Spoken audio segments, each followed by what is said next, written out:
You are listening to RudolfSteinerAudio.com. If you are listening to the podcast of this, it is located at rudolfsteiner.podbean.com. Please consider becoming a patron. This is a reading of a group of lectures entitled Communicating Anthroposophy, the course for speakers to promote the idea of threefolding. It is Collected Works, Volume 338, and is translated by Rory Bradley. 12 lectures and question and answer session held in Stuttgart on January 1st and 2nd, and February 12th through the 17th, 1921. And this is part 1, entitled Working on Behalf of the Threefold Social Organism, a training course for speakers. Lecture 1 given in Stuttgart on February 12th, 1921. Today we will first discuss the possible intentions of those individuals who are taking part in this course, and how we might best gain a foothold in our tasks. If you seek to fulfill the intentions connected with this course, then in the near future you all will go out into the world to do work on behalf of the threefold social organism. In our current historical moment, this work is of the most eminent necessity, and this conviction that it is so necessary must be our starting point. We must be clear that it is high time that we go to work for this threefolding impulse, which we must regard as an absolute requirement for the life of present-day civilization. Since in the next few days we are going to discuss the requirements for doing this work, you must be able from the very start to shut out all skepticism in your hearts toward the importance of the threefolding impulse.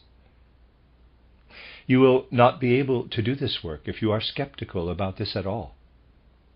During this training course, you will come to see that it is not only what you do or say that has an effect in the world, but also certain imponderable, inexpressible things must accompany your speech and actions if you truly want to be effective.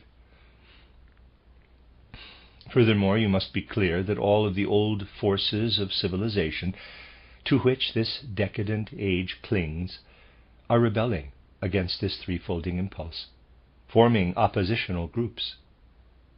We have much to fight against if we want to use our power to bring the threefold social organism into reality.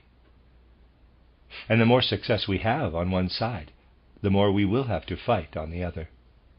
Such successes, as evidenced by the experiences with our opponents this week, do not lessen the intensity of the fight, but rather cause it to continue escalating. And we will have to arm ourselves for the fight that is coming, which is not to say, of course, that we should all go rushing into battle. Doing so will not bring about any progress. But we must all be aware of how intensely this fight will unfold in the near future, precisely in the moment we achieve something in our work. What I would like to offer today will come primarily in the form of several psychological starting points.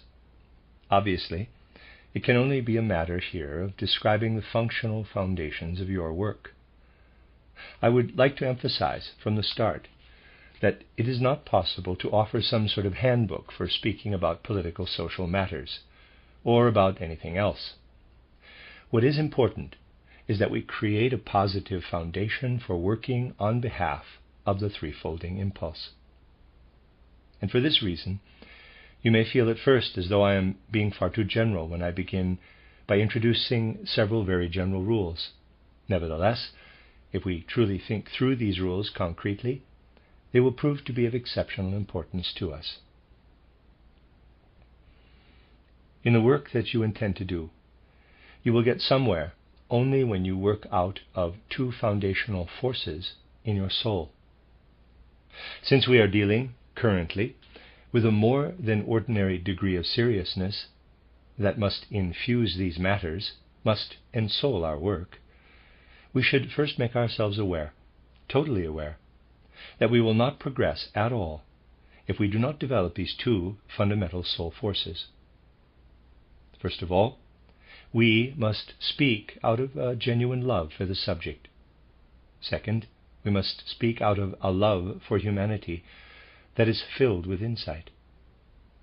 Be clear with yourselves about this. If these two preconditions are not met, or if they are replaced by some other force, such as ambition or vanity, you will still be able to deliver very logical speeches to people. You will be able to speak very cleverly. However, you will not be able to achieve anything. At the core, the requirements for working through speech do not lie only in the formation and use of words. You need only to start looking at the way things are most often achieved through words now, and you will see for yourself everything that I have been saying to you. Imagine for a moment two speakers are presenting in front of an audience. One of them is an unknown individual with unusually powerful insights, penetrating powers of speech, and full authority on the matter at hand. Then, another speaker steps before that same audience, the way things are these days.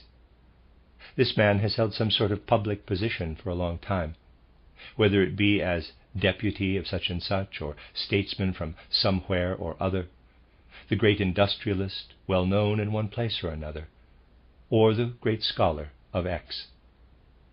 This second man would speak with far less penetrating motifs and themes, would articulate a position with far less authority and justification.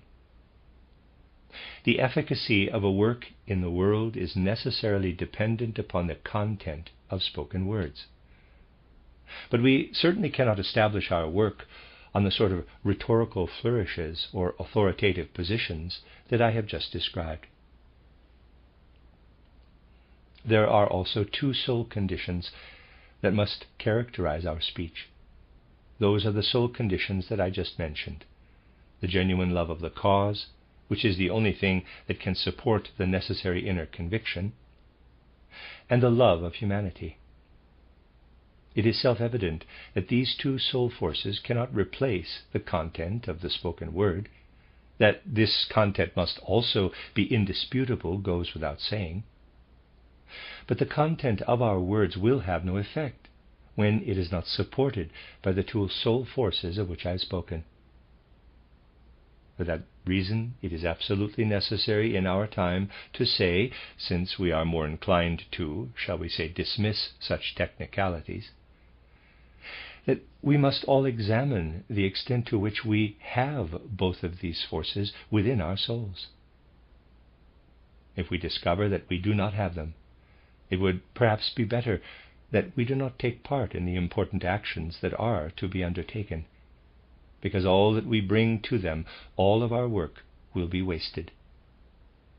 And we must also be of the conviction that any work coming out of other impulses can never be of great impact, whereas any work that has conviction and comes out of a love for the cause, and also for humanity, will perhaps only have a small effect at first, but it will nevertheless be a true effect. My dear friends, the truth chooses all manner of invisible paths by which to enter humanity. It is the case that any time both of these imponderables, love for the cause and love for humanity, are present, an effect in the world will result, even if it does not come to light immediately. In one way or another it will come into the world. Of that we can be sure. But other things must also be part of that work. A full insight into the inner nature of the subject must be present when we speak in public about something like the threefolding impulse. We also cannot allow ourselves to give in to any illusions about the soul constitution of the people to whom we are speaking, or about the conditions that exist in the world that require us to speak to people now. Among our contemporaries there is no shortage of people who are capable of taking up the things we have to say to them. But because the majority of leading figures at present are the way they are, it is also true that the powers of those individuals who would be capable of taking up the threefolding impulse are suppressed and in a rather brutal manner. If we avoid generalities as much as possible, we necessarily come almost immediately to a discussion of details. When you come to people with something like this, the most typical thing they say is, quote, "Yes, but in Central Europe we are experiencing a crisis and a tremendous amount of poverty. We have to fight just to get stale bread. Our primary concern right now is economics. What good are high ideals? What is the use of things spoken on the basis of spirit?" Close quote. You will hear this objection expressed in a wide variety of ways. And we cannot deny that it is spoken by souls in a truly desperate situation. From a purely material perspective, this objection has a certain justification. But if we allow the most important questions of the present to pass before our souls, the questions that could become the foundations of our work, we will see that the view that the only important concern right now is solving the economic situation is based completely on illusion. It comes out of a different question, or perhaps the answer to that question, which people take to be self-evident, but it is not self-evident. It is based on the premise that humanity, not this person or that person, but humanity as a whole, is not to blame for the present conditions of the civilized world. We will talk about this in more detail shortly. If we take a moment to consider the economic system that has overtaken the world, and it is necessary to do just this now, then we have to say to ourselves, quote, "Nature will provide us with the same amount that it did at any other time in history, if we are able to properly harness it, and if we are able to bring the fruits of our labor properly into human life," close quote, into all of human life, of course. That humanity is in a more desperate situation today than it ever has been before is not a result of physical changes. Rather, it is a result of the human spirit. If humanity finds itself in a crisis today, that crisis is a result of a false spirit, a false way of thinking. For that reason, the only thing that can be done to bring us out of this crisis is to replace the false thinking with proper thinking. Neither nature nor any sort of unknown forces have brought humanity to its current position. Humanity itself has brought about these things. If there is a crisis, then humanity has caused this crisis. If people do not have anything to eat, then it is people who have not provided this food. It is important that we not start with the false premise that some sort of unknown force has brought about this crisis, and we must first overcome this crisis before we can start talking about proper thinking. We must be clear that since this crisis was caused by the improper thinking of human beings, only proper thinking can bring about the end of this crisis. We must consider, from all possible sides, this mistaken belief that if you can give people enough bread to eat, then once they have enough bread, they will arrive at proper thinking. This is a terrible misconception.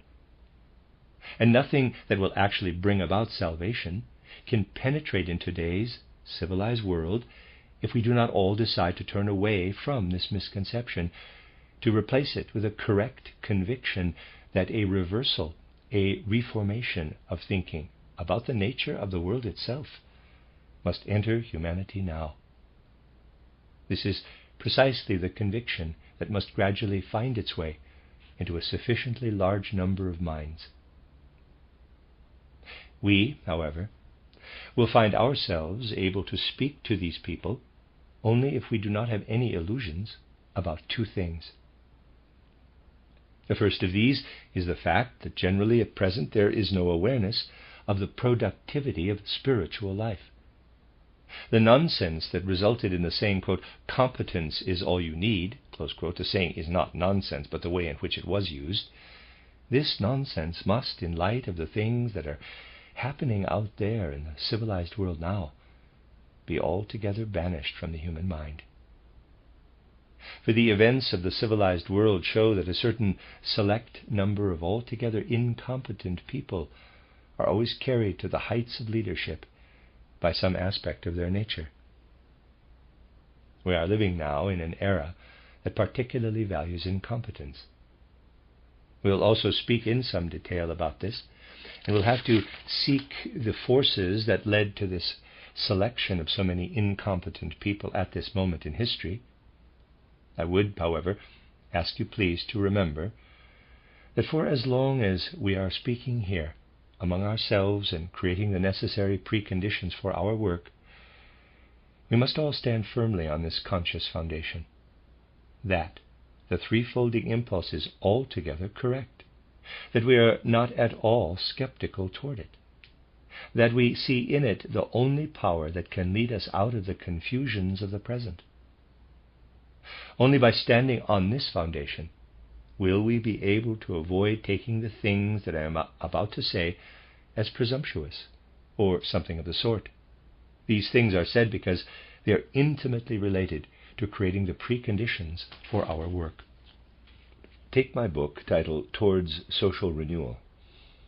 If you consider the way in which it is taken up by many people these days, and if you take a look what is put forward by its opponents, and if you then try to make some sort of judgment about the things that lie behind what the opponents say, you will be able to arrive at these underlying things only by psychological means, through psychological observations. The opponents mostly talk over and around the content of Toward Social Renewal. For the most part, what they say has almost no relationship to the actual content of the book. For example, I recently discussed the content of Toward Social Renewal in Bern. After my talk, the economist from the university spoke for 3/4 of an hour. In not one single sentence did he succeed in addressing the actual content of Toward Social Renewal. That is an absolute fact. And he also did not properly address the content of my lecture. He was completely unprepared, not knowing Toward Social Renewal at all. Now, what do people feel when they approach the ideas of the threefold social organism? Why is it that they build up these things from the deep foundations of their souls that are so out of keeping with it? They do this because they sense that it is something altogether unusual. Without being fully conscious of it, they sense what is active within themselves. They feel that if the threefolding impulse, as it is described in Toward Social Renewal, were to take root in the world, then it would elevate those who are capable and knock from their pedestal those who are incompetent. The impulse that lies within the threefold social organism is one that will have a big effect as soon as it is brought into humanity. But its effectiveness is such that it takes away the effectiveness of all those who are incapable. This is what people feel in the depths of their unconscious. Naturally, they are not able to say this, which is why they end up saying the things they do. If you take the time to examine psychologically the things that people say, that is, to analyze the ways in which they have an effect in the world, then you will arrive at a corroboration of what I have just said. And in the end, all of this is related to the fact that at present there is no awareness of spiritual productivity.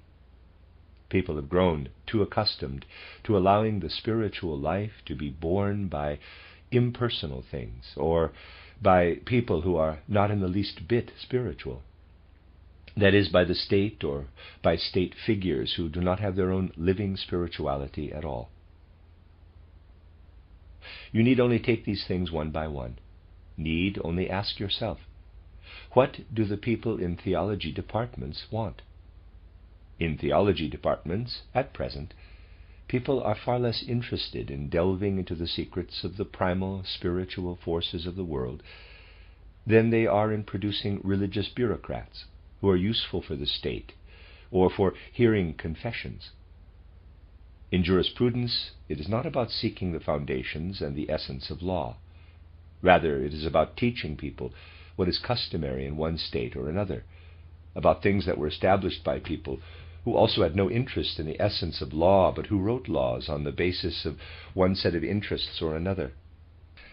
And it is possible to go through everything that plays a leading role in spiritual life and see that in every case an awareness of the productive element of spirit that must be borne up in civilization, an awareness of the living effect of the spirit on the human soul, is barely present. Over time, people have been gradually nurtured toward a crippled intellectuality, toward merely thinking without filling their thinking through and through with initiative from the will. People are being taken in by crudely considered thinking. You will see this firsthand when you give your lectures. You will be able to experience again and again the way in which the people who listen to you are contented simply to have heard one thing or another. People have a certain lustfulness for thoughts. They feel content with them. They would like best simply to hear what satisfies a certain inner desire.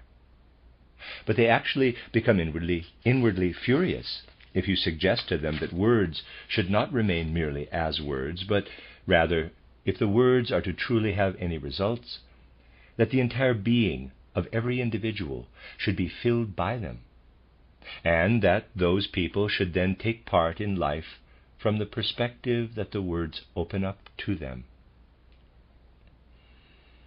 In the last few centuries, people have simply grown too accustomed to taking up words in a particular way. When they sat themselves down in the church pews and listened to the priests in the pulpit, the sermon was supposed to be, in quotes, beautiful. It was thereby meant to warm, with a decidedly Philistine warmth, everyone's inner lives. People came to feel a certain inner lustfulness, to desire to fulfill a certain inner soul longing, in such a way that the fulfillment of these desires had to come from outside themselves. Then, after people had left the church for the day, they did not want to have something like what had been offered there fully penetrate their lives. This has been said often enough, of course, but for a long time nothing has been done about it. The situation is similar in regard to other things that are spoken of these days. You can probably guess that as well. It would be wrong to say that most young people go through the doors of their universities with a certain inner glow, that they await what their teachers have to say, following up on the things said the day before with a powerful inner warmth.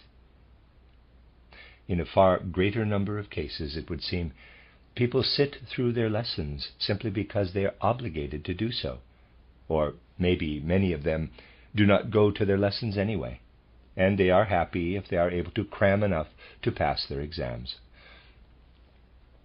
These exams really do not tell us whether a young man, for example, is going to be a capable, competent person.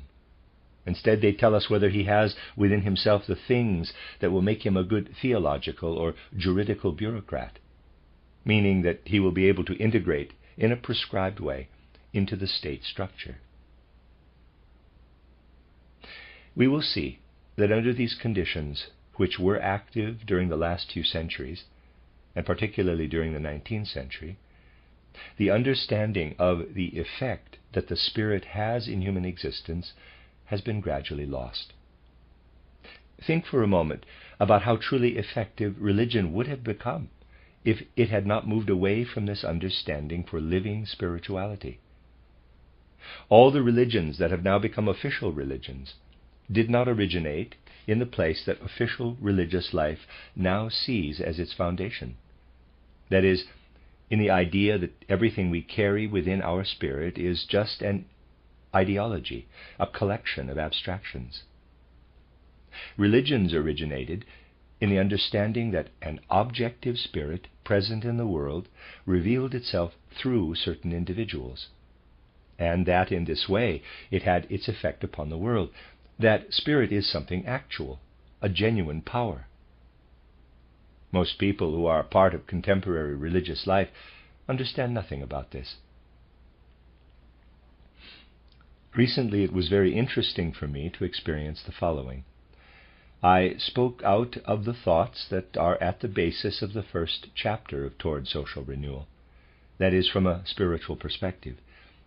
An essential part of the proletariat question is that the modern proletariat sees all spiritual life, customs, rites, art, religion, science, and so on, as ideology.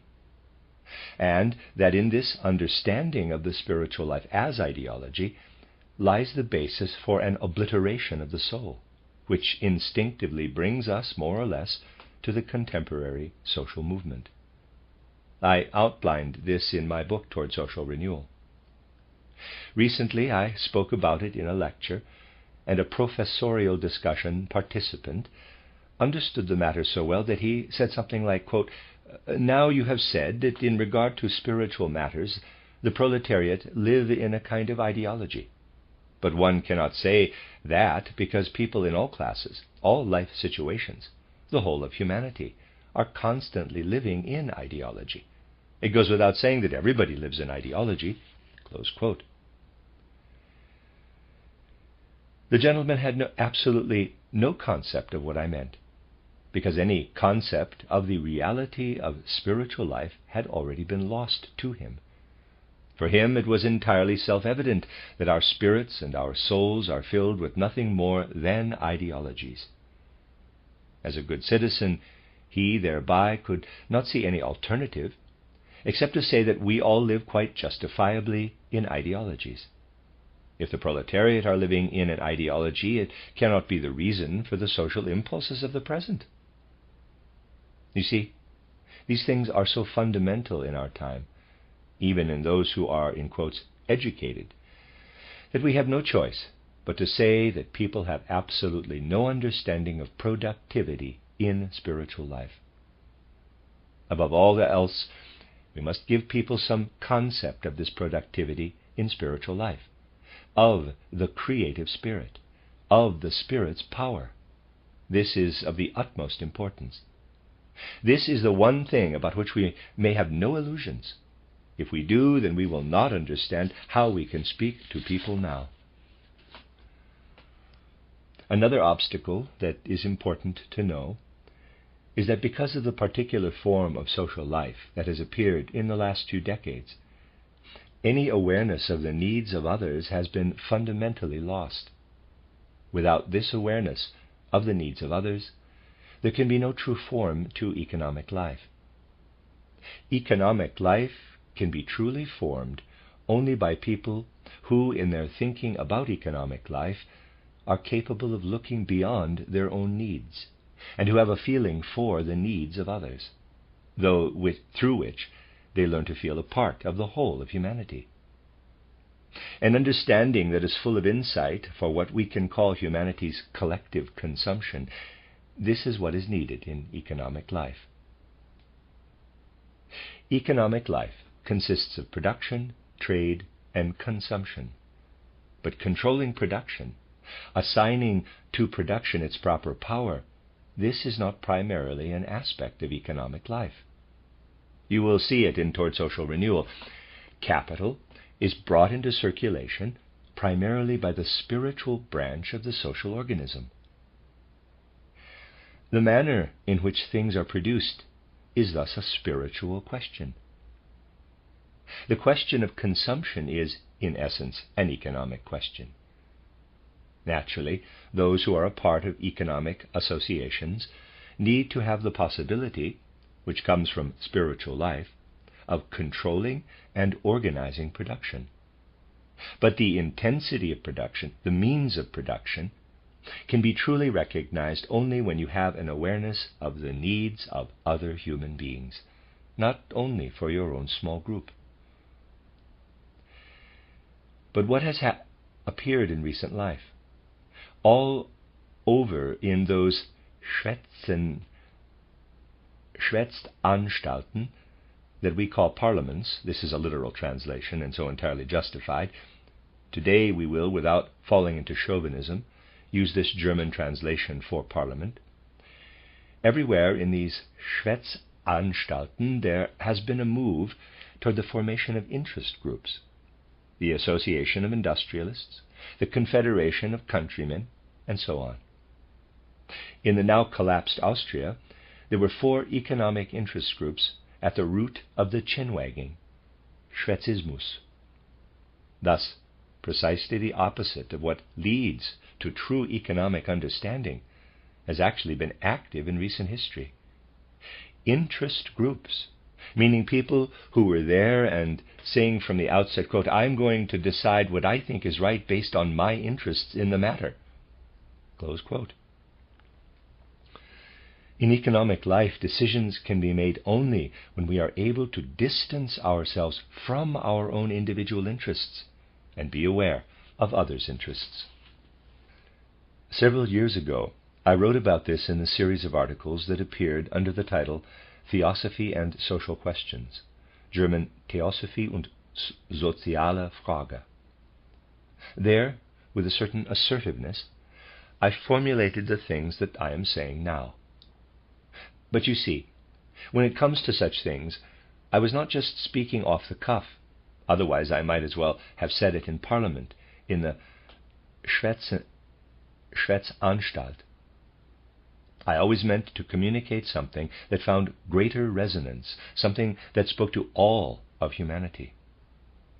Back then I stopped writing about it because nobody took any notice. Of course, there were some interested in it theoretically.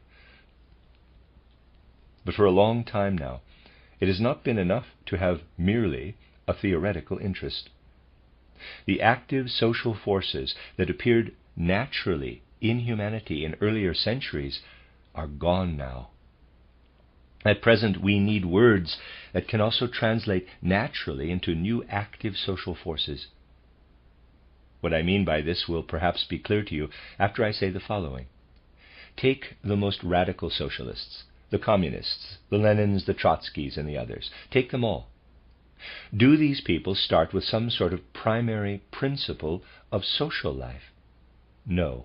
They take as their frame something that already exists.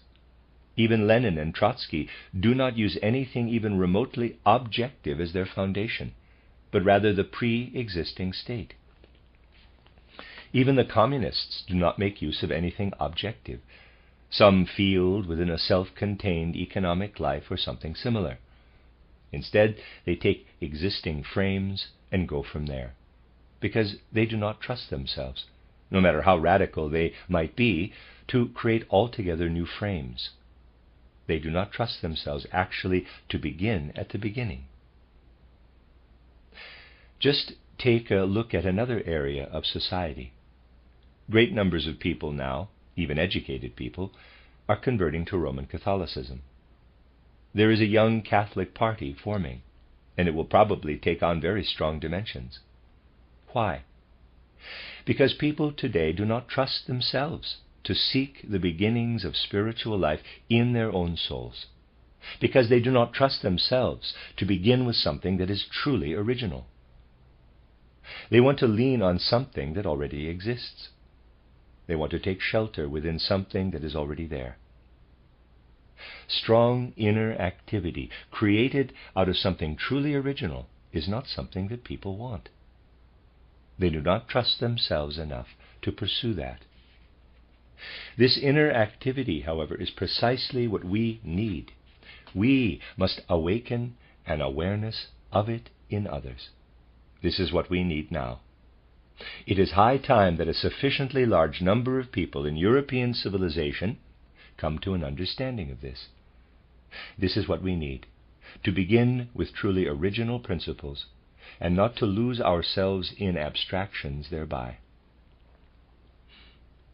At the time I wrote in my article, titled Theosophy and Social Questions, that social life will be able to become healthy only through people who act on the basis of the interests of others. Those who are interested only in abstractions normally protest against this. Quote, "That is nothing new. That has been said for a long time now." Close quote. If we then ask where and by whom it has been said, we then learn by Schopenhauer. He said quite correctly, quote, "Preaching morality is easy, founding morality is hard." Close quote.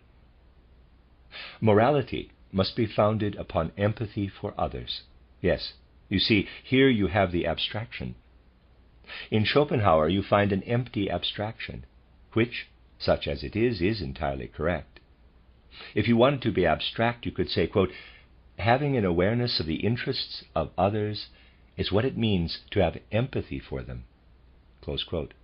But in saying this, you have taken the concrete fact that leads you to take it up in life and turned it into a shadowy abstraction. And with this shadowy abstraction, you give people something that makes them very content. When you present people with concrete ideas, as is attempted in the literature about the threefold social organism, then opponents come and say, quote, "All of that is already out there." Close quote. If we then look up what they are referring to, we find that they are all shadowy abstractions. One person finds that Schopenhauer's lesson on empathy already contains everything that I have said to you today. Another person finds it in Kant's categorical imperative, and so on. This is a point that we must examine closely in order to discover the possibility of seeing the essence of the matter. And so, it is necessary that we not speak about what is true on the basis of any sort of prior judgments. Rather, we must always allow the truth to be dictated to us by the things that surround us, must allow ourselves to be taught by what others have, and above all, by what they do not have. But in order to do that, it is necessary for us to familiarize ourselves truly with what lives in the present. You see, it is true that we must defend ourselves against the attacks that are now being launched from various sides against Anthroposophy, and also against the threefold social organism. But defending ourselves is not all that we must do. We must be fully conscious of this. We can still defend ourselves against certain streams of the present, out of which these attacking individuals come, individuals whose particular attacks are pointless to defend oneself against. Take, for example, a certain religious Dadaist who recently wrote an article entitled Diktat, the Act. Michel is his name, a true religious Dadaist. This is actually the only way to describe him. Now, you can defend yourself against such an attack as much as you like, but with a person like this, you will never get anywhere. Because what is based in Anthroposophy, what is based in the threefold social organism, he does not understand one word of them. For example, this person has the idea that he should only express himself using nouns when he writes, although he is always speaking about grace and everything that Catholicism has given him, in his feelings and in his way of understanding things. He is, as befits a religious Dadaist, entirely materialistic. So, when he hears that someone has to dissolve these hardened nouns in order to think truly about the spiritual, he calls this the, quote, explosion of good style, close quote. From his perspective, this makes perfect sense. But in a discussion or a defense against such attacks, you will get nowhere. Of course, you can give people who say such things a good slap on the wrist. That is all well and good. But you will not get anywhere in these matters solely by putting up a good defense. And we must be wholly conscious of this if we intend to be effective in the world. It cannot be that we simply defend ourselves against attacks launched against us. That may be necessary sometimes. But what is really important is that we familiarize ourselves completely with the streams running through these times, with the directives that are out there, and that we then unflinchingly describe them to the general public. The mindset of an individual like Michel or someone similar is really not important. What matters is this particular form of religious Dadaism. That stream must be accurately described to the general public. Herr Michel is of no interest. Of interest is this particular form of religious impotence that becomes an active stream at present, a trend. We must describe this in such a way that those people who are still out there, with a healthy feeling for the truth, see what is really going on in the mirror we use, so to speak, to reflect these streams back to them. Naturally, this is much more difficult than simple dialectical defense, but it is also extremely necessary. We must familiarize ourselves with the things that underlie our present civilization. Then we can take them by the roots and set them in the light of the present. As far as that goes, a good bit is already contained in the material out there from the lectures I have given since April 1919. In those lectures, I always tried to point out certain active so-called spiritual streams and economic streams in a particular way, and also to describe certain individuals in the way that they must be described. But the things that I said have mostly been allowed to die since then. They are out there. They have certainly been read, but they need further work. The suggestions must be taken up, must be carried forward. This is what is important in our time. Then, gradually, we do not have much time left, and that gradually cannot last too long now. In our threefold social organism movement, something will come into existence that will be a positive, fruitful critique of all present civilization. And upon this foundation of a penetrating critique of present civilization must be built what will put positive ideas into our heads and into our hearts. People must come to see the way in which those things that are found in current trends, things that are mostly just reheated versions of older trends, splinter our society. For if they come to see how splintering those trends are, they will be persuaded to turn toward the positive and concrete things that we can say to them. The people in leadership roles right now are all drifting about in illusions. As long as catastrophe does not come from one corner or another, people will be inclined to deny that there is any danger. This is one of the most characteristic aspects about the present. Therefore, we must each renew our efforts every day to show other people the way that what they prefer to keep clouded and out of sight will lead to splintering. It is particularly interesting, with this in mind, to study how leading individuals fear. Let me read that again. It is particularly interesting, with this in mind, to study how leading individuals' fear began to affect things even as we started to form our threefold social organism movement in 1919. Even back then, although it was not more than a few weeks long, there was a general fearful hubbub. In those first weeks, you could see very clearly just how certain industrial and commercially minded people half begrudgingly posed the question, which of course arose in a way specific to them, quote, "How can we come to terms with the socialists? How should we do one thing or another?" Close quote. And they deigned, even though they are mostly working with caricatures of questions about socialism, nevertheless they did deign to speak about such matters. Then a few weeks went by. The socialists did one dumb thing after another, and then the leading individuals of old were in charge again. This is an interesting movement that can be observed currently, for it showed just how strongly people resist transitioning into inner activity, and instead give themselves over to what already exists, working out of what is already there, and not making it clear to themselves that we are dancing on the edge of a volcano. Even now, it is the case that most people do not understand this at all. This is why it is so necessary for us to call up an understanding for the fragmentation of society in all circles of the world. How you go about achieving that understanding yourself is what we will discuss in these lectures.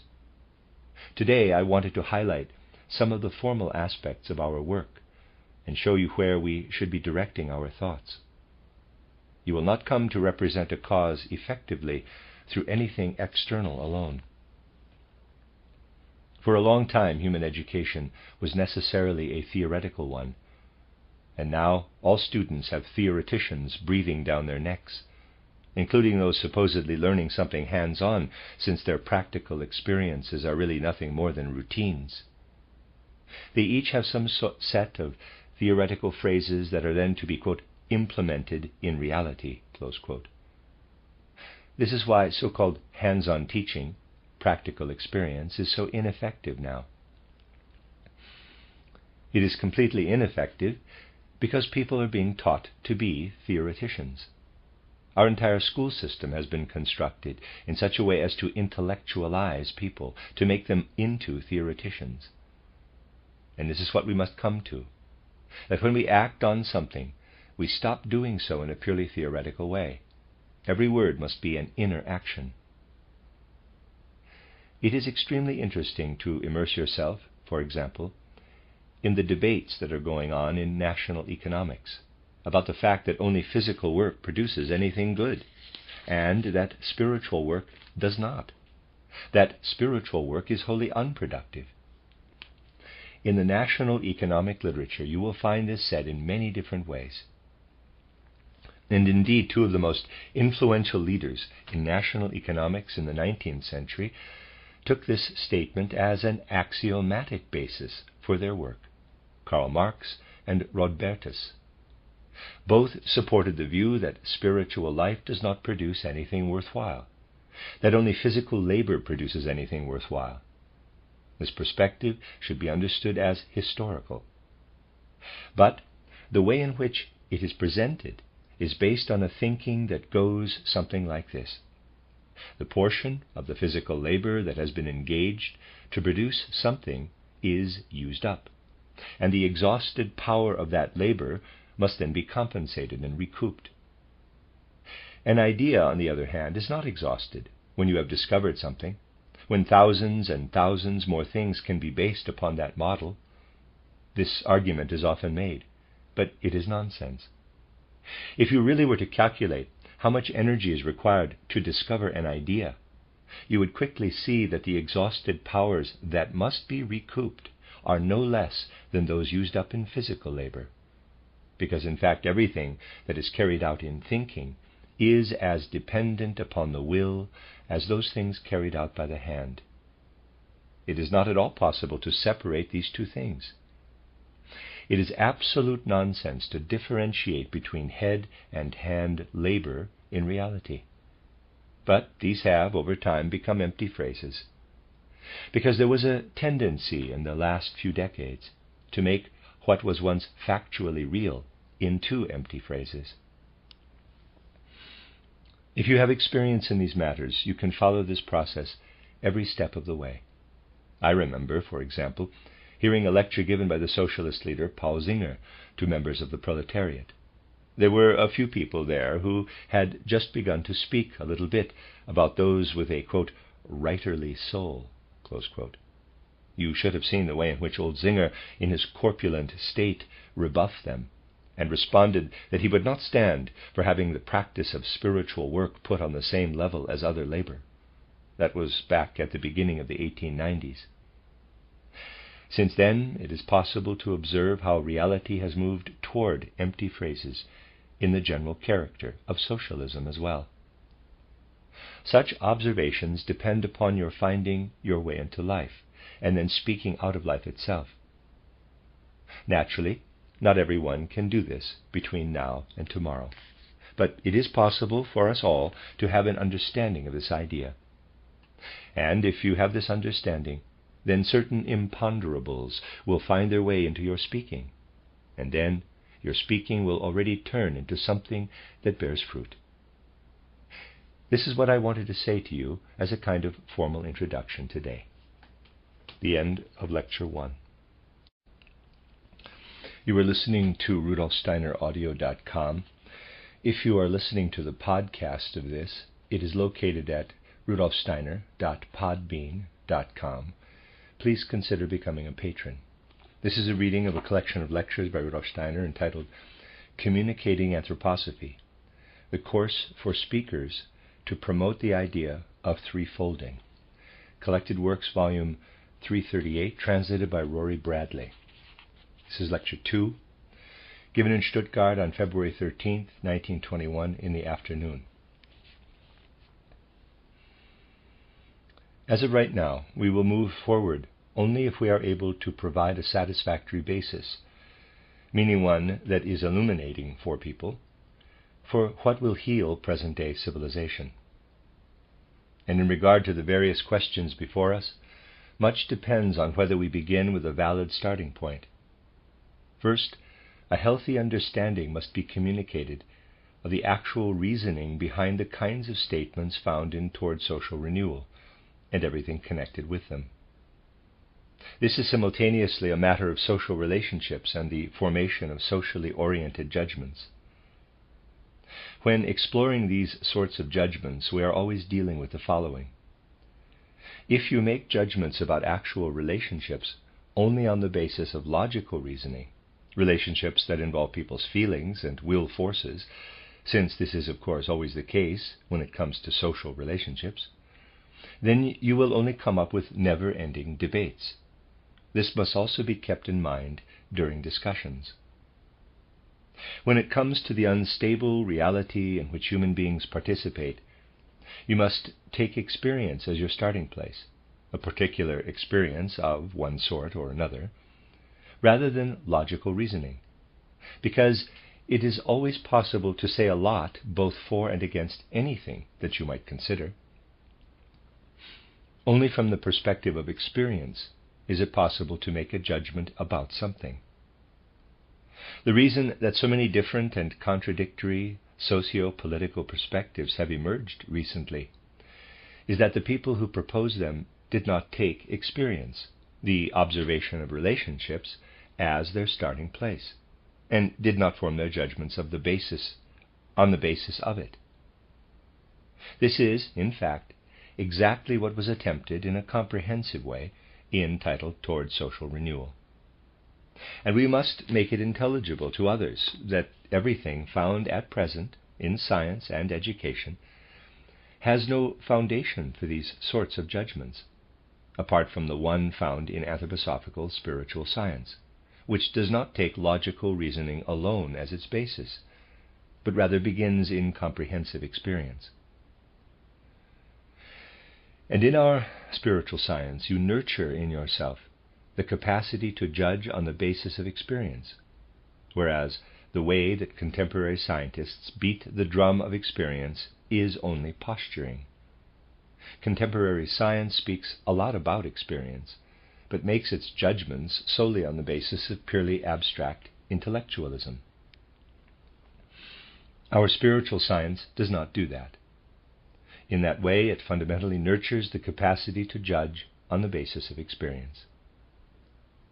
You see, the man I recently mentioned in a public lecture, the national economist Terhala, quoted a statement by someone not particularly authoritative in these matters, Georg Brandes, who said that it is so hard to do the right thing in social relationships, because the vast majority of people do not make logical judgments, but act out of instinct.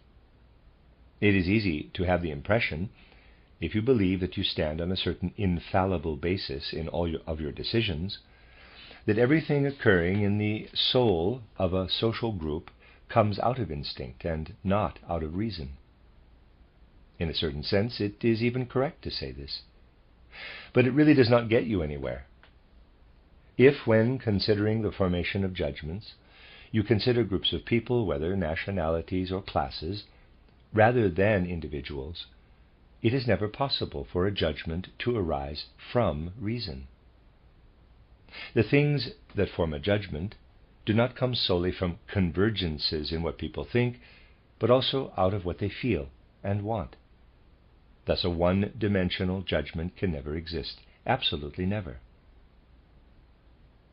From the standpoint of reason, there are no unambiguous social judgments. Social judgments can only be made with a perspective on their representational quality. This is not something you can say to people without further explanation, because otherwise it will be misunderstood.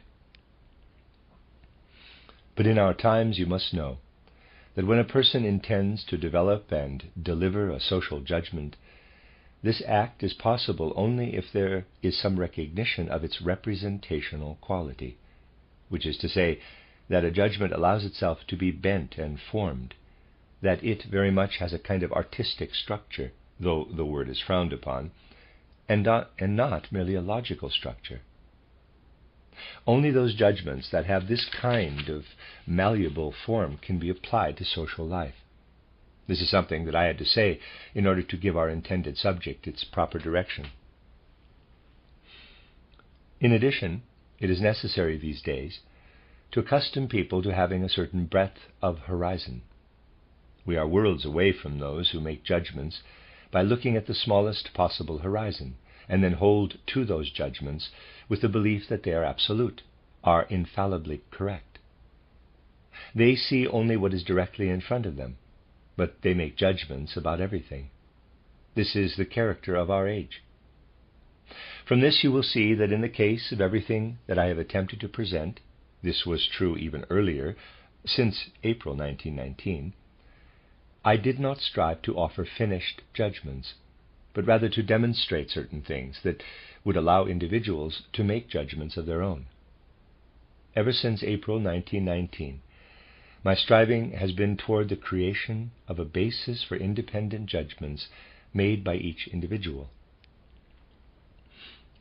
This too is something that you should make clear to all circles of the world, that we do not dispense finished dogmatic judgments, but rather offer guidance that sets the individual on a path that enables independent judgment.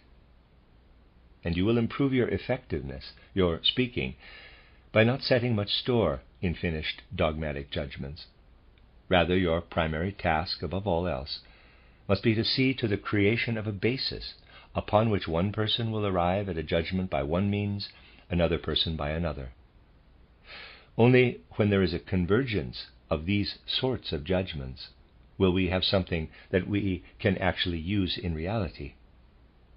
It is unfortunately all too true that the world is full of judgments, and it is equally true that the world is far from having the foundations for the formation of proper judgments. And now I come to a point that I would like to use as a preface to our considerations here, a point that absolutely must be clear to you, and that you must use as a starting point for the development of your talks, rather than simply repeating to others word for word what I am saying to you now. When developing your talks, you must begin with an awareness of what I will now attempt to present to you. You see, within European civilization, in the course of the last 100, 150, 170 years, a vast diversity of judgments, the broadest variety of unrest, has appeared in all areas of social life. Try for a moment to take an overview of everything that the 19th century brought to us in the way of perspectives on social life. And you see, if you really go through all of them, that actually every single one of these attempts always has several weak points. You will see in every case that a true overview of what is necessary cannot be found. The people who assessed and discussed social life during that period of time brought forward many shrewd observations, many exceptionally shrewd ones. But it was always the case that they finally had to admit all of that really does not have much effect on reality. You really cannot do anything with the things that national economists and practitioners have presented about one social institution or another. It was possible to do something with them in some small area, but never on a comprehensive scale. And the reason lies in the fact that for almost 200 years, people have tried to, in quotes, resolve questions within Europe on the basis of rudimentary foundations. At least they believed they were solving them on this basis, problems that cannot be resolved in this way. I would like to use the following comparison in order to make what I am trying to say understandable. If a man is building a house and the foundation and the basement are finished, it is not possible for him to decide that he now wants an entirely new building plan for the second and third stories of the house. He must continue to build according to the plans that he was using when he built the foundation and the ground floor. Once something is already underway, you cannot make something entirely new and unrelated out of the foundation you have laid. This, however, is exactly what happened in Europe. National economists, socialist activists, bourgeois agitators, practitioners, and others wanted to resolve economic and legal questions, but in actuality all of their so-called solutions were built in the air. But it was not possible simply to go back and start from the fundamentals either. If we really take into consideration the whole life of civilization, a life that is increasingly a whole from which it is impossible to extract individual parts, one can only say, quote, "Yes, in truth, we live in the midst of an ongoing evolution," close quote.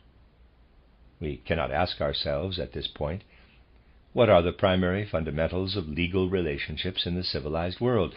What are the primary fundamentals of economic relationships in the civilized world?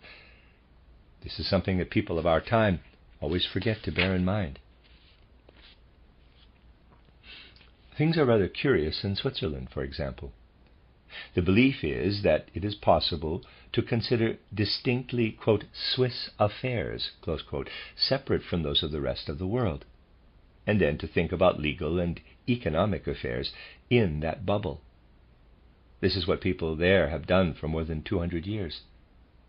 And this is the fundamental reason why such chaos has now arrived.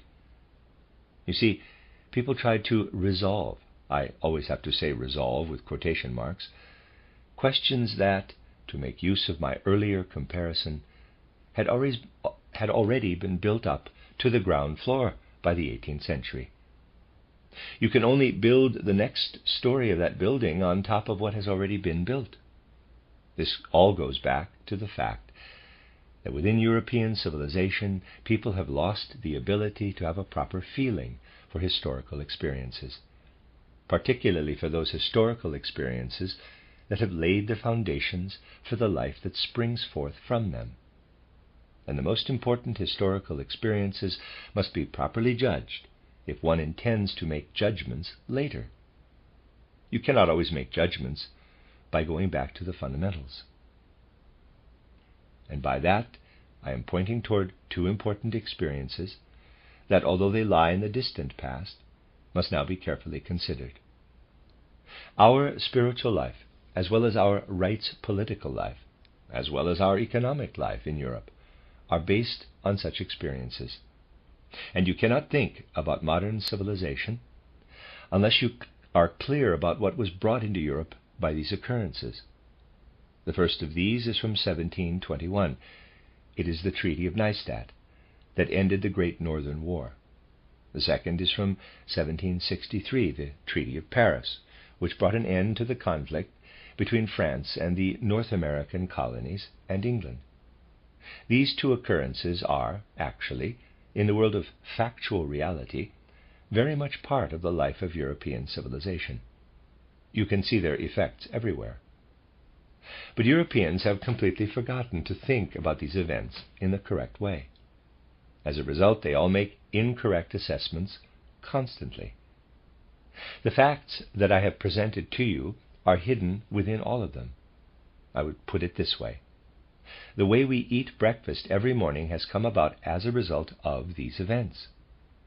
But people do not want to know about it, just as they do not want to know anything about reality, but want only to make judgments with their heads and logically set their heads spinning. I mean that literally. Most of the judgments that are made now really do put a spin on things, in the colloquial sense of the word. You see, if you appraise these two events properly, you will have to see a connection between both of them and the European catastrophe in which we now find ourselves. In human evolution, it is not the case that you can make a judgment about something over the course of a few years, because facts and occurrences stretch themselves over vast periods of time. The matter stands as follows. In 1721, in the Treaty of Neustadt, it was first decided that Russia was a power in spiritual life, as well as rights political life, as well as economic life, one that had a hold in European affairs. Now, this is of no small significance, because Russia, in regard to its spiritual constitution, I say this not to insult, but to present the reality of the matter, Russia, as far as its spiritual interests are concerned, is to this day an Asian power, a power with an Eastern morality.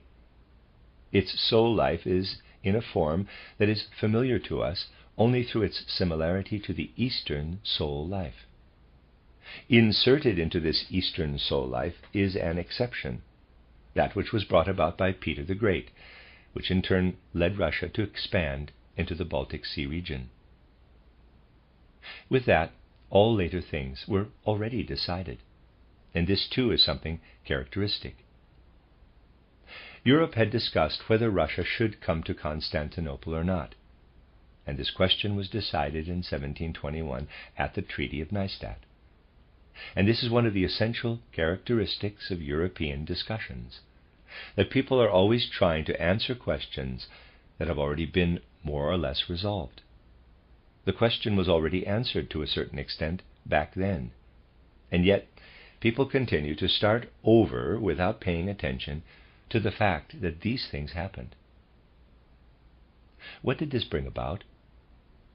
If you consider the whole history of Europe and the division of Russia in the 19th century in relation to it, then you will have to say to yourself, quote, this division of Russia, close quote, just think about the pan-Slavic and Slavic movements, continue, quote, this division of Russia led necessarily to the spiritual questions of European life taking an Eastern turn, close quote. Rome, for example, had to capitulate to the East to a certain extent. The East wanted to retain the constitution of its soul. Thus, Eastern Catholicism divided from Roman Catholicism.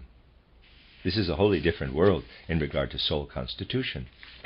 It is, above all, a world in which there has always been a tendency to blend the things that come forward in spiritual life with those that are part of the worldly, secular, governmental regime.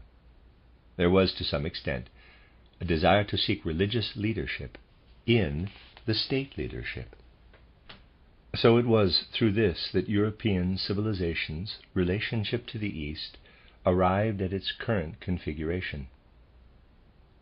Questions were raised that did truly exist, meaning not the ones that have been dreamt up and about which so many people have given in to illusions.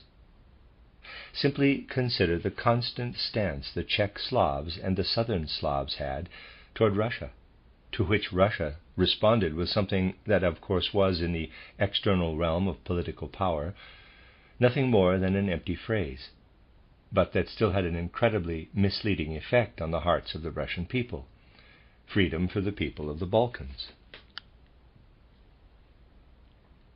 Everywhere there are spiritual forces. Into the mix come other things that are again part of spiritual national relationships. The antagonism between the Polish-Slavic element and the Russian element. Thus the entire situation of Eastern Europe is defined.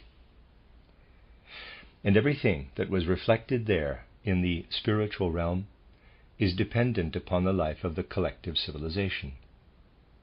It is not possible to speak about the things that play out in human evolution if one looks only at a part of the story. You cannot simply say that there is, generally speaking, a perspective on how the spiritual life, the economic life, and the rights political life should stand in relation to one another. One can speak about these questions only by considering certain actual conditions. And the way in which Eastern spiritual life affected things, transplanted as it was into Europe, is wholly dependent on the fact that Russia is largely an agrarian empire that has not fully come to an end. That conditions there still lead people to say, quote, nature provides people with everything that they need, close quote. Such a soul constitution, as it came over from the East into European life, is necessarily dependent on the things that were made possible by the agrarian lifestyle in Russia. The individual Russian man, regardless of which class he belonged to, would not have the soul constitution that he has if his external daily life were not so intimately connected with the natural world. For the whole of Eastern life, a true question of economics, and thereby the third branch of the threefold social organism, is simply not present. Everywhere, all over the world, there are these three branches of human social life: the spiritual life, the rights political life, and the economic life. But the soul constitution of the people, under the influence of these three branches, always expresses itself differently, according to whether those in question are inclined to look toward all that the land offers, or whether they are not inclined to look to all that the land offers. The farther we go toward the east, the more self-evident it becomes that people make use of the natural world and cull from it the things that it offers up. And in this way they have economic activity without doing much to organize an economic life as such. And the situation in Russia did not necessitate, or it was not found to be necessary, the organization of an economic life as such. This comes out of an Eastern way of thinking. When it comes to these matters, the Eastern way of thinking expends as little effort as possible, if I may put it this way, to go beyond the perspective of another, in quotes, population on the earth. That population is, namely, the animal world. Anyone who believes that this animal world does not also have a spiritual life, and even to some extent a rights political life, that person is altogether on the wrong track. Animal life absolutely has a spiritual life and some form of rights life, but it does not have an economic life. It simply takes what is given to it by the natural world. And the Eastern population raises itself as little as possible above this earthly population, the animal world. The Eastern population has this distinct spiritual life, which follows the imagistic and the intuitive, because in its economic life it takes what the natural world offers and does not spend much time discussing that economic life. Everything that is part of the social structure there is established on the basis of things other than economic relationships, on the basis of class and of lineage, but not on economic thinking. This particular soul constitution, this is the precondition that allows one to give so much over to the nation-state element as happens in the East. Europe has been discussing national and social questions for 2 centuries, but in regard to both matters, the discussion has been conducted on the basis of these 2 elements without taking into account the things that were really already there. One could simply no longer think about things as they were thought of in the 19th century, and especially in the second half of the 19th century and the beginning of the 20th century, after the national element had been given the nuance with which it had been imbued through the influence of an Asian element, of the Slavic national element, as it had come to fruition. And so, people were actually talking about national questions anachronistically. The things they continued to discuss were long since over. People should have already been conscious of the fact that one day the big question might arise, whether the East and its way of thinking about spiritual life might be able to overpower the West. Even today the first signs of this are showing. In the East, in Asia, discussions are taking place about how to make it happen that all of the technical, scientific thought in Europe, with its abstractions and its exploitations and so on, disappears, allowing for a takeover by the Asian element of human feelings and sensations, what is associated with the soul. In the abstract, you might even be in agreement with this idea, but the fact of the matter is that the soul life and the spiritual life of the East are in a state of decadence. This does not contradict the idea that the forces of the future are in the Russian soul. But everything that was there is in a full-fledged state of decadence. You cannot count on anything resembling a solution coming over from the East. You see, through the Treaty of Neustadt in 1721, all of Europe came under the particular nuance of national thinking that had been thrust upon the Slavic nations. And all the results contaminated Europe to a certain extent. Europe was contaminated by Russia's ability to take part in its affairs. And the experimental nation, if you truly concern yourself with world affairs and do not simply stop at the borders of your own country, then you will see such things. The experimental nation in this case was Austria. And Austria failed because people there continued to have discussions about questions that to a certain extent had already been taken in a particular direction. Austria has not been able to come to terms with its Slavic problem because Austria could do so only if it had developed an understanding for its original productive spirit, for a spiritual life that came out of its own elements.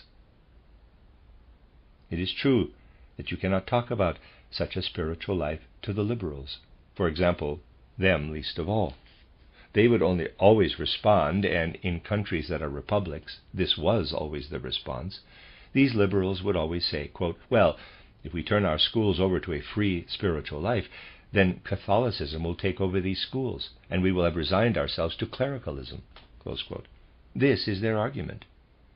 But this argument is based on the idea that people will think that their only possibility is to appeal to a spiritual life that was productive centuries ago, but that is now anachronistic, decadent.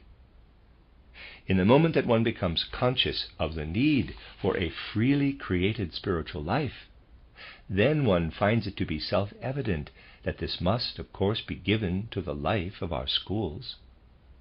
Because people do not take part in the creation of civilization with their own will forces, but rather desire merely to give themselves over to something that feeds them, be it the state or a pre-made economic life, because they do not infuse their will with creative powers. Because of all this, damaged organizations like this will result. It is a matter of being able to free oneself without giving the schools over to an old way.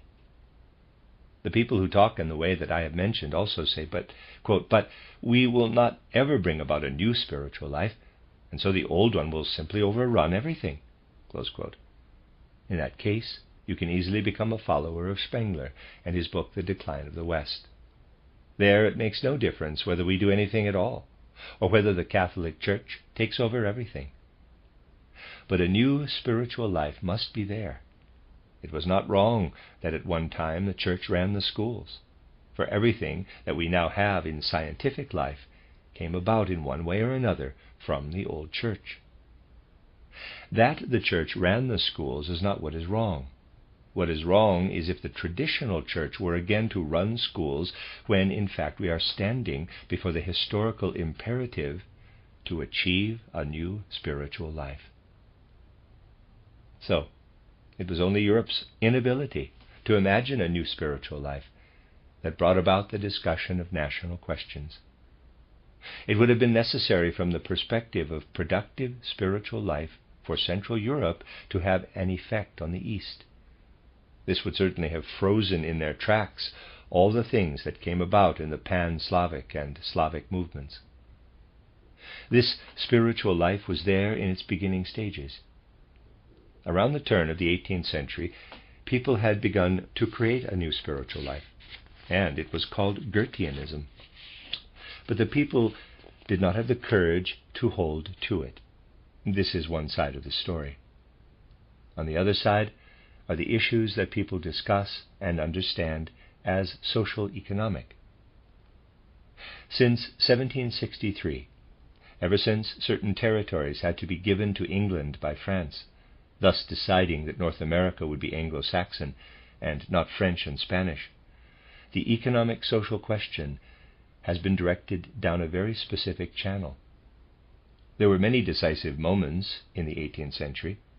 In the East there was the 1721 Treaty of Neustadt, and in the West there was the 1763 Treaty of Paris.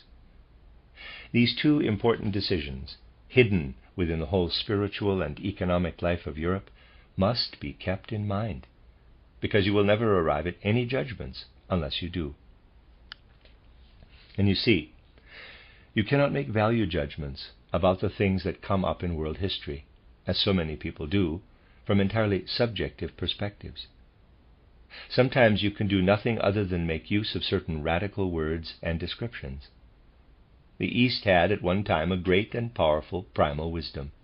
Today, it is the case that to some extent the East, with its decadent and old primal wisdom, has fallen into barbarism.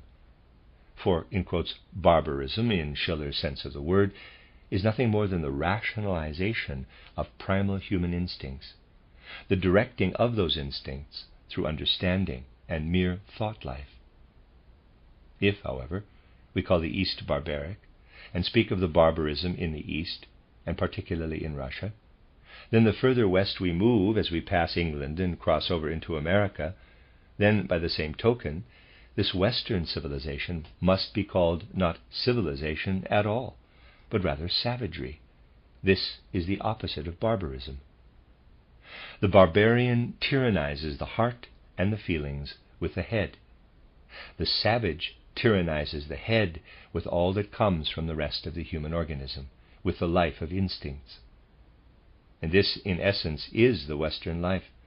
And this Western life is the site of savagery.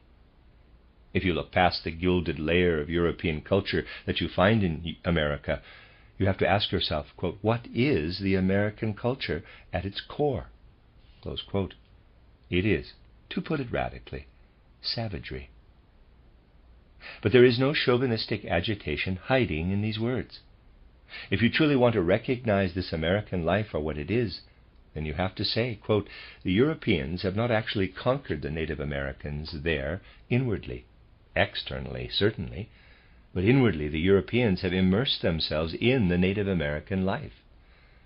Instincts have become the ruler, close quote.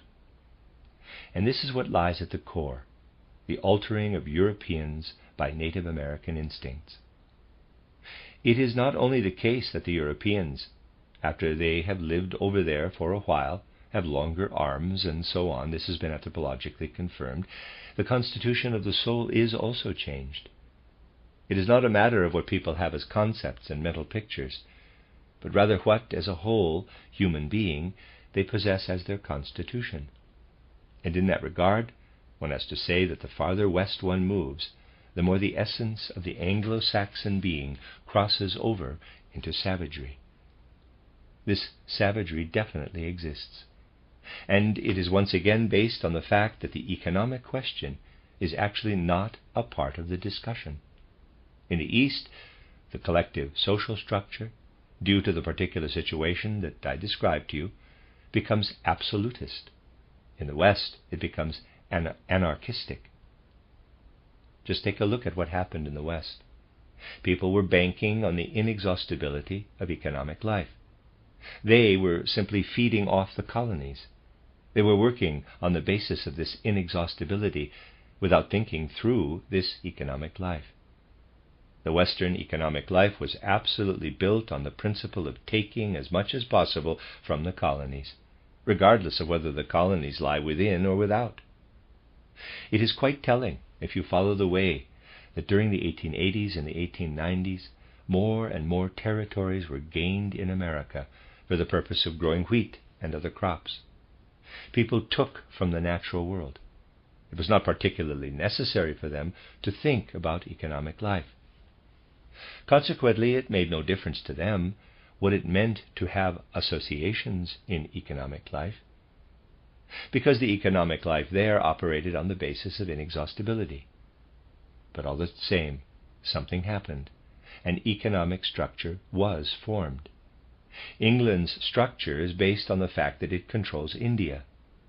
In America, a certain kind of economic life was formed. This in turn impressed its structure onto all of the West's social life.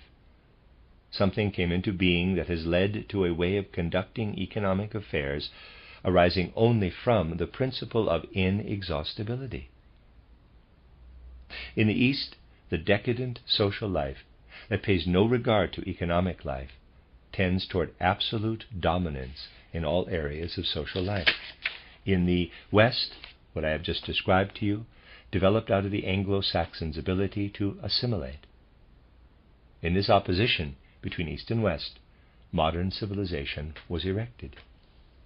It is interesting, for example, to compare two completely opposite people with one another.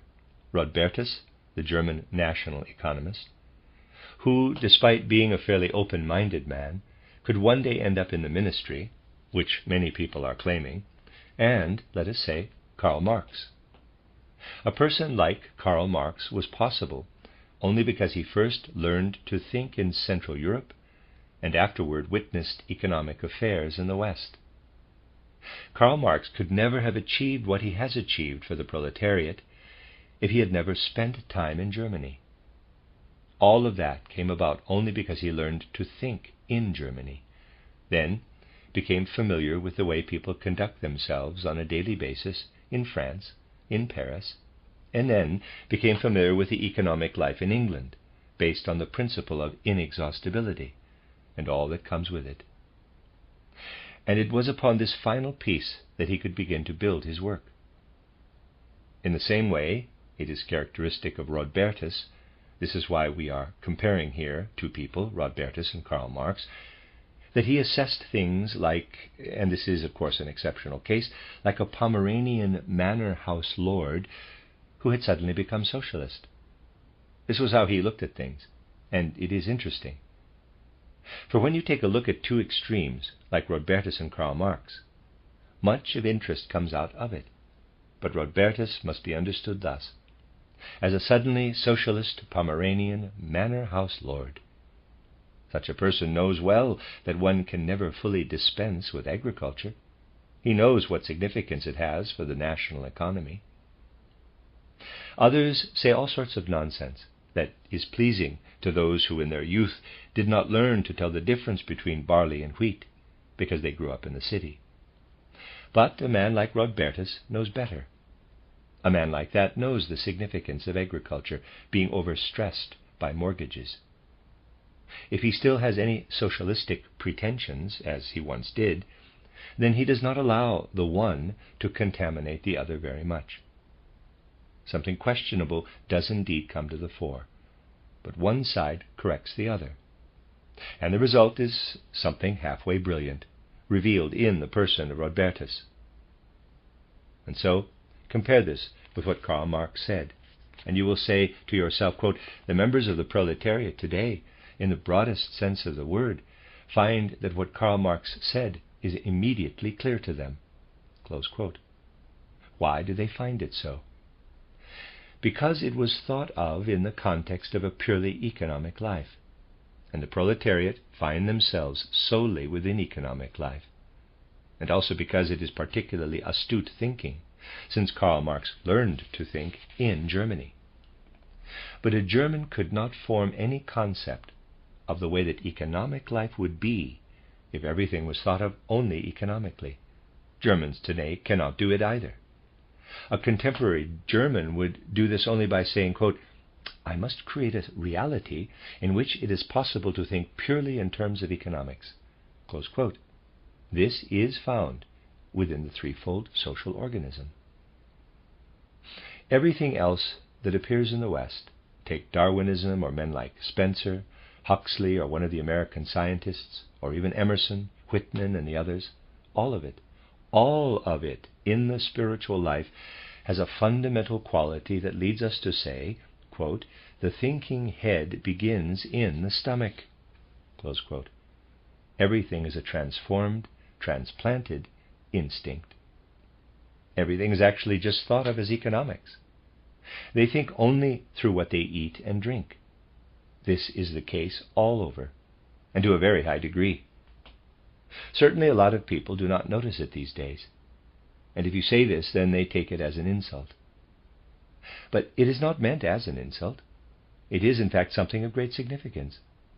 It is the only thing of great significance in contemporary civilization, this way of thinking. But it is the case. And European civilization has in fact been squeezed between these two extremes since the 18th century. Only the people that have been excluded from European civilization, that have simply been put in front of machines, only these people have brought to the world a way of thinking on the surface level of things that would seem to have nothing to do with these same concerns, but that in fact has everything to do with them. This is the world of the proletariat. And it is most interesting when you consider these things as they really are. Austria, as I have already said, was the experimental country. In the 1870s and 1880s, very strange things happened in the life of the Austrian nation.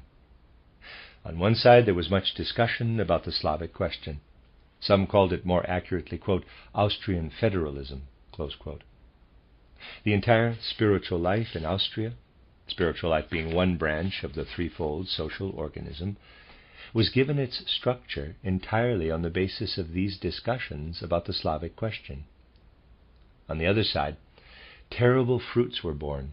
You will find this in the subordinate clauses of the parliamentarians' speeches, much more than would seem to be correct or necessary. Terrible fruits were born out of the collapse of Austrian economic life under Americanism, under Anglo-Saxon economics. You can see everywhere in Austria the way in which their exports, for example their exports of grains to Hungary, were infringed upon by what came from the West. Back then, very insightful people in Austria said, quote, the flow from west to east will flood our country with debts. Agriculture will gradually die out. Close quote. This was in turn a hint at symptoms that bespoke deep historical causes. So that at the time in Austria, there was a lot of talk about what, in regard to spirit, was shining through as the Slavic question, and what, in regard to economics, was shining through in the question of agriculture. And then, for example, a strange plan turned up in the heads of a few people, I think it was around 1880, that will actually make quite an impression on you. It was even discussed in the Austrian Parliament. A plan for a League of Nations was put forward, or in any case a plan that called for a League of Nations that would actually have to be referred to as a League of Western European Nations. But leagues that actually incorporate the whole world cannot actually be formed in this way. That is nonsense. It could only come about in the head of an abstract man such as Woodrow Wilson, that one would form a league that incorporated the whole world. If that were possible, then you would of course no longer need such a league. So, anyway, the idea for a League of Nations had already turned up in the 1880s. Again, you can see here something about which you can then say, quote, in the course of the 19th century, impulses periodically appeared that were actually needed, but they were always overrun by the impractical solutions that were always brought forward without any regard for their historical reality. Close quote. Wherever reality has shone through into human realities, it has always been immediately obliterated. For the contemporary human being is a theoretician. And this is the idea that I would most like to entrust to you. If you all do not succeed in casting off your theoretical selves before you set out on your work, then you will achieve nothing. You must set aside the theoretical self. You must attempt to speak out of reality. Your work will sometimes succeed, sometimes not. That part does not matter. What matters is that you speak on a foundation of reality. To that end, it was not my intent to present you with judgments today, but rather to point out to you the facts. I said to you, consider what has come about as a result of the Treaty of Neustadt in 1721 and the Treaty of Paris in 1763. Everything that is historically described about these events is yours to consider. You have a perspective to look at. Everywhere you will find things from these events that continue to play a role in the spiritual life, the right's political life, and the economic life. I wanted only to illuminate one aspect of this. For if you let your words come out of your own judgments of the matter, then you will achieve something. If you only repeat what you have heard, you will not. The end of Lecture 2. You are listening to RudolfSteinerAudio.com. If you are listening to the podcast of this, it is located at rudolfsteiner.podbean.com. Please consider becoming a patron. This is a reading of a collection of lectures by Rudolf Steiner entitled Communicating Anthroposophy, the course for speakers to promote the idea of threefolding, Collected Works, Volume 338, translated by Rory Bradley. This is Lecture 3, given in Stuttgart on February 13th, 1921 in the evening. From the proceedings currently out there in the world, you will naturally see that all conversation about social conditions lacks the proper foundation, if it does not take into account international relations. For exactly this reason, I have chosen the course for these remarks to follow the lectures I gave yesterday and earlier today. I want to start with a short description of certain matters in international relations, and then with this as our foundation, be able to move on to our actual task. My earlier hints will have left you with the following question. Quote, how are we to think about all of this if we want to arrive at a possible solution to the enormous world historical questions of today and of the near future? How are we to think about the West on one hand and the East on the other? You can, of course, easily see that all human thinking at present is, for the most part, one-sided. Is it not true that a person making a judgment about a particular question of world relations, at this time, thinks according to the following schema, saying, quote, when you look toward the West, you are looking at efforts that in the coming decades will enslave Central Europe. They will force Central Europe into slavery, close quote.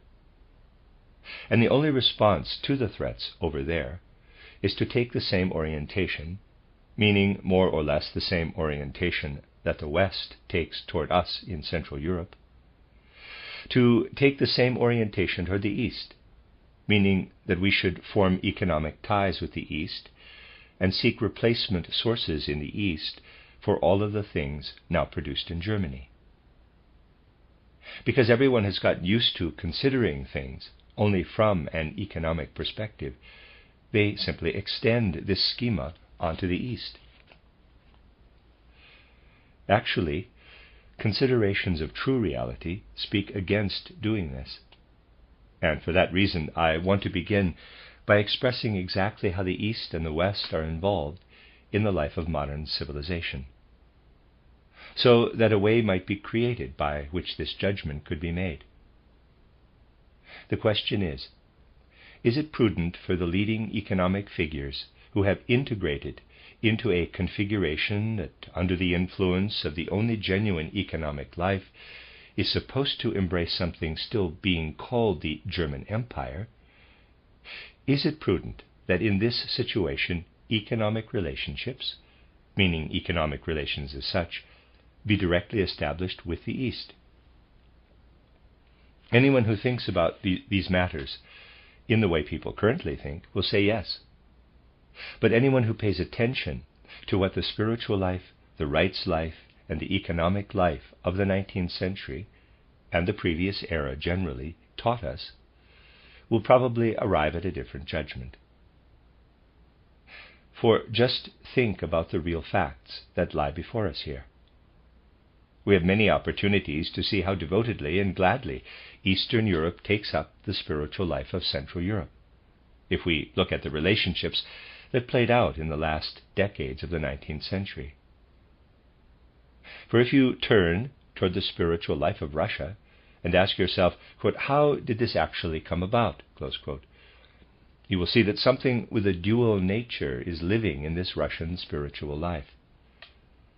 First of all, the reflexes of good Central European thinking that live in us oppose everything that is found in true Russian spiritual life, in everything that has come from that spiritual life, and in everything that Central Europe has taken up out of a certain, quote, lust for sensations, close quote, parenthesis, a lust that appeared in the last decades of the 19th century, close parenthesis.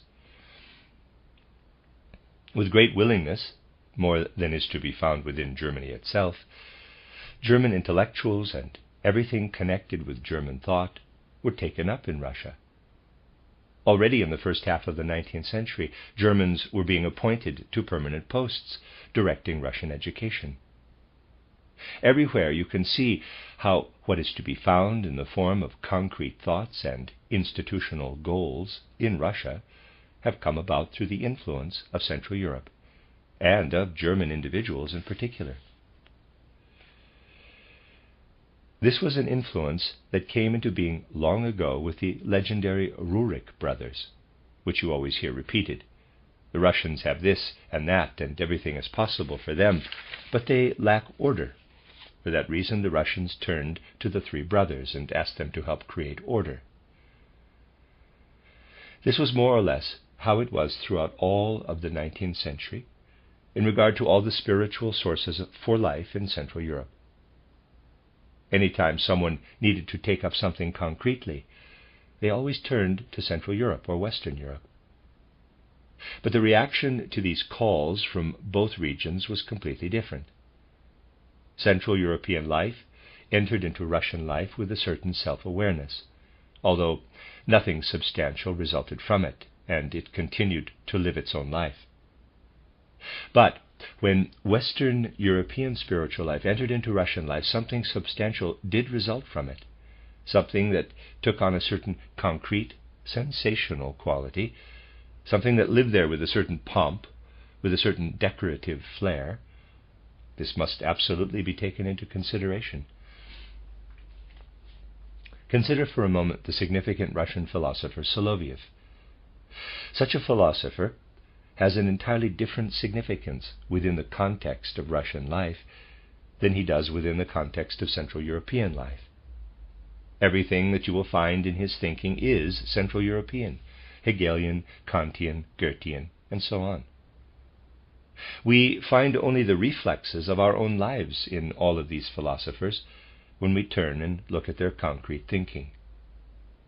You could even say, quote, all of the concrete thinking that one finds in Tolstoy is Central European or West European, close quote.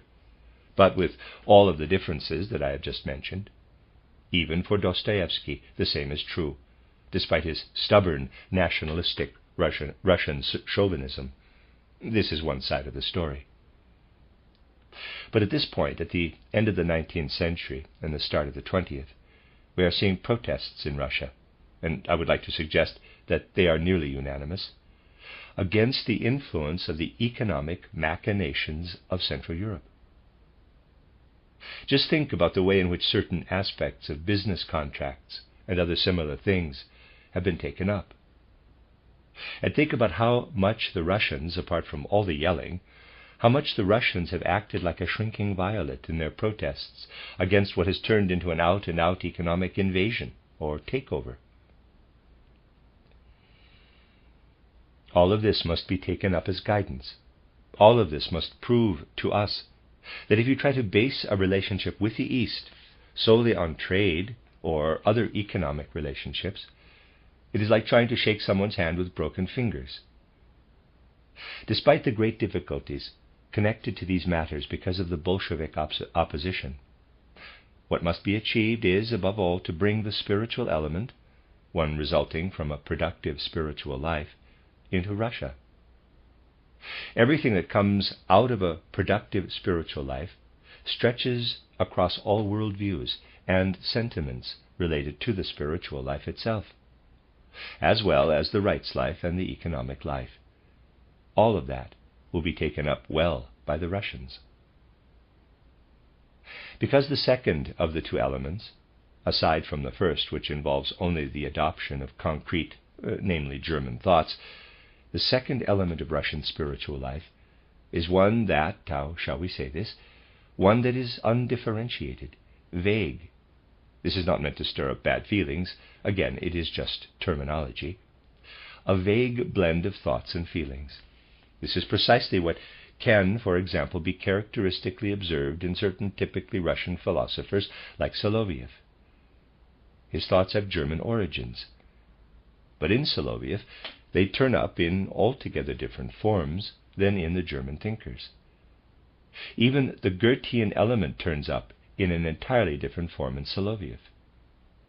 It has been mixed around, reimagined, turned into a blend of feelings and thoughts that lend a certain nuance to the whole. But this nuance is also the only thing that distinguishes this spiritual life. And this nuance is still passive. It is accepting and open. And it relies on taking up Central European spiritual life. In this exchange between Central European spiritual life and the Russian people, it is possible that something awful could develop for the future. You also have to keep in mind how generative this interacting is for civilization. But it is important that the back and forth occurs only in the purely spiritual element. It must play out in a certain element built on the relationship between one human being and another. This is the kind of relationship that we must achieve with the East. And when this fact is recognized, then something else will arise all on its own from what happens in spiritual life, something that we might call an independent economic community. We cannot start with this, because if we do, then it will absolutely backfire. Everything that economists might do with the East will surely bring us absolutely nothing if it is not built on the foundation that I have just described. It is a social issue of eminent importance. We must keep this circumstance in mind. The other side of this is our relationship to the West. You see, educating the West from out of our Central European spiritual life is impossible, and we should reckon with this impossibility, irrespective of the fact that it is already incredibly difficult to simply translate the things we think in Central Europe, the things we perceive in Central Europe, as well as the things they perceive in the East. The whole way of looking at things, when it comes to purely spiritual matters, is completely and totally different in Central European regions than it is in the West and in America. People were amazed that Wilson understood so little about Europe when he came to Paris. They would have been less amazed if they had taken a look at a thick book that Wilson had written back in the 1890s. It is titled The State. This book was actually written entirely under the influence of European scholarship. But you should just see what has come of it, this European scholarship. You would not have been amazed had you seen the precedents. You would not have been amazed that Wilson understood nothing about Europe when he came there. He simply could not. For whenever thinking as such comes into consideration, it is futile to try to arouse any sort of direct impression. On the other hand, it would be very significant if you were to imagine the matter such that you said to yourself, quote, well, when you try to do business from culture to culture with the West, you will never get anywhere, close quote. If, on the other hand, you shut out the scholars, and even more so the statesmen, from the exchange, if you do not send any statesmen to the West and instead send only economists, then the people there will understand these economists and something fruitful will result. Only when it comes to economic life will we get anywhere in direct exchange with the West. This is not to say that when having an exchange with the West we should simply limit ourselves to everything that belongs to economic life. No, this is not necessary. It is, for example, highly interesting to take a look at many of the concert halls, big concert halls in Western Europe, and to look at the famous composers being played there, Mozart, Beethoven, Wagner, and so forth. Generally, you will find only German names. However, you can be sure that if you want to make some sort of impression on Western Europe, using only what comes out of the substance of Central European thought, you will not get very far in either the Romance cultures or the Anglo-Saxon culture. This does not preclude talking with people in those areas about what is thought in Central Europe. It goes without saying that you can do this. But you must speak in a different way than you might in Central Europe, where the life of the imagination, the thought life, is the primary consideration. Take a look at a larger example. Western Europeans, and perhaps also the Americans, will understand our building in Dornach much more than they will understand what we are talking about within it. That is to say, they will understand everything factual about the building. Of course, when one is speaking, it is also possible to put things in a way that allows the factual aspects to emerge from the subject at hand. This was certainly true prior to the war. Once again, I bring this up not out of immodesty, so much so that in Paris in May 1914, I gave a lecture in German.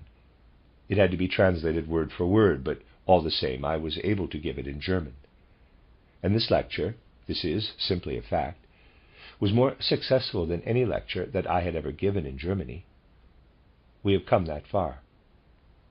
But it is necessary to couch what is said in such a way that it deals, shall we say, more with the surface layer, with the appearances, with the results, with the potential effects. It is necessary to present everything that way. In this instance, we are dealing primarily with the question, how? And therefore, it is not at all unrealistic, but rather a very concrete thought, when we say to ourselves, quote, we will have a big impact on the West if we understand our task in the proper manner. If we, for example, really manage to get away from the things that are not working and will never work, because we will always be behind compared to the West. If we get away from the simple imitation of the West, close quote. You see, it will make absolutely no difference if we imitate the machines of the West. We will not make them as precisely as they do in the West. If we make false teeth the way they do, we will not make them as elegantly. It is pointless. If we simply imitate, we will never really establish the right relationship with the West. They will have no need for the things that we create by imitating. But if we take hold of what we can do and what the West cannot do, if, for example, we were to fill technology with artistry and artistic understanding, if we were to arrive truly at what has long been forming within our anthroposophical society, which we have not been able to bring to completion due to failures of the individuals that have given themselves to the task, if we were, for example, to imbue the locomotive with an artistic form, if we were to give an artistic form to the train stations where they arrived and departed, if we were to impress upon ourselves the things that we alone are able to apprehend, then the people in the West would take it up and would understand it too. And then they would have open exchange with us. But we must have a picture of what this exchange might look like. This is something that each individual must do on his or her own, but it must be done. And we must begin this task presently, so that we can recognize how the impulse for threefolding emerges out of genuine actual relationships. We must have a spiritual life whose nature makes it able to affect the East in the way I have just described to you. This is the only way to have a productive spiritual life. By doing this, we will already trump the Lunacharskys of the world and all of those like him. People like that will not be able to enslave the Russian soul forever. If we had this productive spiritual life, we would already have begun to have an effect on the East. We must only muster up the strength to bring this spiritual life into being ourselves. We must defeat all of the base people who have stepped forward, wanting to trample over this spiritual life. The animosity toward the spiritual life has reached such a point that recently in Dornach I read a statement saying that in the conflict with spiritual science, the spiritual sparks have been inflamed enough that actual sparks and flames might take hold of this building in Dornach. So the enmity toward spiritual work is taking on the most brutal forms. What is crucial to understand is that this is altogether necessary.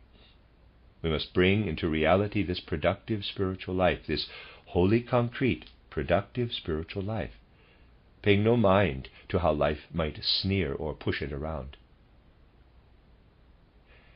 You must know that this productive spiritual life that is able to come into being in Central Europe could call forth the great brotherhood that could then expand into the East and unite it with Central Europe, whereas all of these brutal economic machinations will only open up further chasms between Central Europe and the East. It is exceptionally important for us to see clearly into such matters, and it is important that such ideas become popular. It is particularly important because if you win over the public, then simply because they will grow accustomed to thinking in this way, people will arrive at a whole new way of thinking about the other social questions as well. But this must be established on a broader basis than it has been thus far. For this reason, it is necessary that we work with all the flame and passion available to us, so that the things we strive for are not forever wasted efforts. I must stress, my dear friends, that right now we have a wealth of material in our journal titled The Threefold Social Organism, but it is fundamentally entombed because it is only in written form. This is why we have had to work continuously. But this is impossible to maintain. We must develop a broader foundation of many different people who can handle all of the things that are faltering in one way or another. We must be clear about these matters. We must be entirely clear about our need for a productive spiritual life, and clear that we must cultivate it so that we can establish a viable relationship with the East. And we must also have an economic life in which the state does not interfere, in which only the economists are active in order to have any exchange with the West. The economists alone must tend to this exchange. Only in this way will anything good come of it. It can be done, indeed, it should be done for as long as no other means is possible. Otherwise, though there can be an exchange from state to state with the West, nothing fruitful will come of this. Something good will come from the exchange only when our statesmen disappear from the economic dealings, no matter how much they kick and scream about having to do so. Let the statesmen over there in the West do business. Over there, the statesmen are right in the midst of economic life. But here, in Central Europe, if the economists become statesmen, they lose all of their economic bearing. They become men who think only politically. It is important that we see into the real necessities of life. This already shows us why we must have a threefold social organism, so that we can send to the West economists uninfluenced by the machinations of the state and the spiritual life. And we need a free spiritual life in order to arrive at a viable relationship with the East. Our international relations themselves depend upon it. What form this takes in each individual case is something that each of us must determine ourselves. What I offer here should be taken only as a guide.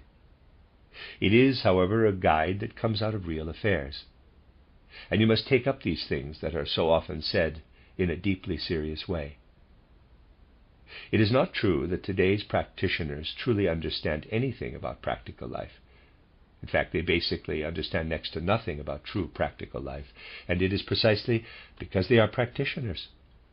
The practitioners nowadays are actually the biggest theoreticians, because they live entirely within the schema of their own thoughts and theorize about praxis within that space.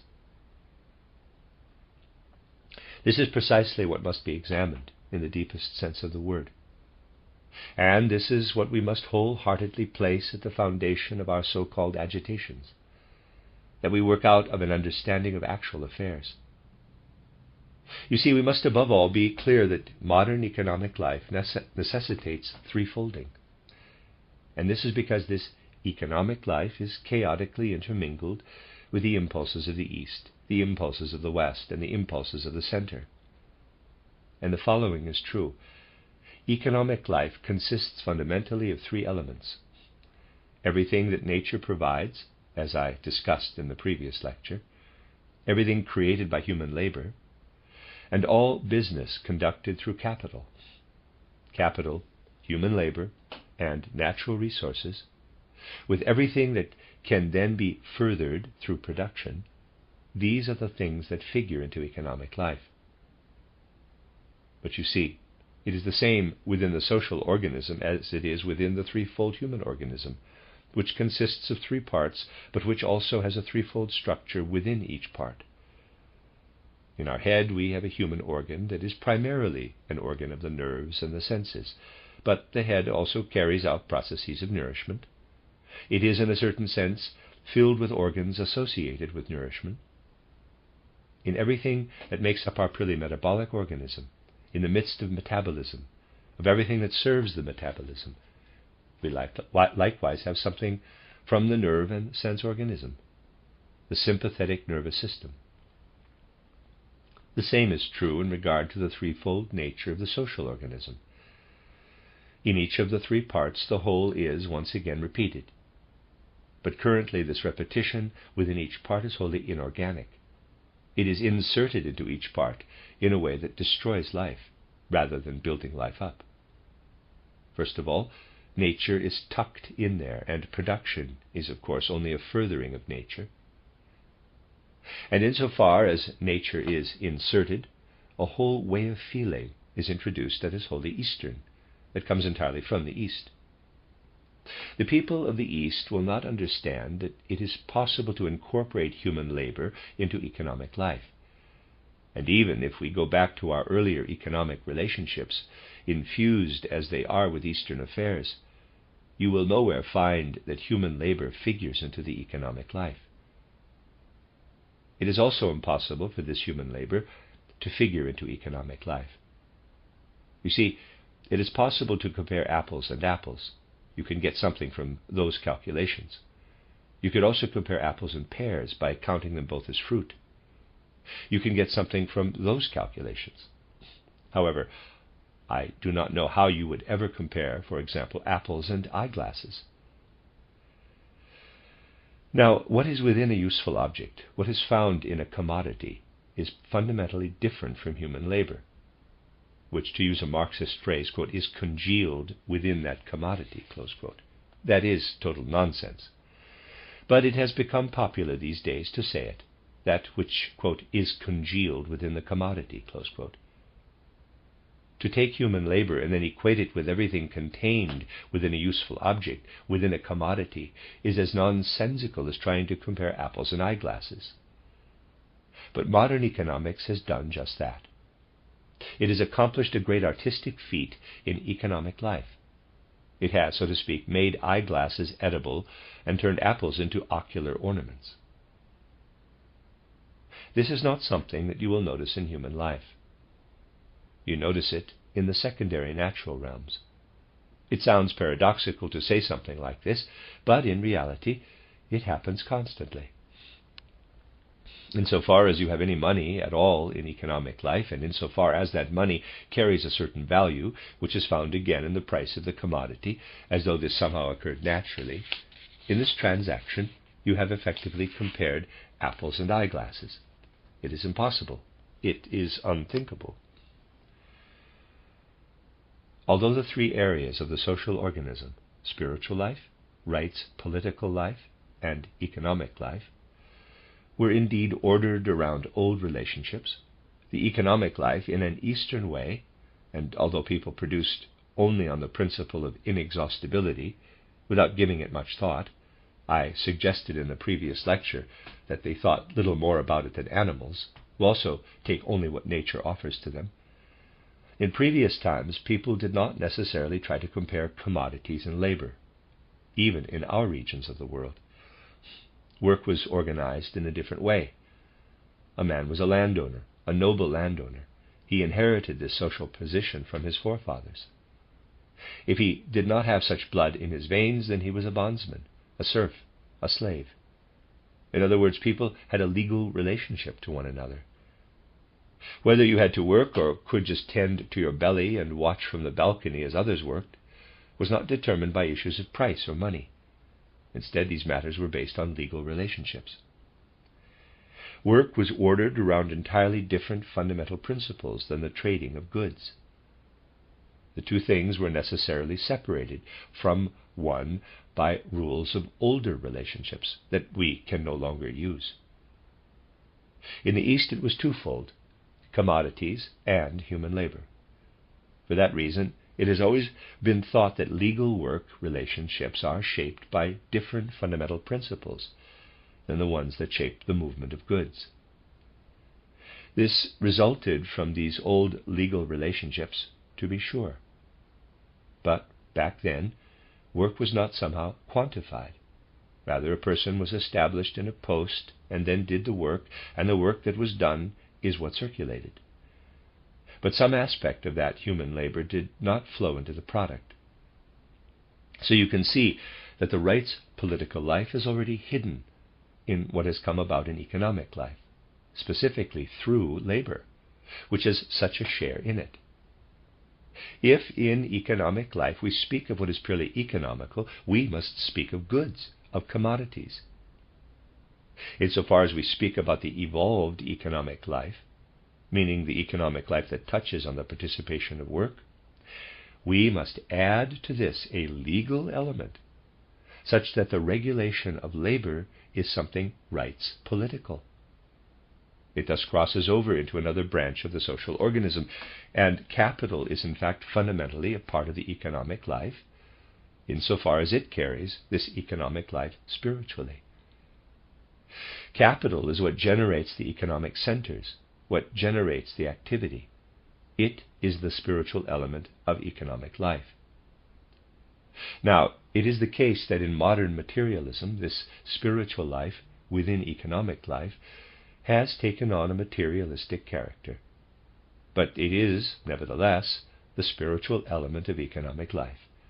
Capital is the spirit of economic life. This leads us to again seek a threefold structure within economic life itself. In other words, everything from the economic life in which the production, circulation, and consumption of goods takes place, that flows into it as labor, can be brought into relationship with the right's political life. And capital, which is the actual spiritual element, can be brought into relationship with the spiritual life. You will find this described concretely in my book titled Towards Spiritual Renewal, where it says that the transfer of capital, the circulation of capital, must stand in a certain relationship to spiritual life. This is the key, that we learn within economic life itself to treat these three areas separately and distinctly. We will form for ourselves a proper picture of what is actually true only if we know, on the one hand, that we must create regulations in a certain area that the East easily bypassed, the relationship between human economic life and nature. In the East, this relationship was self-evident. We have to regulate it. For people in the West, the whole of spiritual life, as I explained to you earlier, has become wrapped up in economic life. Even Spencer thinks economically, when he is supposedly thinking scientifically. Everything there is put into the economic life. Spiritual life is economics. Consequently, capitalism as such becomes materialistic. The idea of capital has to be there, as it says in Toward Social Renewal. But the connection between the spirit and capital will experience the starkest resistance in the West. There, capitalism as it currently exists corresponds so completely to the Western mode of thought, where everything spiritual is brought into the material. And so, everything that is currently being demanded of Central Europe by the West, about which people say such unjustified things on a fundamental level, this is nothing other than the effects of Western capitalism, which has now spread a very wide net for itself. Though the Western states have all fallen under the capitalist purview, people believe that they are just dealing with the West's political structures. This is not true. The statesmen, too, have basically become economists there, just as the academics are economists. And so we have to tell these two things apart. First, there is, I would like to suggest, everything that we have to think about in economic life, things that the East is not accustomed to thinking about. And then there is all of capitalism, which must be inspirited. Everything that the West would never think to inspirit. This is precisely the task of the Central European regions. Thus something has come into being in these Central European regions that must be very carefully considered. It always happens here in Stuttgart and in Switzerland, and other friends have also experienced something similar.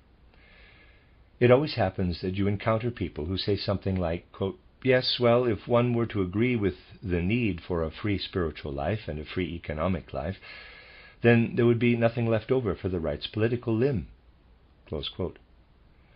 In fact, the way that political life is these days, having taken in spiritual life, which has no place there, and taking over the economic life more and more, in this form, true political life is stunted. In that situation, actual political life, namely the life that should exist between people, between all mature individuals, is simply not there.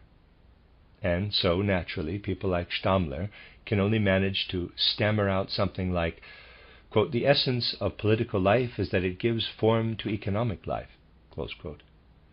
But in actuality, the essential fact is that political life will develop properly, since it encompasses everything that exists between mature individuals, simply because they are human beings, meaning that, for example, the whole realm of labor regulations belongs to it.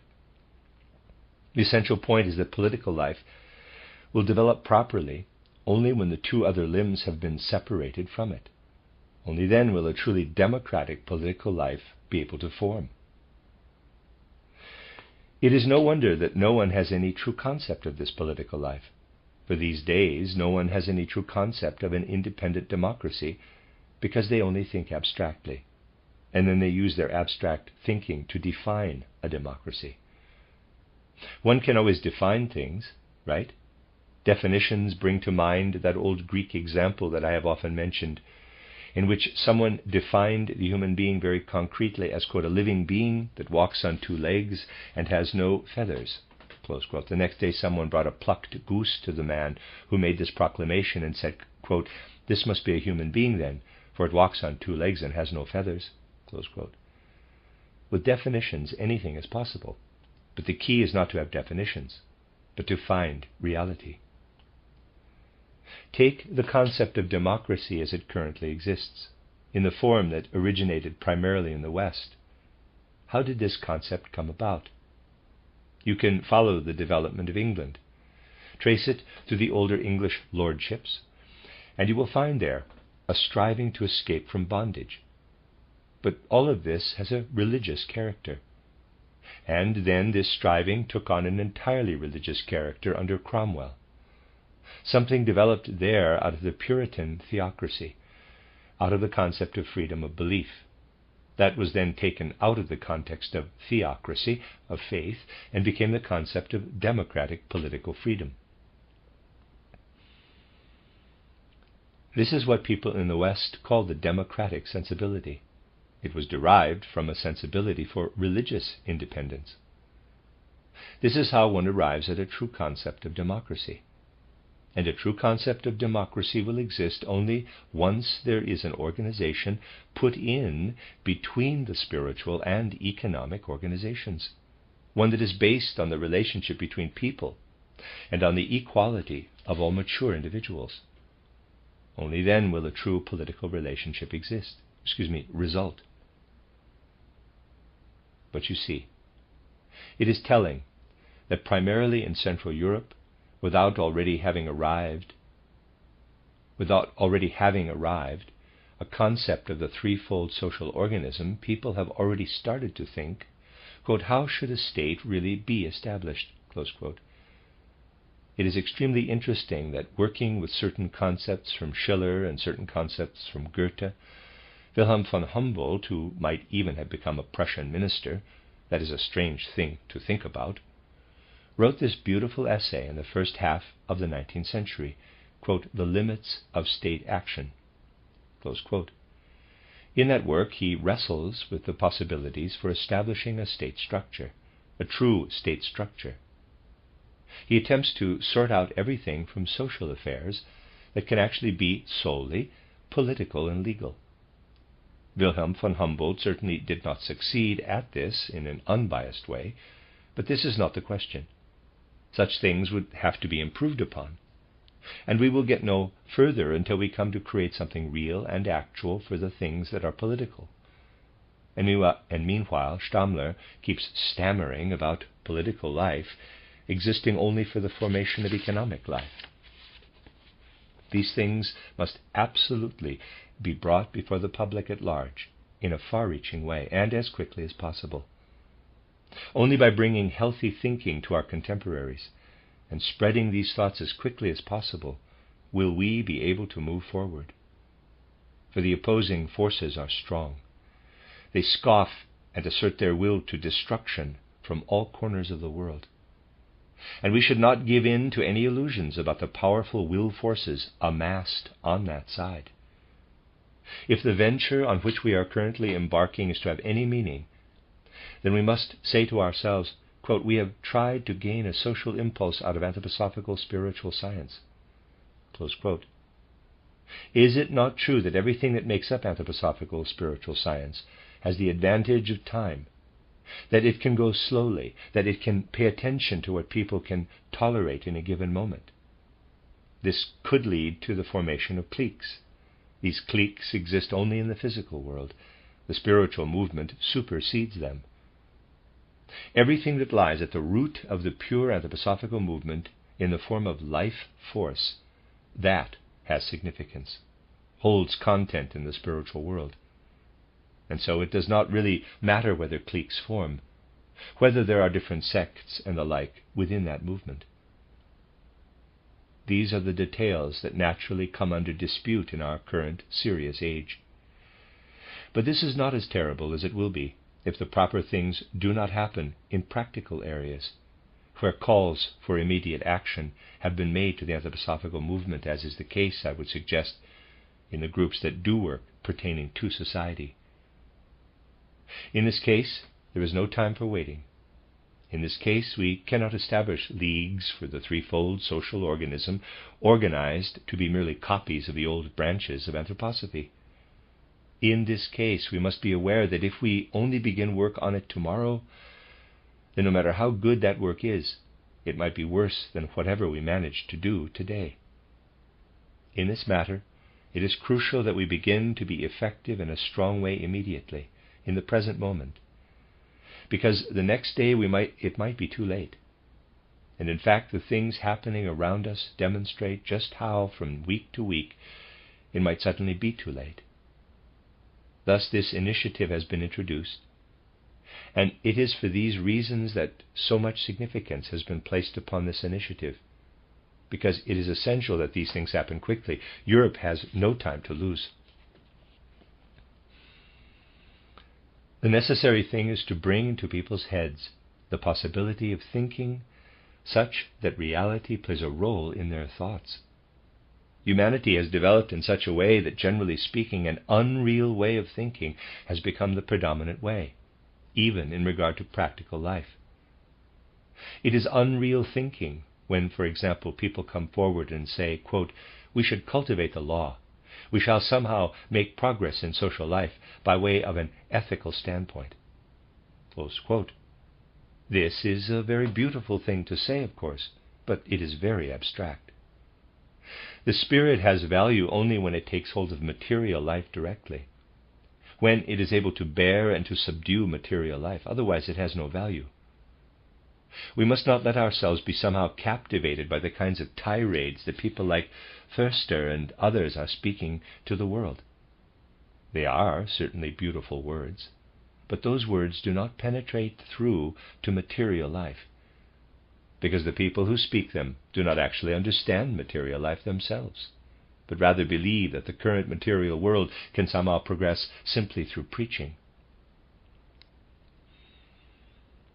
And this is the mistake that the bourgeoisie has made in their soul lives.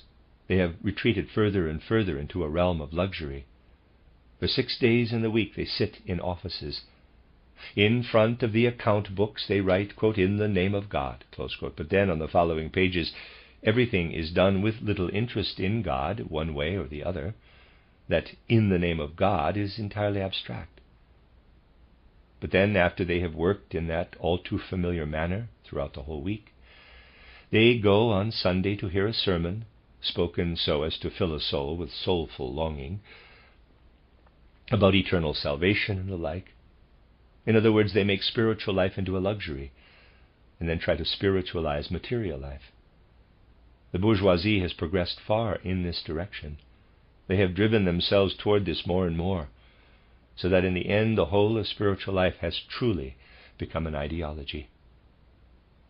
On the other hand, it is no wonder that the proletariat should come forward and theoretically declare, quote, spiritual life is an ideology, close quote, and no wonder that it is now trying to rearrange all of economic life by paying attention only to the modes of production. These two things go together. Truly, the way things are now, the fight between the bourgeoisie and the proletariat consists in nothing more than how the one is worse and the other better, and vice versa. It is merely a fight. Going deeper into the matter will not lead you to find a way to give a fruitful form to life. You will find a way to do that only if you have a comprehensive impulse, one that encompasses the human being as such. For this you must either engage with the threefold social organism, if you recognize that, or you must understand things well enough to put something better than the threefold social organism in place. Everything else out there right now does not reckon with the human being as such. For that reason, it is essential that we rescue our movement in the very near future from everything that our opponents have in store. Their plan is to make our movement impossible through machinations of their own. And these machinations will be very carefully laid out. Just think about all the carefully crafted things currently lying on the battlefield of the title Berliner Tageblatt, Berlin daily paper.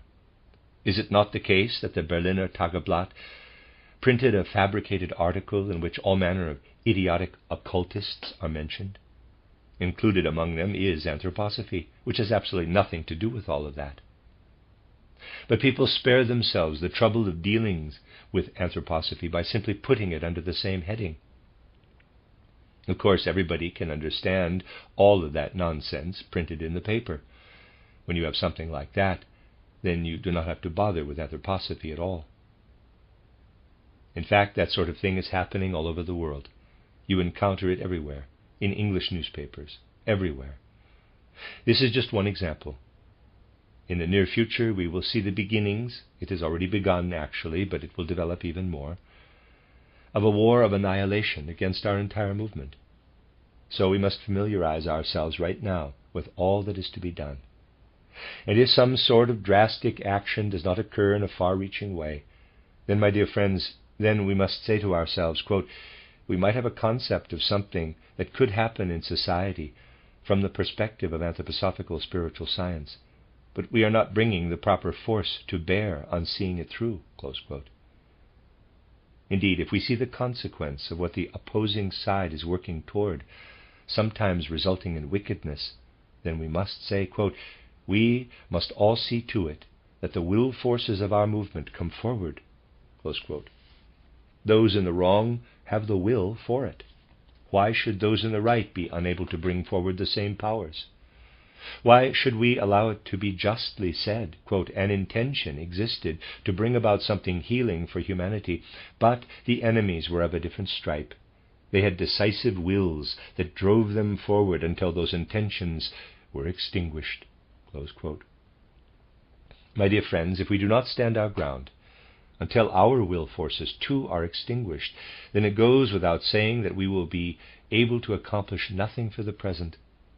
We have arrived at a point of either or in our movement.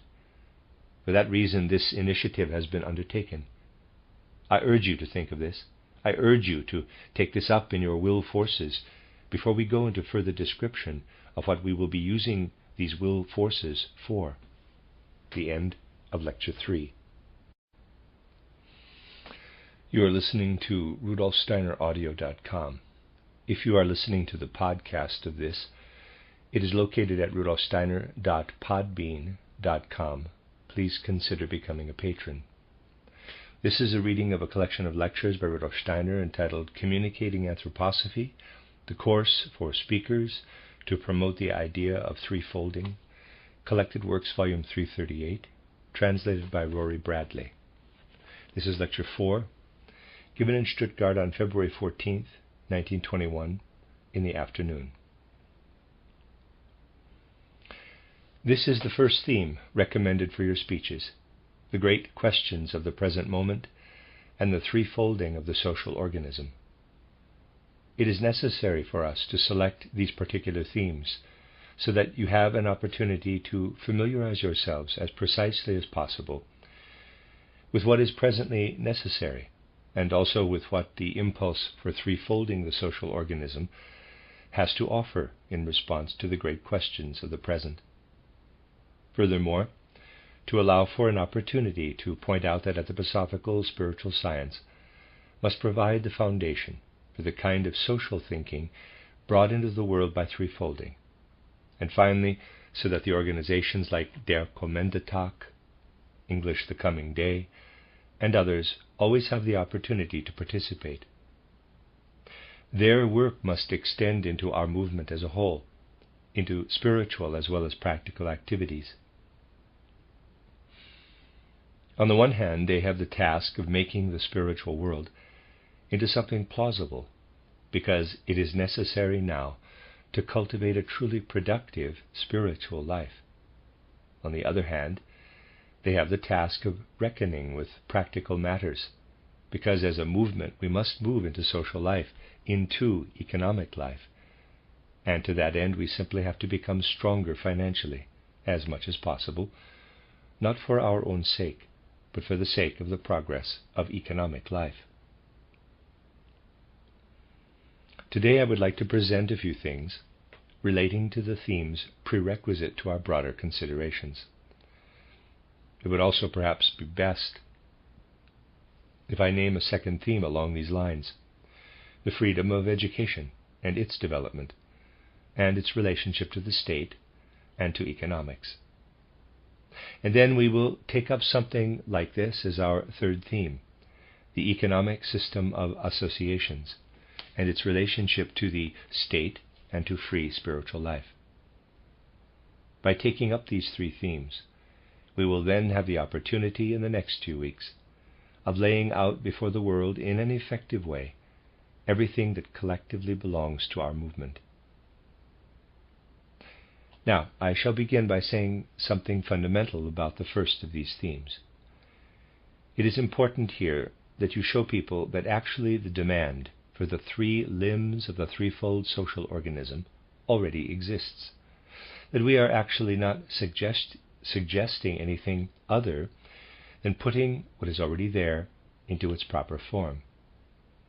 Although in a different form, everything is there that should be there, and will be there, once it has been rearranged.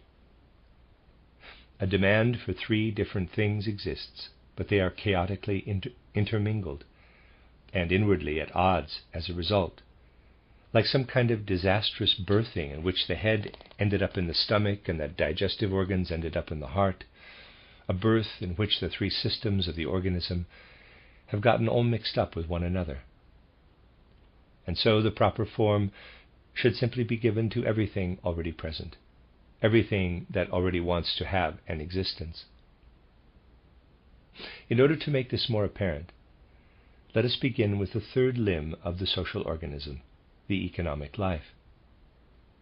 This economic life, as it currently exists, can be accurately characterized simply by tracing its development through the last 2 centuries. It is only in the last 2 centuries that true economic life has taken on its current form, a form that has given rise to all the social questions. Of course, it has been a somewhat long and gradual process. Economic life, as it lies before us, even if we are to look back as far as we possibly can, that economic life still cannot be traced back any farther than sometime in the 13th or 14th century. During this period, we find that European economic life underwent a kind of crisis, a kind of subtle and creeping crisis, shall we say. It was during this period of time that the foundation of European economic life readied for a transformation. If we go back farther, into an even earlier period, we find that this European economic life was necessarily beholden to the continental exchange of business and goods between Asia and Western Europe via Central Europe. And we also find that in this prior period, economic life all over the world was carried out as a self-evident process. Even trade was practiced as something entirely self-evident. By and large, economic relationships were not yet so intensively developed as to necessitate that the freedom of exchange, the freedom of trade, be regulated or organized. But as the Central European population grew ever denser, as economic life grew ever more intensive, the need arose to organize everything. And from the more independent economic life of that prior period emerged an economic life that was much more bound up. The more independent economic life of an earlier time is characterized by the fact that individual economic activity was governed by independent sensibilities, with the farmhands, with the indentured populace, which was mostly limited to domestic economics according to the instincts of the landowners, and that more expansive trade, which was conducted with Asia, also did not require any particular regulation. It could be carried out freely, because back then economic life was not yet so intensive. But as I said, with the increase in population, as well as the development of other relations, which we can discuss in a moment, the intensity of economic life continually increased, and certain protective regulations had to be established that were not necessary before, regulations that were all intended, more or less, to somehow protect the consumer. This is somewhat peculiar, that in the period of time when economic life underwent a kind of gradual crisis, around the 13th and 14th centuries, there actually developed a tendency all over the world, though not by any general conscious effort, to establish measures that protected the consumer. What else is it except a protection of the consumer when the cities through which merchants traveled, through which the trade routes passed, instated the so-called storage laws, forcing the merchants passing through to stop for a certain number of days before being allowed to continue on and freely sell all of the goods that they were unable to sell in the city. This is about protecting the consumer. All over the world, the concern was for protecting the consumer. Though this may not be immediately apparent, there is something else from this period of time that must be reckoned against these efforts to protect the consumer. I have just been spending a good amount of time applying myself to this question, and recently found that the establishment and development of the guilds, though superficially concerned with organizing production, was also undertaken to support the consumption of the products made in those guilds. If you go to work on this problem without any preconceived notions, it is impossible not to find this. This happened by taking a detour through the process of organizing the means of production. Despite the fact that the guilds were formed through an incorporation of businesses that produced the same goods, this was not done initially with the intent of organizing the production of those goods. Rather, the merger was undertaken so that all of those businesses who were incorporated within the guild could sell their products at a price that protected the consumption of their goods, as I have suggested. The guilds were in fact a means by which the consumption of goods was protected. If you simply take a few books out of the library and compare the dates that you find there, then you will say to yourself, if you keep in mind the guidelines that I have given you here, this is what characterizes the economic life of that period of time. And now, this economic life has developed through several centuries under the influence of these various regulations. But it had always a kind of subtle and gradual crisis within its being. It has grown ever more intensive, and this is the peculiar thing. An economic life that grows ever more intensive in one particular territory creates a need for ever more limitations, regulations, and organization. An economic life that is somehow open, that has access on one side or another to inexhaustible resources, namely agriculture, the economics of the earth, does not have the same compulsion to organize itself.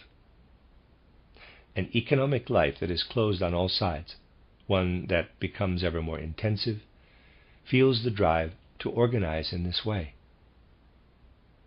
Now, this European economic life would, as the centuries passed, have been driven toward a decadence of unimagined intensity if a certain event known to all of you had not occurred.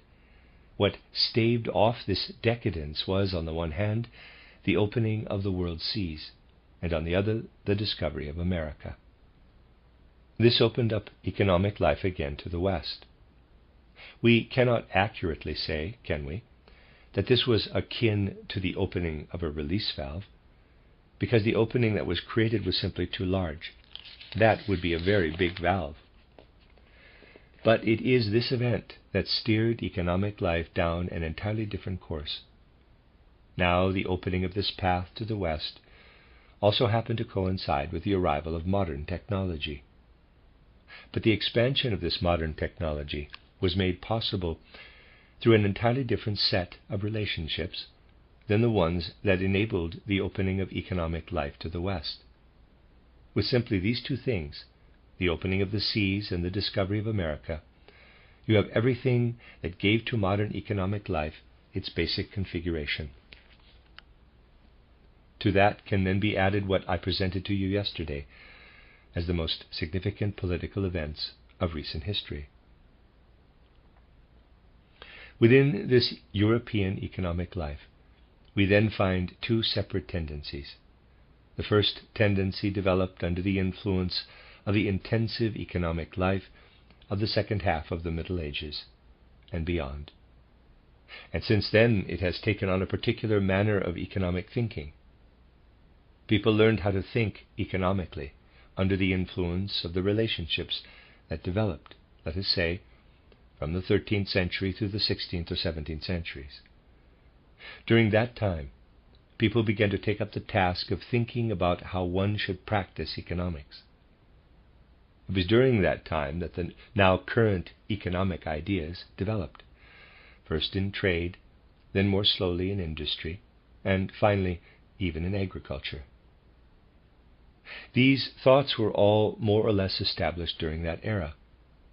You could also say that all of the classes of the population that were and are called to practice economic thinking, primarily, at least at first, within the European territories, these people developed their economic thought life under the influence of the experiences from that time. This lies deep within each human being. It was because of this that the constitution of the human soul became conservative. All of the conservative thoughts that lie within the human being can at their core be traced back to this period of time. Economic life then opened toward the other side, as I have described to you. And because of this, something came into this whole imagination of economic life that was not immediately or unconditionally incorporated into that way of thinking. Instead, it gave that way of thinking a particular economic impulse.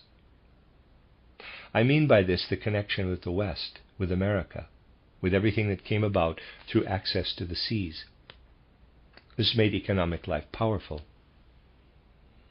And so, I would like to propose that the thought content of economic life and the driving impulse of economic life were thus formed. These circumstances were so potent that they gave current social life its entire configuration, including its materialistic form.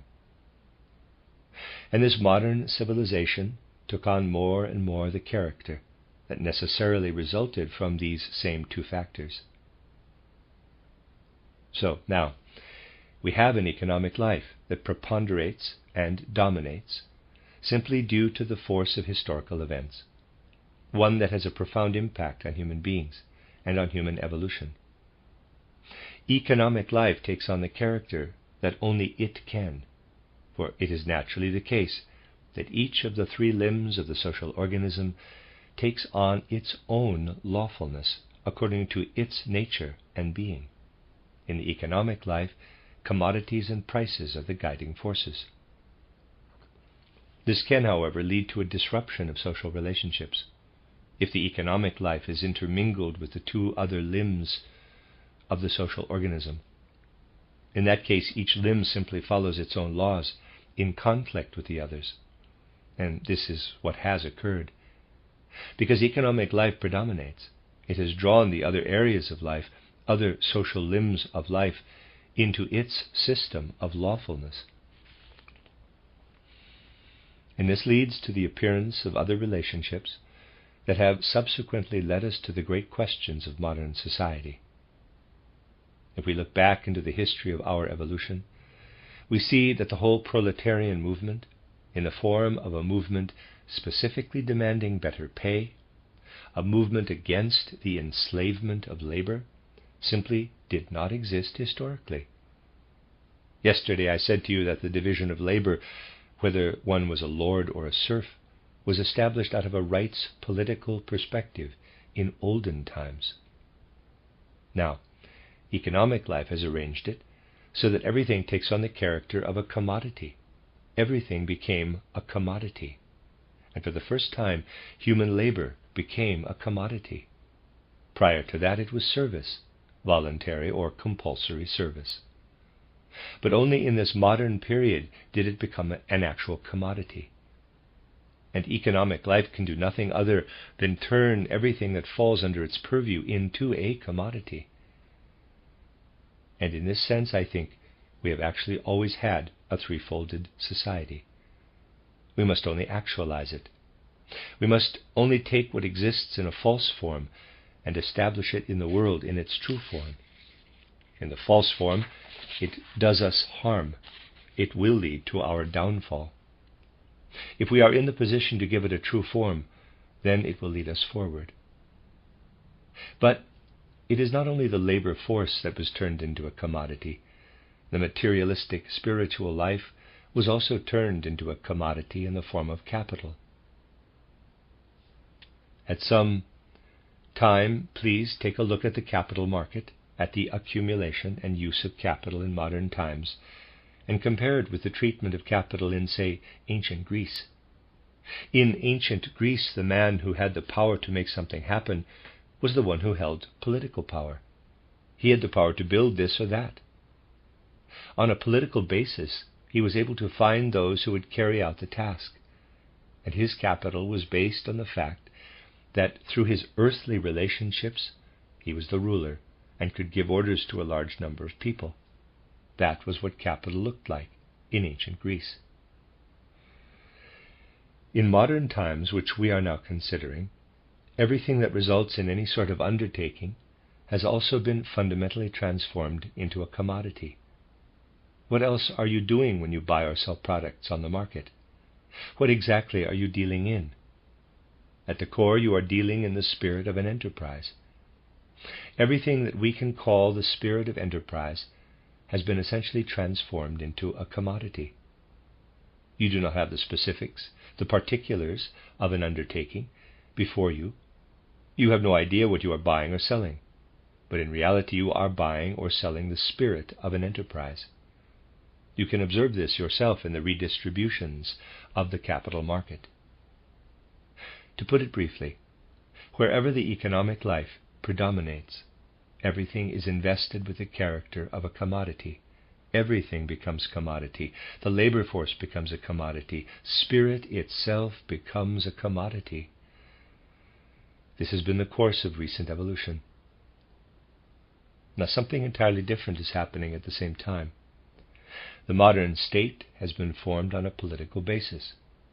We see at first, do we not, that these modern states form out of certain pre-existing free relationships between the surrounding rural populations and the existing cities, which formed around church epicenters in Italy and with a somewhat different mindset in France and England. And so the things we call states are formed from these conditions. Whereas in the West, this concept of the state is already taking form. In Central and Eastern Europe, we continue to see something else, namely relationships that are still somewhat freer.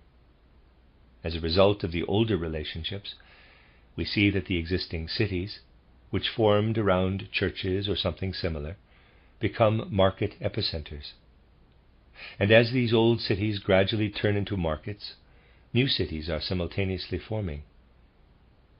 It is interesting to see how these cities came to be in the 11th, 12th, and 13th centuries under the influence of economic life.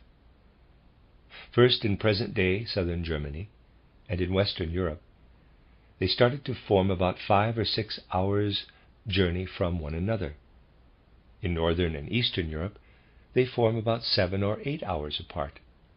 In older times, this made perfect sense. Why? Because the farmers who did their business in the area needed to get to and from the city with their products in one day. This came about as a result of an inner necessity. But when something like this happens in history, then something else not motivated by the same inner necessity comes about simply because of the principle of imitation.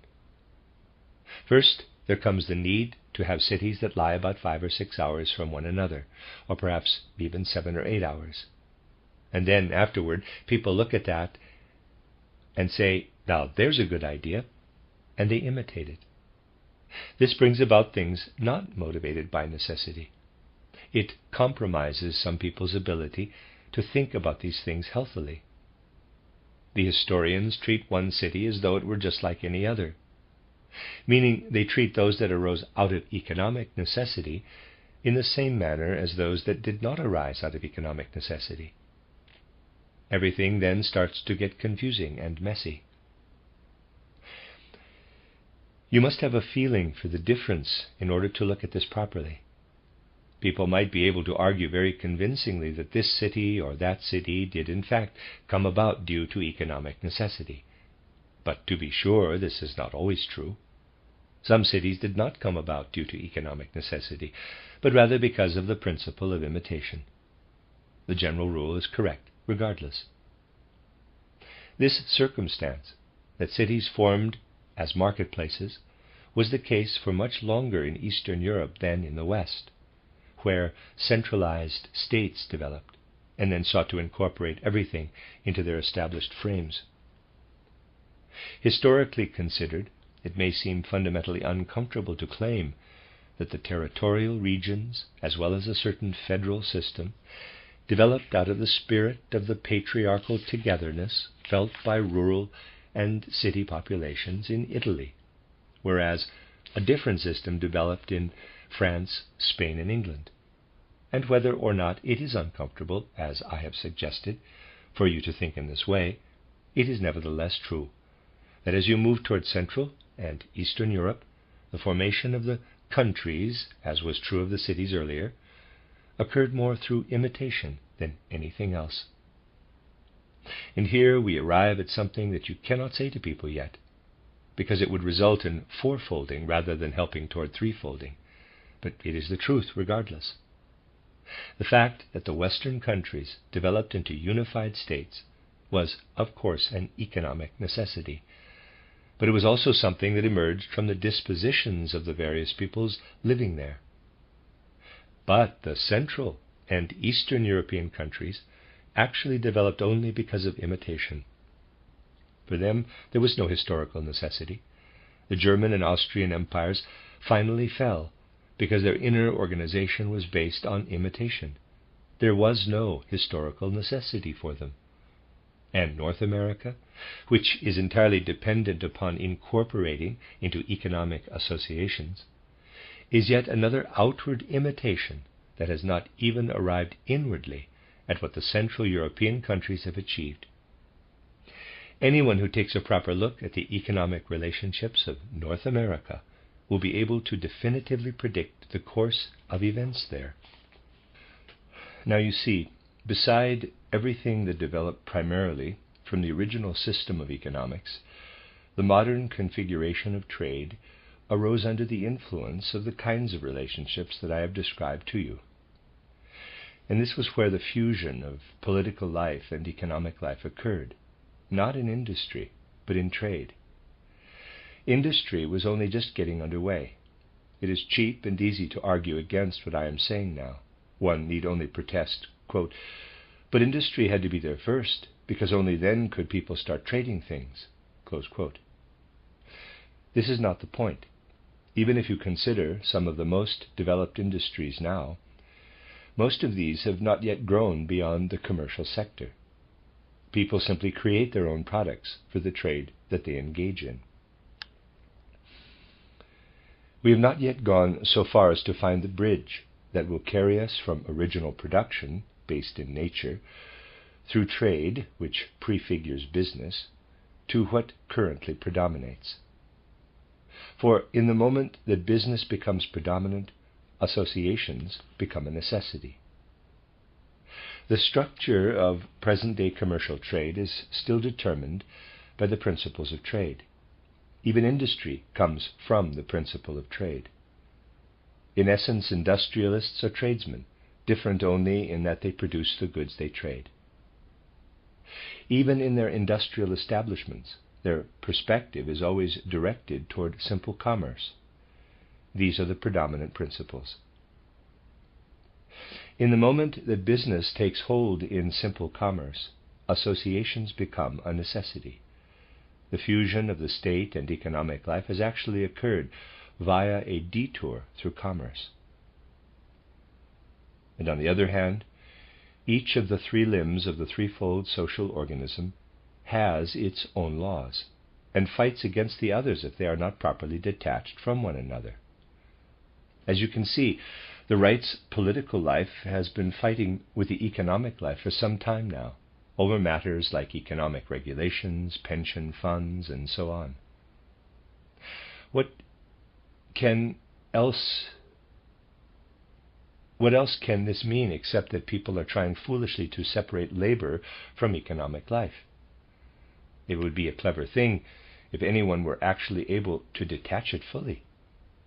But in an attempt to do just that, the states are, quote, on the march, close quote, if I can be permitted to use a phrase that, as you know, was misused by Wissel. On the march for an independent rights life.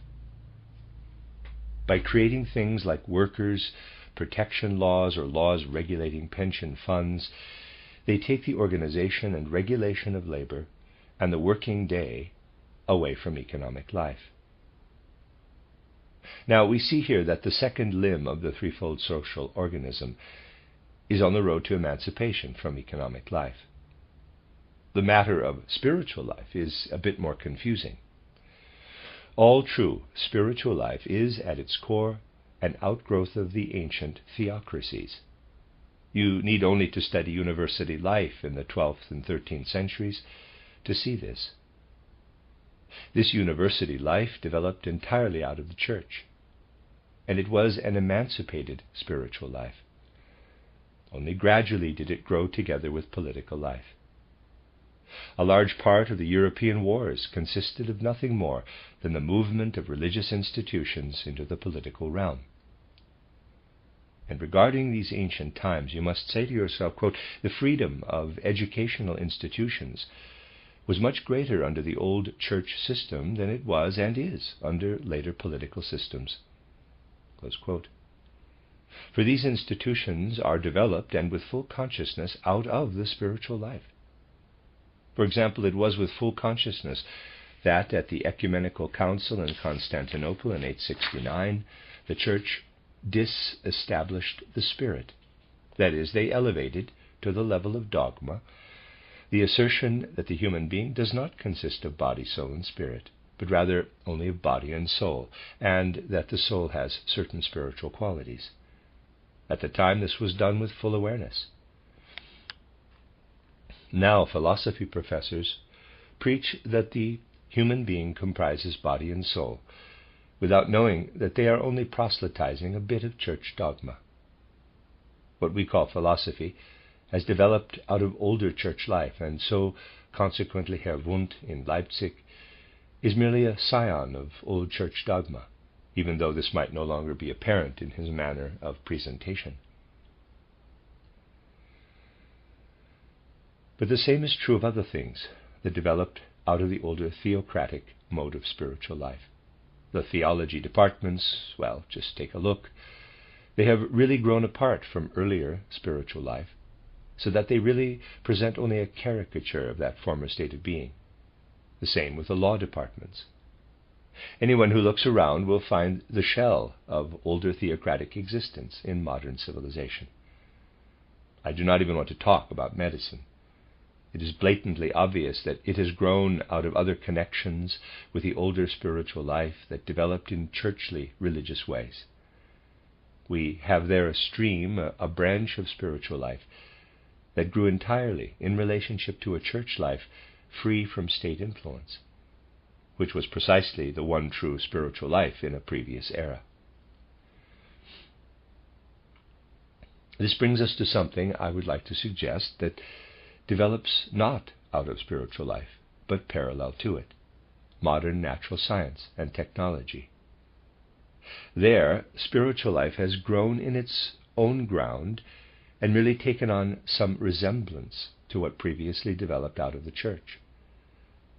This is why everything that developed fitfully, if I may put it so, in imitation of older constructs, appears so strange. Through imitation, people built more and more vocational high schools, commercial schools, economic schools, and so on. All of that haltingly took on similar forms to everything that had developed out of earlier church life.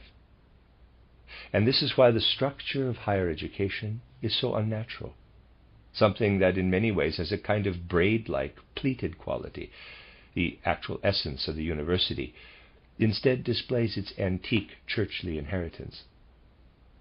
And then we have those schools that are actually somewhat humorous when you place them beside their precedents, that is, the modern economic schools, the vocational schools, the mining colleges, and so on, all of which have sought some similarity with the universities, even in superficial things like their names. So on the one hand, we have the spiritual life, and how it turned from an older free church life into one that was slowly absorbed by the state. And on the other hand, we have the intrusion, shall we say, once again originating in a certain state of freedom, for spirit must indeed be free. Genius cannot be manufactured by the state. The intrusion of spiritual life finding a new place for itself in political life. It would have been consistent with the ideals of many people to cultivate true artists at art schools. But you know already that the educational program that cultivates the genius or the true artist does not yet exist, despite the fact that people want it. And thus we see how the spiritual life is absorbed altogether inadequately. Basically, only the exterior form of it is taken in. The content is constantly forced to be, shall we say, restrained or to be completely curtailed. For is it not true that if you find yourself in the position of having a bit of spirit, which is a wholly unpleasant position to be in now, then you have to protect it, at the very least keep it secret throughout all of the terrible torment of exams and other things, so that it does not freeze and harden inside of you, so that you can let it unfurl afterward. Indeed, you have to keep everything belonging to true spiritual life hidden under your hat. This is how it is. And this, at its core, is nothing other than a kind of emancipation of that spiritual life, a latent form of self-emancipation. We stand here before a brewing crisis. The final consequence of socialism is no less than Marxism, Bolshevism in its radical form. Everything becomes, in quotes, socialized. The whole state becomes one big industrial establishment, a giant business venture. At least that is their ideal. Now, if people undertake to see this through, then it becomes necessary to organize all of the technical knowledge that is part of this whole menagerie. Machinery is of course what I meant to say. Without this technical knowledge, you cannot move forward. Modern technology is absolutely necessary. But Bolshevists and all of the other groups that want to bring Marxism to bear upon reality can bring about nothing other than its ruthless exploitation. By this I mean that you can enslave technically gifted people for a period of time, but they will slowly fade, disappear if not first allowed to cross over into an independent, emancipated, free, productive, spiritual life. The whole world is standing before precisely this crisis in every region where the socialization, in quotes, of spiritual life is taking radical strides forward. Just as the other two limbs of the social organism, rights political life and economic life, have their own governing laws, the way in which economic life makes everything a commodity, the way in which rights political life encloses everything economic, even what does not fit within its purview, so too must spiritual life, according to its own laws, emancipate itself from the two others. So there is a demand for these three limbs of the social organism: the spiritual limb, the rights political limb, and the economic limb. For this reason, these comprise the three great questions of the present. The three great questions of the present are the question of the proper form for spiritual life, of the proper form for rights political life, and of the proper form for economic life. And we encounter this everywhere, that other attempts at answers are being made.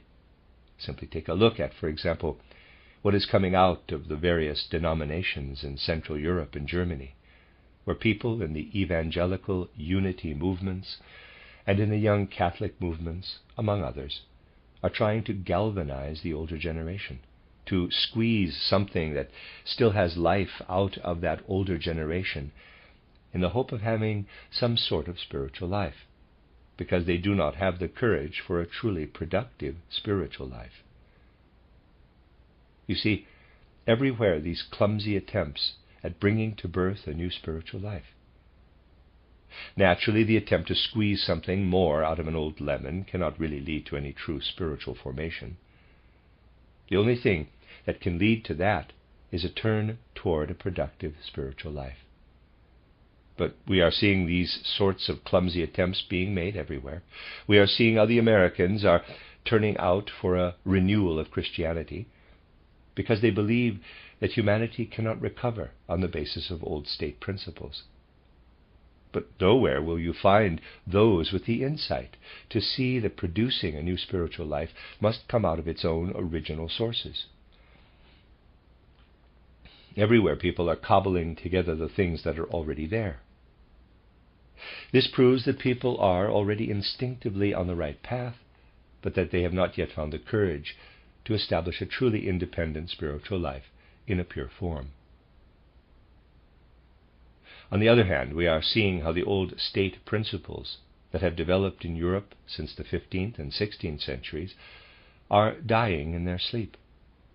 What else would you call the monstrosities that people call peace treaties and the like that have occurred since Brest-Litovsk and Versailles? What else would you call that but a snoring, suffocating state principle, one that cannot give form to anything except terrible things, one that creates structures that have no chance at existence? Czechoslovakia, for example, will have no chance at existence because it does not have the things it needs. The Polish state is to be restructured once again. It is simply not possible for the political life to recover when it is built upon the democratic principle of, quote, all men are equal, close quote. In other words, when it encompasses all of the concerns of each and every adult. For as long as contemporary life is so chaotically intermingled, we will not get anywhere.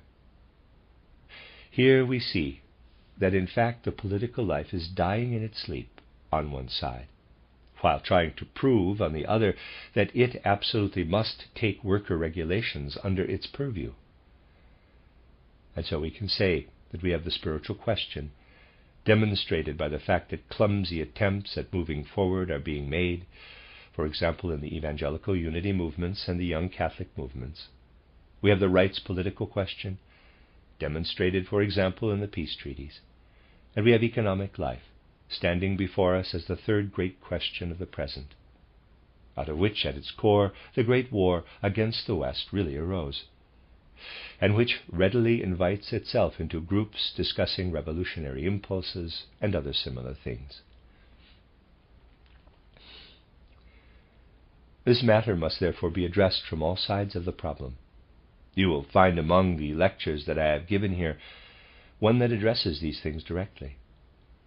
Now, from the perspective of these three great present-day questions, we must address our first theme. We must embrace the idea that these great questions are out there: the spiritual question, the rights political question, and the economic question.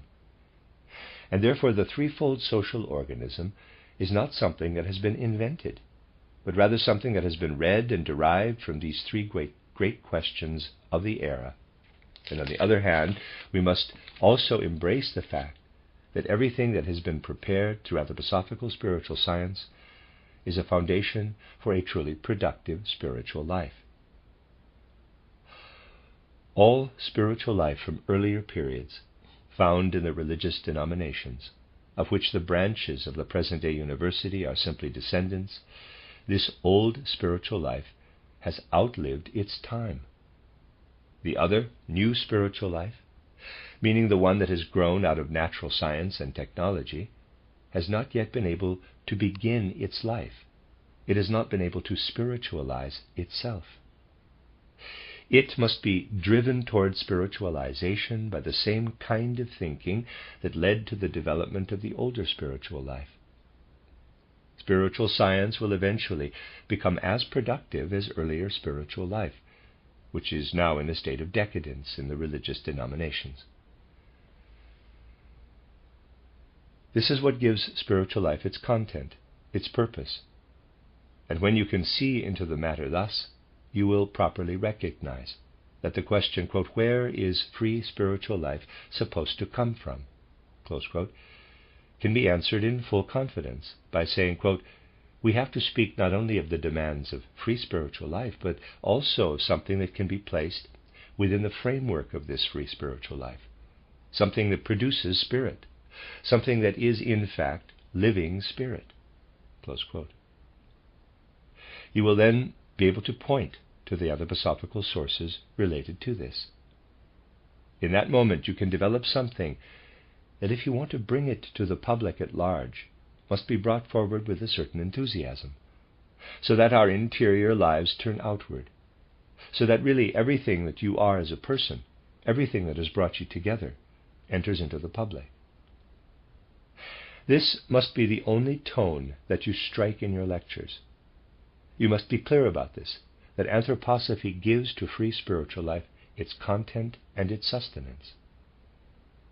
On the other hand, you will find a different tone when you deeply feel that economic life turns everything into a commodity, and that everything that should not be made into a commodity must be removed from economic life. Then you will find the dry tone of sober consideration that must run through your lectures when you speak about economic life. In those moments you can speak soberly and dryly. You must speak in that manner, as though you were doing computations. And this is how you will find the two different nuances that you need for your lectures. And you will find them to be entirely different from one another. The dry, sober tone of the dry economic analyst, and the enthusiastic tone of someone who is speaking of free spiritual life, not merely as a political ideal, but rather speaks as though knowing what wants to enter in. And then you will find, between these two rhythmically alternating tones, no need to have any convulsive rants or anything like that, the third tone, the tone that you will need for handling the rights political realm. But it is necessary that in your voice itself you become intensively threefolded, so that you recognize this properly, that in your soul you have a different bearing toward spiritual life, a different bearing toward rights political life, a different bearing toward economic life. When speaking about spiritual life, you speak with inner strength and conviction. You speak as with the true knowledge that every human being is an authorized participant in the harmonious spiritual life of humanity, in the harmony of human spiritual life. When speaking about the rights political life, You speak in a way that allows the soul to swing like a pendulum from one side to the other. Duties, rights, rights, duties. You speak with a certain cool deliberation, which need not have any resemblance to the pretentious mendacity of old statesmen, but it does come with a certain deliberation. Insofar as in the right's political life, justice befalls one person just as it does another. And when speaking about economic life, you speak as though you did not have merely your own purse to look after. It may seem to be nonsensical, but you should speak with the feeling that you have other people's purses in your bag and are responsible for tending to all of them. You should speak with this feeling because you must go about your work as carefully as possible, because unexpected things that you had not thought of can sometimes happen. The secure feeling that you have in relation to spiritual life, so long as you have grasped it properly, nothing can go wrong. You cannot have this same secure feeling regarding economic life. It is very possible for things to go wrong there. This must be present in the tone that you use to speak about these matters. This is why you will find that in Toward Social Renewal, spiritual life is spoken about with absolute certainty and definiteness. When it comes to economic affairs, only certain examples are used, so that the reader has the feeling that it could always be different. This is what will give your speech a certain inner strength, being intensively threefolded in your inner life. And what I am recommending to you is meant to lead you a little bit toward this inner state of being. Since most of you are young, if you become aware of this threefolding of the human orator, this will be a source of strength for your work. The end of Lecture 4. You are listening to RudolfSteinerAudio.com. If you are listening to the podcast of this, it is located at RudolfSteiner.podbean.com. Please consider becoming a patron. This is a reading of a collection of lectures by Rudolf Steiner entitled Communicating Anthroposophy, the course for speakers to promote the idea of threefolding. Collected Works, Volume 338 in Steiner's Collected Works, translated by Rory Bradley. This is Lecture 5, entitled given in Stuttgart on February 14th, 1921 in the evening. It would be good to bring a few more formal matters now, so that we can then go back to other considerations relating to content. I indicated earlier that by placing yourself completely within the sense and being of one or another limb of the threefold social organism, you can find the proper tone for speaking. If you live into this correctly, it comes naturally. Now, on this point, I would like to present a few more things to you. But I would like to remark at the start here that when it comes to pieces of practical advice, situations can always be somewhat different than they were in this presentation, so that one can really speak about such things only as examples. It goes without saying that you might handle things one way in a certain situation and in another way in another situation. But when I imagine what might be fitting for the situations that you will face in your public speaking in the next few weeks, I find that I would first like to make you aware that having a very particular inner approach in each individual situation is of great importance for the speaker. You see, if you were to select a theme such as, let us say, quote, the great questions of the present time in relation to the threefold social organism, close quote, and if, because you had a number of speaking arrangements at various places that week, you were to present this theme by repeating at your lectures a number of specific statements that you had mastered through memorization, this would be the worst thing that you could do. For inner reasons relating to the content of the material, this is probably the worst method that one could choose for such matters. You can actually develop a responsible form of speaking that supports the content only when every speech you give is also new for you personally. Even if you give a speech 30 times in a row, or in a more extreme and seldom case, 100 times in a row, It is necessary for you to experience it as something new, even if only in the way that I will shortly describe. It is necessary to have great respect and attention for the content of that speech, to allow it to present to your soul all of its fundamental nuances, not so much its particular structure, its particular formulations, but rather its fundamental aspects, before you deliver it, to allow it to live once again in your thoughts. How you are able to approach your speech depends on the relationship that you have to the material. I have known top-notch actors and actresses who have told me with great conviction that they begin to feel as though they have played a role well only after they have played it for something like the 100th time. Now, a certain kind of illusion is naturally hidden in such a statement, for they probably had that feeling after the 94th time, and after the 50th time as well, but only in relation to the performances that came before that one. And at the most basic level, this feeling is simply what maintains the necessary feeling of freshness toward the act of speaking, that you can simply never get enough of the material you are speaking about, even if you are repeating it almost exactly.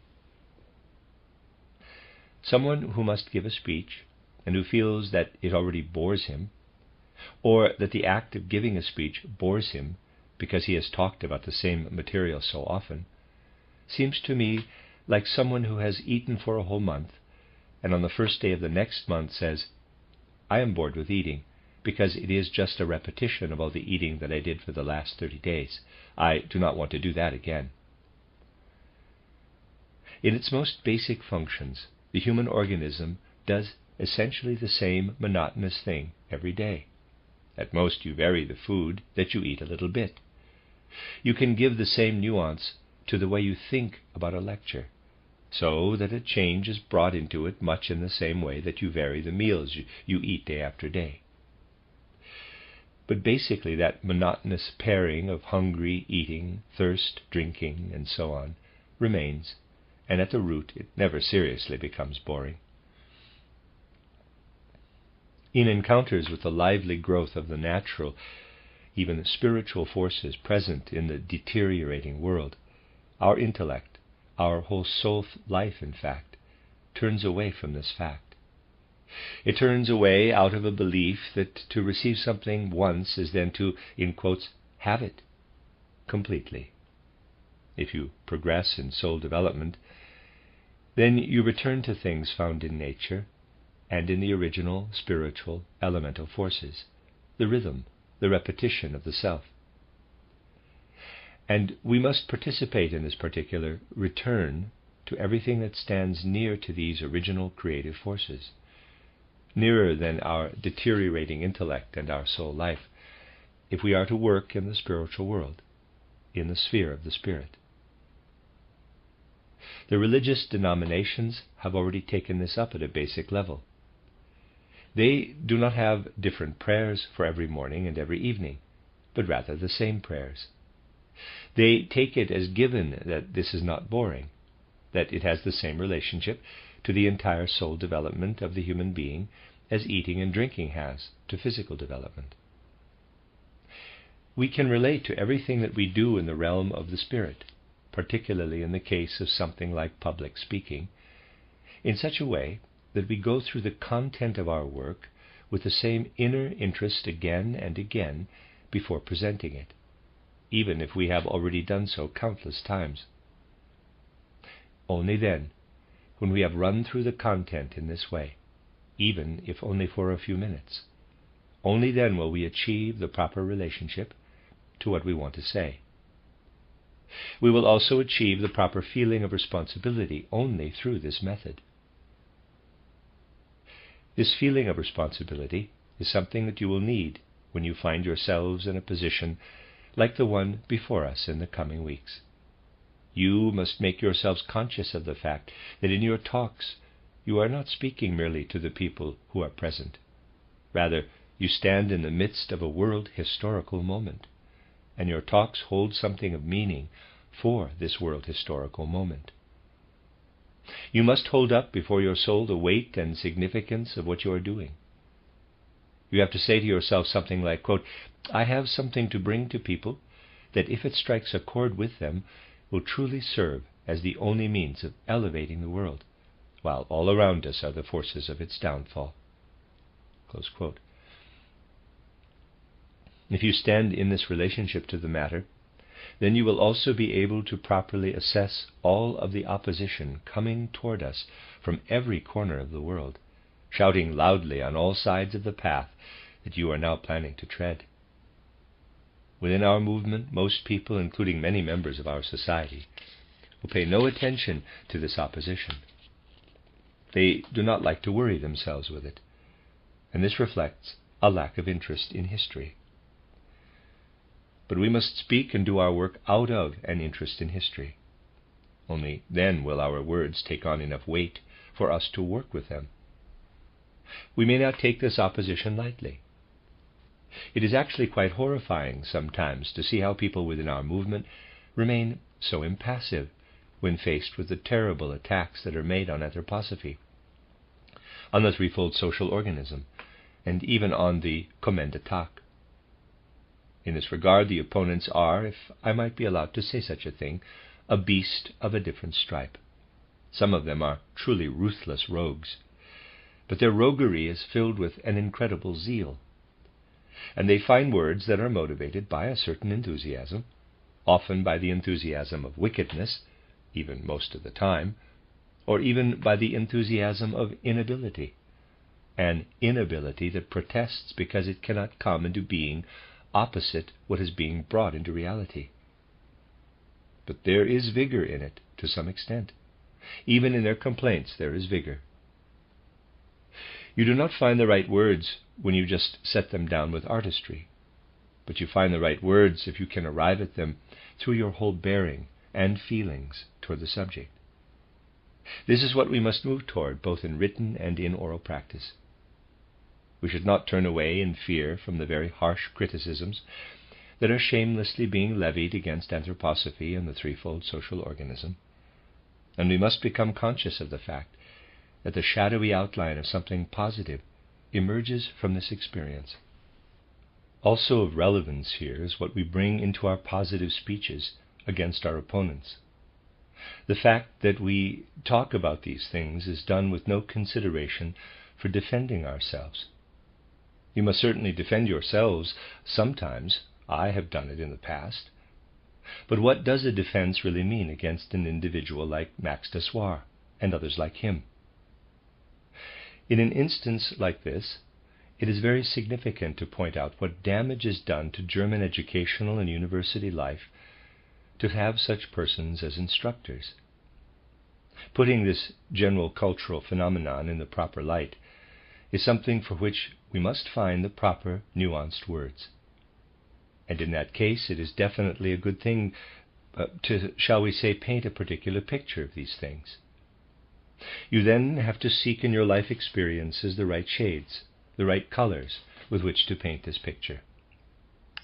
There is karma to it, if you simply attend to it in the proper way.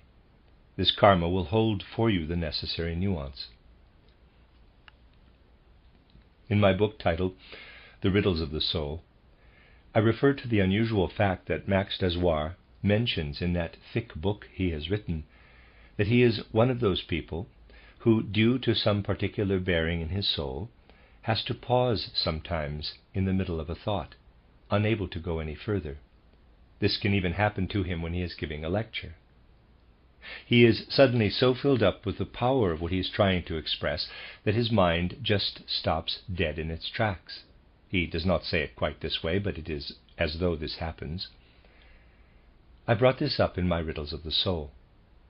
A few weeks ago I received a letter from a friend who was in one of Dessoir's courses in Berlin, during which precisely this happened, that Dessoir's mind suddenly stopped dead in its tracks. The students called this peculiar piece of university furnishing, quote, pretty Max, close quote, because it was a tradition of his, according to the friend that I mentioned, to put on a different colored vest each week for his lecture in class. This is nothing more than imitation, you see. Greater men than Max Dessoir have had the same sort of weaknesses.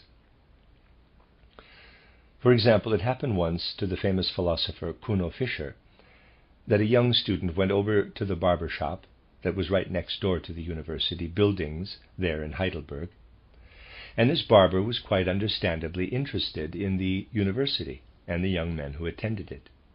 And so he started to have a conversation with this crass young chap who was planning to enter the college so that he could study with Kuno Fischer.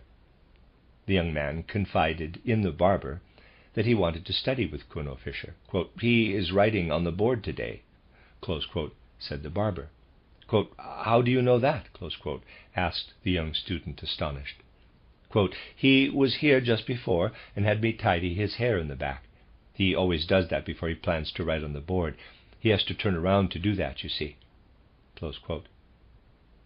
Now, in quotes, Pretty Max found himself in the situation one day where the thoughts just suddenly flew out of his head. When this happened, he started to get a little wild, and it goes without saying he was wearing his vest of the week. There was a student sitting in the front row who had a newspaper in his hand, and he went at this student, started screaming at him that it was all his fault because he was reading the newspaper that Dessoir had lost his train of thought. 5 minutes later, he picked up the thread of his thoughts again. This all really happened. It has been documented. You can easily make careful use of such things, and you will find often that you can bring in some particular colors if you want to describe the strange state of education as it is carried out at universities these days. Aside from its terrible parts, the ones that are aggravating and destructive, it also has plenty of bizarre aspects. I myself, if I may be allowed to mention it, knew a chemist who was a professor of organic chemistry and technology. Every year that he was at university, he said, quote, "Yes, there are in fact only 3 great chemists. The first is Liebig, the second is the more recent Gorup Bezanitz, and modesty forbids me to mention the third." Close quote. Now, as I said, for us it is important that we not place emphasis on the desire to defend ourselves, which can naturally spring up in these situations. What is important for us is that we present cultural phenomena for what they are, in all their negative aspects, that we make ourselves, thereby, strong enough to arrive at a judgment of these so-called spiritual streams of the present. We can then allow this to flow into our positive presentations, and we will more effectively bring this into others' souls in this way. If we want to get through to our contemporaries, then we must be able to cultivate in their souls a feeling of repulsion towards certain present-day phenomena. We must be able to cultivate a proper judgment about the terrible things that are spreading in the world from incompetence and more especially from dishonesty. In order to be able to do this properly, we need only demand of ourselves that we keep a sharp eye on the world and not let people get away with certain things. We want to criticize the symptomatic things going on in the world, particularly in the realm of so-called science. A certain dishonesty predominates at present, and we will continue to see this. And this dishonesty, which actually only continues to grow stronger the more we move from natural scientific and philosophical faculties through medicine and into other provinces, this dishonesty is something that we must not fail to describe again and again in our presentations to our contemporaries. This is of the utmost, of an absolutely highest importance. People these days do not really have a strong feeling against what this dishonesty actually does, how corruptively it works in the feeling, thinking core when someone who is otherwise a scientist is consumed by a certain dishonesty while working. And in the long run, if not immediately, we will have already achieved a great deal if we make our contemporaries aware of the presence of this dishonesty in the educational life. We will find the proper rhetorical approach to this if we take up the kind of attitude toward the matter that I have described to you here.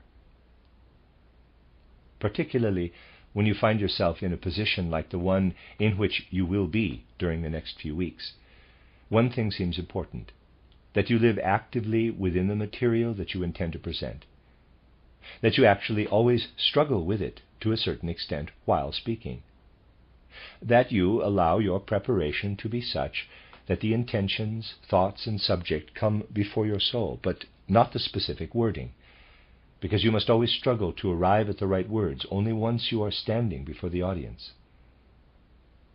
Therefore, it is good not to prepare the specific wording you will use, except certain key sentences at most, depending on how you are individually. You might be the sort of person who writes down key sentences, but not mere slogans. As a rule, slogans will only lead you astray. Rather, key sentences, mostly things that will be the themes of particular sections. So you might write, for example, quote, "Economic life has its own rules. It turns everything into a commodity," close quote. And then, since you will not take this just as a starting point, but as the theme of a section, you will talk about it in such a way that everything you say crystallizes around it. You speak to build things up around a key sentence like this. Then you transition to the next key sentence. It is really good to have only the first 5 or 6 sentences as well as the last 5 or 6 sentences of the lecture written out word for word, and not just in your memory, but in your whole intellect and mind. Having the others written out is not good under any circumstances, because it significantly hampers your active, inner relationship to the matter. But it is necessary to have the first and last 5 or 6 sentences formulated rather exactly. Anyone who stands before an audience as a human being and not as an oratory machine will always have stage fright during the first 5 or 6 sentences. This happens precisely because one is a human being and not a machine. So it is a good thing to get stage fright. It can take many forms. It might be that stage fright gives us inner liveliness during the first 5 or 6 sentences, which, if they are well formed, then provides us with the right inner relationship. On the other hand, if we have not formed the sentences well, it can too easily happen that something just does not occur to you, can it not? For example, I knew a man, an otherwise excellent lecturer, who always read his lectures off a sheet of paper. But one time, it is as though he is standing in front of me now, I remember this so clearly. One time he wanted to present at least the first 2 sentences, the first sentence from memory, but it did not come to him. He had grown so accustomed to having a manuscript that he had to read from the very first word on. So when it comes to the first 5 or 6 sentences, it is good to really live into them fully, down to the level of the exact words themselves. So, for such, in quotes, opportunity lectures, as the ones that you will be giving, in the best sense of the word, I mean to say that they come from the opportunity of this present moment, it is doubtless best for such talks if you bring the first 5 or 6 sentences along, already written down, then the key sentences, and then again the last 5 or 6 sentences at the end. But if I might be permitted to give you all a piece of advice, I ask you not to take this up in such a way as to think that you always have to follow it under any circumstances, and always have to do exactly what I am telling you with the piece of paper that you bring along. My advice would be, make up a sheet for yourself upon which you write down the first 5 or 6 sentences, and then the key sentences, then the last sentences. Hold yourself to that, and then burn it. Do the same thing the next day, or for the next lecture, and then burn it again. It is better to do that 50 times than be content to bring the same sheet of paper to 50 different lectures. This action belongs to the inner enlivening of the relationship between the person and the material. You must, as it were, be finished digesting the living material of the lectures that you give. It must be as digested as the food that you ate on February 13th is on February 14th. This should be considered a rule. You see, in certain areas of work, it is important that we rediscover the way back to elementary relationships to life. This is the only way we can tear spiritual work out of its moldy state, which it is in, because in the life of abstract reasoning there are ideas like this.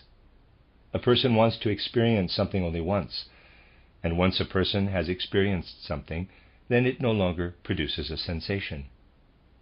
If you get used to doing things like what I have just described, you will gradually come to a place where you can receive everything produced spiritually from far deeper places than the questionable places that are prized most highly by people thinking of external expansion. And it is enormously important that what is most exalted spiritually does not come out of this heady intellectual place. This region is colorless, it is prosaic. It is such that even if this sounds paradoxical, it actually concerns no one other than ourselves. Everything reason is able to achieve in clarity concerns only the person who bears that reason. What we have to say to the world is not based on what we understand, but rather on what we have felt our way through and experienced, on things that have caused us pain and sorrow and joy and feelings of triumph. And my dear friends, the content of what you have to say to the world in the coming weeks, you will be able to re-experience anew every day. If you go through this content in your soul, you will feel triumph and sorrow, and in a certain sense, if you feel what shall be, also happiness, redemption. Above all else, you will be able to feel a strong sense of responsibility. All of this can be done every day, and this is a much better preparation than any other, and much better than anything you will find in most books on rhetoric. This living inner relationship to the matter is what actually truly prepares us to develop those imponderables that exist between us and our audience, no matter how large it might be. In general, it can be noted in regard to this just how much we have become abstract and theoretical.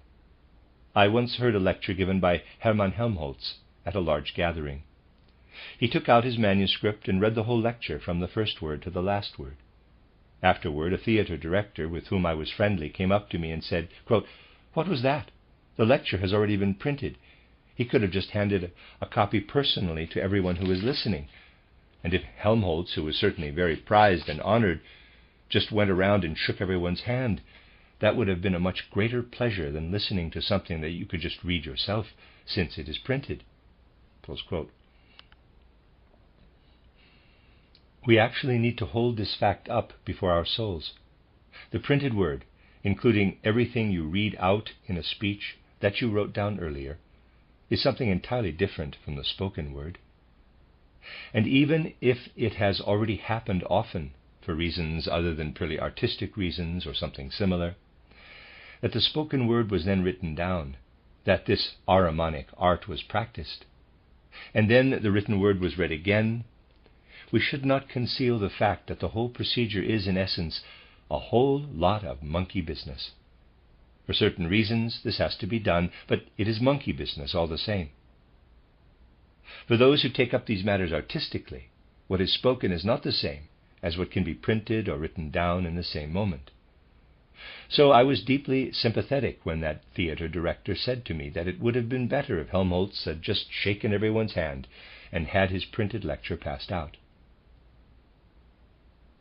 These are things that must be held up before the soul, because this is what constitutes rhetoric at its most basic level. Whereas what you find in books on rhetoric are mostly the sorts of things that cannot really be filled with content. They are thickets of brush. They are dried out straw, things that you cannot actually do anything with when you intend to live actively into the matter at hand. These are the sorts of formalities, shall we say, that present you only with recommendations.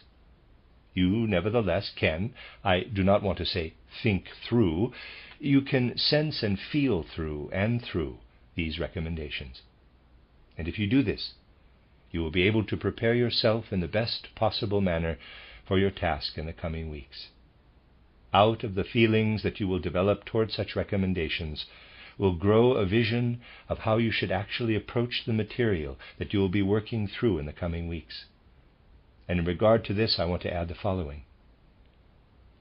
In the kinds of talks that you will be giving, even if you grasp the themes in the way that I have just described, it is good to start with something that belongs to the current moment, with some sort of current event that is also symptomatic of this whole historical moment. We are living in a time in which such events happen every day. If you keep up with current news even a little bit, we will notice these sorts of symptomatic events everywhere. We can use these as a starting point. By doing so, we immediately create an atmosphere of commonality between ourselves and our audience. For the audience knows about the event, we know about it, and we create a kind of communication that is of particular significance for contemporary historical talks. Or, to say it a little better, for talks that are meant to have an effect on history's unfolding. Or you can describe a symptomatic event that lies a little farther afield. It is often a particularly suitable way of properly concentrating the audience's attention when you describe something that seems to have no connection whatsoever with the topic, but that has a deep inner connection with it. This makes the audience perceive a kind of paradox, not knowing why you are talking about it, and then you try to find the transition from this to the topic that you actually intend to discuss. Another recommendation is this. In certain cases, it is exceptionally good if at the end you come back to the beginning. You can do this best by formulating something at the beginning that you present as a question, not asking the question pedantically, but posing something question-like. Then the lecture becomes the exploration of the posed question, and at the end you finally come to the answer, so that the whole thing is closed in a certain way.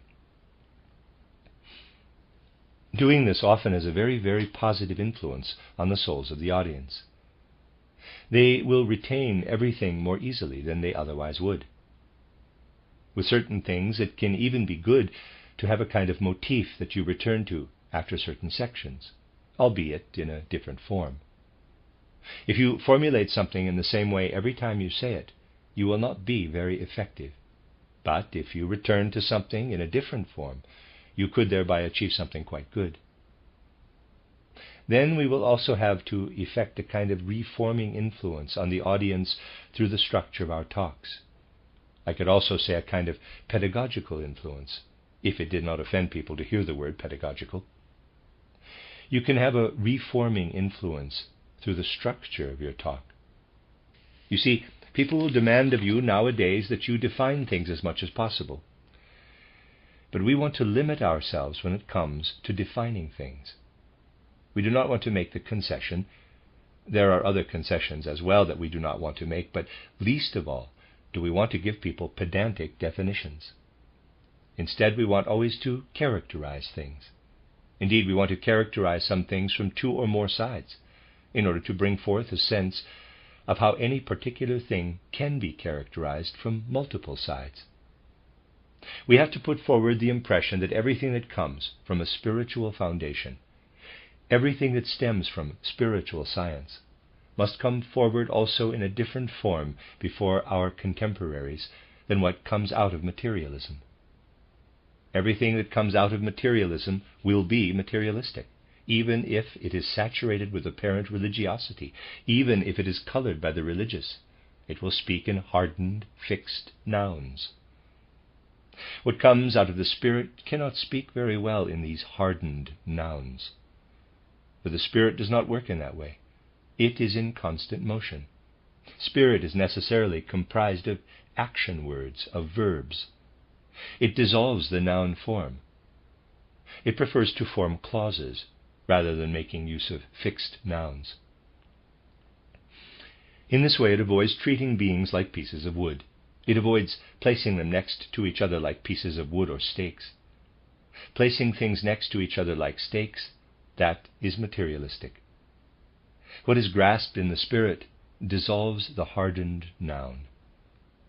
And it is important that we not make any concessions in this regard to our materialistic time. In any case, this will probably not be the case for you. It is much more likely to happen to contemporary poets, not so much to people who say the kinds of things that you have to say. In any case, when something emerges from the visionary realms, it can also come in the form of these hardened nouns. For there the imaginations are figures. Every style has its own particular character for its own particular area. But what is needed in a certain sense is to bring something new to your fellow human beings as teachings, as insights. This, if it comes out of the Spirit, will never feel compelled to merely line up hardened nouns side by side. Then it will be good for you, I would like to suggest, to really go through something moralistic. When we were beginning our anthroposophical movement, people were proudly saying, quote, "When I was somewhere or another, I presented theosophical or anthroposophical insights without saying where they came from and without using the word theosophy or anthroposophy," close quote. This denial of the ground upon which you stand has become a true nuisance in anthroposophical circles, this desire to disavow oneself of the matter at hand. Now, I would like to say to you that the people who have been won over because someone avoided speaking about the matter clearly and openly have either not truly been won over, or if they have, then the victory is worthless. The only things that have any value for our movement are ones that have been achieved with complete truthfulness and absolute honesty. And if we make that a clear guideline, then perhaps we will suffer a loss here or there. And wherever we do achieve something, it will be a good victory. Under no circumstances should we avoid holding up the spiritual, scientific, and anthroposophical foundations of our work to people, even if, for a large number of people, this is like waving a red flag in front of a bull. The trouble is not the red flag, it is the bull. These are the things that must belong to the moral nuances of our zeal on behalf of the movement in the coming weeks. And we need true zeal. We do not need to have the feeling that we are to be martyrs for something, but we should have a feeling of great responsibility. We should have the feeling that we are speaking out of an evolutionary and historic moment. The more we feel this, the better. I could remind you again today of something that I have said often in the past. I wanted some time ago to make clear to 2 Catholic clergymen how unjustified they were in the particular demand that they made of me after a lecture. I had given a lecture in a southern German city, which is today no longer a southern German city, about the wisdom of Christianity. 2 Catholic priests were present at the lecture. It was during the period of time, a long time ago now, in which the demand to fight intensively against anthroposophy had not yet gotten as far within Catholic circles as it has today. After the lecture, they came up to me. Now, it is true, is it not, that when it comes to anthroposophical matters, one can speak objectively about a theme for a long time, even if Catholic priests are in the audience. If they have not been told beforehand that they should dispute everything that has not been constitutionally sounded out by the Church, they would not notice that there was anything to complain about. The opposition coming from the Church must come from places other than truthful ones. So the priests came up to me and said, quote, "Well, we have nothing to say against the content of your lecture," close quote.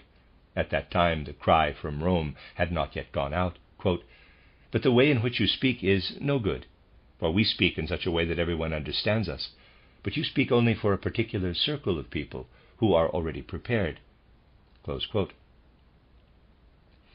I always have the feeling that one is not dishonest in external life if one speaks to people in a way that is customary in external life. I address every Hofrat as Hofrat, court counselor, and address every Catholic priest as Your Reverence.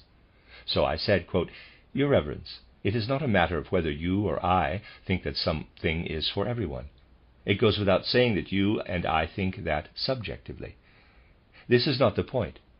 Rather, it is a matter of whether or not something is carried out from the impulses of the moment. Whether, regardless of our subjective understanding, it should be brought forward or not. And so I ask you now, since I am presupposing this good subjective knowledge, whether all people who want to know something about Christ come to your church these days. If all of the people come to your church, then you do indeed speak for all people. So, totally objectively, I ask you, do all people come to your church?" Close quote. They could not say yes. It was not true. Then I said, quote, "Now, you see, those who do not come to you in church anymore, but still want to hear something about the Christ, I am speaking to them. that is objective. We can believe subjectively that you and I speak for everyone. That is not important. What matters is that we resolve to learn from the facts about how we are to do so." Close quote. Of course, the two priests did not really take this in, but it is true all the same. So those are the things, largely formalities, that I still wanted to say to you. They are not rules, nor are they recommendations meant dogmatically. I said at the beginning of my remarks that they are meant more as examples. They can be altered in many ways. It might be that you will find yourself in a position where it is necessary to follow other guidelines. But I was just thinking about what those of you who are sitting before me might have to consider, finding yourselves in the position that you might be in during the coming weeks. One of you in one way, another with a different nuance, depending on how you carry it out, in order to step before the public in the proper way. Above all, in order to place yourself in the right relationship to what is to be accomplished, either completely or not, how you should relate to the things that you must present. And this is how I arrived at needing to tell you about the sort of formal things that I have just discussed. The end of Lecture 5. You are listening to RudolfSteinerAudio.com. If you are listening to the podcast of this, it is located at rudolfsteiner.podbean.com. Please consider becoming a patron. This is a reading of a collection of lectures by Rudolf Steiner entitled Communicating Anthroposophy, the course for speakers to promote the idea of threefolding. Collected Works, Volume 338, translated by Rory Bradley. This is Lecture 6, given in Stuttgart on February 15th, 1921 in the afternoon. It will all come down to the fact that the whole approach to the lectures that you are to offer the public is different than what lies behind almost all of the usual discussions out there currently. The approach that you will need take up will be determined above all by the fact that you always must point out the significance of the human being itself in the whole of social life. You will find social analyses everywhere now that are based on something other than the human being. You will find social analyses based on the concept of capital, the function of capital, and so on, within the social order. You will then find that capitalism is spoken of as though it were a force moving through the world. And you will find also that at the core of all this talk of, in quotes, capitalism, there is little attention paid to the essence of the human being. Furthermore, you will hear people talk about labor, about the social significance of labor. And you will be able to sense that when people speak about labor, the human being does lie somehow at the core, since the human being is the laborer, but that, as before, the concept of labor as such is detached from the human being, that is to say, from humanity, and that people are speaking about, quote, labor itself, close quote. Thirdly, you will find that people talk about commodity. This is certainly a meaningful concept within economic life, but it only leads to confusion and mistaken social concepts if we do not always pay attention to the essence of the human being. To be sure, if you start off with threefolding the social organism, you have to differentiate starkly between those spheres of human activity that must be carried out in the spiritual realm, those that must be carried out in the rights political realm, and, finally, those that must be carried out in the economic realm. But we will not correctly form these concepts, which must be grasped in such a one-sided manner regarding human activity and action, if we cannot turn our gaze toward what is essential about the human as a whole being. It is precisely this turning of the gaze toward the essence of the human as a whole being that instills in us the necessity to divide the external social order into the three spheres described in the writings that I have mentioned. Now, the human being has, in fact, been slowly removed from consideration in our modern worldview. You will find everywhere that the human being has actually been cut out. You find this, first of all, in the most narrowly spiritual realm, that of science. Science regards the kingdoms of nature, mineral kingdom, plant kingdom, animal kingdom. It observes the evolution of the animal kingdom up to the appearance of the human being, and then presents the human being as a complicated, transformed, metamorphosed animal. But it never starts by looking at the human being as such. It only presents the human being as the conclusion of animal evolution. For some time now, this has been the goal of science. But this is merely a symptom of the casting out of the essence of the human being from our feeling and thinking. If, in modern times, we had a strong feeling for what is purely human in all the various realms of life, then we would not be in a position to cast the human being out of so-called science. We would not be able to treat the human being merely as the conclusion of animal evolution. You can also see how the human being is disabled in the institutions that lie at the core of modern spiritual life. We are held fast by regulations that do not come from us, or we are tossed into the effects of forces coming from economic life. But very, very little worth is placed on the real existence of the human being as a human being in social life. And this is how people arrive at definitions of all manner of things: capital, labor, commodity. But the human being falls completely out of these considerations.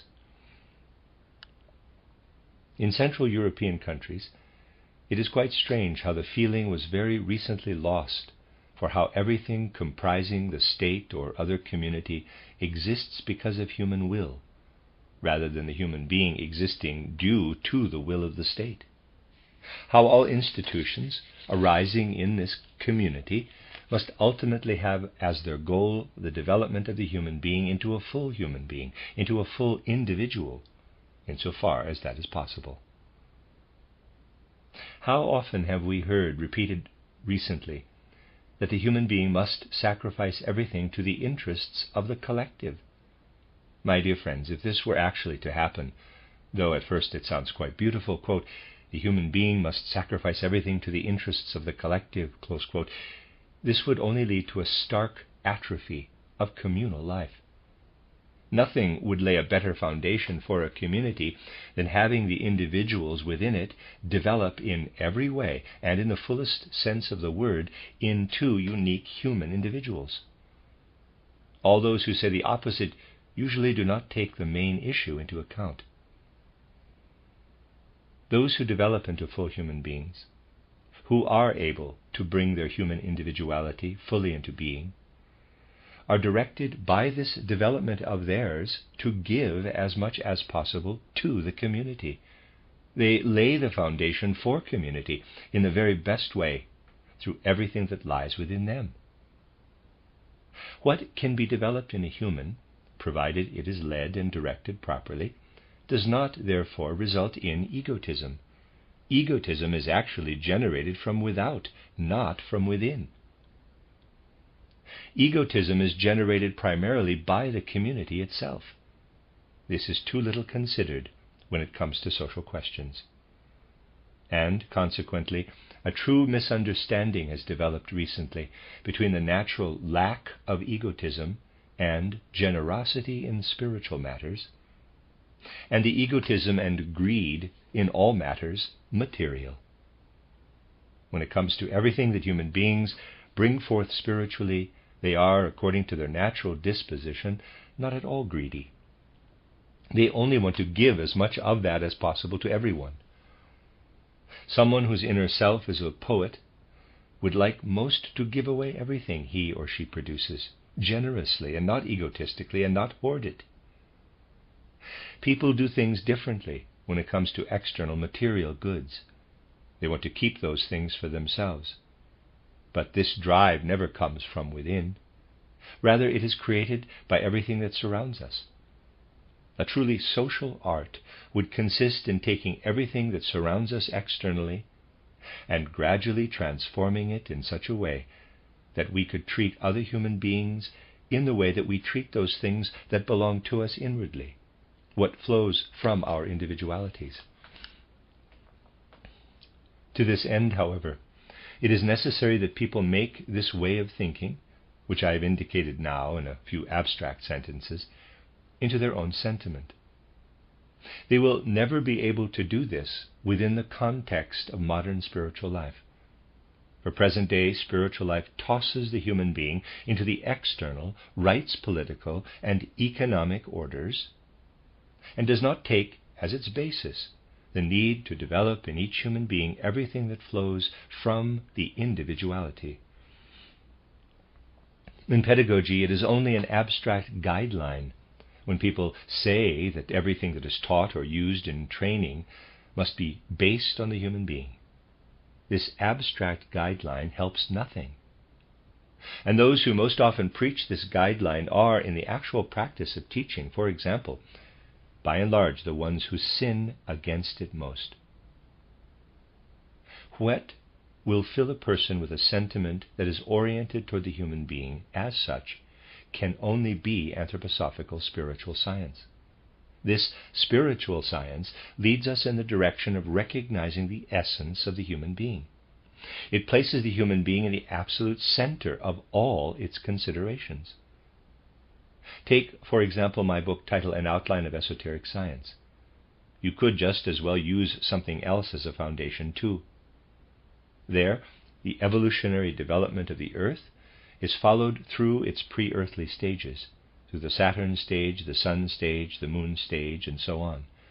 The particular names are not important. But not one of these stages has been traced in the hypotheses of modern natural science.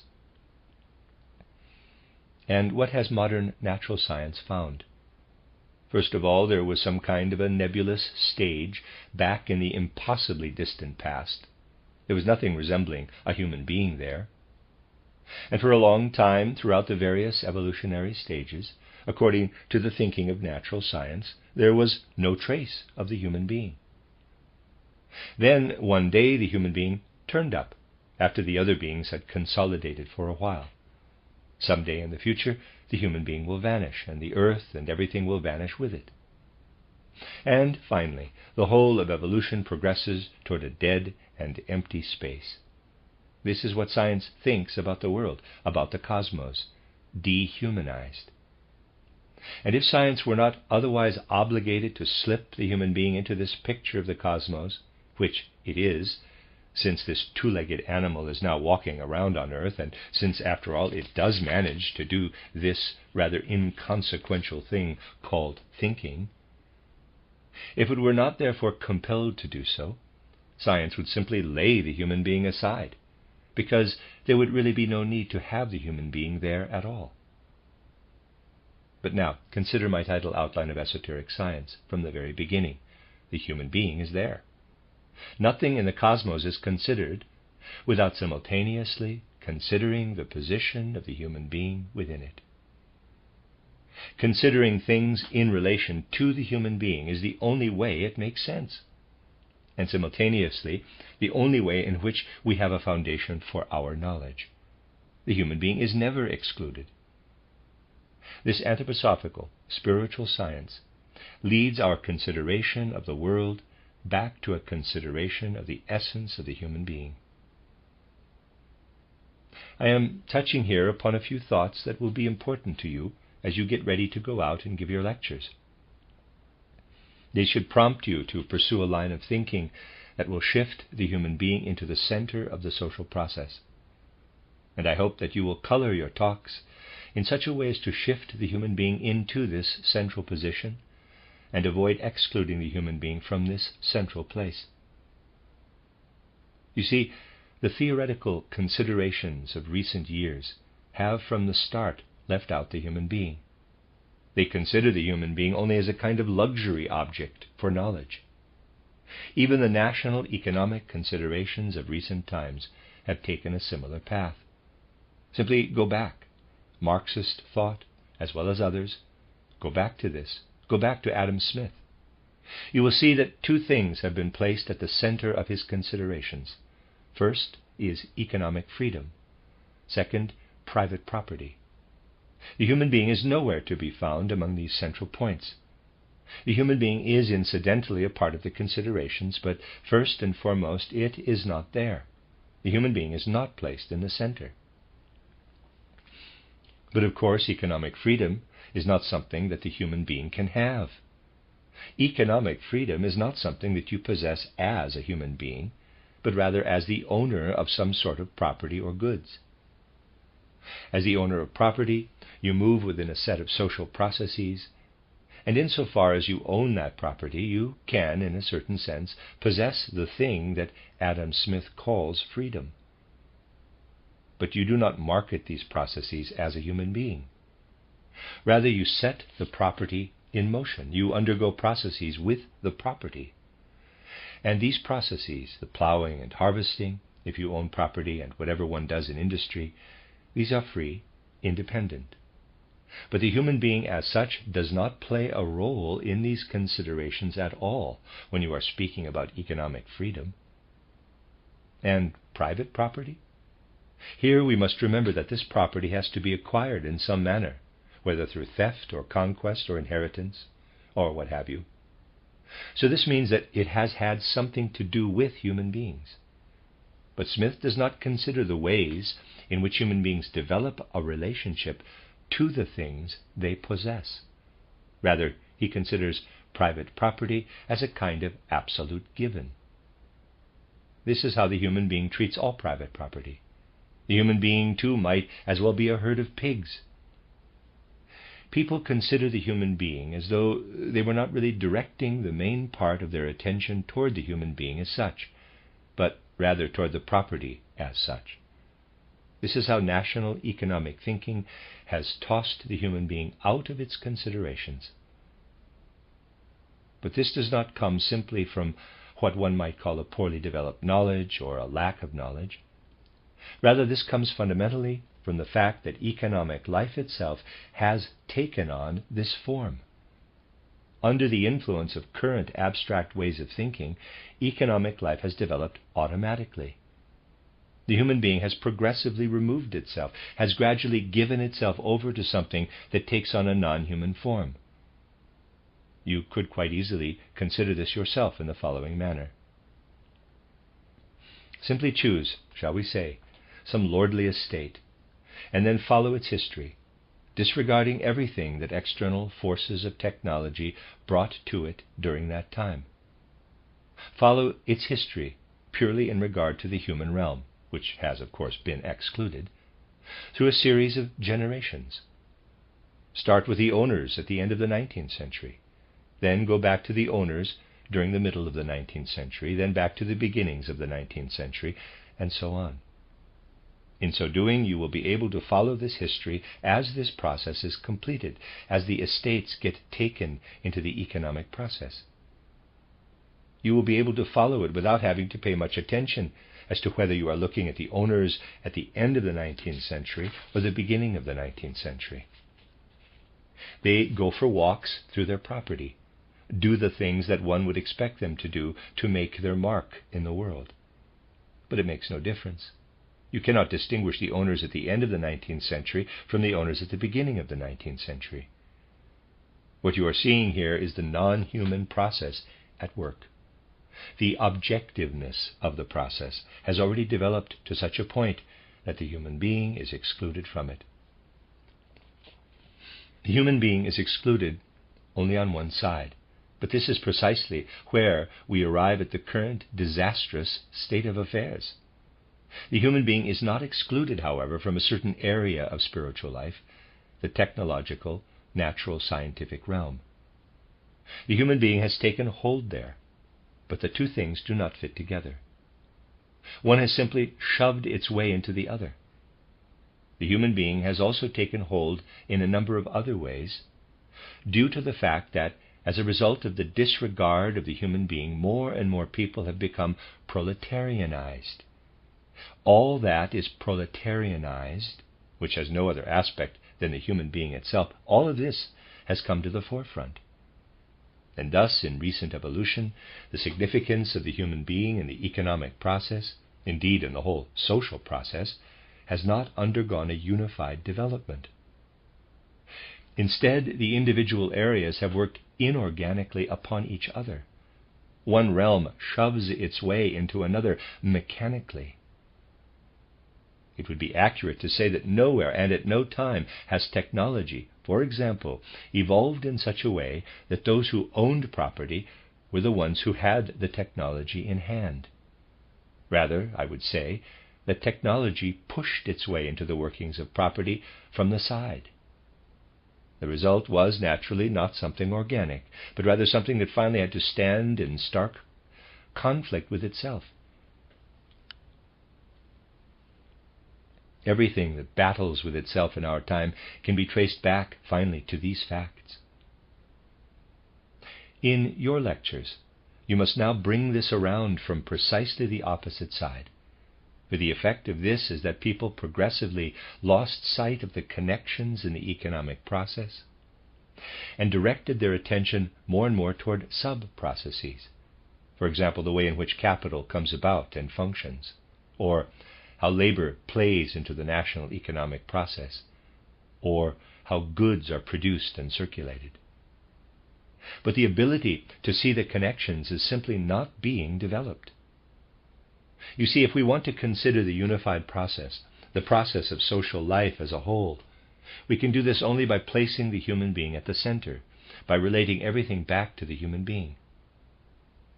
The only thing that will give us the proper feeling for this is a proper spiritual science, because it always and everywhere places the human being at the center. This is why in my book titled Toward Social Renewal, I did not have to ask, quote, from which means of production did modern social life emerge? Close quote. This is Marx's question, and others like him. This is the question asked by Robertus. Instead, I had to ask, quote, where did the modern proletarian come from? Where did the impulses of the modern proletarian come from? Close quote. This makes up the content of the first chapter in Toward Social Renewal. How did this important fact, that the proletarian sees all spiritual, moral, scientific, religious, and artistic life as ideology, how did this idea find its way to the proletarian? The human being is placed at the center of this, and you will find the same thing in later chapters. Only in this way do the concepts of commodity, capital, and work receive their proper meaning, just as natural scientific concepts receive their proper meaning only when we bring the human being into all of cosmic evolution. And so your lectures must be colored by this, that you have the human being at the center of all your thoughts and feelings, and also call forth in your audience the feeling that it is the human being and not capital or the commodity that matters. I would like to speak a little about precisely this nuance in your lectures. You must be familiar in a certain way with the concepts that you will find in the usual handbooks and pamphlets on national economy. You are probably familiar with them already. It is not at all difficult to be familiar with them. If you have read one, you have read them all. Just take some of the little collections that appeared in recent years, like title The Natural and Spiritual World, or the Gershon collection, and you will have the sense that they might as well just have given you the table of contents.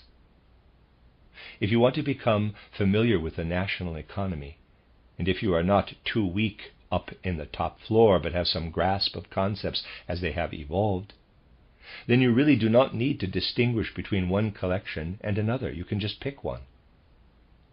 If you want to study national economy, then take the little book from the Gershon collection, but it is not necessary that it be precisely this booklet. You could just as well pick up another collection. It makes no difference. They do not differ fundamentally in their content. It is all uniform. It is not only soldiers that are in uniforms. Even the scholarly books are all in uniforms now. The only ones where an inner life is present, or in any case an inner life in the sense that I mean here, are those collections that come from publishing houses like the Herder Buchhandlung in Freiburg, im Breisgau, for example. There, something of an older spiritual life, now noxious to the present day, is still hidden within. That is some piece of ancient Catholicism. Concepts are hidden there that at the very least differ from the others and have a certain inner drive, even though it is a force that drives in a direction that we do not want to go. It is ultimately the same phenomenon that you will see when you pick up a biography of Goethe that has come out in recent times. It really does not make such a difference whether you pick up one volume or another, whether it is the Heinemann or the Bilchowski or the Meyer. The authors, of course, tell the story a little differently. Heinemann writes like a schoolmaster, Bilchowski like a bad journalist, and Meyer like a collector of scribblings. I think another of them is named Gundolf. He writes a bit like, shall we say, a coquettish cultural dandy.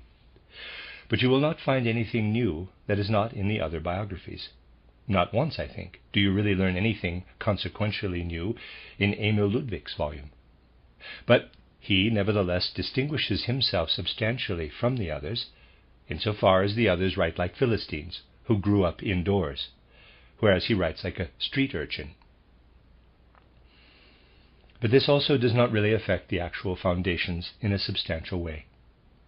By contrast, pick up such an inwardly stalwart book as the one written by the Jesuit Father Baumgartner about Goethe, wherein he insults Goethe and complains about him, incidentally. In this book there is spirit indeed, leaving us with no need to wish for any inner drive.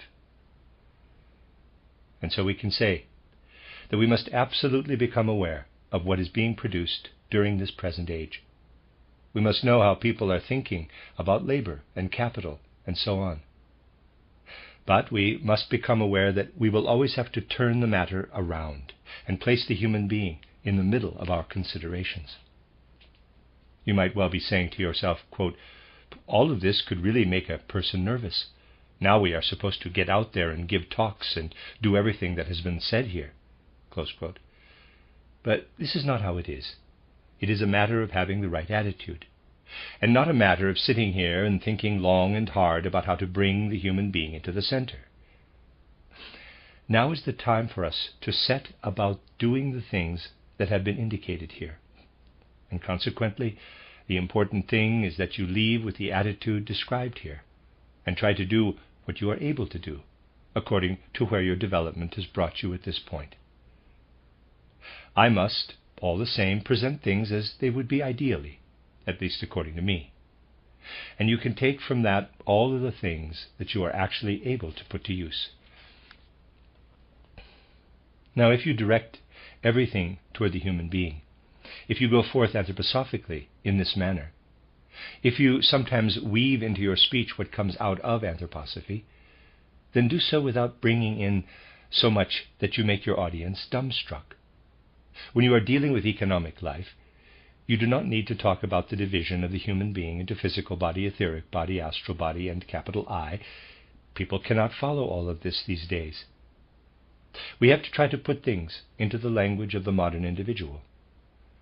So if for you anthroposophical life does not merely stand in the background, but rather is present in the way that you speak, and if what only anthroposophy can give is incorporated within your remarks, particularly if you take as examples from anthroposophy the things you use to make apparent certain aspects of the social life, then you will call forth a certain impression in your audience. And you will also be in a position to avoid any one-sided understanding of concepts. I want to give you an example of how certain concepts in contemporary social thought are being worked on one-sidedly. I have already mentioned how, for example, the Marxists speak about labor and commodities. They say that labor has congealed in the products that appear on the market. When we purchase a product that has appeared on the market, we are purchasing, quote, solidified labor, close quote.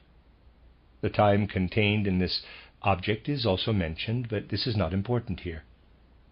The laborer labors. Through this process, the product comes into being, and therefore the product is, in quotes, solidified labor. The raw material offered up by nature has no effective worth in human trade. Labor flows into these materials and is thereby solidified, and establishing how much a commodity is worth is essentially a matter of seeing what quantity of work has solidified within it. The quantity of labor that has solidified there is imagined to mean an exertion or expenditure of a certain amount of brute human strength that must then be replaced. This replacement is carried out via wages. A man must be paid for his labor, so that whatever he loses through labor, whatever runs into and solidifies in the product, is replaced by the wage on the other side. This seems to be entirely plausible if you consider the workers and their relationship to the product one-sidedly, from the perspective of physical labor. You could therefore say, considering only this particular aspect of labor, quote, a product that appears on the market is worth as much as the work that has been put into it. Close quote. Certainly, this is something that from a certain perspective is indisputable, something that is strictly logical when seen from a certain angle. But now take another perspective. Take a man who, shall we say, has worked for years on generating certain products. Due to some change in economic relationships, someone on one side or another is now inclined to give more for the work that he does than he received before, because some boom or prosperous economic cycle has made it possible to give him more. He announces that he will give his labor to the person who is able to give him more money. As a result, he starts to procure more goods for his labor than he had before. This causes him to value these goods differently, to value them in a fundamentally different manner.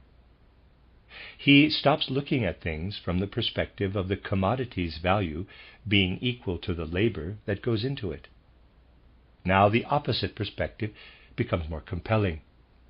He starts to value goods in such a way that he says, quote, a product is more valuable to me the more work I am spared. The less work has to be put into it, the less I actually need to work for it. Close quote. Consider the fact that it is possible to obtain goods through conditions other than labor. You can steal them. You can find them. You can obtain them through yet other means. If you consider that the words steal and find are only figurative, and the result, economically, is the same as labor, then this other way of looking at things becomes normal. If you have a commodity obtained in this manner, what does that mean for you? It means that you can give it to someone else in exchange for the execution of a task.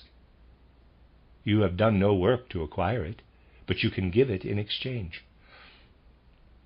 In our economic connections to one another, other people do work for someone else. You can have a certain number of people do a job for you. Here you have the most prominent expression of how the worth of a commodity is measured by the reduction of labor. And this reaches such a point that certain goods are created entirely under the auspices of this perspective of reducing labor, of not carrying out a job. If I paint a picture and then sell it, the economic worth of this is that I do not need to make my own brush, nor sweep my own room, nor do a variety of other things, but that I spare myself this labor. Here the measurement of worth is based on what labor one avoids. Here the labor must be measured according to the reduction of labor.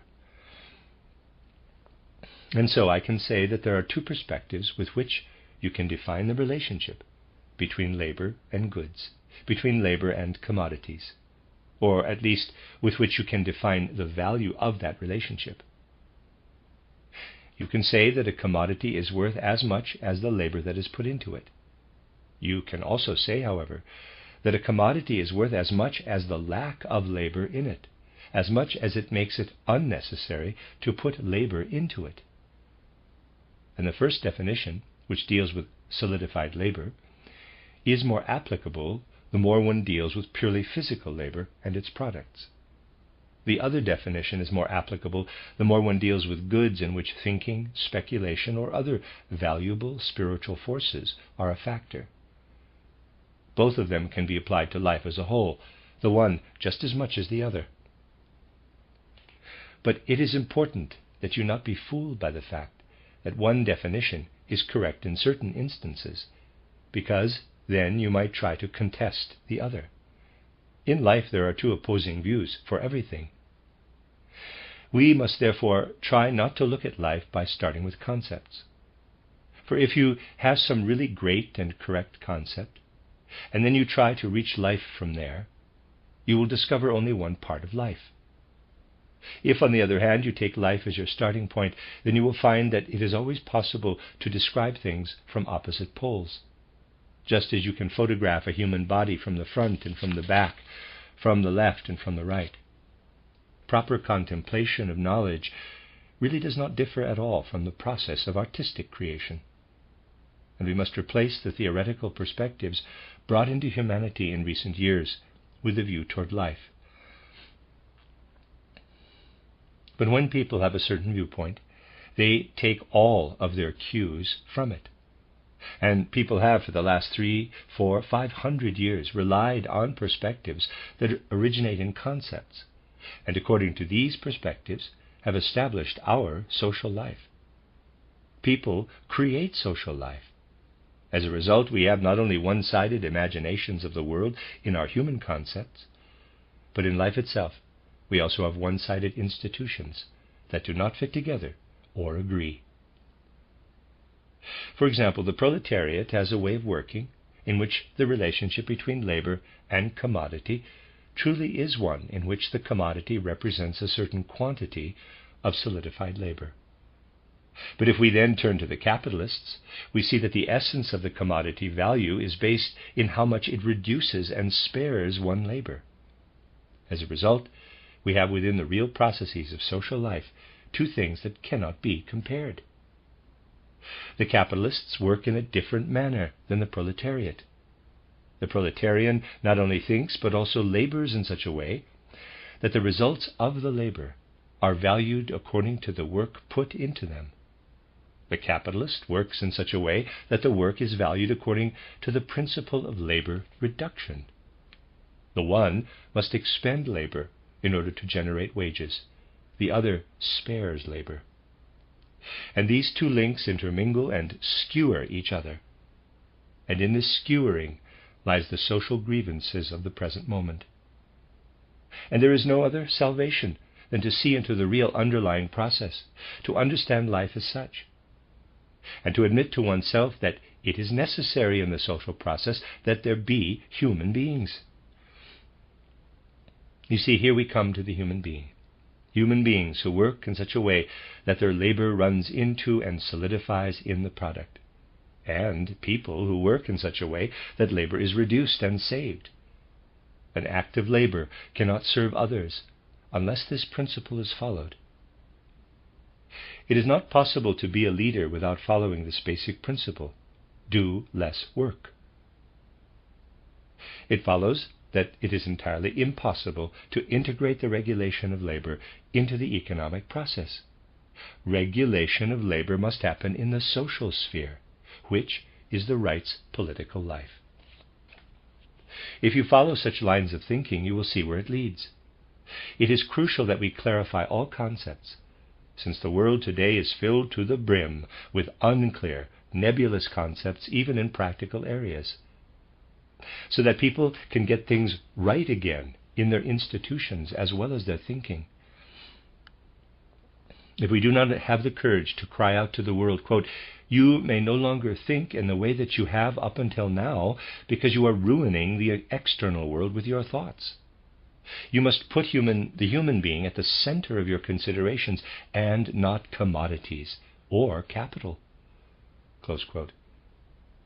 If we do not have the courage to cry this out against the delusions of the present, then we will not get anywhere. This is to happen in those areas where people are otherwise still talking about the old imaginations of the world, particularly in the area of national economy. In the kind of presentations that I give, you see the way in which life, in all its particulars, must come under consideration. This is precisely what is not considered in the typical literature on the national economy, which is why reading any one of those little books is as good as reading any other. It makes no difference if you pick up Gershon's book on national economy or the one called The Natural and Spiritual World.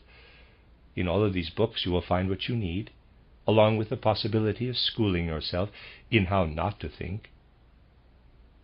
And in every case you will need to oppose what you find that is against a way of considering the world that deeply affects the human being, one that takes the human being as its starting point. The only way to develop this in yourself, and the only way to develop this in other people, is through something like anthroposophical spiritual science. Therefore, make no mistake, the salvation of external social life is possible only if a salvation comes about of one of the limbs of the threefold social organism, the spiritual realm, of education, development, and the like. Only if such a salvation comes about and is able to make clear the way to a productive spiritual life, one that fills the human being completely. It is difficult to make yourself understood when speaking about such things. But at the very least, those of you who are sitting here now must understand them well. You see the way in which, over and over again, the message is put out there that schools need to be formed according to the model of the Waldorf school. Some people will say, we could develop such schools as soon as we had the money to do so. Then I always ask these people, quote, and what would you do once you had the money? Close quote. They answer, quote, we would ask you which people we should hire as teachers, close quote. I say to them, quote, I would only have a partial say in the selection of teachers, because there are regulations that only people who have passed the state exams and been approved as teachers may be hired, close quote. This means that the results of an effort to develop Waldorf schools would not be what should result from such an effort. We first have to make it so that there is complete freedom when selecting teachers, and no barrier saying that only state-approved teachers can be hired. This requirement that only such teachers can be hired cannot be present, because otherwise we do not have a threefold society. It is not a matter of simply establishing within the present system schools in which you create surrogates of the lessons, in which you believe that you can just follow the course of study that I have laid out. Rather, it is a matter of following this one principle, free spiritual life. Only then do you create a beginning for the threefold social organism through these schools.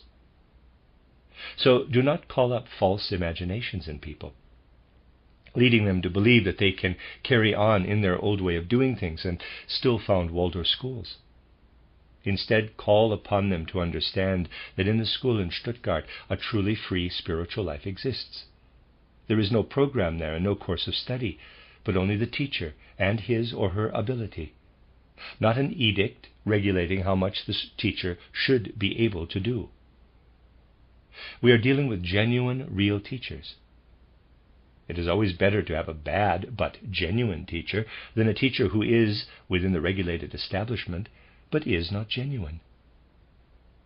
And during the lesson, we are dealing with the students and with the work that is displayed on the walls of that classroom, not with things like teaching materials or teaching methods that come from the establishment. And this is precisely what we must point out, that we should always be dealing with reality. When it comes to the program for such an institution, in my opinion, you can just get together about 12 people. It could be a few more or a few less. I assure you, if these 12 people are even a little bit disciplined, then they will be able to come up with very clever things, will be able to develop reform plans. It could be incredibly clever, incredibly reasonable what they come up with. They will be able to say, quote, this has to happen this way, this that way, and so on. Close quote. When it comes to such things, it would be right to say that there are countless people who could tell you the best way to handle a particular branch of knowledge or how to put together a journal. But this is not what we should be thinking about. It is a matter of working from the basis of reality.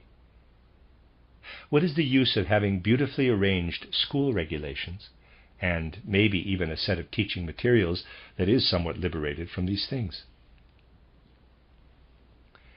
With these sorts of regulations and prearranged materials, you just end up fooling yourself for a while, whereas you represent reality when you simply take up the material that lies before you.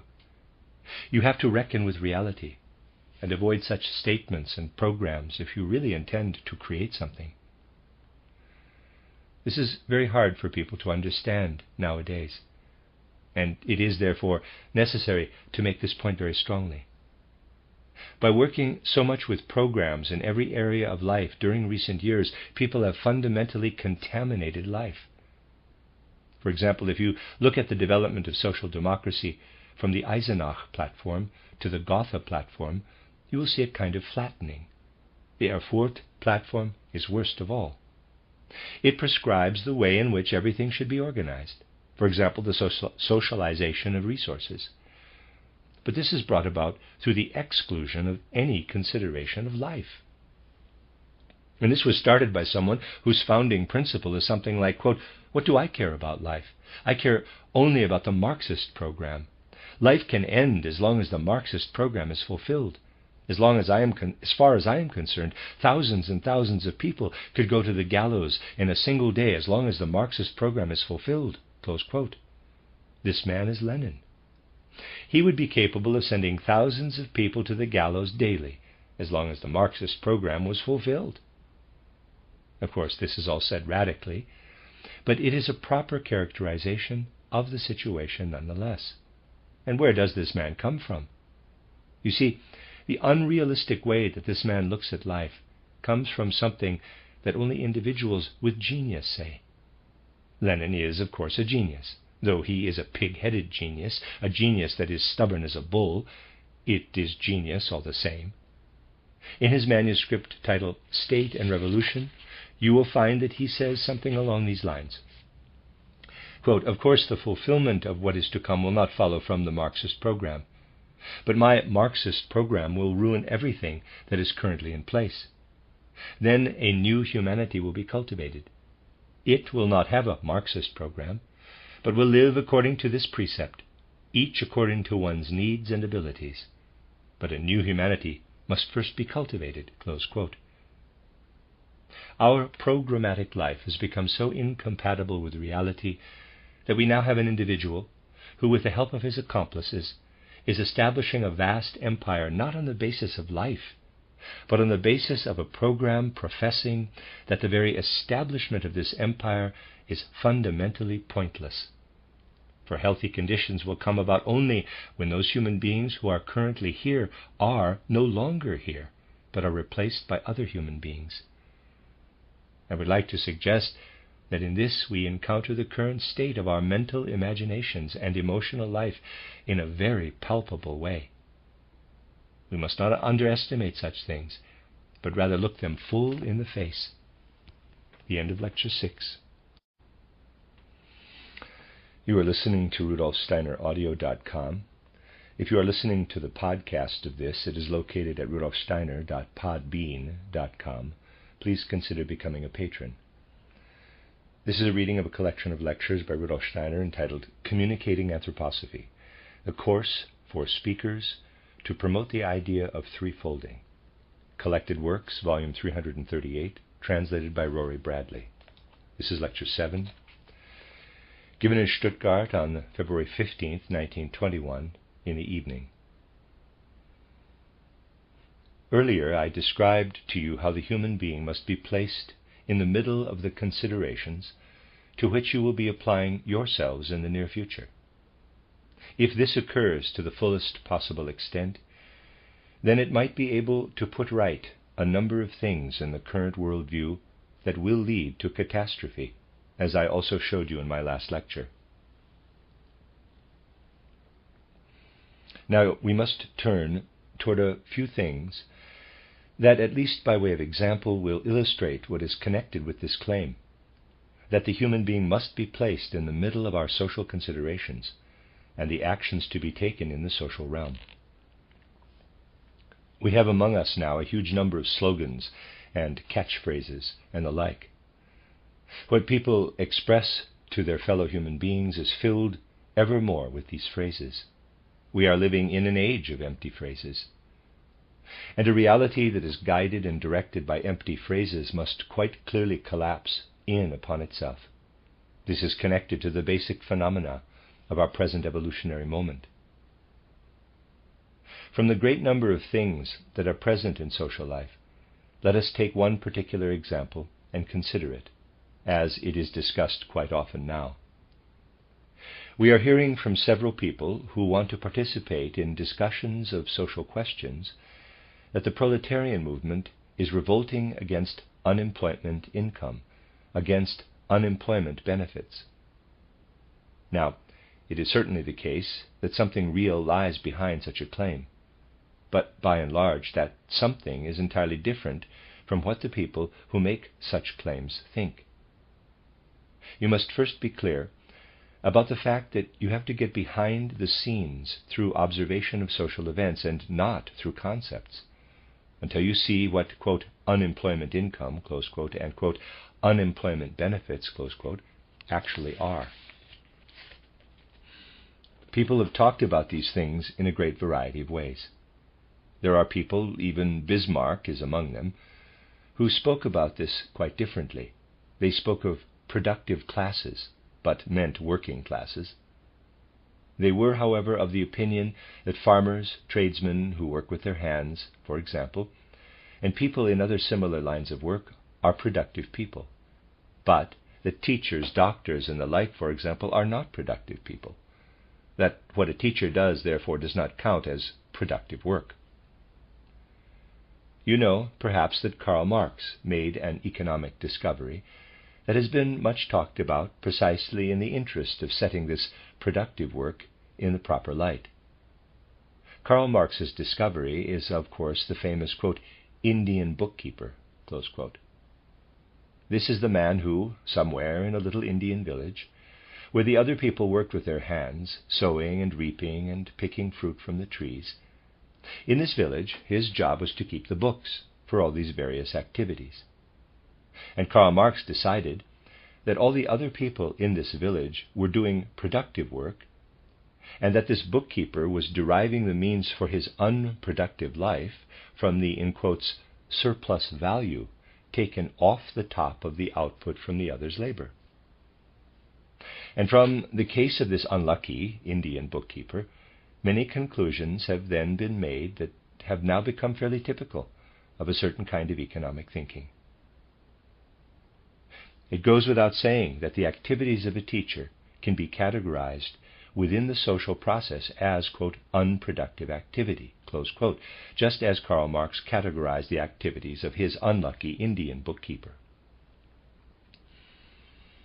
But let us consider the case in this light.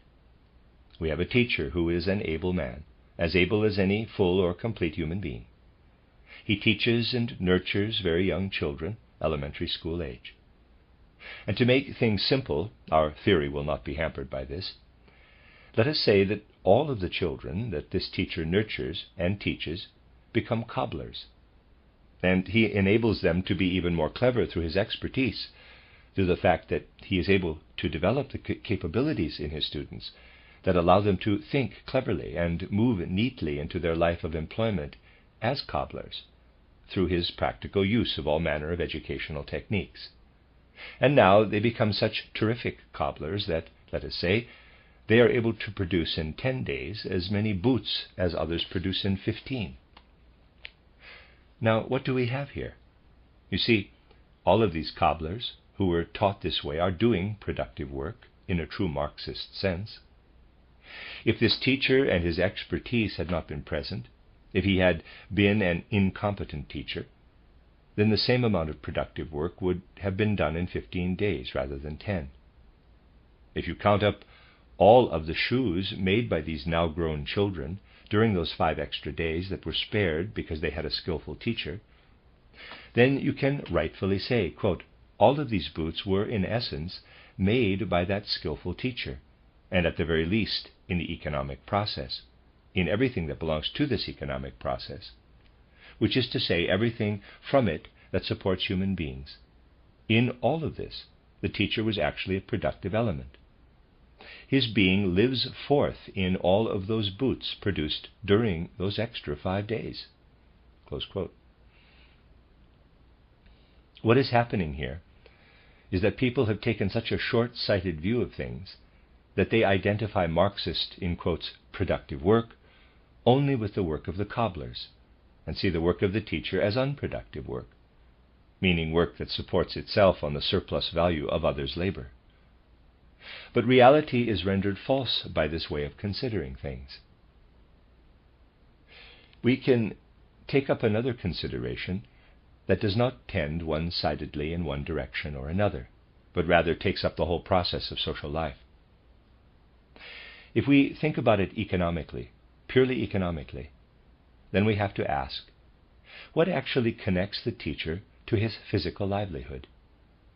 In economics, is it really any different, economically speaking, any different from other sources of income? Does it really differ? This is my question. From something that, speaking as a Marxist now, is otherwise abstracted from physical labor and given to another person.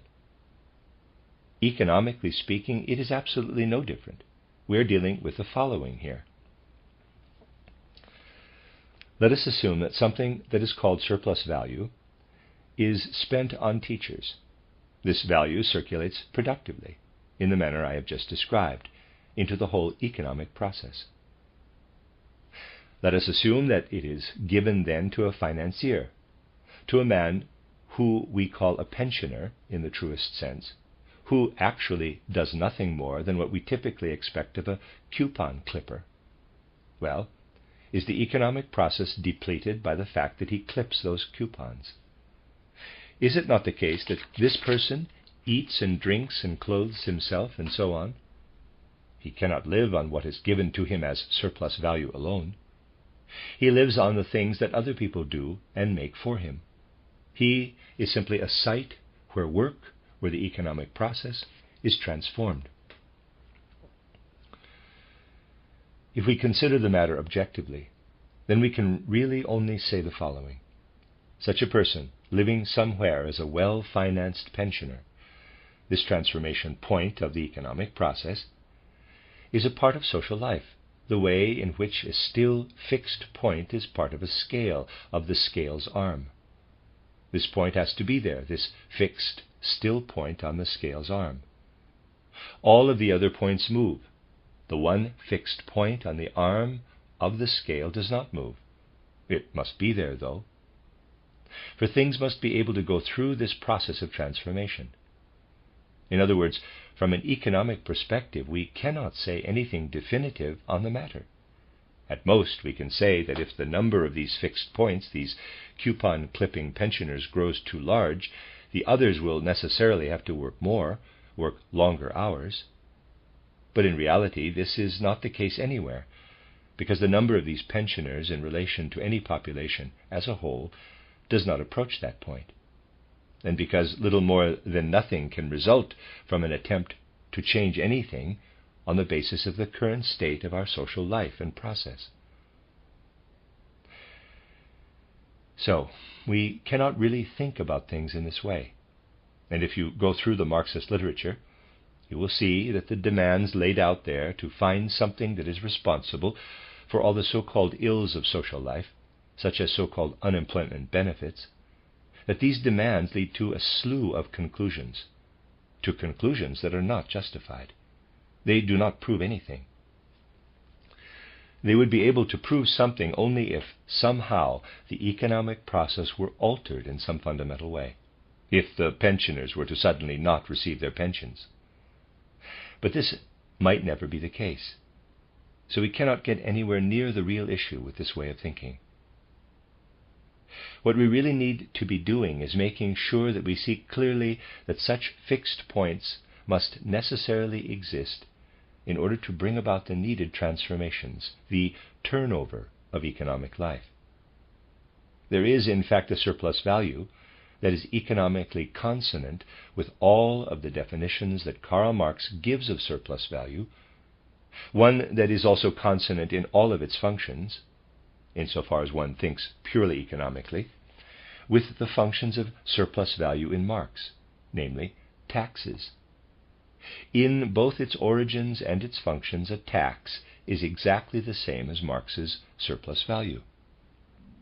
And the various socialist governments, wherever they have taken power, have not exactly proved to be particularly strong opponents of surplus value in the form of taxes. It is precisely when it comes to such things that this theory reveals its patent absurdity. The absurdity of these theories is never demonstrated in their logic, but only in reality.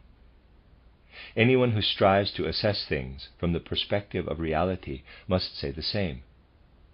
So long as we remain within economic life, it is impossible to give the concept of surplus value any sensible meaning.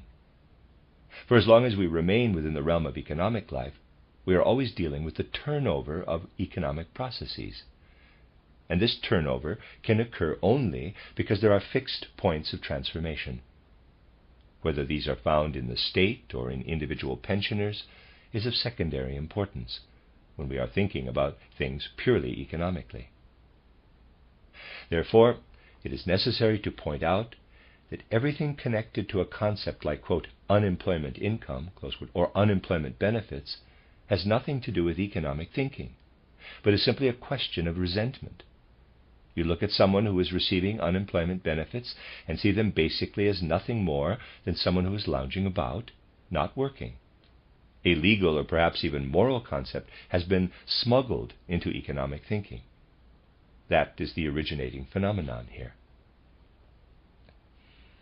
In reality, we are dealing with something quite different, namely that our human life process, the process of our civilization itself, cannot be maintained if people actually bring about the things that some are striving for when they make up empty phrases like, quote, the right to the whole produce of labor, close quote. There is no possibility of speaking about a whole produce of labor if you consider the following example. Suppose I became a cobbler and worked with more expertise than I would have worked had I not had a skilled teacher. Any possibility of claiming my right to the whole produce of labor is cancelled out. Because where does that whole produce of labor come from? Certainly not from just the collected product of the present. The teacher who taught me might be long dead. The past merges with the present, and the present flows then into the future. Trying to get a picture of the kinds of things people create within the whole economic process, trying to see this with short-sighted concepts is absurd. Something different comes about as soon as we say to ourselves, quote, well then, thinking about it purely economically, there can be no talk of someone receiving the whole produce of labor, because it is impossible to even understand this concept. You cannot draw its boundaries or contours. It does not exist. It is impossible. Close quote. But something different comes about the moment that we consider reality. In reality, we find these points of transfer. People who receive part of the output of another who does physical labor. Now, assuming this recipient is a teacher, in that case the teacher also does productive work, as I described to you earlier. But then let us assume that the person is not a teacher, but rather a proper coupon clipper. Let us even assume that we have not just one coupon clipper, but two. One of them clips coupons in the morning, then smokes a few cigarettes after breakfast, reads the morning paper, goes for a walk, has lunch, sits down in his rocking chair and rocks for a while, then goes to the club and plays whist or poker or something like that, and this is how he spends his day. Now let us consider the other who, let us say, busies himself with the establishment of a scientific institution. Someone who, in other words, turns his thoughts toward the establishment of a scientific institution that would not have come into existence if this man had not been a coupon clipper. If it was to have been established by the people who are around and doing the work that allows him to clip his coupons, then it would certainly have never been established. He establishes it. And in this scientific institution, after 10 years or perhaps even 20 years, an extremely important discovery is made. By the means of this discovery, productive work is still carried out in a similar way, but through an even more productive process than what the teacher was able to teach his children who became cobblers. In this case, there is a certain difference between coupon clipper A and coupon clipper B. a difference that is extremely significant for economics. And we have to say that the whole coupon clippers process was an extremely productive one in the whole of human life. This question cannot be decided from a purely economic standpoint. It can be decided only if something else is there outside of economic life, detached from economic life, unaffiliated with economic life, that leads people who derive their livelihood from the output of the whole to give back what they have taken away. In other words, when a free spiritual life is present that moves people to become not simply financiers, but to make some use of the spiritual powers that they possess, or even the physical powers that they possess. At precisely this moment, when we see through to things as they are in actual life, we will be led to the necessity of the threefold social organism. And above all, with this complete vision of life, we will be made aware of the fact that all of the nonsense that is brought forward by national economics and even by pragmatic people is fundamentally useless. That ultimately something different must enter the minds of human beings, namely a complete consideration of life. And this complete consideration of life, this is what finally leads to the threefold social organism. Therefore, we must make an effort to make these ideas ever more widespread. We also must not disdain to point out just how short-sighted modern-day practical life is. We must make a connection between these two activities, presenting what is positive about threefolding, while being the harshest critics of the various spiritual streams that exist at present. We have to become familiar with these spiritual streams and become harsh critics of them. This is the only way that we will be able to hold up a mirror to the absurdities that exist today. This is the only way that we will move forward, that we will be able to succeed. And what we are able to teach people through these means, we must simultaneously present to them in such a way that they are able to sense that we work with real concepts. You see, a person who makes boots is absolutely a productive person. But according to Marxist concepts, someone who makes little beauty items is just as productive. If you are guided simply by the idea of physical labor, then making these is just as much a physical labor as making boots. It is thus a matter of looking at the whole process and taking from that a picture of how what someone does fits into the whole process of social life. People must develop a feeling for these things. There is no other way forward. However, it is also necessary for us to respect the habitual thinking of our contemporaries. You have to be clear about the fact that if you were to go out right now to talk to people for an hour or an hour and a quarter about the kinds of things that I am presenting to you, they would start to yawn and finally would have to leave the lecture hall, happy that your talk was over, longing for a healthy nap. They would find it difficult, much too difficult. People have grown totally unaccustomed to following along with thoughts that are taken from reality. Because people have heard only abstractions, as school children they got used to following along with abstractions. Because of this, humanity has become mentally lazy. Humanity is terribly lazy in its thinking right now. And we have to be sensitive to this, but in a way that is useful. Therefore, we should allow stories to enter into our lectures about the things that have already developed from anthroposophical spiritual science. Maybe we should tell people fewer anecdotes. It can certainly be very helpful for the mentally lazy people of the present to occasionally interrupt a complicated lecture with anecdotes. But we have better ways to spend our time.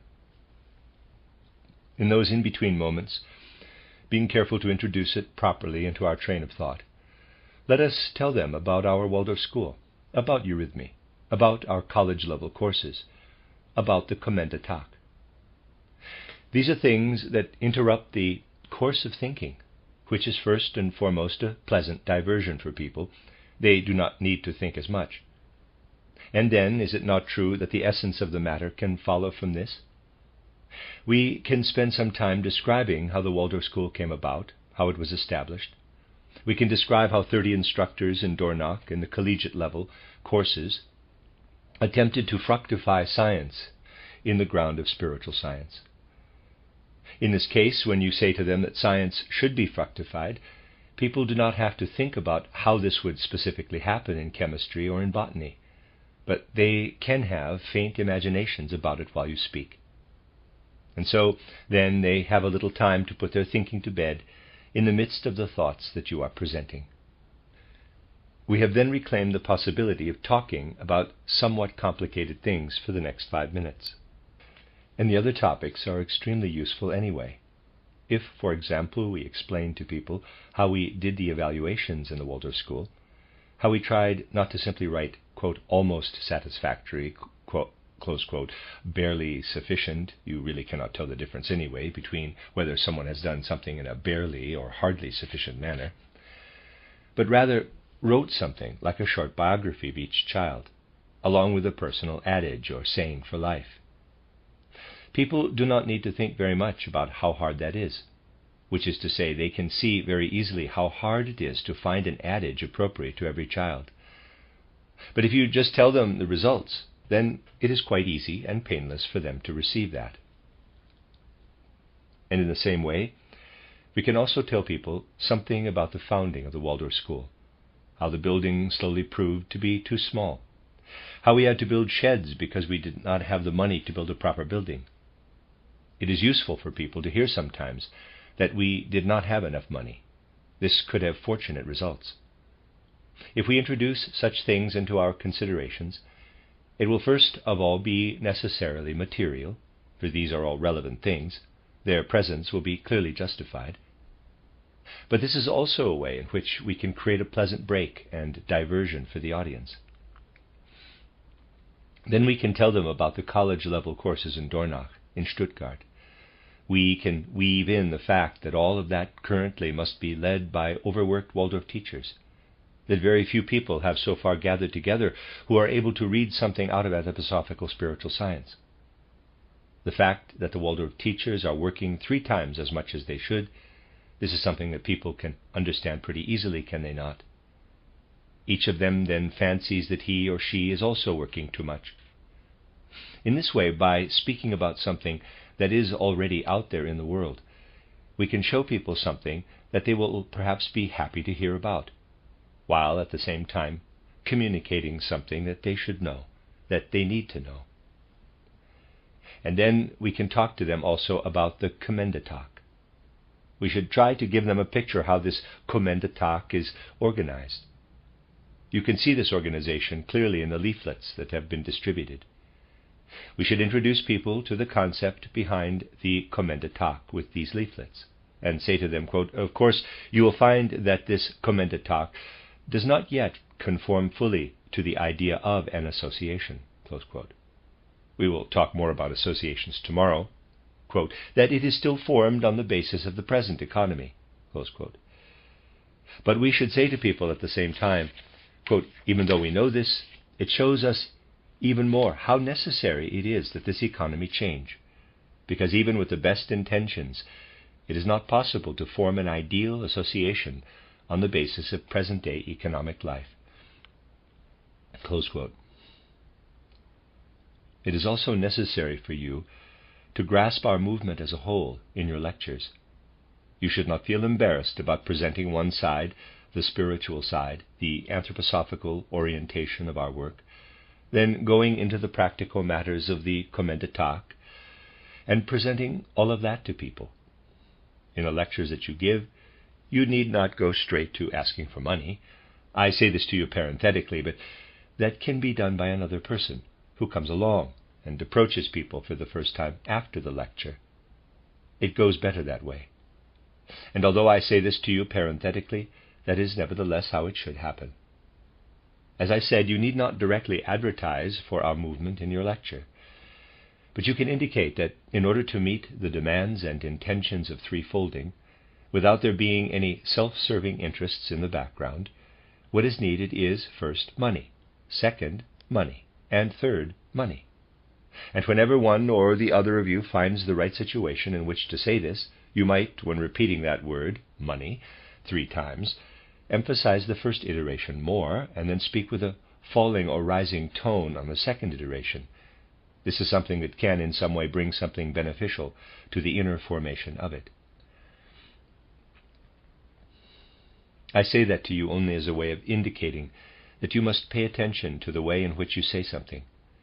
In a certain sense, every time you go into a lecture hall, you feel it out to understand whether you should speak in one way or another. You can still sort of feel this out, even when you are in a room full of people you do not know. And so you must always pay attention to such things. If you want to achieve precisely what must be achieved at present, you will not do so by stepping before a group of people with a finished concept. Rather, you must always orient yourself toward relationships between people. You will be able to do this only by having the kind of bearing toward the form and experience of your lectures that I described to you yesterday. At the same time, you should not forget to point out again and again the things that we have already managed to accomplish in the founding of the school and our practical institutions. Right now, this is precisely what people need, and you do them good when describing the threefold social organism to use the development of the Waldorf school as an illustration of it. The same is true when you are describing economic life. You should use the example of what we are trying to accomplish with the Kommendetak. I absolutely do not want you to forget that the world must be made aware of our various institutions through your lectures. And behind all of this must lie the consciousness that in every corner of the world, I have already said this multiple times in these lectures, there is a force of opposition that will only continue to grow, and that we do not have a very long time to bring about all that we want to bring about, and all that must be brought about. We must tackle these things in the near future. We cannot follow the example of how the anthroposophical movement has progressed thus far. I am saying this now for those who have been in the anthroposophical movement for a while, for at least in part it has progressed in such a way that its members have far too little interest in what is actually happening in the world around them. Now we are living in a time in which a keen interest in everything happening in the world must be developed. And we have to exemplify what we are bringing, as well as take a critical stance toward everything occurring on a day-to-day basis in the world. This is why we have to interest ourselves in these occurrences. We must seek to demonstrate the necessity of our movement on their basis. We must stress over and over that these events are likely to lead modern civilization toward its downfall. People must understand that if they continue to move forward on the present course, the downfall of modern civilization will most certainly result. The European countries, at the very least, will experience terrible times if we do not lay the foundation for a new society out of a truly active spiritual life and an actively understood political and economic life. We also have to take away certain phrases from people, ones that always go something like this, quote, "Yes, that might be well and good with the threefold social organism and all, but in order to bring something like that about, you would need decades, if not centuries." Close quote. This is a frequent objection. There is, however, no more ridiculous objection than this one. The things that are to come about in humanity, particularly when it comes to social institutions, are entirely dependent upon what human beings want, and how much strength and courage they set behind their will toward it. And institutions that might last for centuries due to carelessness and inaction can be overturned in a moment by the use of active powers. But this is exactly why it is necessary for us to bring to people what comes out of our spiritual science, and that can arise through the examination of our present institutions. Do not forget to tell them about the kinds of things that are to come into being here in Stuttgart, for example, the Medical Therapeutic Institute. It might be the case that some people will learn best about the fruits of spiritual science, at least at first, from such institutions. When working at making something like this plausible for other people, we must also take into consideration the fact that it will not further humanity's development to establish, amidst the perspectives of old Catholicism or evangelicalism or Judaism or the Turkish religions, to establish amidst these sectarian views an anthroposophical worldview. This would certainly be significant for those people who would get together once or twice every week to discuss the questions of that worldview. It would have a subjective significance for these people, but it would have no meaning for the world at large. Only a worldview and an understanding of life that takes hold of eminently practical questions will have any significance for the world as a whole. We will find all too often these days that people are very happy to talk about the eternal in human nature or about life after death. You can even talk with a large number of people now about reincarnation and karmic law, and not see them fall asleep in boredom. But it is more useful and also more important to make people understand that anthroposophical spiritual science can bring something to medicine, for example, or to therapy, so that people can really see how the things that we take hold of in the spiritual world have a unique significance for the material world. It is not simply a matter of elevating oneself to the plane of spirit and abstraction. Rather, it is a matter of elevating oneself in such a way that the spiritual world comes alive and has sufficient strength and power to move into the material world. This thought, this interpolation of the spiritual into the material world, in a multitude of different ways, you should lay this out before people over and over again. Spirit wants to govern matter, not flee from it. That is why it is blasphemous in a certain sense when someone like Brunn, in his little book titled Theosophy and Anthroposophy, admonishes Anthroposophy for wanting to bring all the things supposedly floating about in the heights of heaven above reality, things that are not supposed to be part of material reality, to bring these things into everyday life. It is hard to think of worse corrupters of human life than those teachers who stand at lecterns in universities and teach people nonsense like this. But this happens every day, in a wide variety of ways. And it is in keeping with the order of the day that people then come forward and say, quote, well, anthroposophy might be an attempt to deepen the individual branches of science, but anthroposophy has nothing to do with religion, with Christianity, close quote. And then people step up and try to prove that anthroposophy has nothing to do with Christianity or religion. They come and they present totally arbitrary ideas that they have about religion and Christianity, and they make it clear that no one is allowed to shake up these concepts that they have about religion and Christianity. If only people could be truthful, then it might actually be possible to be somewhat charitable toward them. If they were to come forward and say, quote, now anthroposophy has come on the scene. It is speaking out of different sources than the ones that I have been speaking out of at the theological lectern or the pulpit.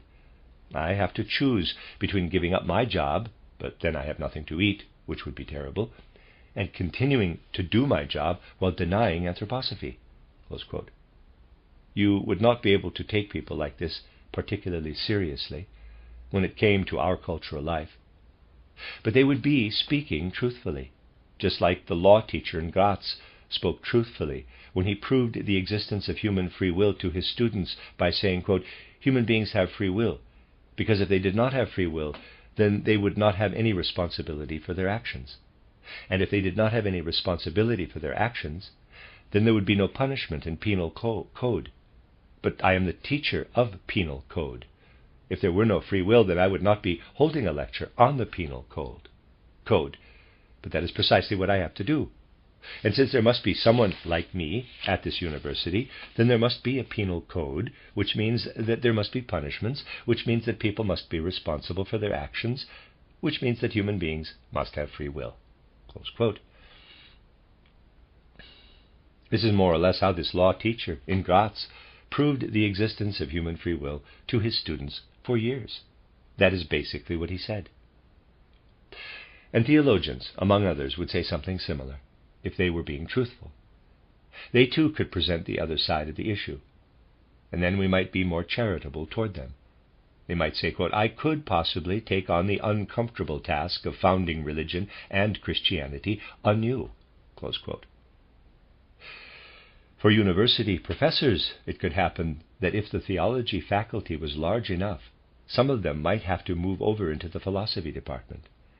If they were already professors, this would be easier than if they were coming to a university for the first time. But keeping up a living would still be difficult, and they do not want to take on the uncomfortable task and the work of founding these things anew. If, however, they would only say this out loud, then they would be honest at the very least. Instead, they say all manner of things that do not actually speak to reality, but rather serve a purely decorative function, covering up reality and hiding it. In these matters, we may not allow ourselves to be indulgent or charitable. When it comes to these matters, we must seek out untruthfulness and corruption in all the dark corners of the world, and show it relentlessly to the world. And we must also not forget to point out the slipshod thought that some people exhibit when they refuse to face up to certain claims in all of their moral complexity and depth. It was not long ago that someone heard how I publicly described the baseless lies of Frohnmeyer, who quite simply described something in Dornach in a lying, biased manner, something that actually looks much different than the biased way in which he characterized it. And this someone said, well, Frohnmeyer really believed that it looked that way. For me, it is not simply a matter of pointing out that Frohnmeyer said something untrue in this case. My concern is rather that Frohnmeyer is demonstrating that he makes claims about something in Dornach that fly in the face of reality. What he does in one instance, he does in every other. He is a theologian. He lectures at Basel University. This theologian draws from sources claimed to be sources of truth. Those who bear witness like Frohnmeyer did, those who describe the statue of Christ as he did, show that they have no understanding of how one discovers the truth in these sources. If Napoleon's birth and death dates were not written down in history books, Frohnmeyer would speak falsehoods about these facts too, if he had to discover them himself. This is my concern, to portray all of the corrupting effects of such people on this historical moment, to demonstrate that they are not fit for the positions given to them by the chaotic circumstances of the present. We may not be charitable when it comes to such things. These are things that will be part of the development of your work in the coming weeks. The end of Lecture 7. You are listening to RudolfSteinerAudio.com. If you are listening to the podcast of this, it is located at rudolfsteiner.podbean.com. Please consider becoming a patron. This is a reading of a collection of lectures by Rudolf Steiner entitled Communicating Anthroposophy, the course for speakers to promote the idea of threefolding. Collected Works, volume 338 in Steiner's Collected Works, translated by Rory Bradley. This is Lecture 8, given in Stuttgart on February 16, 1921, in the afternoon. During this hour, I would like to talk about certain colorations that your spoken word will have to take in regard to present-day spiritual life. In particular, you should not limit yourselves by basing your talks slowly on the intellectual understanding of social questions. Rather, you must work to make the world aware of the fact that we must begin to feel differently toward certain things than is felt in the supposedly dominant circles of the present. What is living in institutions, what occurs in people's external social dealings, is all dependent on what is found in the thinking, feeling, and willing of human beings. This is why I have so strongly stressed that the human being as human being must be shifted into the center of social life, as well as world considerations. But we must develop a feeling ourselves for how the feeling life of the present has erred, and now finds itself on a precipitous path downward. We must feel keenly how the civilized world has arrived at its present situation, precisely because of this often perverse feeling. life. By looking at specific examples, we must make such things clear to ourselves. And we should make them clear to the world through examples. It is easy to find such examples if we simply look objectively at the treatment of our anthroposophical movement, that our anthroposophical movement has received among our contemporaries. When speaking about social questions, it is important always to call up the moral moment that was defined by how the leading individuals of the recent past allowed the course of events to run so irresponsibly. Is it not the case that within the leading circles, the only concern in world history was how modern technology and the recently developed forms of materialism were going to carry the world forward, and how world history would be borne out by these forces? And it is quite clear that no one cared about what sort of influence this course of world history would have to win over the countless people who developed, because of history's course, into the proletariat class.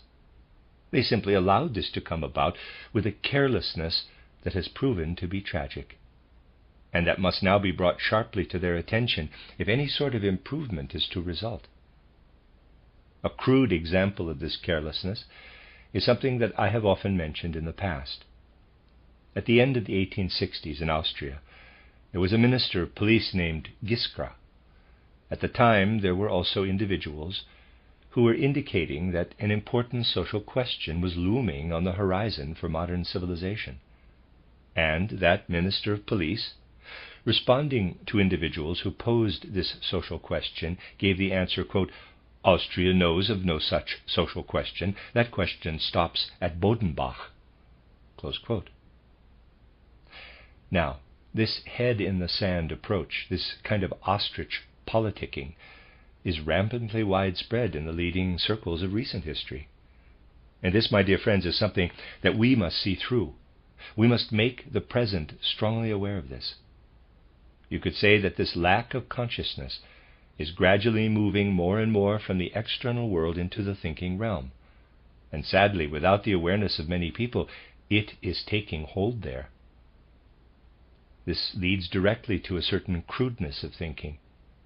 And this crudeness of thinking is for the most part denied by contemporary intellectuals. I would like to demonstrate what I have just said to you with an example that has only just come to light. You see, there is a certain infiltrator from the leading circles that have worked with such carelessness and lack of regard for the course of world events. Count Hermann Kaiserling, who has founded in Darmstadt a so-called, quote, school of wisdom, close quote, a truly hideous cultural product of our present culture. His publishing firm is advertising for this school of wisdom, and a little volume has only just appeared, bearing the truly sophisticated title, as you will have to admit, titled The Road to Perfection. This volume needed an endorsement from the publisher, so for this endorsement, on the so-called cigar band on the outside of the book, they wrote this, quote, "The position of Count Kaiserling toward theosophy in general and toward Steiner's theosophy in particular is put forward in chapter 14 of his last book titled Philosophy as Art, under the title For and Against Theosophy." Rudolf Steiner saw the need to respond to this truthful, factually supported document with personal attacks. Close quote. This is the advertisement that the publisher wrote for this school of wisdom. Now, if social salvation is to come about, it is truly necessary to keep a sharp eye on people such as this Count Hermann Kaiserling, and to speak frankly and freely to the world about what you discover in your keen observations of them. The vermin of current civilization must be exposed. Count Kaiserling's inner lack of conscience, his intellectual lack of conscience, will now be presented to you as it presents itself in the text, which has the following beautiful sentence. For example, on page 59, quote, "Outside of the general gatherings, all of the participants of the society have a student's right to longer personal conversations with Count Kaiserling. He is available with prior appointment, and with the exception of Saturdays and Sundays, unless he is traveling, for such conversations every afternoon between 3 and 5 o'clock. in the rooms of the school Paradeplatz 2 at the entrance of the Zeughausstraße. Should anyone who is not a student desire to call upon the teacher's time for the purpose of asking questions of wisdom, the business office reserves the right in such cases to charge a consultation rate for the betterment of the school." Close quote. My dear friends, you are quite right to laugh at such things, but really this is no laughing matter. Precisely in such places lie the most basic faults of our social life.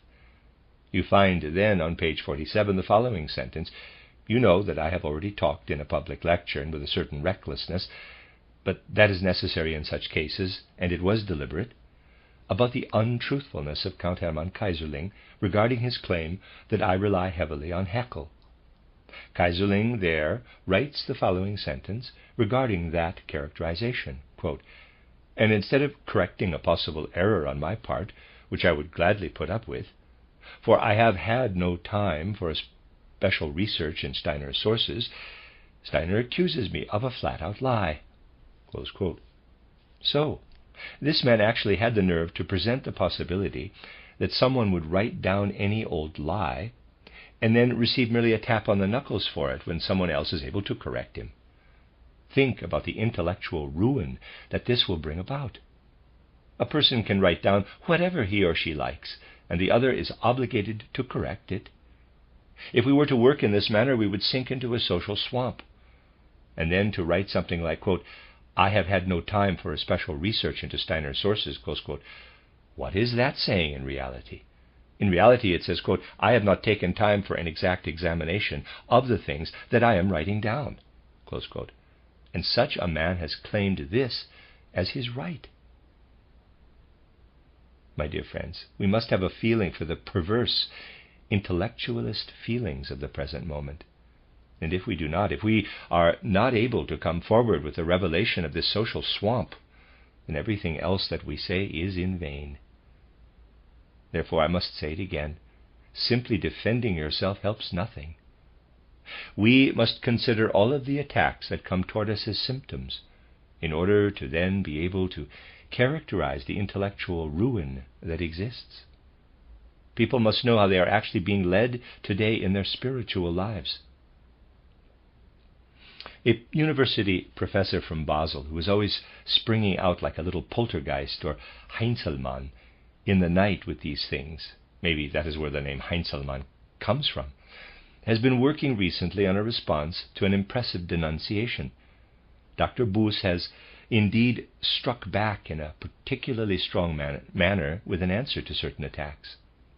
There was a claim in the newspapers in Switzerland that anthroposophy is just stolen from various old texts. There was some quote from the Indian Veda and Vedanta literature. The Bhagavad Gita was cited. And among those things that were cited, the Akashic record also appeared.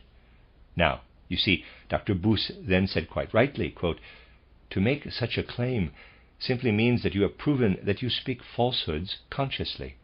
For the person who says something like that has to know that if he went to the bookshelves, he could not take down a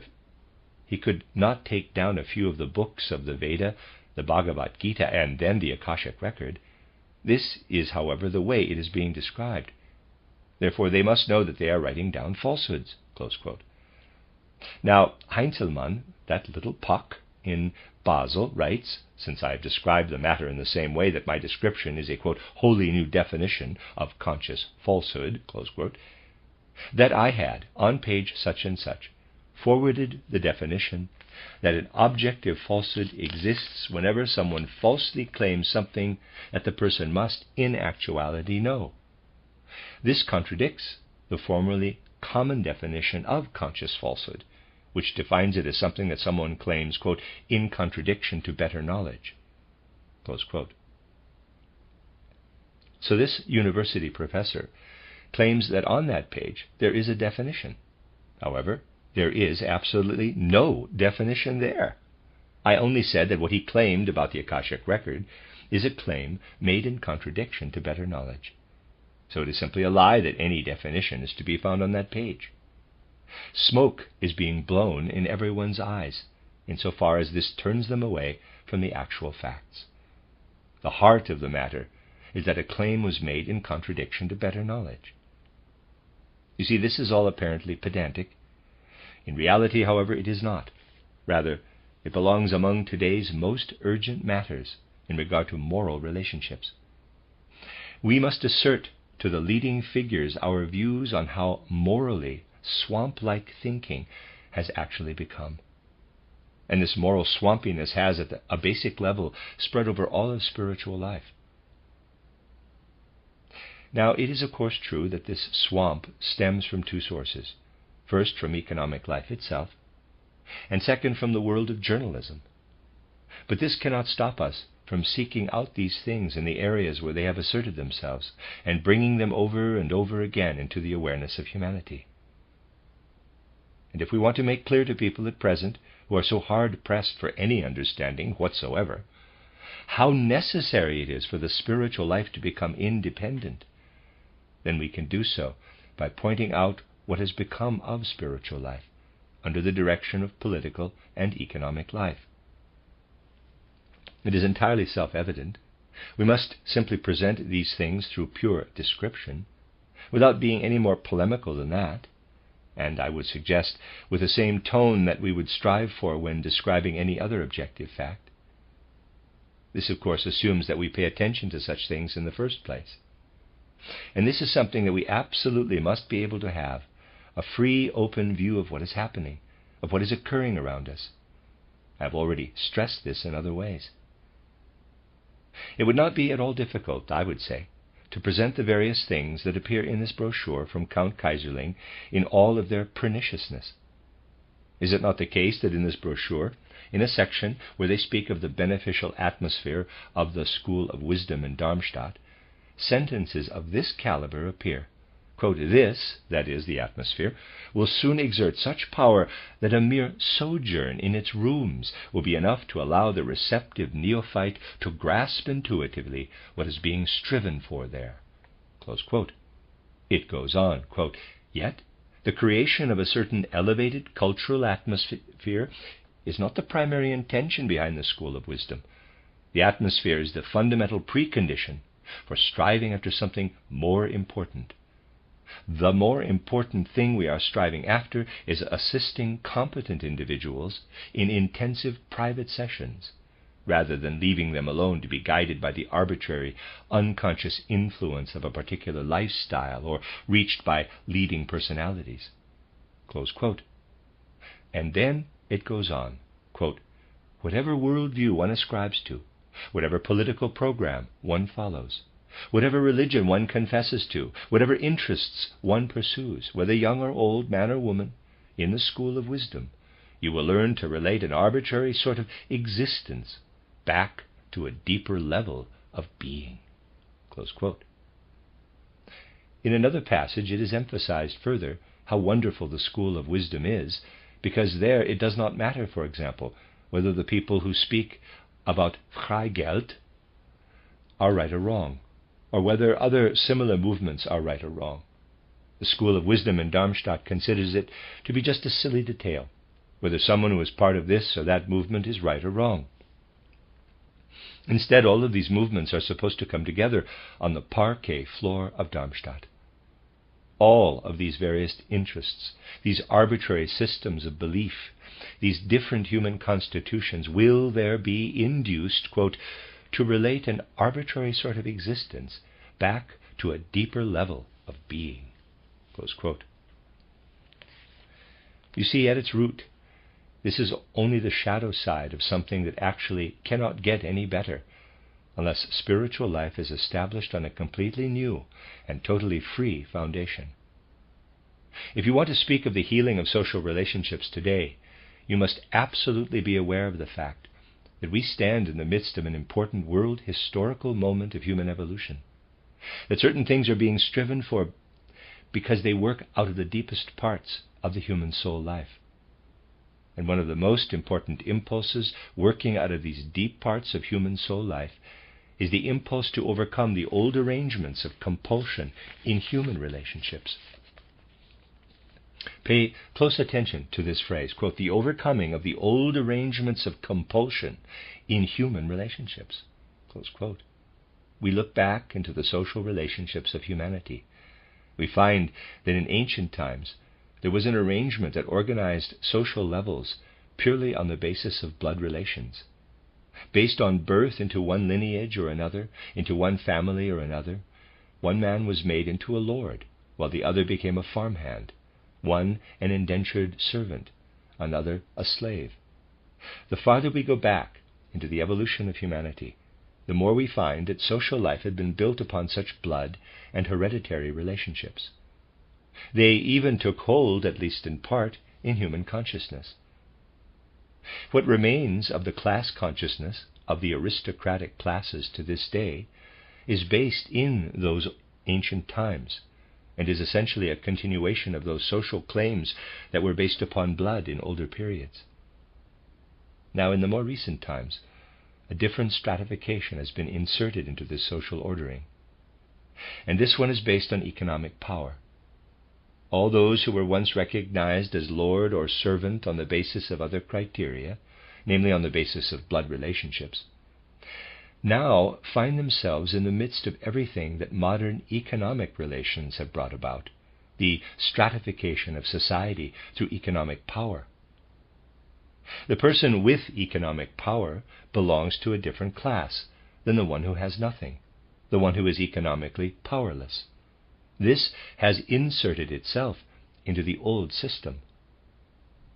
At a basic level, much of what takes place in our social relationships today is still based on a continuation of the old compulsory arrangements.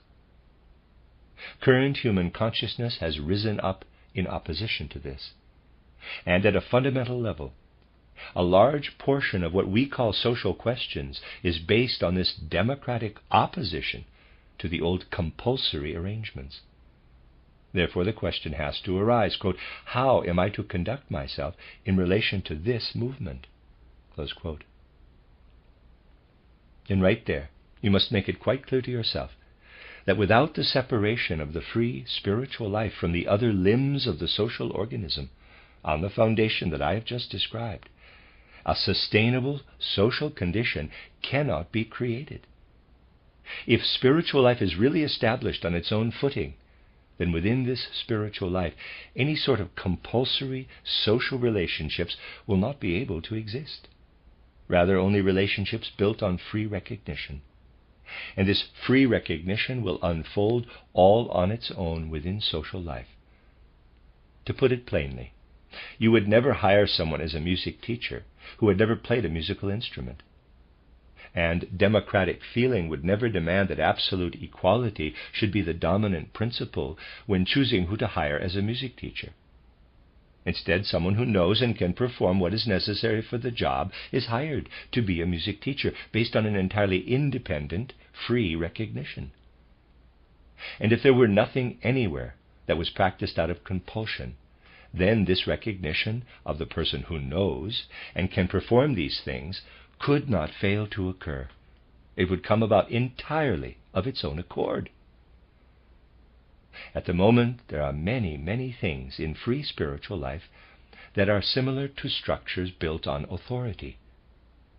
But there will be structures everywhere built upon independent authority. For what is the basis for the current rebellion of countless people against any sort of authority?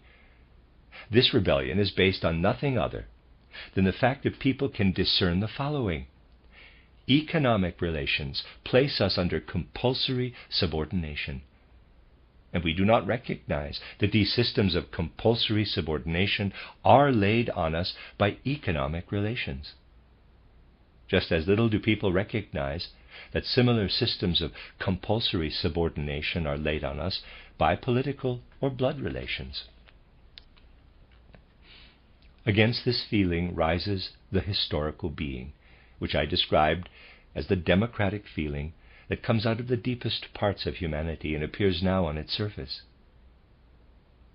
And since the broad circles of intellectuals and spiritual leaders have not learned any exact details, but only quips about Kaiserling, they look at history and they say to themselves, quote, they are revolting against authority in economic life, close quote. And the third aspect, spiritual life, gets taken along. since it does not appear in all of its unique being before the eyes of the human soul. It can do this only when it actually exists in an unmediated, free, self-managed state. For all of these various deep-seated reasons, we must make clear to others the necessity of freeing spiritual life. And we must place great value on the following. There must be an area where people truly feel equal to one another. This does not exist currently because, on the one hand, political life has absorbed spiritual life, and on the other hand, economic life has been pulled in by political life, so that the state in its being takes on a position of authority on both sides, and there is consequently no ground upon which responsible people can feel completely equal. If that ground existed, and people who are responsible could feel completely equal, then someone could really experience being a person like any other. And then when standing somewhere else, where that equality could not be experienced because it was an absurdity, that person would recognize the authority and its judgments. Something is coming forward once again. It is not an opportune moment to say this to people, but I am saying it to you. Something is coming forward that is similar to something that played a role in older times on the basis of other circumstances. Take a village in olden times. In that village, the church father was, in the fullest sense of the word, a kind of God figure. But there were instances in which the church father appeared simply as a human being among other human beings. They treasured these moments greatly. If we were to have a spiritual life on one side, with its recognition, its free recognition of independent authority, and an economic life on the other side with its collective decision-making based on the coming together of the judgments of the associated individuals, and between the two of them, a ground where people could encounter the remaining authorities on equal footing, and this would be the case if the threefold social organism were to come about, then this would in fact effect a very real solution to the social questions we face. But it must be the case in the deepest sense that the teacher, the spiritual individual, and here I am speaking symbolically, takes off his or her toga when appearing publicly in political life, and also that the worker can take off his or her work apron when stepping out publicly into political life, so that the people from both sides encounter each other wearing the same uniform, which need not be a uniform in the normal sense of the word, so that they can be equal when they stand there on the floor of the rights political.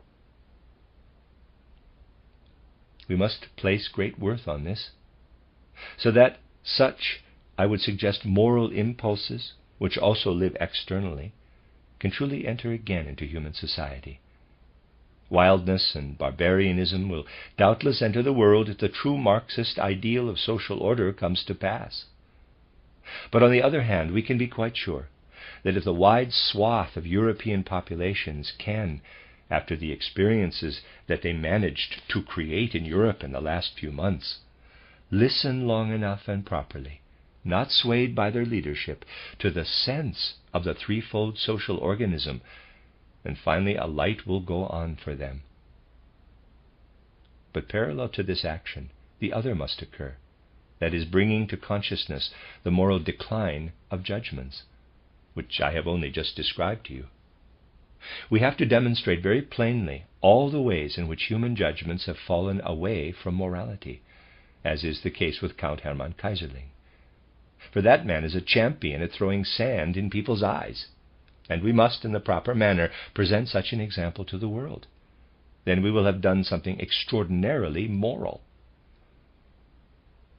For you see, after Count Hermann Kaiserling had done all that I presented to you, or had it all done through his publishing company, he did the following.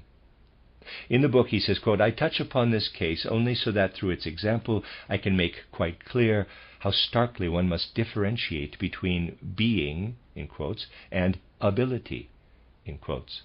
Of Steiner's being, it is impossible for me to have a good impression. Noblesse oblige, close quote. By that he means that the noblesse obligates him not to call a liar, close, continue quote.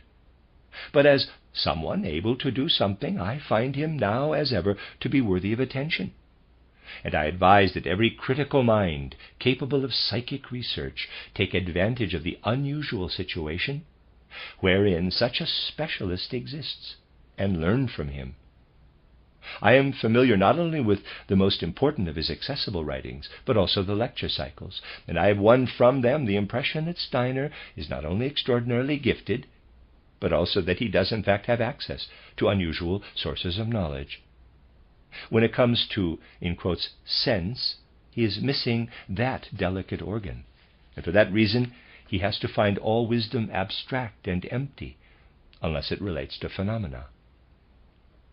But what he brings forth about such things is worthy of serious consideration, however absurd some of it might sound at first, and however little his style as a presenter of his being might engender my trust, which is why I sorely regret that his fully unexpected campaign against me has robbed me of the opportunity of having any direct personal contact with him. What I wrote in his defense against his opponents remains true, in the same essay that called forth Steiner's wrath, that a man of significance should finally be judged according to his best sides, that interest in his knowledge and abilities cannot be allowed to be limited by his errors and his handicaps. On the very same day that I received Steiner's invective, I recommended to a student of mine that he take up a serious study of Steiner's writing and even consider entering the society, because this seemed to me to be his path, and because, in his case, I did not need to consider contact with the questionable aspects of Steiner to be dangerous. We should never forget that finally every being is multifaceted, that no bad quality devalues the good ones, and that the character of any society is entirely dependent upon the spirit of its leading members. Anthroposophy, too, can have a future if it leaves behind dogmatic beliefs and the spirit of sectarianism, if it gives up this messy agitation and truly becomes what, according to its constitution, it should be. Close quote. So you see, the opportunity has been more than sufficiently offered to people, and there are unfortunately many of them even within the Anthroposophical Society, to say, quote, really, what more does Steiner want? Kaiserling praises him to the high heavens. Close quote. But it does not matter to me that he praises me. It matters to me whether he is a detriment to civilization or not. In the end, everything that Kaiserling says appears to me such that I can only describe it by saying, quote, this man is trying to hide everything that his superficiality foists upon the world by these, in this case I cannot call it anything else, gushy displays of praise. Close quote. I say this simply because I am fully convinced that Count Kaiserling does not have even the tiniest piece of the organ needed to understand the things that he is praising here. And this must be much more important to us, to go straight to what is relevant in our lectures, to show simply to the world, I have used Count Kaiserling today only as an example of this, the current superficiality and unjustified aspirations that exist.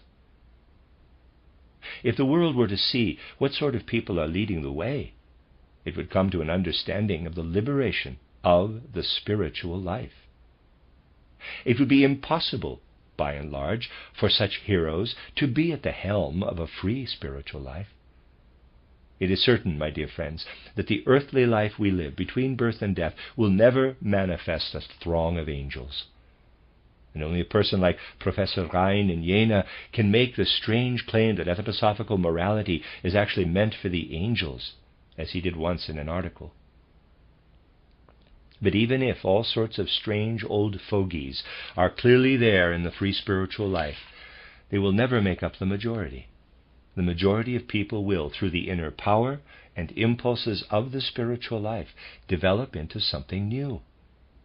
It goes without saying that a person like Count Kaiserling can easily offer the world the kind of empty thinking he does, if that person has come into a social position through old blood ties, as Count Kaiserling did. and also if that person then receives some support from other sides, which need not be named, for the establishment of such, quote, wisdom schools, close quote. But in a free spiritual life, such foolishness could never come about. There would certainly be a sufficient number of people there to scrap such things. You see, what I wanted to clearly point out in that lecture was the emptiness and abstraction of Kaiserling's words, and all the unreality that exists. And if you remember well, you will know that I first described this emptiness and abstraction, this lack of substantiality, the slogan-like quality of it. And then I went on to say that anyone who indulges in these empty abstractions and phrases will have to, upon encountering something that has a substantial content, fall into untruthfulness. This was the connecting thread. And we arrived at all of this quite naturally. So, now what do we do with it? It would be interesting to see how such a man, who has been accused of suffering from emptiness, from intellectual and spiritual suffocation, to see what he had to say in his defense. The Count has the following to say in his newspaper, titled The Road to Perfection, Dispatches from the Society for a Free Philosophy, School of Wisdom. He says, and he is talking about me, that he finds my wisdom bloodless, abstract, and empty, and claims that he already knows what people of my stripe might be able to bring forward. The heart of my philosophy is, according to him, quote, a kind of soul suffocation, a struggling for breath, close quote. And when it comes to anthroposophy, I, quote, do not have the slightest whiff of it, close quote. So you see, Count Kaiserling makes use of the same set of descriptions that I had previously given of him. But as far as that goes, this is just one example, everything that exists in the predominant tone of the current spiritual life leads finally back to just this sort of thing. In fact, it is precisely through the development of abstract spiritual life in the last few centuries that we now come by the possibility of seeing very excellent intellectuals step forward into various fields who are actually completely incapable of forming any proper content-filled thoughts. A good example of this is the outstanding biologist Oskar Hertwig from the University of Berlin. If you read his book in which he criticizes Darwinism, you will have no choice but to say to yourself, quote, this is a man who must be recognized as absolutely groundbreaking in his field, close quote. And the book titled The Origin of Organisms, it is called, is a good book. But in order to write such a good book, you do not need to do anything more than get inside the mechanisms of thoughtless experimental research, work hard, move up in the world a little. He has been shoehorned into a certain clique of students of Haeckel. And then, if your connections fall out right, you can be a very significant person. He is so significant, in fact, that he has even been selected to add a little to the wisdom of the former Kaiser Wilhelm II in Berlin by teaching him a little about particular sensational things from his research into lower life forms. Now, shortly after Hertwig's book appeared in its field, Hertwig also published a book on social questions. This book, however, is nothing less than a collection of absolute nonsense, line after line. Why? Well, you see, writing title The Origin of Organisms did not require any thinking. In that case, he needed only to live within the mechanism of the modern scientific establishment. When it comes to a healthy assessment in the social arena, however, you need to actually start thinking for yourself. So here it is shown that the great intellectuals actually cannot think in even the most simple primitive fashion. From such concrete examples, we must grasp the fact that we are in the midst of a so-called scientific and spiritual life that can basically be led without any sort of truly independent thinking. And the more such a spiritual life predominates, the more actual thinking, actual content-filled, substantial thinking will continue to sicken.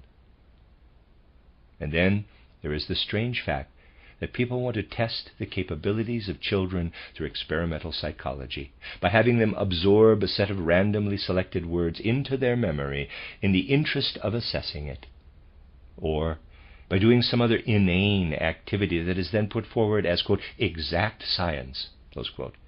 This is something that is much more prevalent in America than in Europe, but it is already quite popular in Germany. The fact that this is being taken into educational life can only mean that we have removed people so starkly from social life that teachers no longer have any relationship to the children, that they can no longer determine what the children are capable of themselves, but must assess it through an apparatus. And if Bolshevism in Russia continues to last for a while, perhaps these methods will come to replace the tests there to a very large degree. The children will be tested as though they were machines to determine whether they can do something in life or not. This is already among Lunacharsky's ideals. We have to describe these things freely and without bias, and perhaps eventually we will thereby call forth a feeling in people for what is so plainly evident: how very much we need a renewal, a fructification of the spiritual life, and how this renewal, this fructification, can come about only through the separation of the spiritual realm from the other limbs of society. We must attempt to effect this illustratively with these examples of present-day phenomena, which we present as clearly as possible. The end of Lecture 8.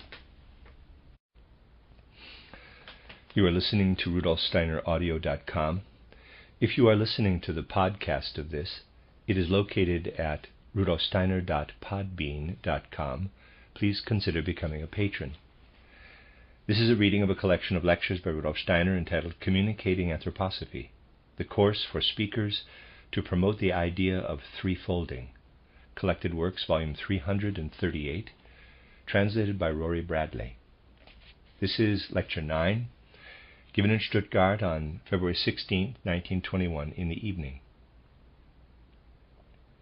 Just as it is necessary, on the one hand, to show people the importance of separating and giving a free form to the spiritual life by discussing the threads of the spiritual life at present, it is also necessary, on the other hand, to bring in all the things that demonstrate how economic life must be established on the basis of a principle of association.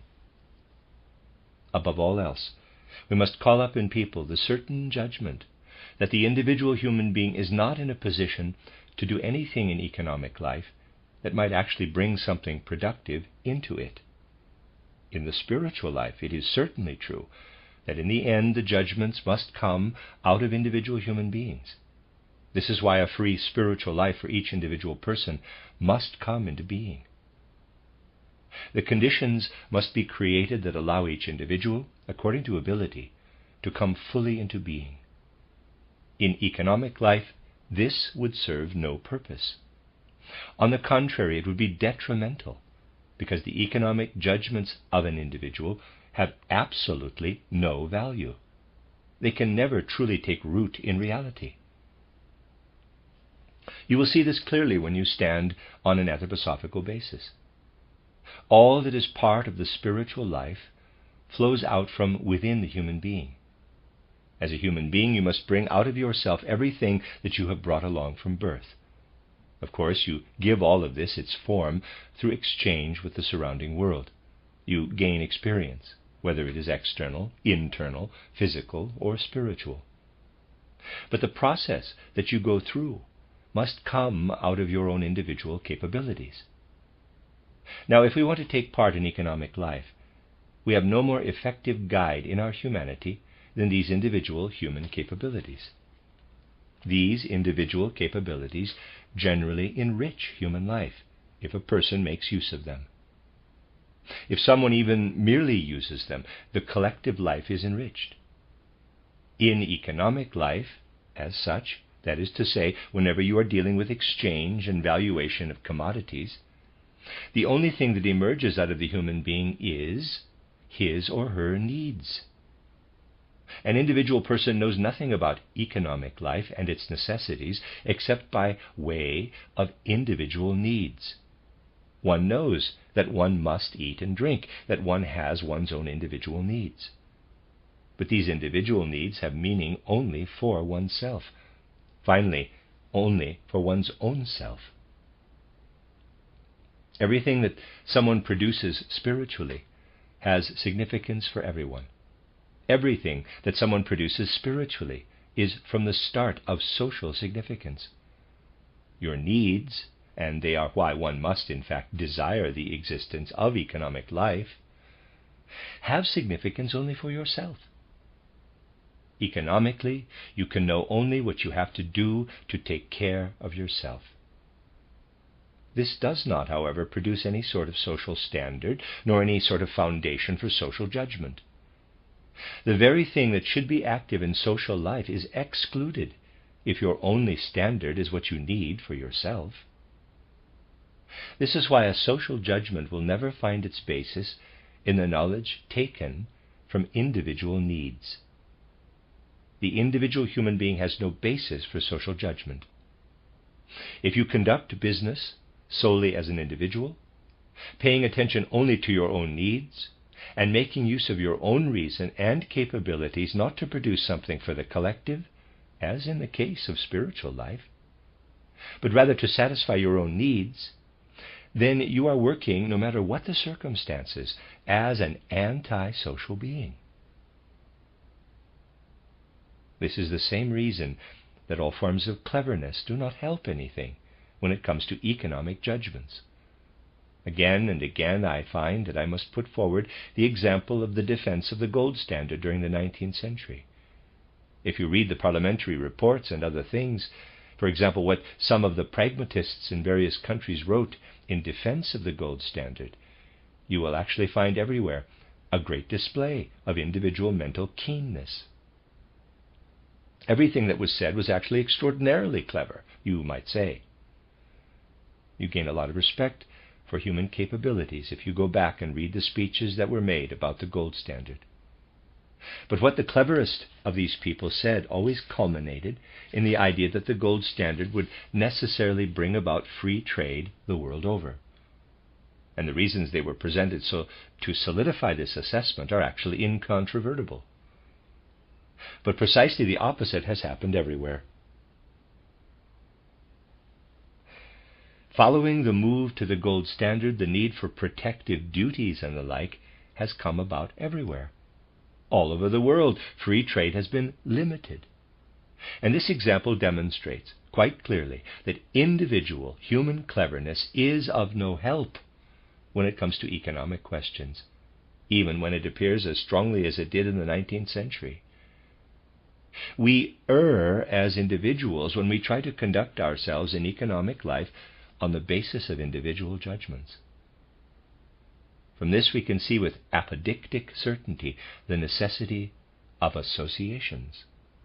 Only when people in the most disparate branches and elements of life come together in association, only when they fill out and broaden their knowledge beyond what they know about one area by becoming familiar not only with their own needs but also the needs of others with whom they are associated, only then will a collective judgment emerge that can move over into economic affairs and lead us towards social healing. There is absolutely no way around the necessity of associations when you simply point out this most basic circumstance. Furthermore, what will become of the economic life as such under the influence of the threefold social organism? What do we actually have in economic life then?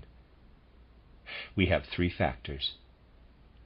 The first is something that comes out of an expertise in the production of one thing or another. We must have experts, no matter whether that expertise is in hauling coal, or in harvesting grain, or in husbanding cattle, or in some other industry altogether. People must be experts at what they do. The second is that within our current economic life, the exchange of goods, of basic staples, must be conducted properly. Trade must be conducted in the right way. The goods must be brought to a place where they are needed. Only there do they really have any value. Otherwise they are not commodities, but objects. We must make that distinction. Something, even food, can in some locations be just an object and not a commodity. If there is an enormous amount of food of a certain quality somewhere, but the people there do not need it all, then there are only as many commodities as there are needed objects. The rest of them are just things, and they will become commodities only if they are taken to a place where they are needed. Without trade, nothing can become a commodity. This is the second important point. But this second factor is connected with human labor. The transformation of natural and non-natural things from object to commodity occurs through human labor. Labor begins with something that we take from the natural world. Thus, it is always possible to trace something created back to its source as an object. And if you trace something back to that state, then you cannot talk about any sort of economic character in that object itself. The thing becomes economic only once it is brought into exchange. Only by doing this does it become something that has significance within the economy. This, however, is connected to the whole process of separating out and unfolding human labor, with the manner and the time and so forth of human labor. The third factor in economic life is that we recognize needs. Only if the needs of a particular territory are known can production be carried out in a sensible manner. Something that is overproduced will become disproportionately cheap, and something that is underproduced will become disproportionately expensive. The price of something is dependent upon how many people are appointed to the production of a particular item.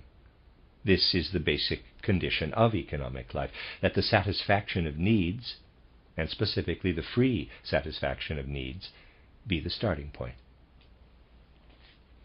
How much should be made available somewhere cannot be determined by statistics, because it is part of a living process and can be determined only by a group of associated people who are personally familiar with the sum of the needs in a particular area, through personal connections with individuals who need one thing or another, and who can work out together how many people are needed for the production of a particular article from a purely human living standpoint, and not on the basis of statistics.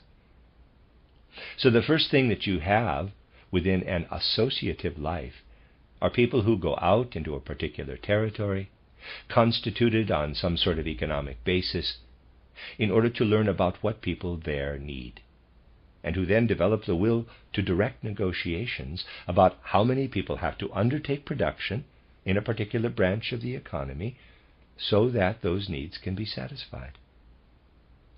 All of this must be connected with an understanding of the freedom of those needs. The first people to take up the task I have just described cannot be allowed to maintain some sort of perspective on whether one sort of need is justified or not.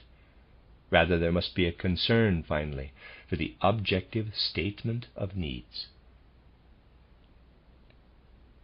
The responsibility for combating senseless needs, luxurious, harmful needs, lies not in associative economic life, but rather with the influence of the spiritual life.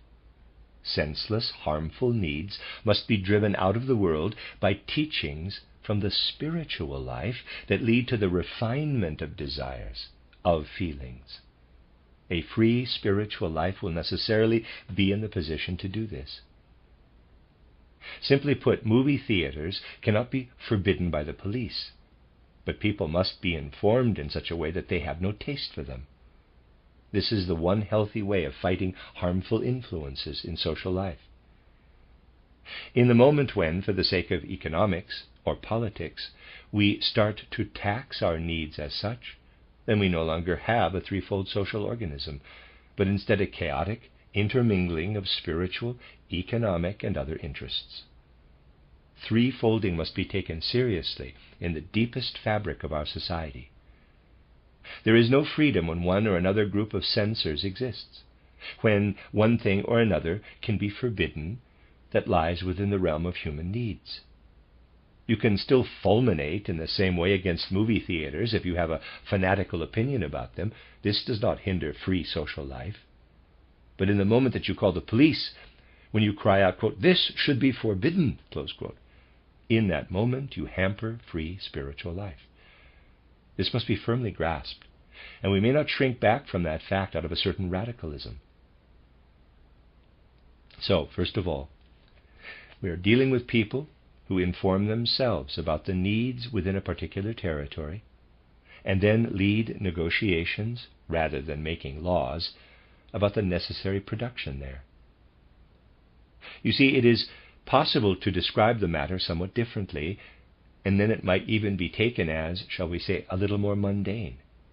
But finally, you can also say, as a way of illustrating the point, that in associations one needs objective agents who are interested not only in helping the person for whom they are the agent to sell as much as possible, but who also really ask themselves, quote, "What do people here need?" close quote, and who then know enough about the trade to understand how production should be undertaken so that these needs are met.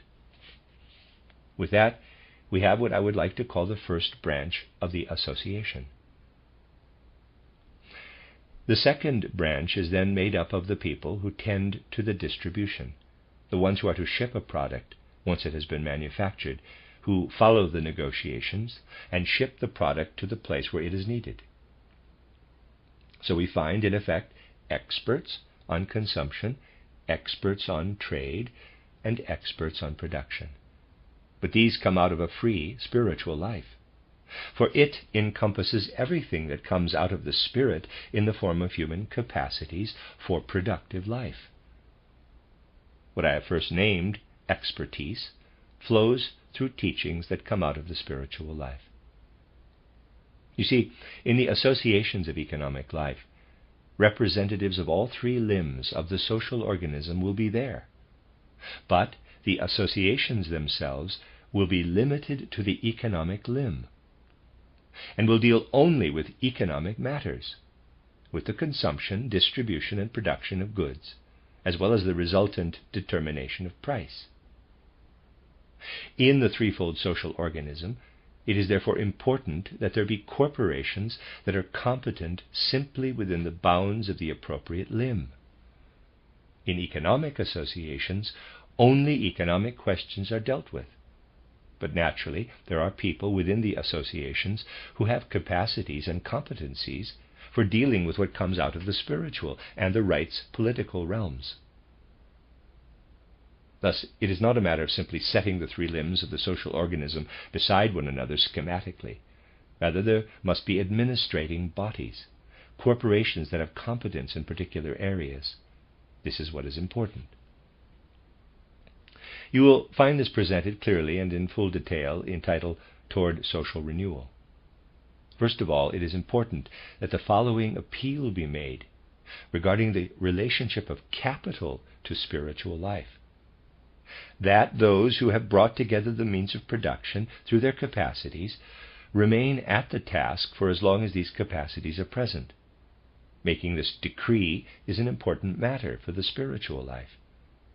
Then enough right to judgment should be ascribed to such people that they are then able to elect a successor. This also belongs to free spiritual life. And if they cannot or do not want to elect a successor, then the corporation of spiritual life will decide it. You see, everything that is a function of abstract capitalism becomes the work of free spiritual life within economic life. This is how it is in the human organism. The blood is connected with the circulatory system, but it flows into the head and pulses through it. In the actual social organism, it is exactly the same. This is why it is to a certain extent fatal that, particularly abroad, and especially in the northern countries, a very strong tendency has arisen to speak about the, quote, tripartite, close quote, social organism, rather than the threefold social organism. This tripartite social organism naturally calls up a set of terrible misunderstandings. We are dealing with the division of society into limbs, not separate parts. The individual limbs necessarily work within each other. We must call forth a clear understanding of this. And we can hope that the rational bourgeois, as well as the proletarian, will eventually arrive at an understanding of the matter. In 1919, we already saw the beginning of precisely that. Perhaps a beginning has also been made here or there in other places. But the opposition became so active from all sides that we were temporarily unable to stand firm with the few people we had. This is why we have called upon your potent energies, so that a kind of strengthening of our advocacy for the threefold social organism might come about. It is absolutely necessary, I would like to suggest, that a strong push be made on behalf of everything that comes out of anthroposophical spiritual science and the threefold social organism. For in a certain way, we are dealing with matters of short-term survival. We should not give in to any sort of illusions about this. But we must work everywhere with great clarity. For that reason, I have tried again now to give as clear an imagination as possible of the associative life. If you still want to know more about associations, then I will take care of that this evening by answering your various questions. It must absolutely run all throughout our lectures that we strive for clarity, and that we try to call up an understanding for how a lack of clarity in public conditions, in social conditions, has led to the present state of affairs. I would like to give you an example of that. When you are asked questions about this or that nowadays, people come to you with schematized questions. They say, quote, what is the situation with capital, with small businesses, with property, close quote, and so on. Now, when it comes to healthy social relationships, the question of property is dealt with in Titled Toward Social Renewal, although apparently it is only touched on in a dependent clause. But everything that otherwise figures into the discussion is rooted in the fact that in our social life, property plays an incredibly confusing role. As the new economic life arose and imprinted upon everything the character of a commodity, including labor, for example, so that everything could suddenly be bought, property also became a commodity. You could buy and sell it. But what is also hidden in this buying and selling of property? If you want to gain insight into this, you have to go back to very primitive relationships, in which the feudal lord had acquired a particular piece of property through conquest or some other means, and then divided it among those who worked it. Those who then gave back a certain quota in goods or some other kind of due, which amounted effectively to the beginnings of rent. But for what reason did these people pay dues to him, the feudal lord, or to the church, the cloister? Why did they pay? Why did it seem reasonable to them that they should turn over such dues? The only thing that made it reasonable was the fact that while they, the small occupants, worked their property in order to plant it and to harvest, every other second-best person out there might come and drive them off that land. Being able to work a piece of property called for the protection of that property. Most of the feudal lords had their own armies, which they supported with the dues they were paid. This was for the protection of property. And the rent was not paid for the right to work the land, rather for the protection of the land. The right to work the land came out of necessity, since the lord certainly could not work all of that land himself. It had nothing to do with any sort of relationships. But the property had to be protected, and for that you paid your dues. People paid dues to the cloisters for the same reason. The cloisters also supported their own armies with which they protected property, or they were bound to a place through some sort of agreement that provided for the protection of the land through some other relationship of power. If you are looking for the origins of property rent, you must understand it as dues paid for the protection of property. If we look closely at this original meaning of property rent, we see that it is related to times when very primitive relationships predominated, when sovereign feudal lords or cloisters that obeyed no one dominated in economic relationships. These relationships stopped, first in Western Europe and then later in Central Europe, due to the fact that gradually certain rights that individuals had. In certain regions of Germany, they stopped being individual rights later than everywhere else, were conferred instead onto individual princes, which then became a political act rather than an economic one. The rights were conferred. With the conferral of rights, everything that was in place for the protection of property was also conferred to these princes. It then became necessary for the princes to maintain the armies. For that, they naturally had to demand that dues be paid. This led to the gradual development of the system of taxes, now applied so heavily to us. These dues added to the former, but curiously, the former continued to exist. But it lost its meaning, since the people, who were now the landowners, no longer had to pay anything additional for the protection of their property.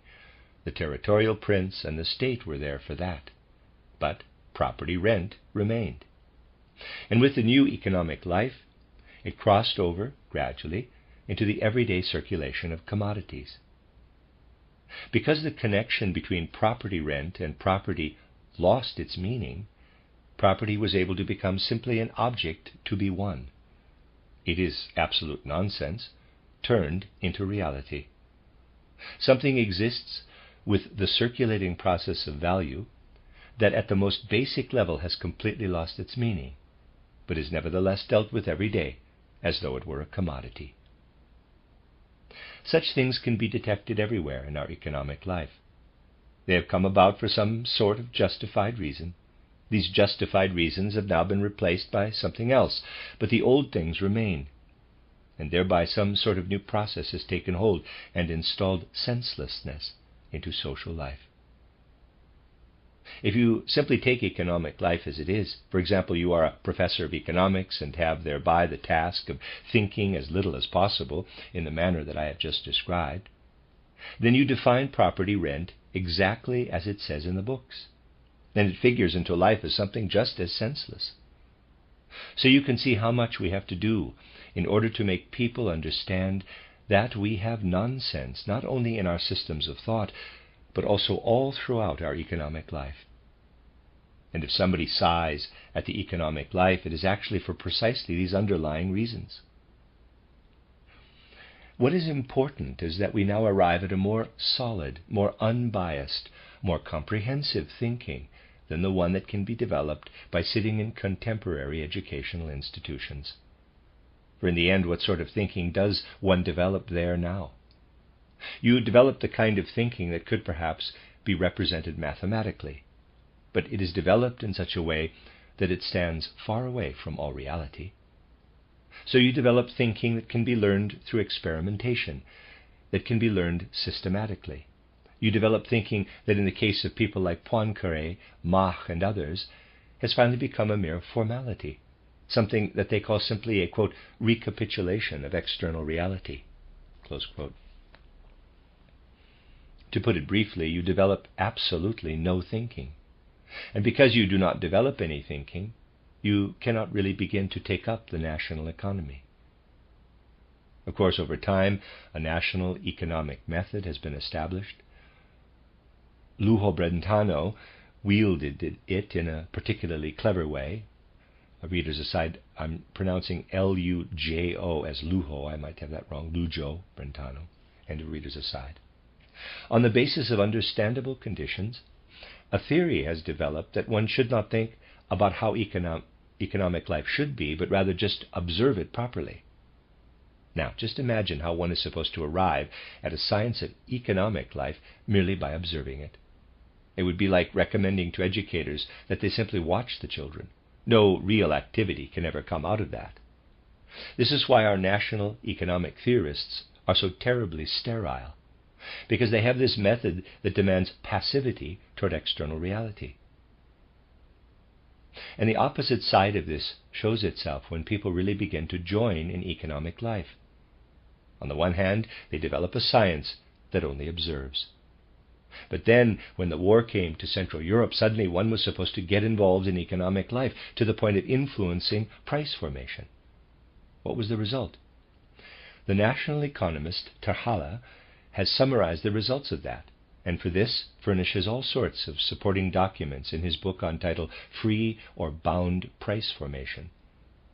First, things are made in such a way that no one can see that the people who made them had absolutely no idea what the point of them was. Second, foundational theoretical schemas have been laid that have so little to do with reality that their use results in the ruination of that reality. Third, the influencing of price formation brought only harm and not help to individual businesses. And finally, honest craft and business was harmed for the benefit of the profiteers. Think for a moment about what it means that an official national economist working on the basis of national economic investigations must arrive at this judgment of Wright's political national economic activity. They benefited the profiteers at the expense of honest business and craft. We must only feel what this actually means. These things must be said to people as clearly as possible so that they see how insensible to reality our civilization is. If we do not set about making clear the kinds of things that I just said to you in relation to property rent, then we never will be able to demonstrate to people the necessity of associations. Think just for a moment in the most urgent manner prevalent to associations, and immediately the experience emerges of just how adversely all of the unnatural things that are in economic life affect price formation. Of course, this cannot become evident if we attend to economic life in such a way that various agents go out into the country and create businesses for individual undertakings. In that situation, the connection between production and consumption will never be evident to them. They are not interested in turning their eye, EYE, toward how much should be produced. For them, only one self-evident truth, in quotes, is valid, that their employers be able to produce as much as possible.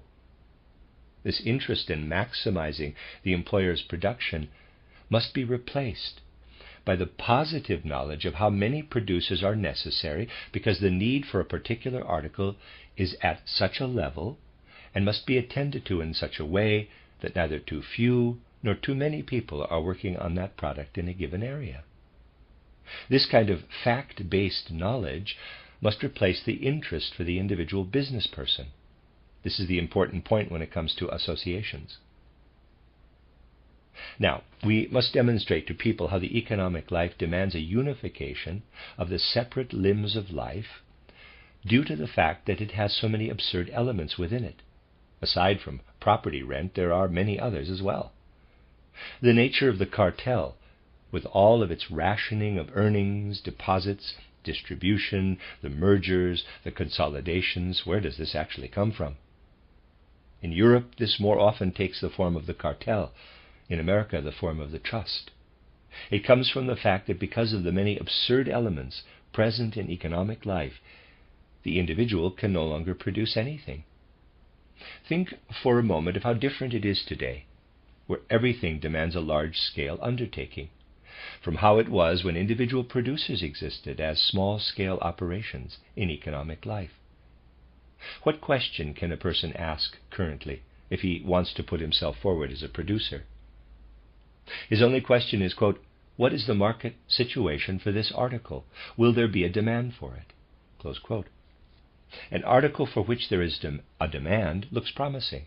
An article for which there is a lack of demand does not. In earlier times, when the number of producers was small, this did not matter as much. Only when there came to be too many did the individual producer fail. But let us assume for a moment that everything is actually directed toward the establishment of large-scale production, whenever it is noticed that a particular article is needed. Let us assume that this actually serves a purpose. By establishing the large-scale production, we annihilate the very thing from which we inferred that the large-scale production was needed.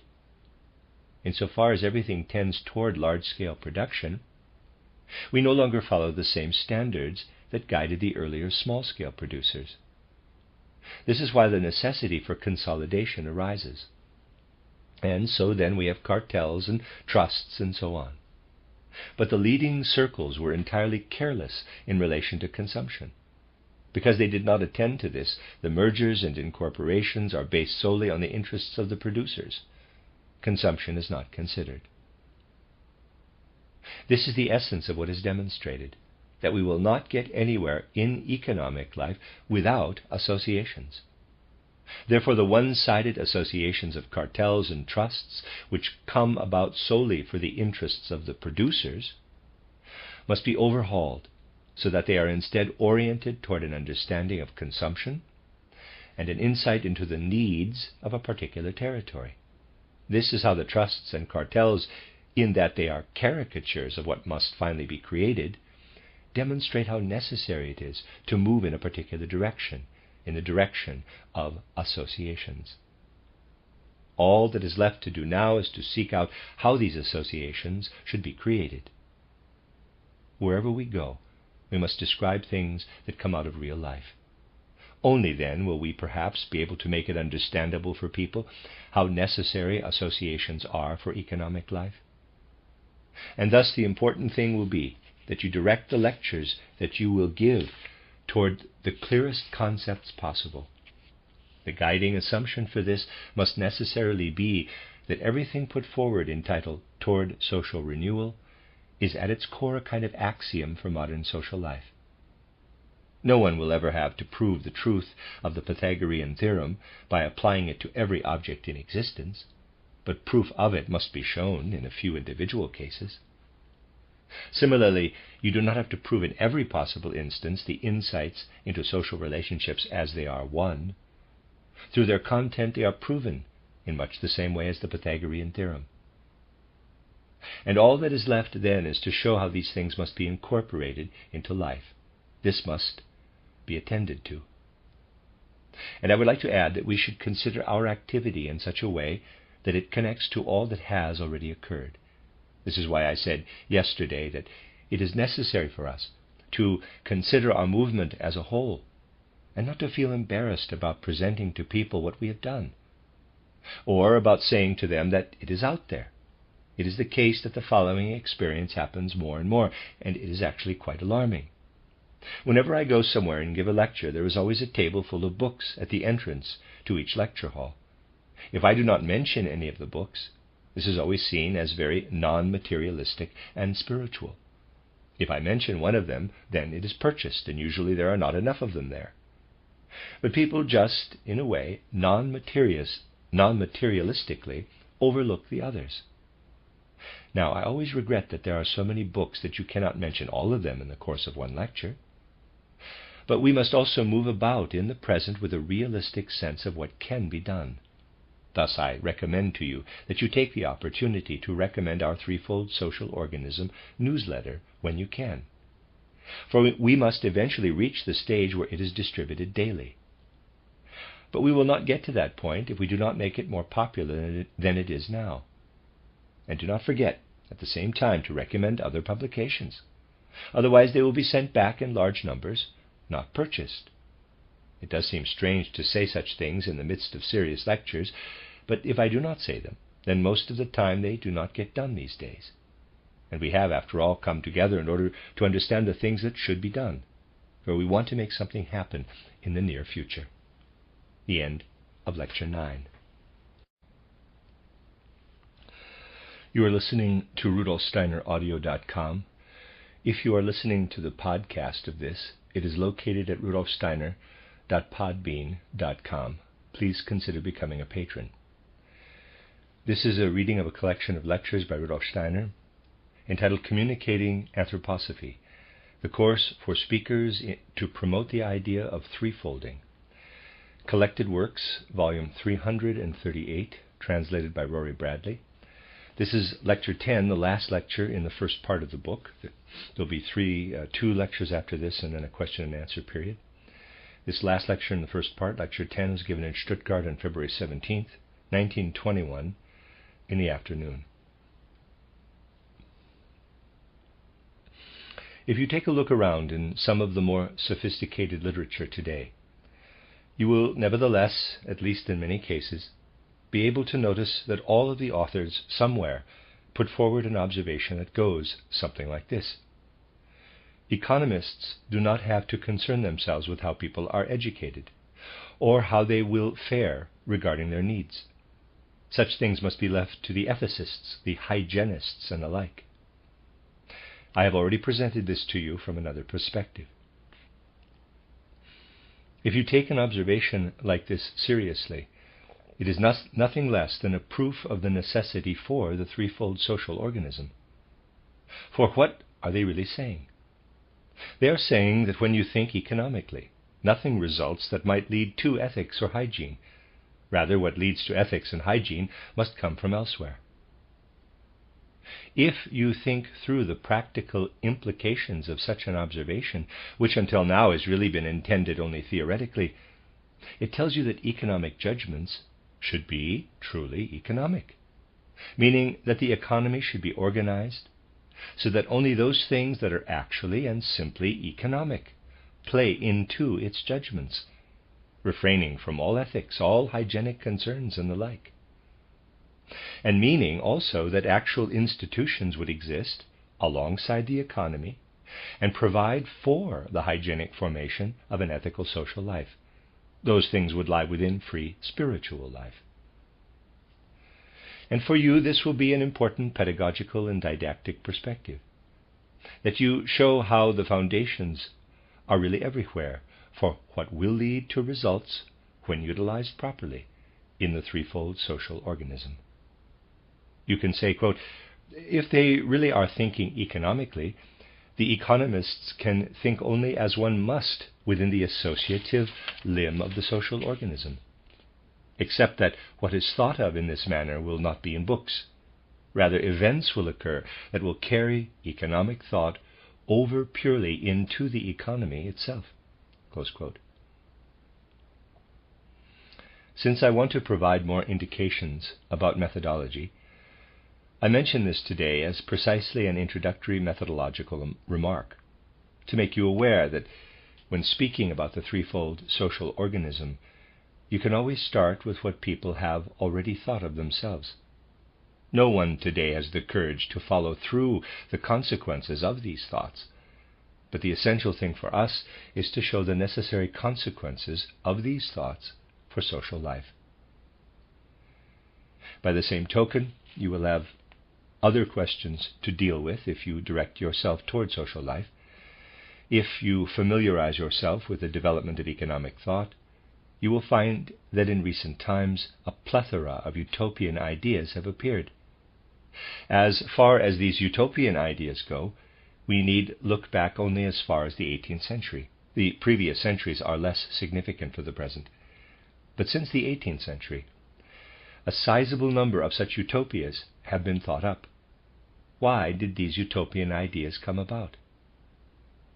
This is important for you to know so that you can allow that knowledge to flow into the whole bearing of your lectures. You see, the following is the case for spiritual life.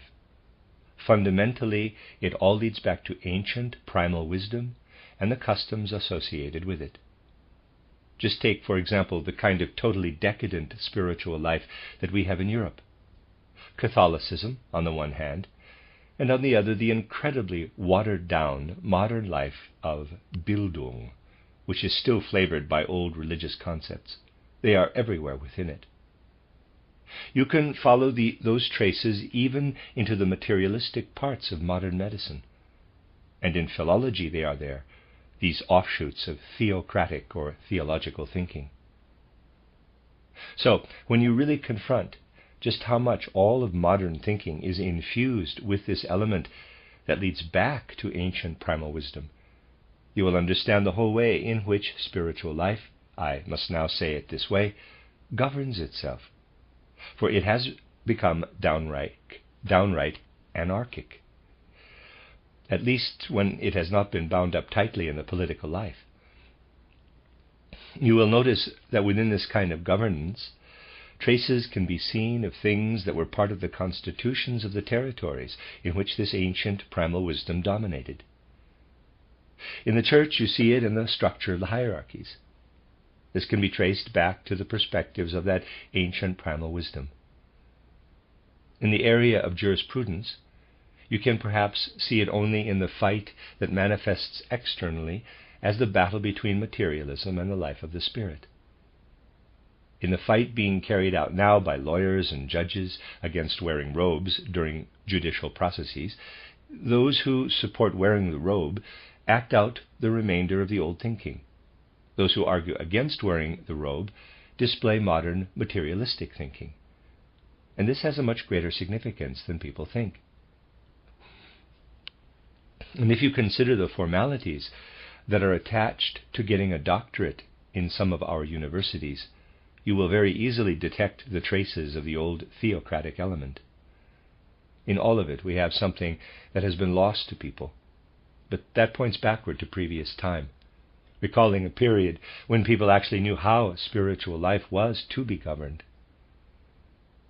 Though we no longer have this spiritual life as something living in the present, we still have its forms everywhere, and even the discarded clothing, I would like to suggest, is still around.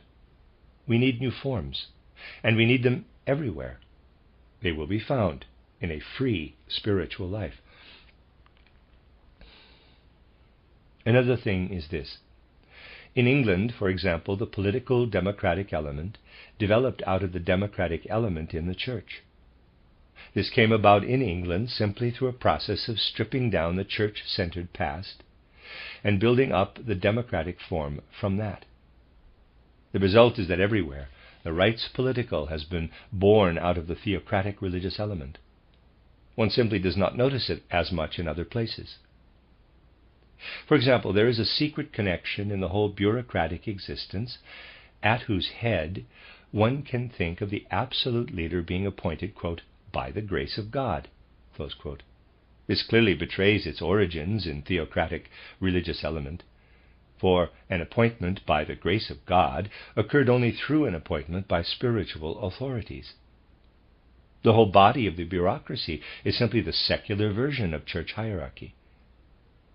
The other aspect that also fundamentally developed out of the theocratic religious element is the army. People today will find this paradoxical, but the army is also nothing more than a result of the whole organization of the political entity, like a shadow that results from an illuminated object. And so, I would like to suggest, during the separation of the secular element from the theocratic religious, a certain administrating quality gradually developed within the political. This can be proved in full detail when you consider the transition of the forms of governance, how they showed themselves quite clearly in their theocratic hierarchical form when Charlemagne placed such great value on being crowned by the Pope in Rome. One can see how church life then transitioned into the secular, how certain latecomers in this transition remained. In France, for example, high political positions were occupied by cardinals. If you think this through, you will be able to grasp quite clearly the gradual development of administrative independence in the rights political realm and the roots of this administrative element in the theocratic religious realm. You can grasp these things on your own. Now, modern economic life is moving in and has brought with it certain instinctive trading customs. But until now, nothing has been so deeply and inwardly enmeshed as the ancient hierarchical, religious, or political militaristic elements. These two elements have bound up the world in tight uniformity. It was in opposition to this that the impulse has recently come about to interpenetrate everything and fill it consciously with complicated economic life. That was not needed in ancient times, because people were drawing on inexhaustible sources. It has now crowded into modern life completely. The necessity has now arisen to find a certain means of administrating this economic life, but this administration has not yet been found. At the most basic level, the associative principle is the first attempt to bring something into economic life that can be drawn in parallel to the political and the religious. For the first time, there is an attempt to found something truly organically in economic life. Until now, this has not happened. All of the various theoretical attempts today to achieve a way of thinking, to organize economic life as such, have been based on utopian theories, which are always infiltrated by carryovers from the past. So people have continued to think, quote, if you organize something, then you have to organize it as in the church hierarchy or the political realm, close quote. But people were not aware of this. As they were doing it. And the practical external expression of this is the appearance of economic liberalism in the first half of the 19th century. Why did this economic liberalism suddenly crop up? What is it really? It is an appeal to individual virtue within economics. It was the same in the theocratic hierarchical element. Before you founded an organization, you had to appeal to each of the leading individuals. The same was true in the political element. Before you went over into parliamentarianism, you had to appeal to those who had the necessary capabilities to administer the political realm. Economic liberalism is nothing other than this appeal to the individual virtue of people in the economic arena. But because things in the world developed more quickly, it became more quickly necessary to find the practices that are currently paralyzing the harmful effects of absolutist individuals. You need only to study the constitution of the Catholic Church, and you will find everywhere within the Church, which simply preserves an older administration of the spiritual life, that the administration, the institution, is based on binding and controlling the faults of individuality. In a certain sense, it is precisely because of this that individuality can be actualized. I once took part in a conversation in Vienna in which a professor of the Viennese theological faculty, who had somewhat liberal tendencies, which he indulged only in the most careful manner, complained that they made him keep his mouth shut about Rome and never allowed him to express his opinion from the lectern. The topic was discussed in detail, as was the fact that in Innsbruck, where a Jesuit was the head of the same department, this Jesuit had been allowed to speak quite openly about the same topic. And those who had some experience in such things said to themselves, quote, yes, for the Catholic Church, it is not important that, for example, exegesis be delivered freely at the university, but rather that the individuals who stand within the Church present the absolutely certain sense that they stand firm within the organization, despite their liberal perspectives. And this, of course, was something that this Jesuit achieved to a large degree. Close quote. As a result, he is allowed certain freedoms, for the organization does not destroy individuality. It is not destroyed at all. Within the church hierarchy of Catholicism, each individual is free to a large degree. But those who take things up in a way similar to Protestantism, those who make a serious affair of the dogma, they are made to keep their mouths shut. Catholicism makes a serious affair only of symbolism.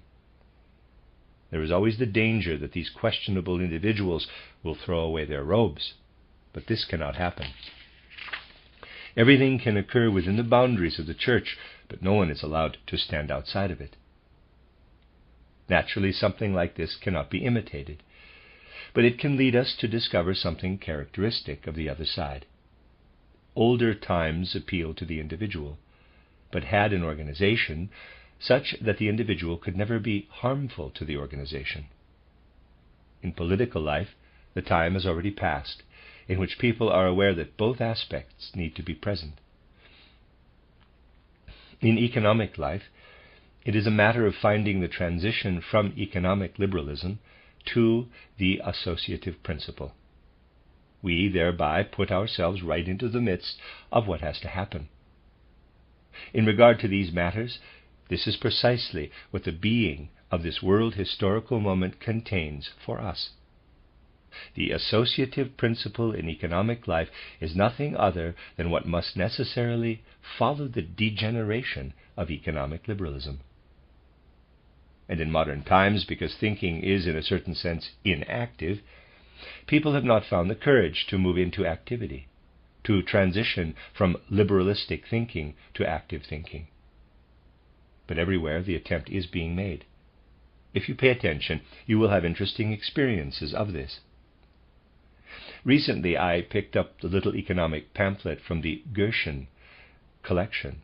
It addresses economic liberalism and says that the necessity arose to transition from individualistic economic forms to a form of social economic organization.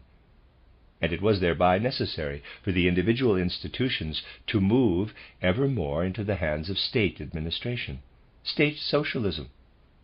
So not even the slightest understanding of the necessity of the associative principle, but rather state socialism. And in a different passage of this Gershon pamphlet, this one also comes from a sly devil, but not such a bad one, we find a sentence telling us that the World War has shown us that this line of thinking was correct.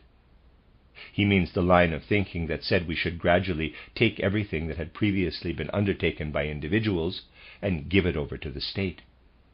I said to myself, quote, now I've got to take a look at the title page. In what year would it be possible for someone to write something like that? Close quote. I found 1918. It was the last moment in which someone could write something like that without being called a fool. Interruption. Quote, excuse me, Herr Doctor, 1920. Close quote. Herr Bloom shows the newest edition. You have to wonder whether it says that in the newest edition. Here it says new edition. If it is still there, it is because these things have simply remained there in 1920 in all their stupidity. Yes, indeed. He did not feel it was necessary to correct these things after 2 years. They are not clever, these sly foxes.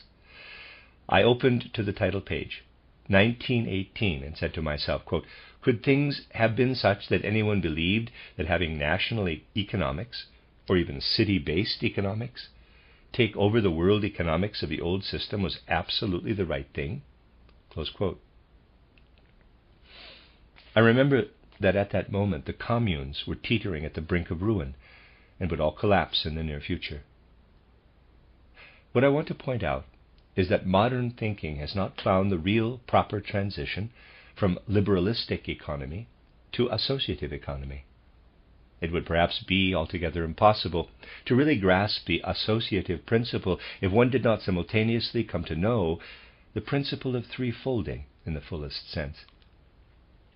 For what will work properly within the threefold social organism would have a detrimental effect within a unified state.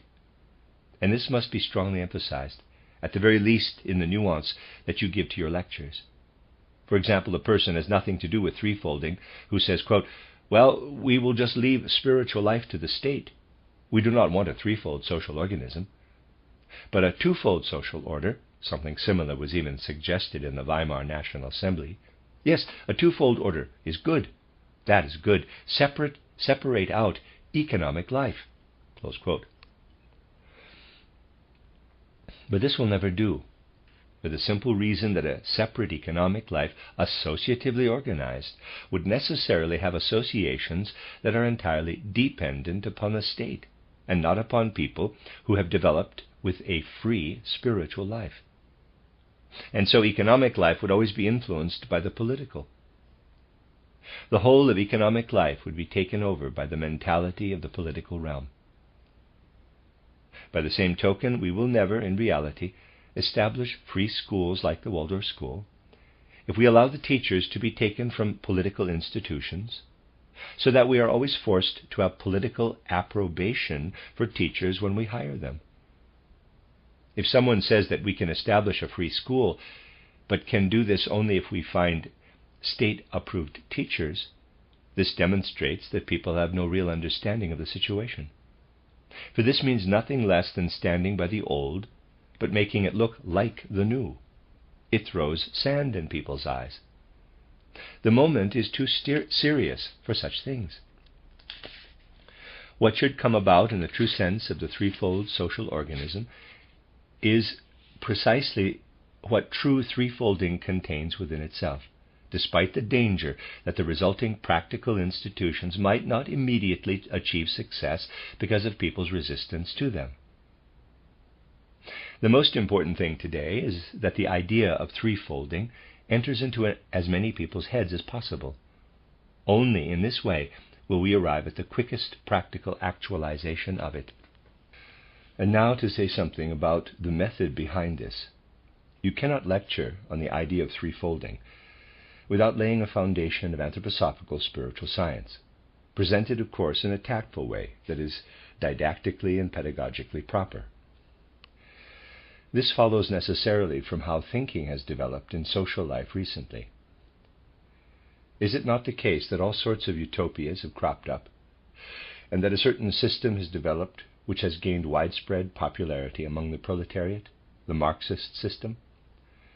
To be sure, this Marxist system has taken a number of different forms. Revisionism on the one hand, Leninism on the other. This is a kind of radicalism that says, quote, "We know well that Marxism does not answer the social question, but it does result in the radical destruction of all that is extant, and after that will come a different humanity that will build anew." Close quote. But at the base of all this lies the Marxist system.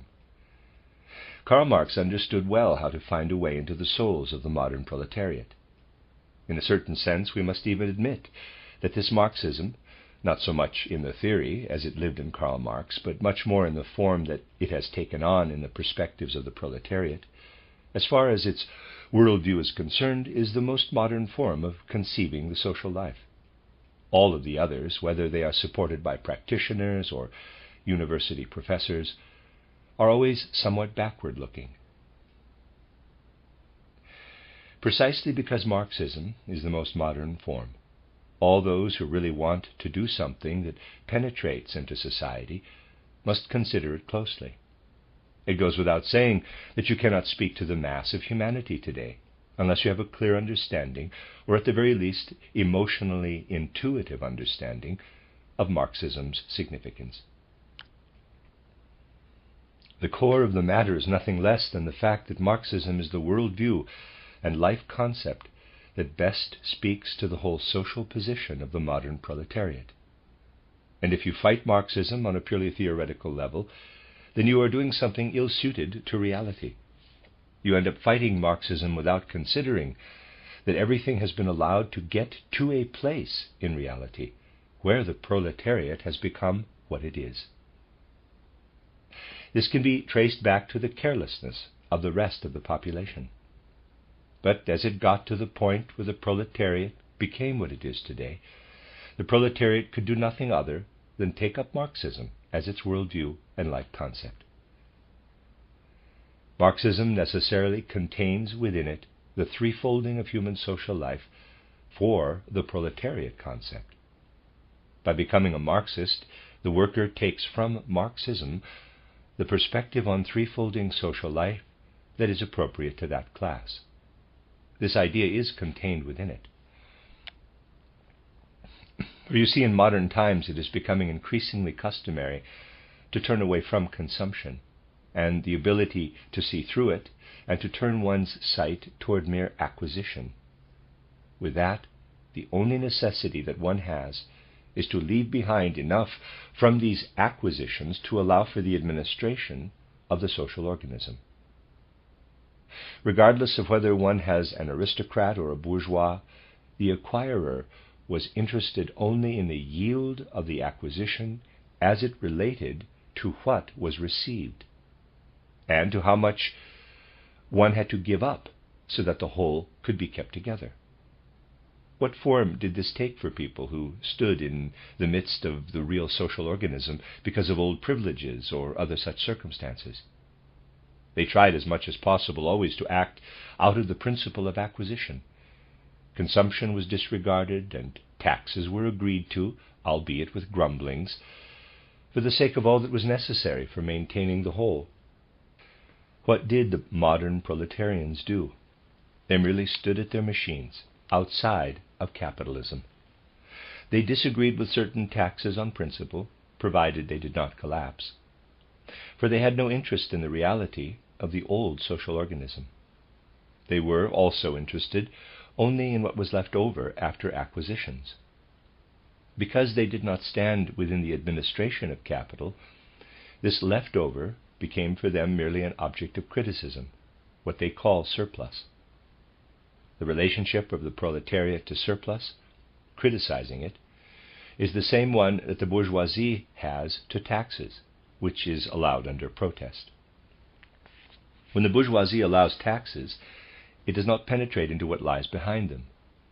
The proletariat does not either, but it practices criticism. It took one look at surplus and then practiced criticism. This shows nicely that it is simply a matter of adding something positive to this criticism. This would be, of course, the associative principle. But in the theory of surplus, there is something that embodies for the proletariat the economic element within a worldview and life concept. The second thing that lives in Marxist theory, insofar as it is the life concept and worldview of the proletariat, is class struggle, which according to the views of the proletariat must exist. This is the right's political element. By way of class conflict, the proletariat endeavors to fight for its rights, to organize its labor, and so on. And so the second limb of social life is there within it. It is simply the other side of what we find in the bourgeois and the aristocratic class. They do not extend beyond their class. They do not have the talent for overcoming the standards of their class and moving into what is generally human. The workers do this consciously, but of course they also take on their class. And so within Marxism we also have something that has taken the form of the right's political element in modern life. An element that has not yet found a way to transition to the truly democratic. Indeed, one that has not yet found its way to the place it must go, where all human beings who have come to maturity stand beside one another as equals in the right's political realm. This is more or less what all of the classes believe, which I have mentioned until now. When there was still an aristocratic class, let us say sometime before the French Revolution, this class was internally democratic, but anyone below that class ceased to be a human being, was no longer human in the full sense of the word. Then came the bourgeoisie. Again, within that class, everything was very democratic. But once again, everyone who was beneath that class ceased to be human.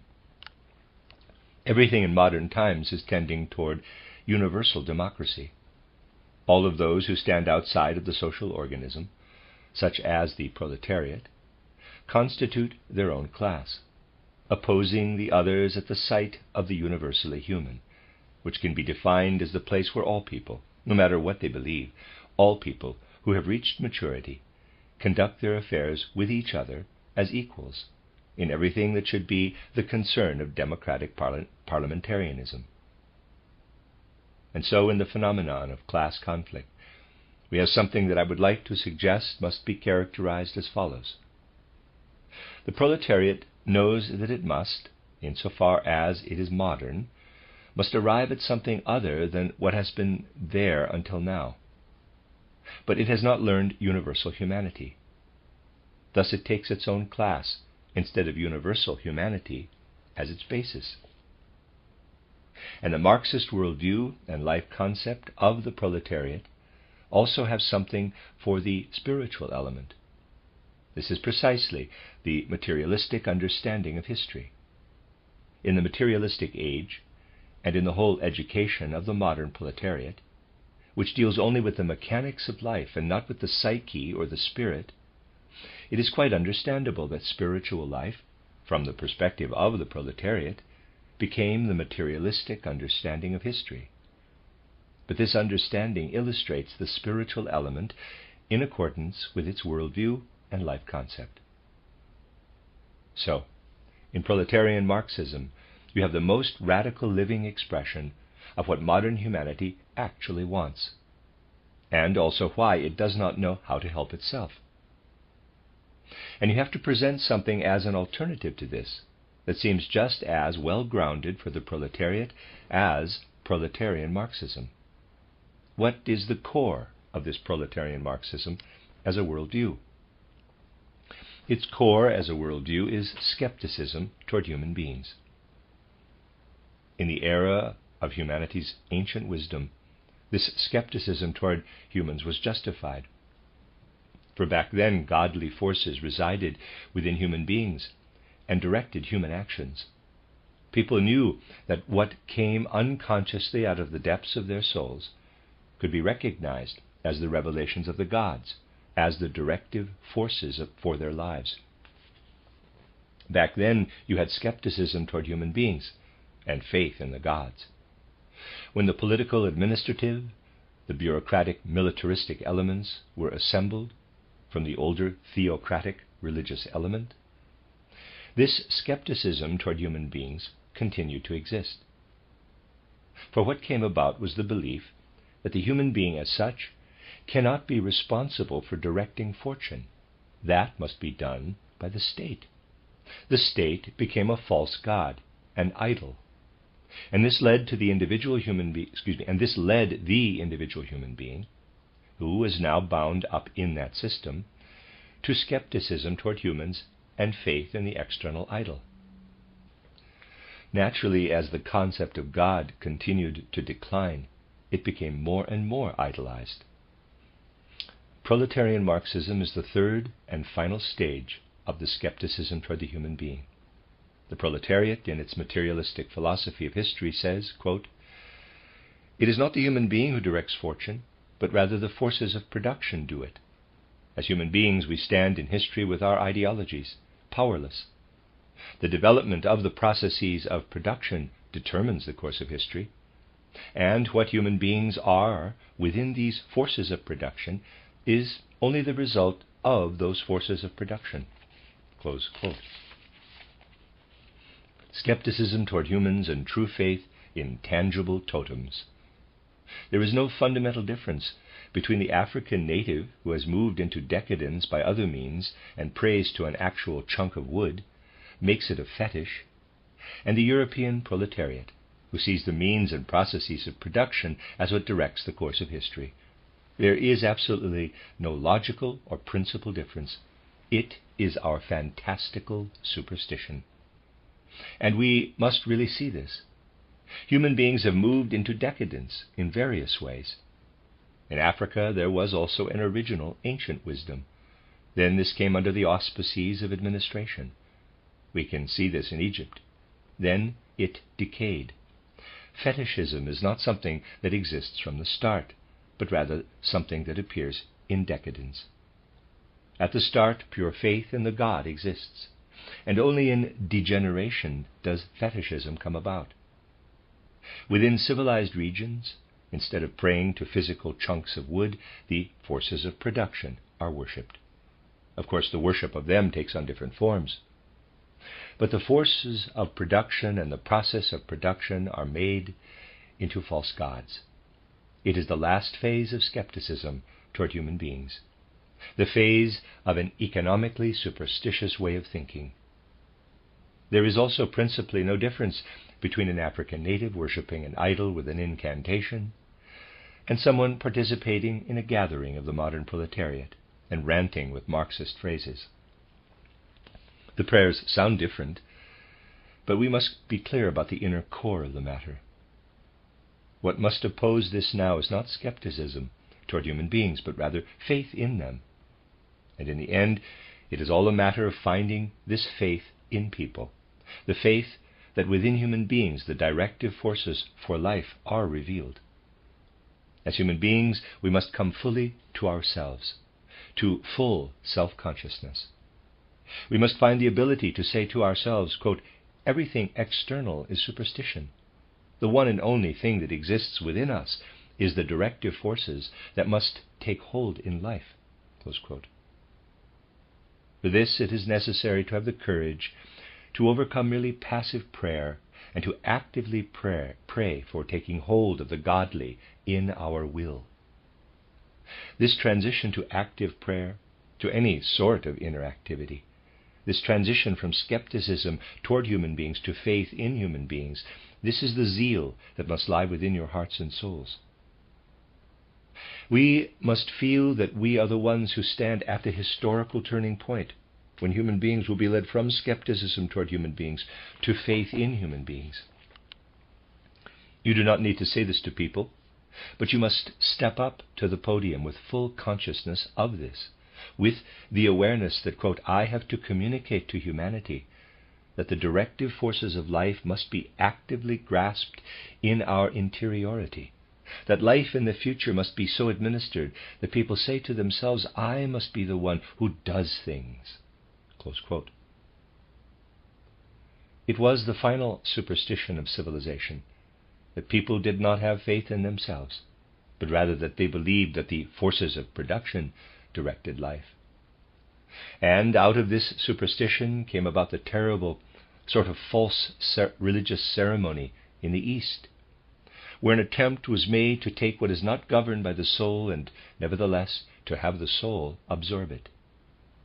The individual who unified most completely two things that do not go together, inner passivity in convictions and activity in business, is Lenin.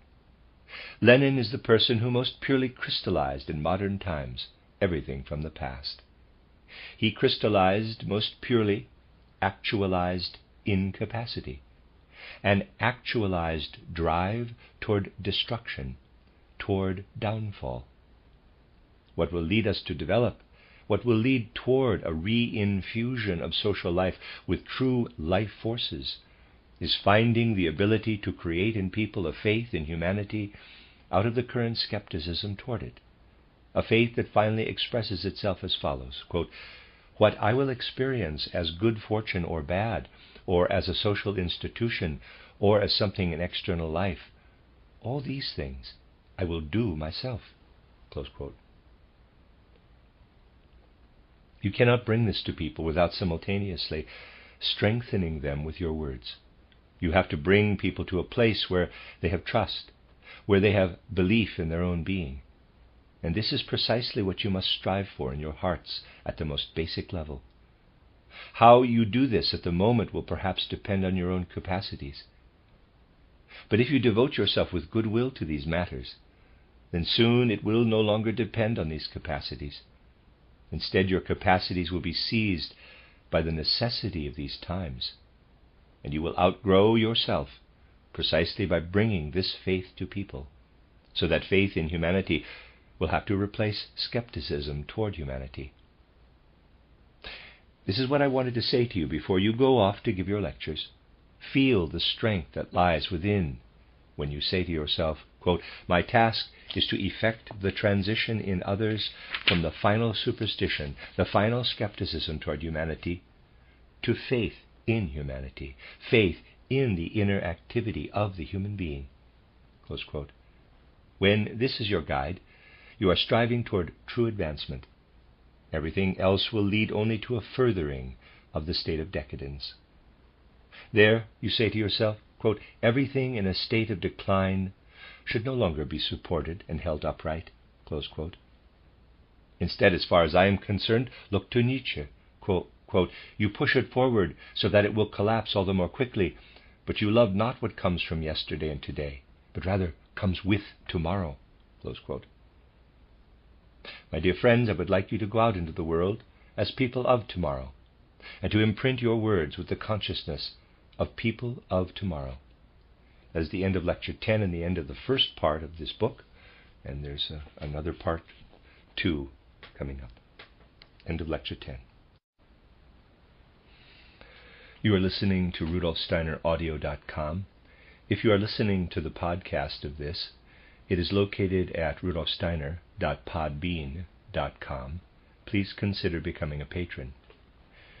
This is a reading of a collection of lectures by Rudolf Steiner entitled Communicating Anthroposophy, the Course for Speakers to Promote the Idea of Threefolding, Collected Works, Volume 338, translated by Rory Bradley. This is Part 2, which is a training course for Upper Silesians. The first lecture in it is titled Lecture 1 in the book, but here it is Lecture 11 in our collection, given in Stuttgart on January 1st, 1921. The inspiration for our Congress here is connected with an idea that has been discussed for a long time, by the Association for the Threefold Social Organism. Actually, it would be necessary for us to prepare comprehensively, meaning in a longer period of instruction and discussion, for activism on behalf of the threefold social organism. From April 1919 onward, the threefolding movement was supposed to have an effect more quickly than it has proved to do. And therefore, at the beginning of the year recently past, I was already emphasizing the necessity of taking up activism on behalf of the Association for Threefolding, not through some sort of formal examination of the art of speaking or the like, but through a deeply felt understanding of the urgency with which something like the threefolding movement must be handled in this our most dire and fevered moment. All around us, of course, we see all manner of political, social, or other kinds of activism happening. And everywhere you look, you see how the whole way in which these actions are conducted is essentially a kind of dying out. In the most recent period, we have had the most gloomy experiences of this in the way that people, whenever something is to be communicated from the perspective of present-day life, are thinking about and staging things that are necessary for the further development of one relationship or another. We saw it at the League of Nations meeting in Geneva, where everything that is important today was merely talked about in passing, where people did not actually go into any of the issues in question, and about which you could say that the only ones who actually managed things in such a way that their actions had legs were the ones who left, the Argentinians. Now, I said that our threefolding movement had been predicted to make greater progress than it actually has. This, of course, is connected with the fact that in our current era, in which there is never enough time, it is not possible to conduct such a movement with a slow tempo, because otherwise the possibility of bringing something about that will lead to healing within Europe and Central Europe in particular will disappear. It is therefore necessary that we be clear that we are heading with great alacrity toward downfall, even if sometimes one or two find a way of slipping out of it. And so, above all, we must come to understand what the necessary conditions are for an agitation, or whatever one wants to call it. And we will do this now by way of a concrete question. You see, I said that our discussions have emerged from an idea. The idea was that around 50 individuals would gather here with the purpose of gaining an understanding of the methods, and more especially the foundations of such an agitation. For unless agitations are conducted in a drastic and widespread manner, and soon, we will never get anywhere with something as comprehensive as the threefolding of society must be. Standing before you right now is a vote that will affect the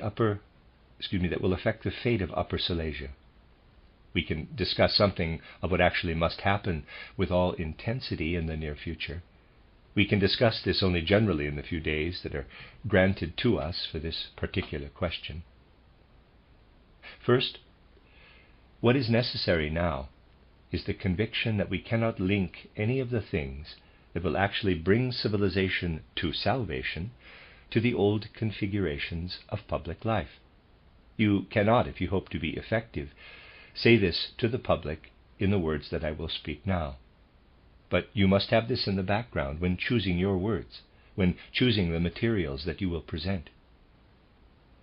You must be convinced of the fact that the question, quote, could we perhaps make a compromise with this political party, with this professional organization, or something like that, by allowing them to continue with their usual way of thinking, close quote, that all such questions should be answered with a definitive no. When the Anthroposophical Society was beginning its work, I would always hear things like this from all sides. Well, quote, well, this is how people in Munich are, and you have to deal with things a certain way. In Berlin, people are this way, and you have to do everything like this. In Hanover and other places, you have to handle things differently, close quote. All of this is nonsense. It really is meaningless. The only thing that has any meaning is that we be clear about what must be newly created and formed, and that we have the will to bring these newly formed things to people, that we make ourselves understand how possible it is to achieve these new forms, not only in our intellectual understanding, but also in our feelings. I would like to characterize the second condition as follows. We need to have substance in our agitation, true content. During the last several centuries, when people did political or social or other forms of work, what did they work with? They worked with catchphrases, with turns of phrases. And the name that they invented for this kind of speech was, in quotes, ideals. In their heads, they were working with ideals. Now, with ideals, if what is hidden there in that word is precisely what was meant by it in the 19th and 20th centuries, with ideals, it is possible to make a momentary impression on people's feelings and perceptions, to excite them, to make them jump around and make all sorts of crazy gestures. But you cannot achieve any sort of real results with this excitement that is built on empty words. And achieving results is really what is important now. We can achieve results only if we say, quote, we are living today in a kind of societal ordering wherein our downfall itself is threefolded, close quote. The downfall is threefolded. And the disorganized division, I cannot say organized, of this downfall shows itself in the most crucial places. We are witnessing a downfall of our spiritual life that expresses itself finally within the various religious confessions, on the one hand, and in our schools on the other, which do not even know where to blow their smoke as they burn. These two things in our spiritual life, the church and the schools, are one aspect of our downfall. They are connected in the most intimate way with a further aspect of the downfall, which essentially feeds the life of the churches and schools. They are connected with the principle of nationalism. Everywhere, those things that people are trying to bring into our schools, those things that live in the schools, reach up from the foundations of the nation. And, on the other hand, all of the various confessions in the most diverse territories of the world, even if they try to be international, direct themselves specifically toward the nation. A further aspect is the right's political realm, which is everywhere sailing toward its downfall. The important thing there is that people are finally leaving behind, we might already say, every damaging cover-up of the relationships that, at least in the central regions of Europe, have continued on out of old customs. But such a situation must be seen, at least distinctly enough, that something clear emerges from it. Today, people do not have any idea of how corrupt the political life of modern civilization had actually become before it brought about the catastrophe of 1914. You see, many examples of this can be offered. Let us look at one of them. Within Germany and the bordering territories, there are still today a number of people who, as you might perhaps know, do not see that a certain individual with the name of Helfferich was a destructive vermin in every place that he ever did anything. For example, you need only to remember that shortly before the outbreak of war, this individual, Helfferich, gave a speech in which he said, quote, what some people are claiming, that Germany could starve if a war came, that seems to me little more than a theory. For if such a war were to break out, then so many different powers would be involved that you would have to have a pretty big distrust of German diplomacy to believe that everyone would be against us. But such distrust is beyond my ability to comprehend. Close quote. This is more or less what Helfferich said shortly before the outbreak of war in 1914.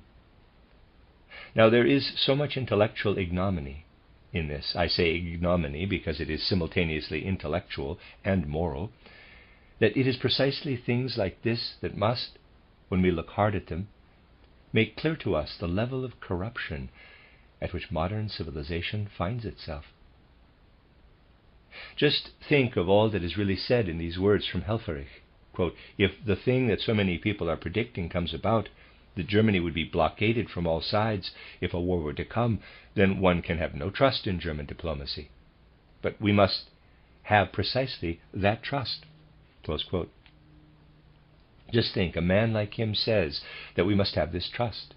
This means that sand must be thrown in people's eyes, because he was aware that this trust is impossible. Today you must be clear with yourself that if you intend to go on working with unreality, you cannot make any sort of progress. Even words like radical and not radical have more or less lost their value, because it is now a matter of speaking about certain things more radically than was done before. Above all, it is important that you present to people concretely what leads to the detriment of humanity. We must arrive at very keen characterizations, not only of the currently existing relations, but also of the individuals. Only then can we really have any sort of lasting effect.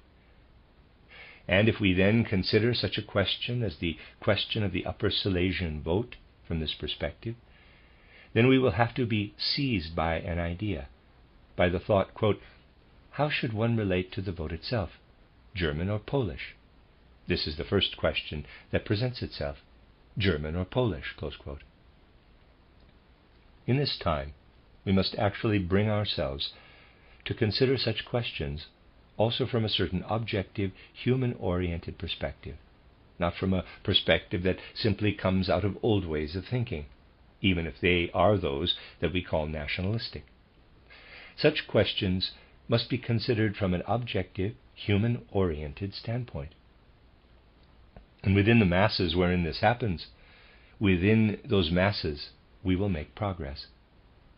And to that end, as much as it is possible in this short period of time that can be dedicated to our understanding, I would like to demonstrate to you particular things from which one can call up the reasons for the conviction that from an objective human standpoint, both answers, German and Polish, result in an equally great misfortune.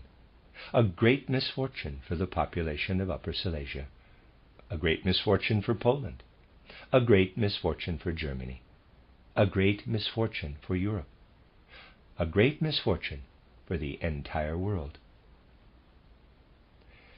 I would like to show you that objectively the question German or Polish cannot actually exist for the Upper Silesian population, and that it is a matter of seeing that for this small population complex we are actually dealing with a life question that requires us to arrive at a means of judgment such as the one provided by the threefold social organism. That is, to rise above everything that up until now has been offered up as a means of assessment. You see, when such questions are posed, we must be able to have a deep-seated feeling that in every undertaking, socially, politically, and economically, laws are at work, and that these things are not ruled by arbitrariness, but that these laws in turn become actualized, so that in a vote we can go about things only in a way allowed to us by law. We can discuss and vote on whether a furnace door should be affixed to this or that side of an oven, and we would do well, when it comes to such questions, to consult with people who know something about it. But we cannot have a vote once we have put wood into the furnace, on whether that wood can be lit only with a match, or rather with a piece of ice. You see, questions of the application of will must be brought into a proper relationship with the demands of life. This is why you cannot just speak from the separate realm of the will, from nebulousness and indeterminacy, and also why you cannot arrange to have a small population exposed in the world to vote on its own fate. Now, when everything still comes from old systems of thinking, we might shy away from saying publicly that this will lead most certainly toward downfall. We might be afraid to say precisely what is right to people, because it would seem to be absurd to them. But this is exactly what is important, saying to people what is right. If you want to speak about this question, then you must truly speak from a starting point that also affords a view of the powers that really have an effect. In the study of the Polish character, you can observe very well how utterly impossible it would be to simply declare that such an exposed territory be incorporated into the Polish region. And if you consider the relationship of the Upper Silesian territory to the Polish region, then already the other relationships crop up. The relationship to the Prussian-German region. It does not suffice to judge the character of the Polish population and its place within European politics on the basis of a very few observations that you have made of this or that Pole, nor will it work to consider things on the basis of how one or another series of events coming out of Poland has been taken up in history. None of that suffices. Instead, you must make clear to yourself what sort of special role the Polish population has played within an ever-expanding European territory. This role that the Polish population has played is at a basic level very characteristic for the development of other political relationships within Europe. And the Polish factor plays very, very heavily into European political relationships. If you consider Poland, you see that from a cultural, political perspective, it is so fundamentally exposed to both Western and Eastern influences. And it shows such inner peculiarities, this Polish population, that you can really say, quote, what the disposition was of people elsewhere since the 15th and 16th centuries has found clear expression in the Polish population. Close quote.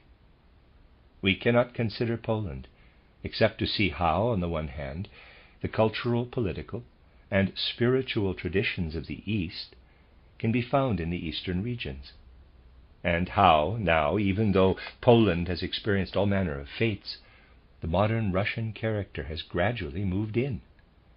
We cannot assess Poland without taking into consideration the way that in its southern regions, coming out of relationships with from the Middle Ages, the Austrian Empire, now on the brink of collapse, is preparing for its own disintegration, and also the way that finally, in the West, the German Empire formed, though destined for a short existence.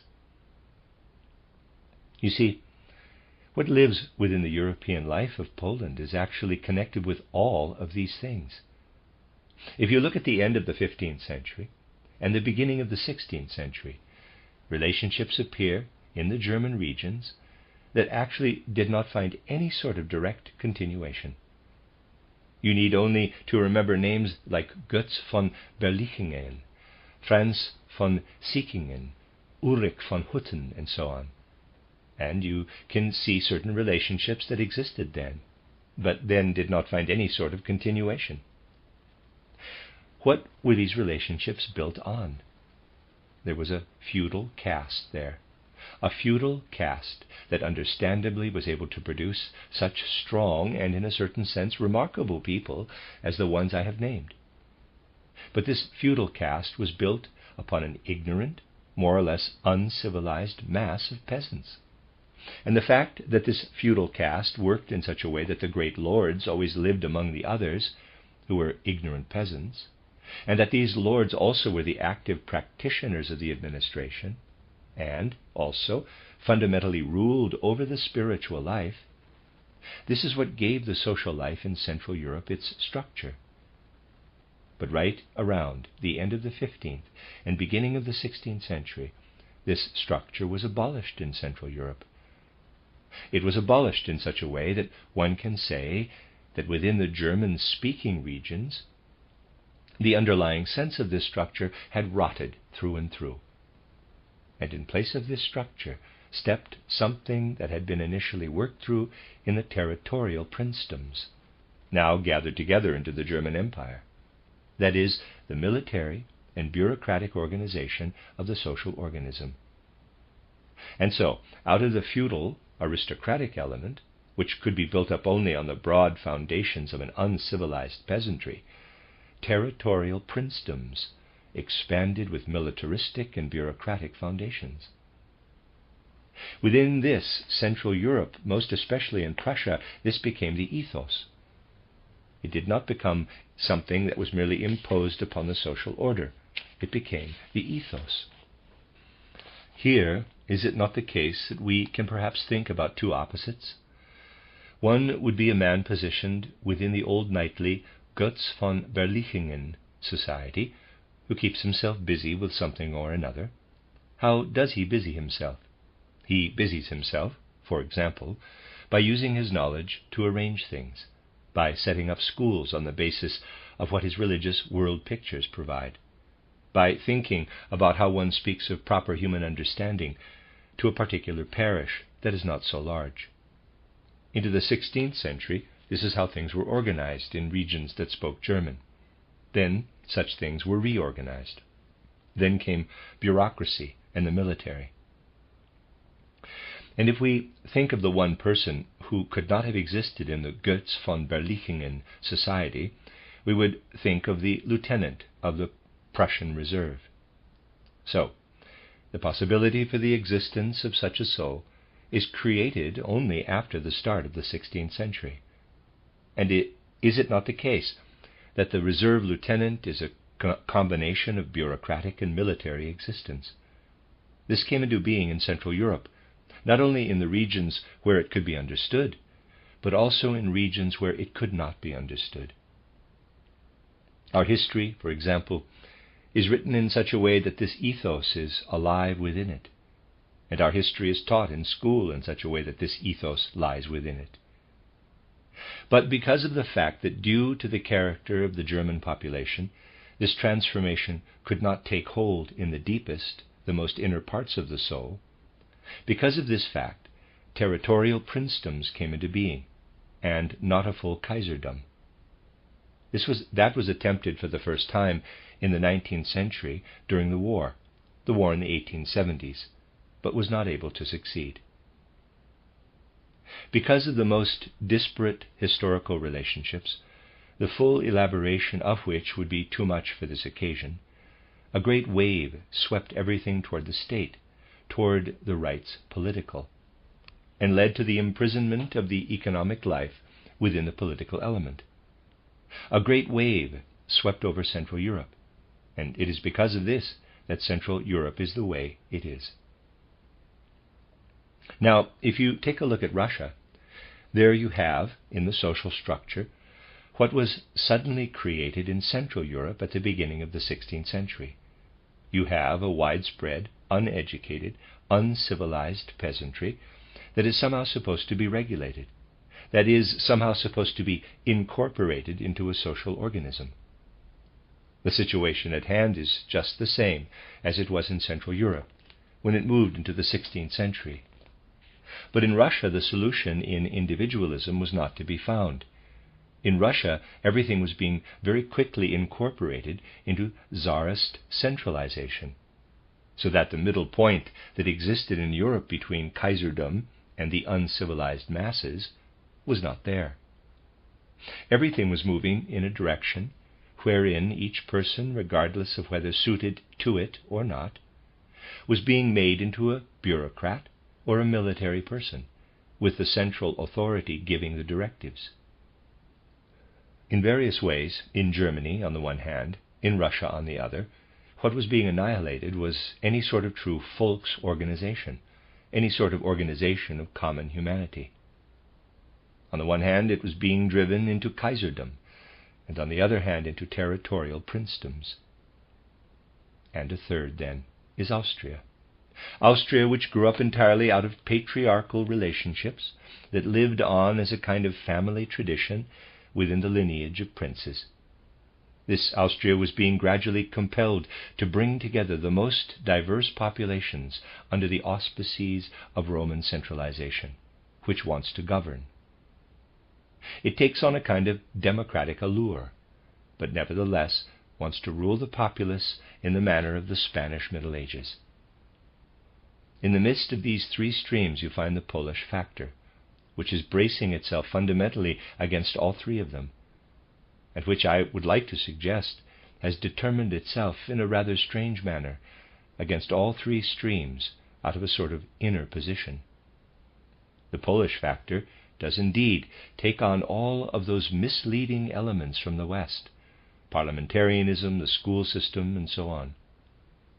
I would say that it takes on all of those things that become a certain analytical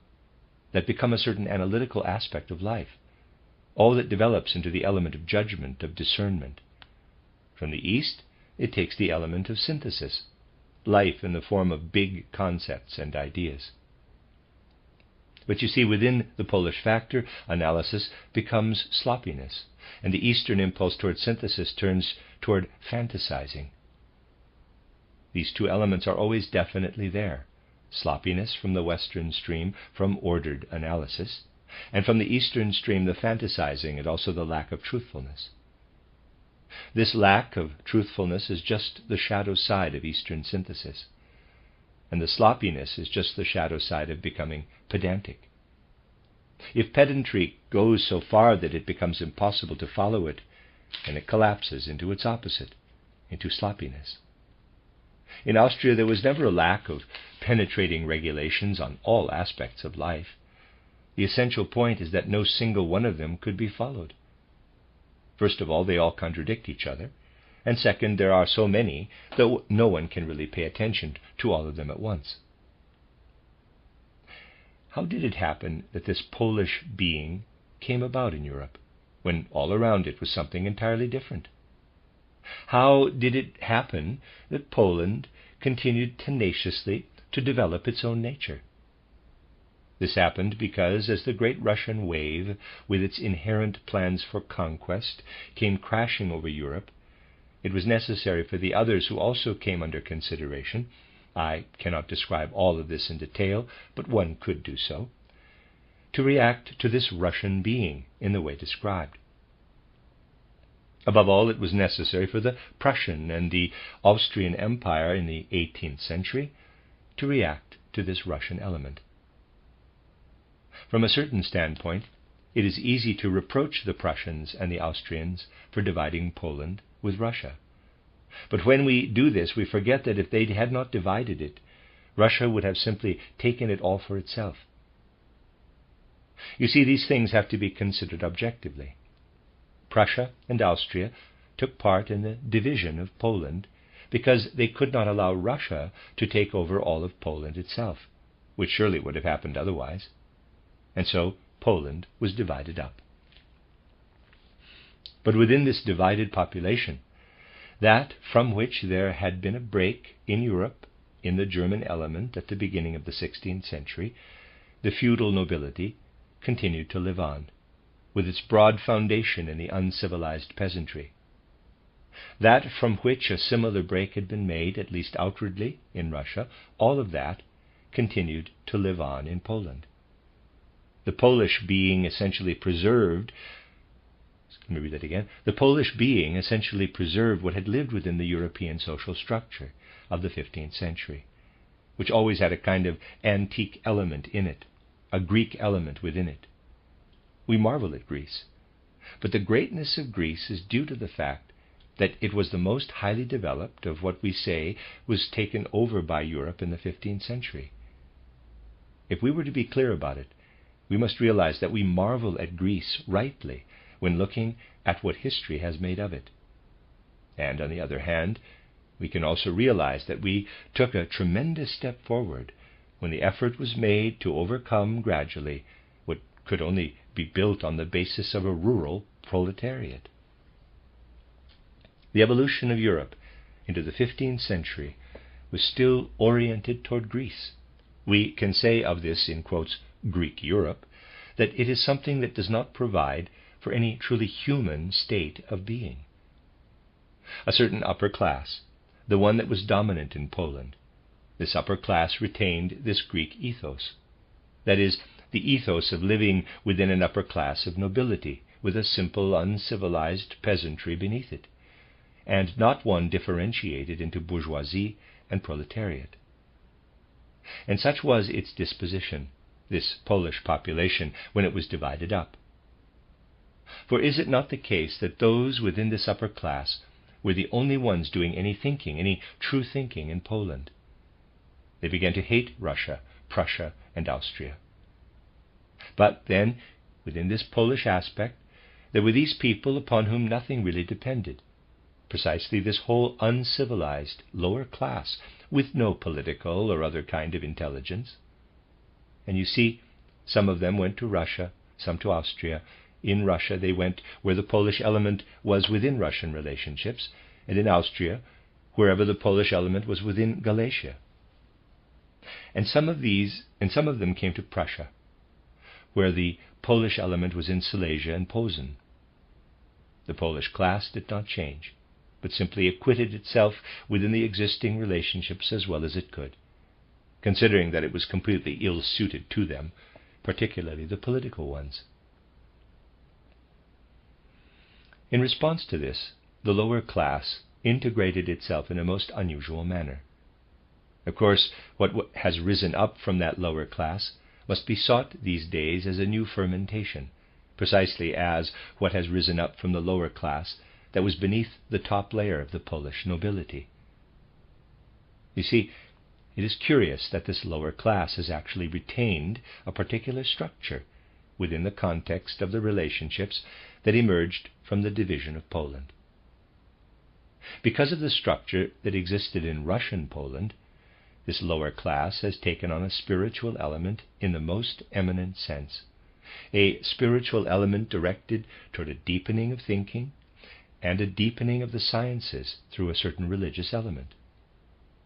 Up until the Revolution, one did not distinguish between religious life and the scientific in Russia. Allowing spiritual thoughts, the perceptions of the sensory life to run freely through the big, comprehensive synthetic ideas, is what has been brought over into the Polish element from the East by the Russian element.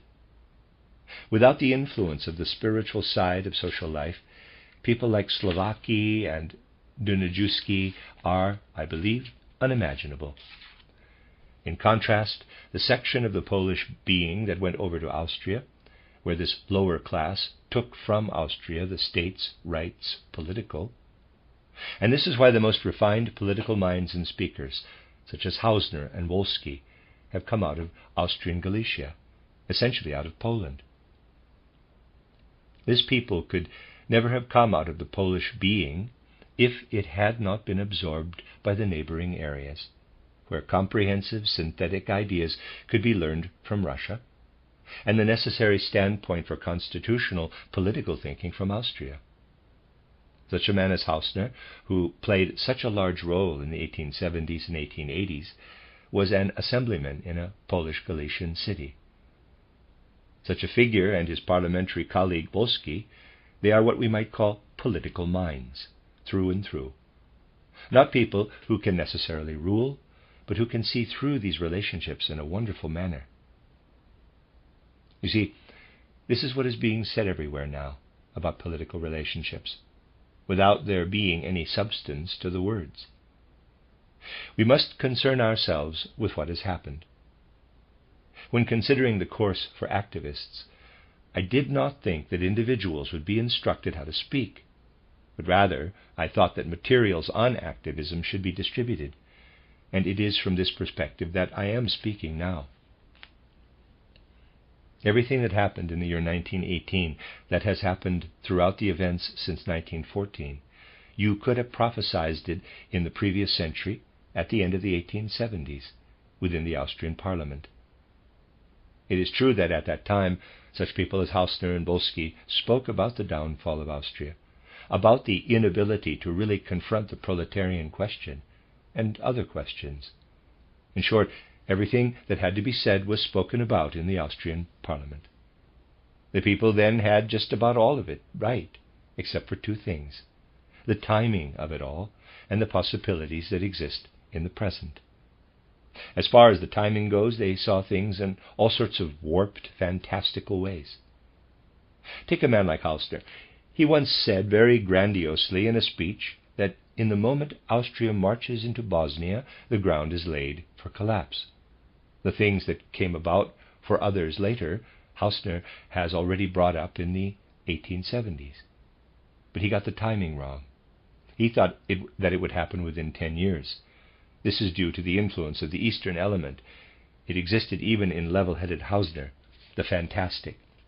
He sees what is true, but his view on the timing is blurred. What still needed 2, 3, or 4 more decades to come about, he predicted would come in the next decade. And then Hausner once offered a critique of the Germans, with a complete misunderstanding at that time. You can read in the speech that he gave around 1880 that it was not suited to the relationships of that moment at all, but with a certain sensitive sort of grimness, he does describe the situation of our present moment.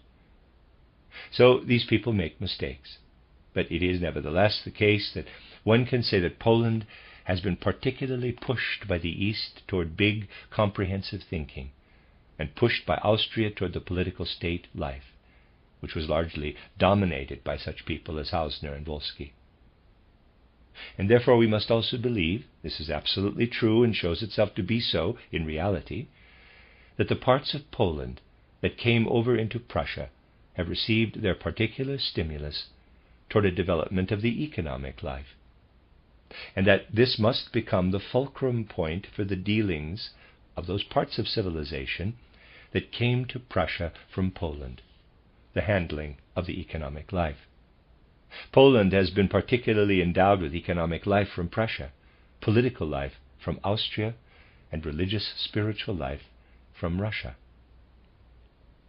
We have here a threefolding that demonstrates that the Polish people have been endowed by Russia with a gift for great spiritual ideas. If you study what is called Polish Messianism, the writings of Slovaky, or even what it is that the Polish people talk about from day to day, you find that impulse comes out of the East. If, on the other hand, you study what lives in the Polish people, what they make of their politicians, leaving them basically alone in the plotting of conspiracies and the like, you will find that they get this from Austria, and you will find that they have their economic life from Prussia. But with all of this, it is not possible to build any sort of Poland, any sort of Polish state. Europe must also divide in such a way that a particular population takes something different from the Polish than the Polish take from Austria, namely the spiritual, and from Austria something different than the Polish take from Prussia, namely the political, and from Prussia the economic. This must come about through a great process of splitting up. The capacities of these 3 areas can certainly be achieved, but no unified state can come out of this. It might be constructed, but it will always collapse again. There will never in reality be a Poland for any extended period of time, because there can never be one. In the decisive moment, Poland must be divided so that the Polish people can fully develop their abilities. But there will never be a Poland, and to speak of Poland now is an illusion. We must do everything we can to bring to popular awareness such ideas, the seed of which I have just indicated to you in regard to the impossibility of such national structures, sought after in an attempt to construct a unified state. We have to bring into people's thinking and feeling the knowledge that we go barreling toward misfortune every time we speak about, quote, being Polish, close quote. We have to get away from Polish and move toward the universally human, for only the things that have developed historically into this threefolding will come to fruition. Take a look at these matters from the opposite side. The Poles received great comprehensive ideas from Russia. The Russians gave them these ideas. But Russia no longer has these ideas itself, for it has drifted into Bolshevism. The Russians were not strong enough to construct a social organism. They are living within a social organism that is moving completely toward devastation. Look at what was especially characteristic of Austria in the most notable parliament in the world during the 1870s, when there were men such as Hausner, Dunajewski, Jitsky, sorry, I can't pronounce that one, and others like them. For example, the old Czechs Rieger and Gregor as well, not to mention other people like Herbst, Planer, Carnary, who were Germans. Back then, you had the most eminent Czechs, the most eminent Poles, the most eminent Germans. Regarding the Germans, you had the same sort of situation as you did with the Poles. We see again how in the lower class among the Czechs, such men were formed into the most refined politicians by living within the context of Austrian relationships. And in Austria, people became fine politicians, arriving at a subtle understanding of political relationships. But this started with the Germans in Austria, and a person like Otto Hausner, with his subtle grasp of politics, with his accurate predictions of Austria's downfall, once said, quote, "If we continue to conduct our economics as we are currently, then in 5 years there will no longer be an Austrian parliament." Close quote. He overstated this, of course. Only later did what he said come true, but it was an accurate prediction. People like this were made possible solely by the Germans in Austria, who actually took this form of parliamentarianism from the West and transplanted it in Central Europe through the schools. But the Germans in Austria are the ones from whom the others became familiar with this refined, subtle concept of political life. They themselves, however, conducted themselves within this concept as clumsily as possible. This is characteristic, that they should act clumsily. This is what others learn from them and what becomes important to the others. In the moment that it crosses over into the minds of the others, it becomes significant for European life as ferment. As a result, the Germans depended upon maintaining their hold on the territory in which they resided. They could not do this. The Poles did not have to maintain their hold on anything, because they did not have anything. They were thus able to develop the ideas as such.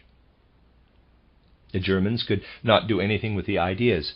They gave them to the others, and in so doing buried their own social organism. Now we come to the third element. In Germany, an economic life has truly developed. You could say that the economic life in Central European Germany has surpassed all the other developments of economic life in the world. Tremendous economic relationships have developed there. But they are growing up into thin air. They cannot support themselves. Poland could again learn a lot from them, but the Germans themselves cannot continue to practice economics in this way. They are steering themselves toward catastrophe. This would have been the case even if the war had not come.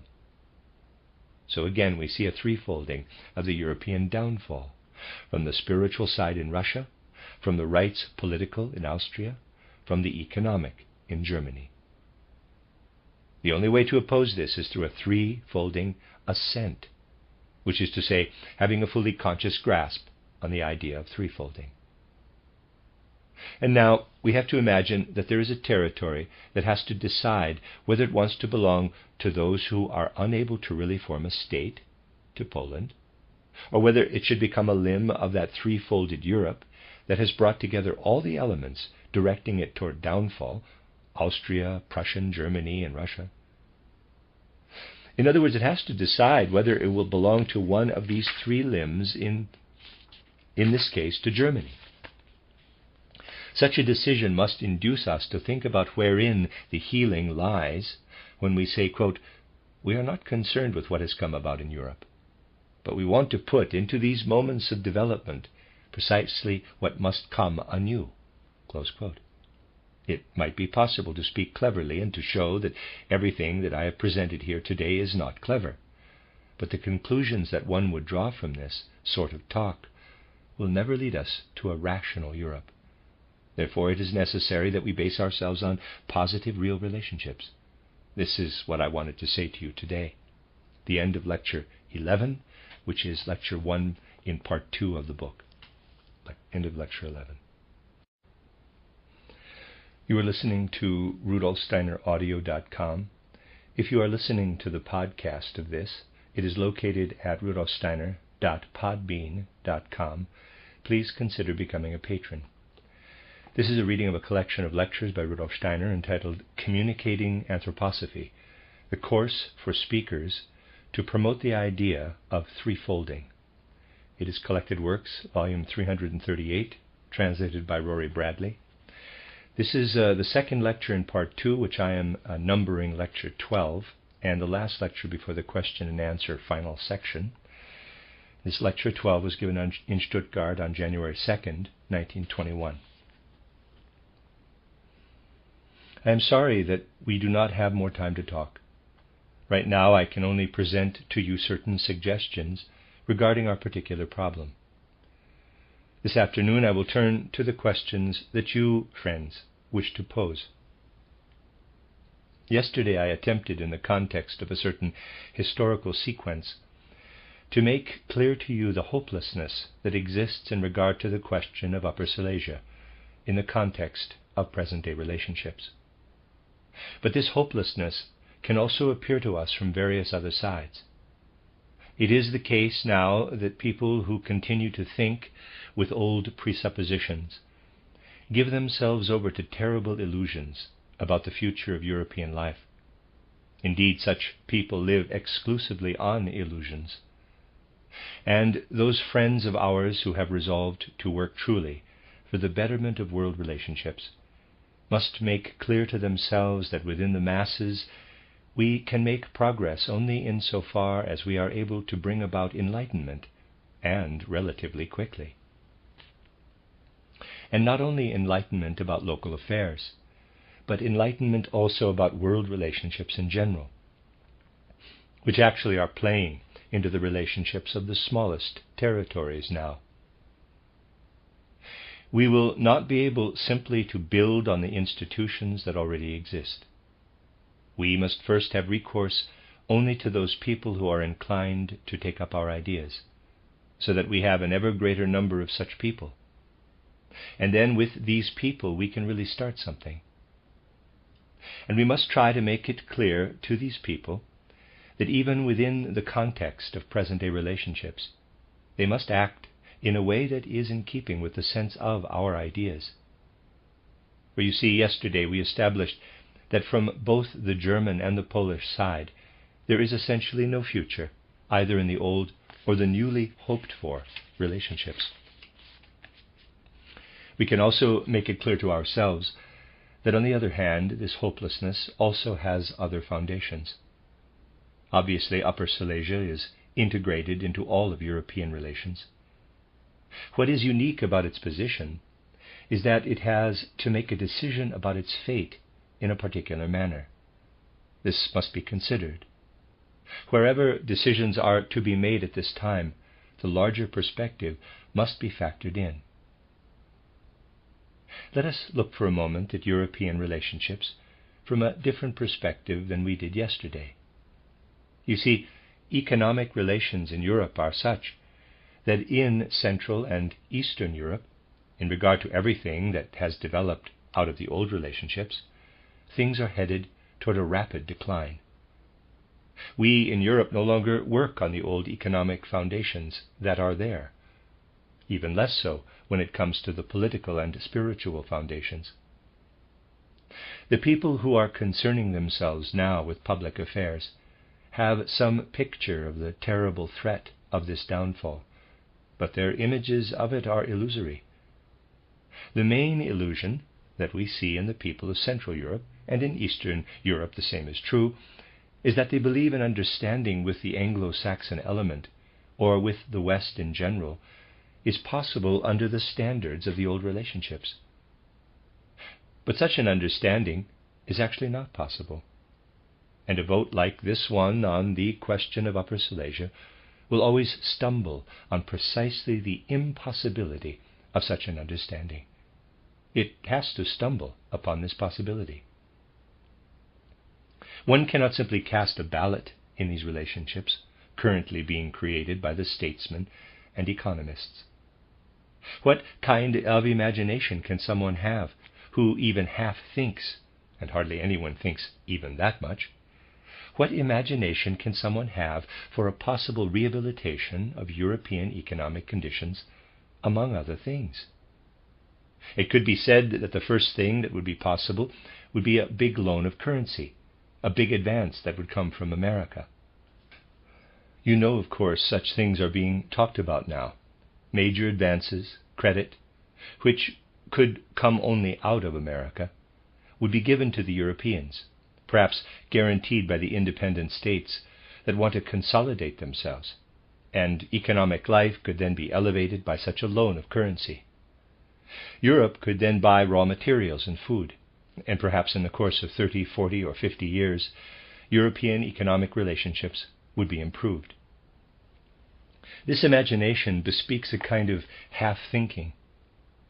There will never be any sort of administration in America that would be in a position to simply do away with the oppositions that exist within European relations. The nations of Europe are not in a position to offer sufficient guarantees, even if there were only small measures attached. And such small measures could never be under these conditions. Guarantees cannot be given that would really lead to a successful bettering of European economic relationships through a currency loan. This also shows the impossibility of furthering economic life because of currency differences. This is why the possibility is closed of achieving something in this manner. One could, nevertheless, go on thinking that it would be possible to approach individual people in the neutral countries, or the Allied countries, or America, about extending credit, in good faith, to individual economic figures in the European nations.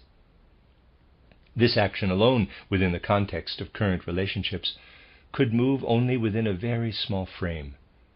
For the people in the neutral countries or among the Allied powers who could be asked to extend that credit are so few in number that we cannot actually imagine any sort of improvement of European relations by this means. Thus do people fall into all kinds of illusions.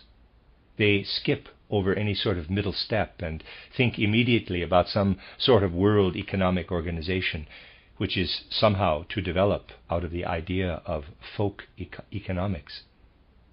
They think about how in some sort of world state all of economic life could be put under a political purview, so that the particular liabilities of the besieged countries would not come under consideration. Now, this is of course a terrible sort of utopia, but it is precisely this that has now cropped up in the world, as evidenced by the gathering in Geneva. And to place your hopes in such an association of the people, oriented as it is toward the economic side, is necessarily utopian at present.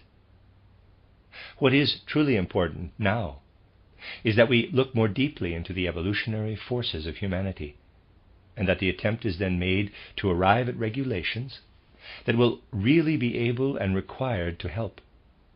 Such regulations are to be won only through threefolding.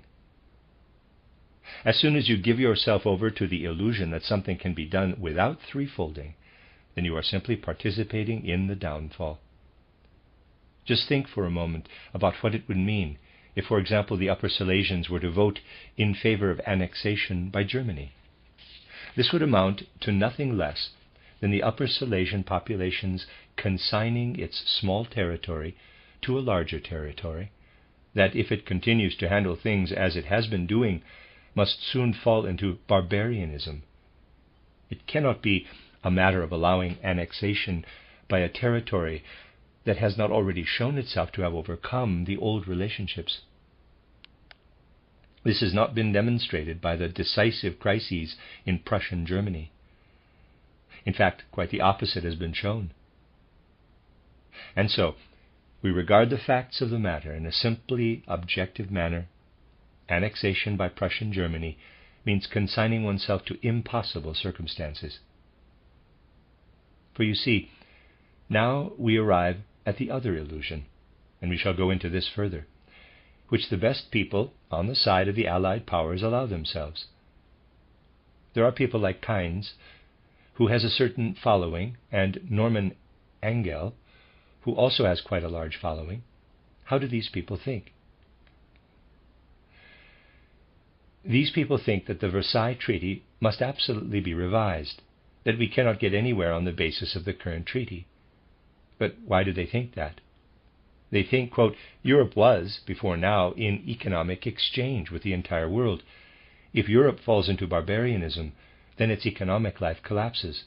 And with that, close quote, this is how these people think, particularly Norman Angell, continue quote, and with that the economic life not only of the Allied powers will collapse, close quote, it goes without saying that will collapse, continue quote, but also the American economic life, because the places for export to Europe will no longer be there. We need the economic countries for both sides of the Allied powers and America in order to be able to enter into fruitful economic exchange. Close quote. You see, on this basis, the best people of the Allied powers make their judgments. You could say that actually in the last few months, several very significant things have been said along these lines, and that the number of people is steadily growing who are convinced of the non-viability of the Versailles Treaty and all that results from it. But they are wrong and live in an illusion. They make their judgments out of the existing habits of thought and feeling. We must not retreat fearfully from gruesome realities. It is simply untrue that the Anglo-Saxon world is dependent upon being in economic exchange with Central and Eastern Europe. At the very most, they would have to reorganize their whole economic life and turn it into a closed and contained economic body.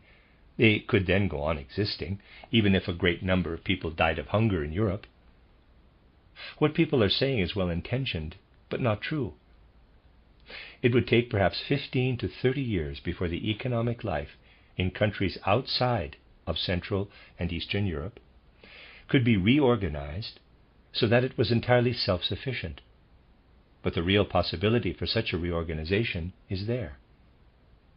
If one were actually in a position to carry out what these people imagine, then whatever was done out of the old preconditions in Central and Eastern Europe would have to lead ultimately to the enhancement of the West via a detour through barbarianism. On the basis of old preconditions, nothing else can be imagined. It is possible to imagine that a majority might exist, namely in America, who would simply work to leave Europe to its fasting and make the western regions of the world into a self-contained economic area.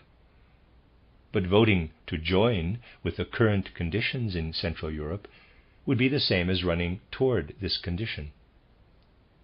By joining with Poland, you would be doing no less. All that has just been said takes away any hope. You would also be doing no less than giving yourself over to the Allied powers' way of thinking. Poland is the little fosterling of the Allied powers. But in all of the instances where it matters, this will do nothing to help it. It will either be delivered to the ruins of European relationships, or it will be thrust into the catastrophic experiences that I will soon describe. So a vote in either direction is a patent absurdity. We must hold this matter up clearly before our souls. A vote like this is an absurdity. Still, we will speak about the conditions under which it might go in one direction or the other. We must nevertheless be clear that the world cannot be preserved with thoughts that were thought in the past. This can be shown most clearly in what I tried to describe yesterday. Poland, I said, has maintained what the rest of Europe has overcome, to a certain degree, a form of noble class. Beneath this noble class, a lower class has developed that has gained its impulse towards sanity and activism. I would suggest through a threefolding. That is, it took from Russia the spiritual, from Prussian Germany the economic, and from Austria via Galicia the rights political. This lower class has lived mostly within the bourgeois stream that has had the upper hand in Europe for a while now. So the things that have formed in Poland through a combination of the lower class and what came from the rest of Europe have now worked their way into the bourgeoisie. But its effectiveness is currently lackluster, just as the bourgeoisie in general is lackluster. Now there is simply this broad foundation, and this broad foundation comes toward us as a true simulacrum, as a likeness of the real. In the West, it comes out more as a worker movement gone bourgeois, in Central Europe as a more or less nuanced form of social democracy, and the farther east we go, the more it presents itself as a form of Bolshevism. The life conditions of Bolshevism in Russia, we must make these clear to ourselves. After all, the Silesian region currently in question lies very close to the life conditions of Bolshevism, and we must bring a real and full clarity about these Bolshevist living conditions.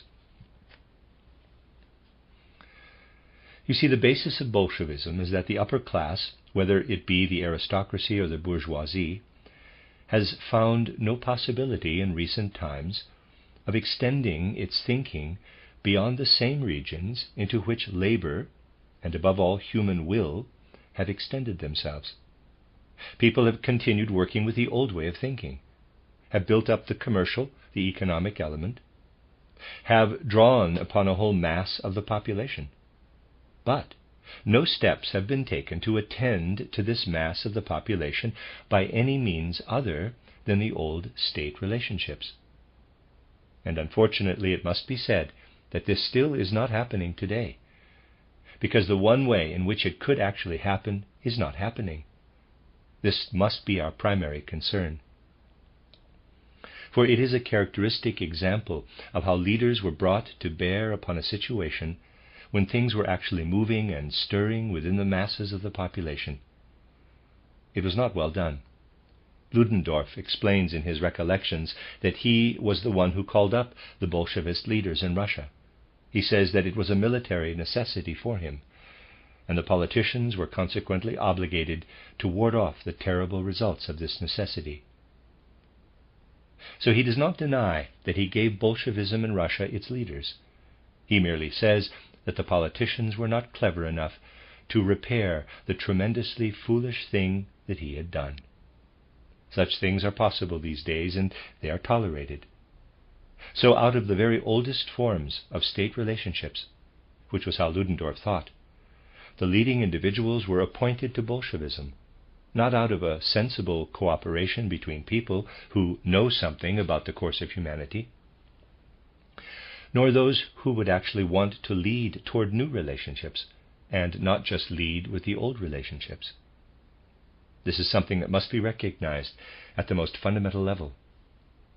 Since the World War, it is no longer true that the broad lower class is made up only of the old proletariat.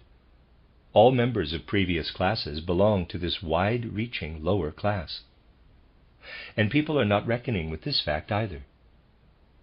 People are not reckoning with the idea that, above all else, rational ideas must be brought to those who have retained some intelligence from the time prior to the war, so that a leading intelligence comes ever more into the world in a reasonable manner. This is the most important issue for this time, that the people who have maintained something of their intelligence have their eyes opened so that they can become the true leaders. Without this, we will not move forward. For you see what stands before us.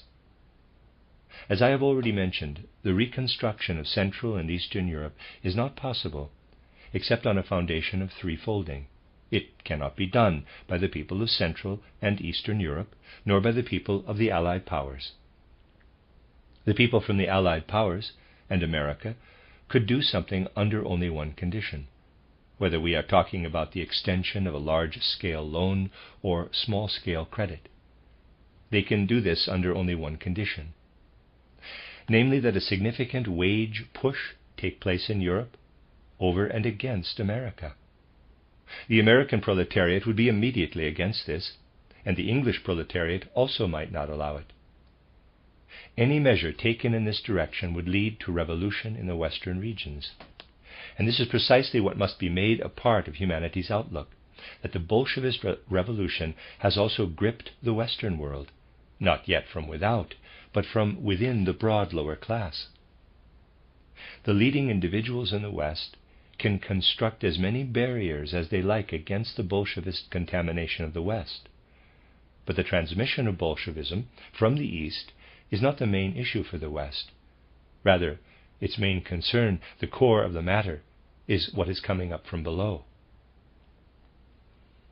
Now there are already a number of people, and this number will quickly grow, who see that it is entirely impossible to avoid revolution if one continues to work out of an ethos. And just as people who were thinking in that old way said, quote, "We must have a war in order to conquer the revolution in our own country," close quote. This means nothing less than that among the people in the West who are still thinking in an old way, work must be being done toward a second world war. There is no other way to turn away from the inner Bolshevism of the West except to work toward a second world war. The approach of this second world war is made all the more certain by the fact that in the East, as soon as things came to a head, an understanding could never be won for the economic standards of the West. The way of thinking that has come forward now in Russia is even connected in the East with Eastern religious imaginations. And so an ethos has developed in Asia, to whose direction the Japanese population and its leaders are unusually well suited, so that the division between East and West will soon fall into the economic confusions of the future. A second world war, which must develop between Asia and America, and what lies between them, will doubtless develop entirely out of an economic underpinning. You all hear the cry that rises up from the lower classes, quote, "World revolution," close quote. It will be possible to disguise these thoughts of world revolution only by unleashing the storm of a second world war. It is otherwise unthinkable. We now find ourselves living in a time in which the conflict between America and Asia is growing ever starker. It goes without saying that the people who lie in the middle will be pulled into this conflict. You can be quite sure that Asia, with the Japanese at the head, will be in the same position over and against the West that Central Europe was against the Allied powers. In the East, they will perhaps give themselves over to a feeling of confidence about their victory for a time, but just as America was a deciding factor in Europe, so will it also be a deciding factor in Asia. But there will be a Ludendorff in the East who will send the necessary leaders to the West in order to contaminate it with a Bolshevist, or in this case Asian element. There will be one among the Japanese as well. And then you will have the very thing toward which everyone's sentiments are directed right now. You will have brought it about through a second world war. We must imagine an America in which a Lenin is practicing economics, just as Lenin is doing in Russia right now. We must not close ourselves off from this perspective. We must be clear that the causes of the present urgency lie in economic downfall, that the effects lie in the barbarization of humanity. To this we can only present one single counterbalancing fact, which may perhaps be said here in connection to these things. It must also penetrate throughout all of our work, while also not being made into material for an agitation. For in the moment that it is made into something like that, it will immediately be destroyed within this world historical moment. You see, all over the world there are people who, because they have reached an end with the present-day economic, political, and spiritual thought, have simply begun to consider this idea of threefolding. The things that have arisen in reaction to the translation of title Toward Social Renewal into English are an indication of a fully legitimate proof of this. If we are able to make use of the fact that Toward Social Renewal is being discussed in English newspapers, if we could be strong enough to make an appropriate impact, then we will, for as long as the trail is warm, be able to develop a very effective agitation. But the place where we fail is having a sufficient number of individuals who can work effectively for our cause. This led to my indicating, back in the spring of 1920, that we would need to have 50 people here in Stuttgart who could discuss with me and with each other what is necessary in order for this to be brought to people. So, here we are today. There is no other way than to enlighten a great number of people. But for this, a sufficient number of enlightened people are necessary, who speak from the foundations of the matter.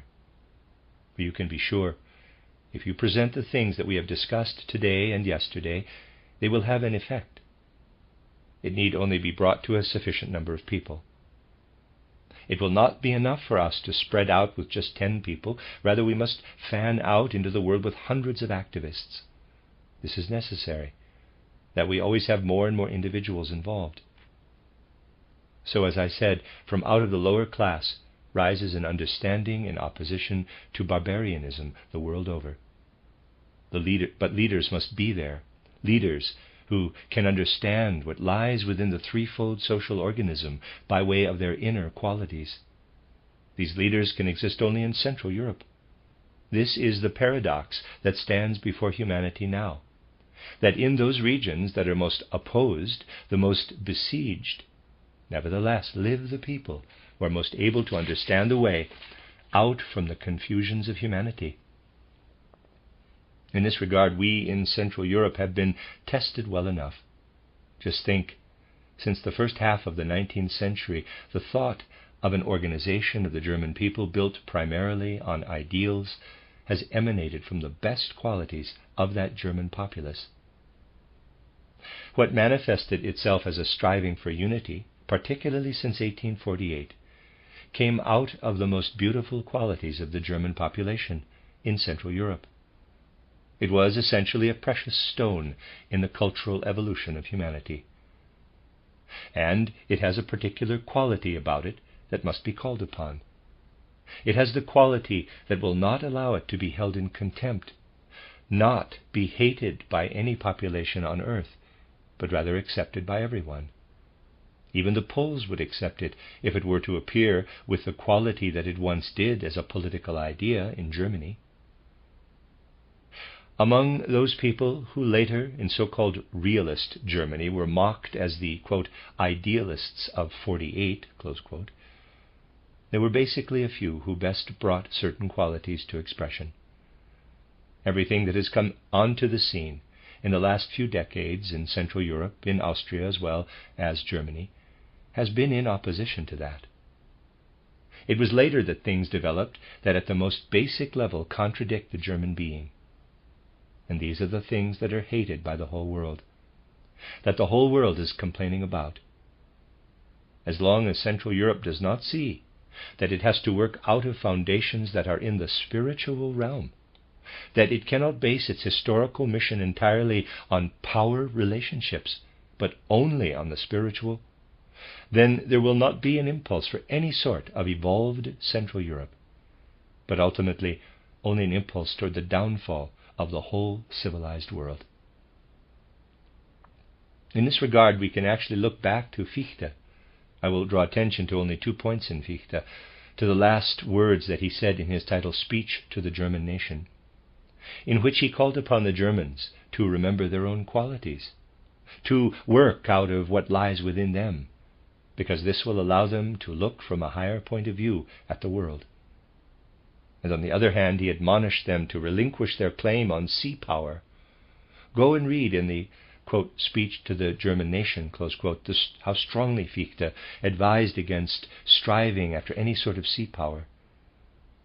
Fichte mocked the so-called freedom of the seas. This came out of a deep-seated instinct. And you see, the moment we touch upon these things, we must simultaneously be made aware that here is the lever that can reverse things. Go and read the important section, which was not understood at the time, just as the whole book was not understood, the important section that I tried to offer in my, quote, title, Thoughts During the Time of War. That is, that the German populace is not guilty of the war. Read that section and then read the caption on the cover, which says that the book is intended for Germans and for those people who do not believe that they must hate them. For I knew well that this could be understood only by certain people. But there were no people like that at the time, even though I was asked to put out a second edition of the book. I refrained from doing so because basically the only people who were taking it were the ones who believed that they had to hate the Germans. In Germany, people neatly kept silent about these matters. The book could really have meant something only if someone had taken it up fully in all its factual foundation. And so it had to be taken out of bookstores. Within the circle of people who were Germans or who did not think it was required to hate the Germans, I wanted to call forth a certain feeling that existed in their depths of soul. If this feeling, as it was intended at that time, had really come out into the open, it would have established an atmosphere. That means that if people had been able to see externally that such a feeling existed, then it would have led to something good. If people were to perceive such a sentiment now, it would still lead to something positive. Allow me now to say the following. I ask you to consider the words that I will now read to you precisely in connection with what we are currently discussing. Quote, "The German people did not compel their government into the war. They knew nothing about it in advance and did not agree with it. We do not want to attach responsibility to the German people, who have also suffered sorrows in this war for which they were not the cause." Close quote. So now I ask you, does this not accord perfectly with what I expressed during the war in that little book titled Thoughts During the Time of War? But who, under the influence of certain other people, said these words on June 14th, 1917?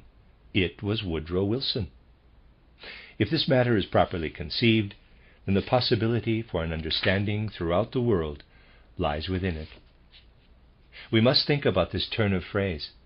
Even today we must think that in the moment when something was actualized in Europe that proved to be dealing solely with the genuine evolution of humanity, and proved not to be dealing at all with a collection of old things, we must realize that in that moment a common understanding with the world can be found coming out of Central Europe.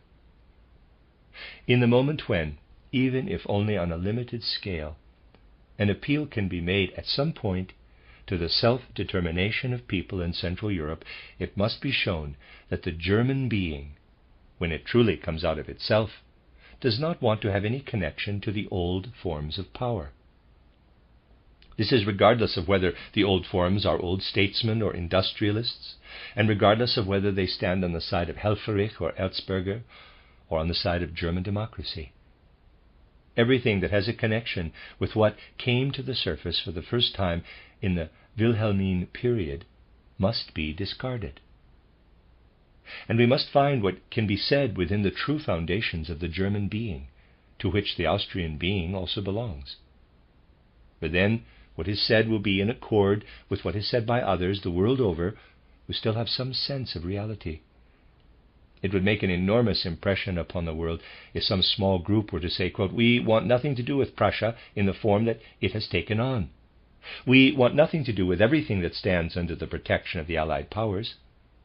We know that wholly other forces can come forth from our foundations. We want to orient ourselves toward threefolding. We do not want to have only a pseudo-autonomy as it has come forward. We want a genuine, a true autonomy, and will establish ourselves provisionally within this true and genuine autonomy. We will transform the vote into a protest against the fact of the vote." Close quote. This is the necessary consequence that results from the facts of history, as well as those of present-day international affairs. Certainly one can respond by saying, quote, "The result of something like this today would be that you place yourself on the earth between two chairs." Close quote. This will not be the result if it can be popularized sufficiently and fast enough, that it becomes at the very least something clearly perceptible in the case of the vote in Upper Silesia. Only by way of such things can we make progress in our movement. The one thing that stands against us is that we are not in a position to get far enough before the day of the vote to actually realize the kind of protest that should stand against the fact of the vote as such. Then any work on this region will become especially complicated. For those who promulgate our ideas will not find a foothold in Prussian Germany any more easily than they did in Poland. And so they actually have nothing to lose that they would not lose anyway, regardless of whether one result or the other comes about. The only possibility for any success in this matter is if a sufficiently large number of people launch this protest out into the world. Even today, this protest would be as effective as if Kuhlmann had simply stood up at the proper time before the German Reichstag and presented the whole threefolding prospectus against the ideas of Wilson. For in the future, it will not be a matter of achieving compromised victories, but rather of standing stalwartly for something of meaning that you have taken from the matter for itself. And if it would only happen, fostered by the fact of this vote, that a relatively small number of people, it really needs to be, of course, thousands, cried out into the world, quote, "We as Upper Silesians see that it is absurd to annex to one side or the other," close quote. People would hear that throughout the world. It would become a factor throughout the world because it would have been generated by the fact that it was connected to this vote. We must strive to publish what we have to say week after week in something like the journal titled The Threefold Social Organism, where it can be as full of spirit as possible. However, it will be circulated only through decreasing inward flowing waves. We must also see to it that wherever something important is happening in the world, the threefolding movement has a voice. That it does not simply stand on the sidelines of world events, but rather seeks the moments in which something can really be done, because humanity is simply hypnotized by the other things that are happening. Do you believe the Allied powers will take notice of the threefold movement if we do nothing but circulate threefolding here in theory? No, their eyes are hypnotized by things like the Upper Silesia vote. What thousands of people say in connection to such things will help the others see what they would otherwise overlook. These are the things that we must pay particular attention to in the present moment here. Of course, should it not be possible to win over a sufficiently large number of people, then under the present circumstances there is nothing left but for our friends to say, quote, "Someday the threefold movement will indeed move beyond its birth pangs into reality, and within the German population, perhaps of necessity, an understanding for threefolding will develop. And so we will vote provisionally for annexation by Prussian Germany, in the hope, however, that this Prussia will fall away." Close quote. But this is only a surrogate solution, and to it we would then append the conditions under which we suffer. What we must look toward is winning people to our cause who can be active within our movement, who can be active in the sense of our threefold movement. And in this regard, and we cannot keep silent about this, we have not been working with enough force or effectiveness. Currently, we are lacking supporters who can do work in every region where we need them. The people that we do have are certainly energetic workers, but actually there must be such people everywhere. They would perhaps need a 36-hour day, if not a 64-hour day or more. The few people within our ranks who do effective work are aware of this. We need more and more people. And if we succeed in getting more and more people, then we will indeed arrive at an advancement of the threefold movement in Central Europe, one with which something can really be done. But we should not let such an auspicious moment pass by unutilized, in which we could really show the world what threefolding is all about. The world would concern itself with threefolding if we could make use of it. If the things that the Upper Silesian task signifies for us were known, the world would concern itself to an unprecedented degree with the threefold movement. And we must bring this about, for without it we will not get anywhere in the future. This is what must be especially emphasized by those who have now taken it upon themselves to campaign for our concerns within the Upper Silesian population. This is what they must inscribe upon their hearts. We cannot say that the threefold movement should in general be expanded, because this is impossible right at the beginning. You see, with the threefold movement in the background, I had once, during the so-called World War, brought things about in such a way that someone was campaigning heavily for the establishment of an organized news service in Zurich during the war. I was able to make it clear to someone that nothing could be accomplished on the basis of the old press relationships. The matter had progressed so far that on a Tuesday, I have had to relate this story again and again, I was told, quote, "It appears to be very likely that in the next few days you will be able to relocate to Zurich to set up the news service," close quote. But on the next day, the refusal came from the headquarters, which was indeed all-powerful, advising me that so many people in Germany were waiting on such a post that it could not really be earmarked for an Austrian. Now, we need only to think about such things in order to get a feeling for how all of the words that were once spoken out of the idealism of our time no longer have any meaning. For how we must look at things when they become clear to us in the light of the threefold movement. If only the call could somehow sound in the way I have described, then things would happen. You see, you must be clear about the fact that until now the hindrance to a furthering of humanity that is now going forward consisted of the fact that the actual spiritual movement was for many long centuries bound up in external power relationships, in external constellations. Just think about the fact that the whole step forward of the bourgeoisie, and along with this, everything that we achieve in our arts and sciences, that all this was basically connected with the formation of the nation states. That is, it was because the states were leading that the whole upsurge of the last centuries took place. Finally, people are in a position to no longer take what comes from the states as the directive force. They turn toward the old state, which is now supposed to lead. This old state will fail, regardless of whether it is undercut by social democracy. Bolshevism or some intellectual group or another will always fail the peasants of the world. Very interesting studies of this can be made in Switzerland. For example, in Switzerland, when the people were very near to a revolution, it was the peasants who fought against it.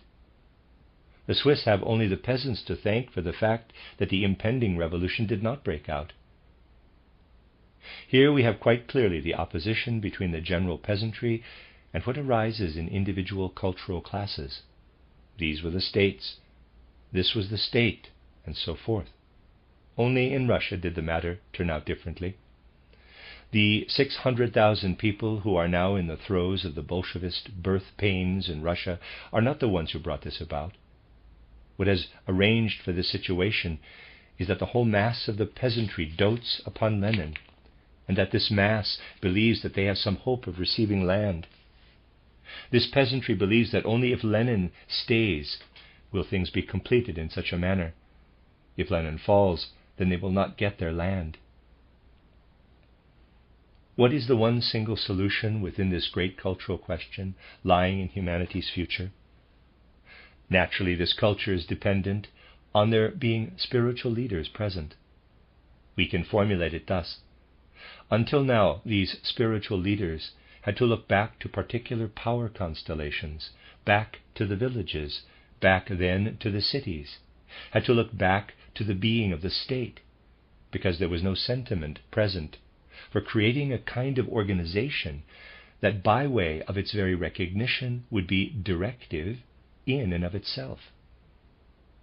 And this is the possibility for allowing the sources of high culture to realize themselves, creating such an organization, independent from all other social constitutions.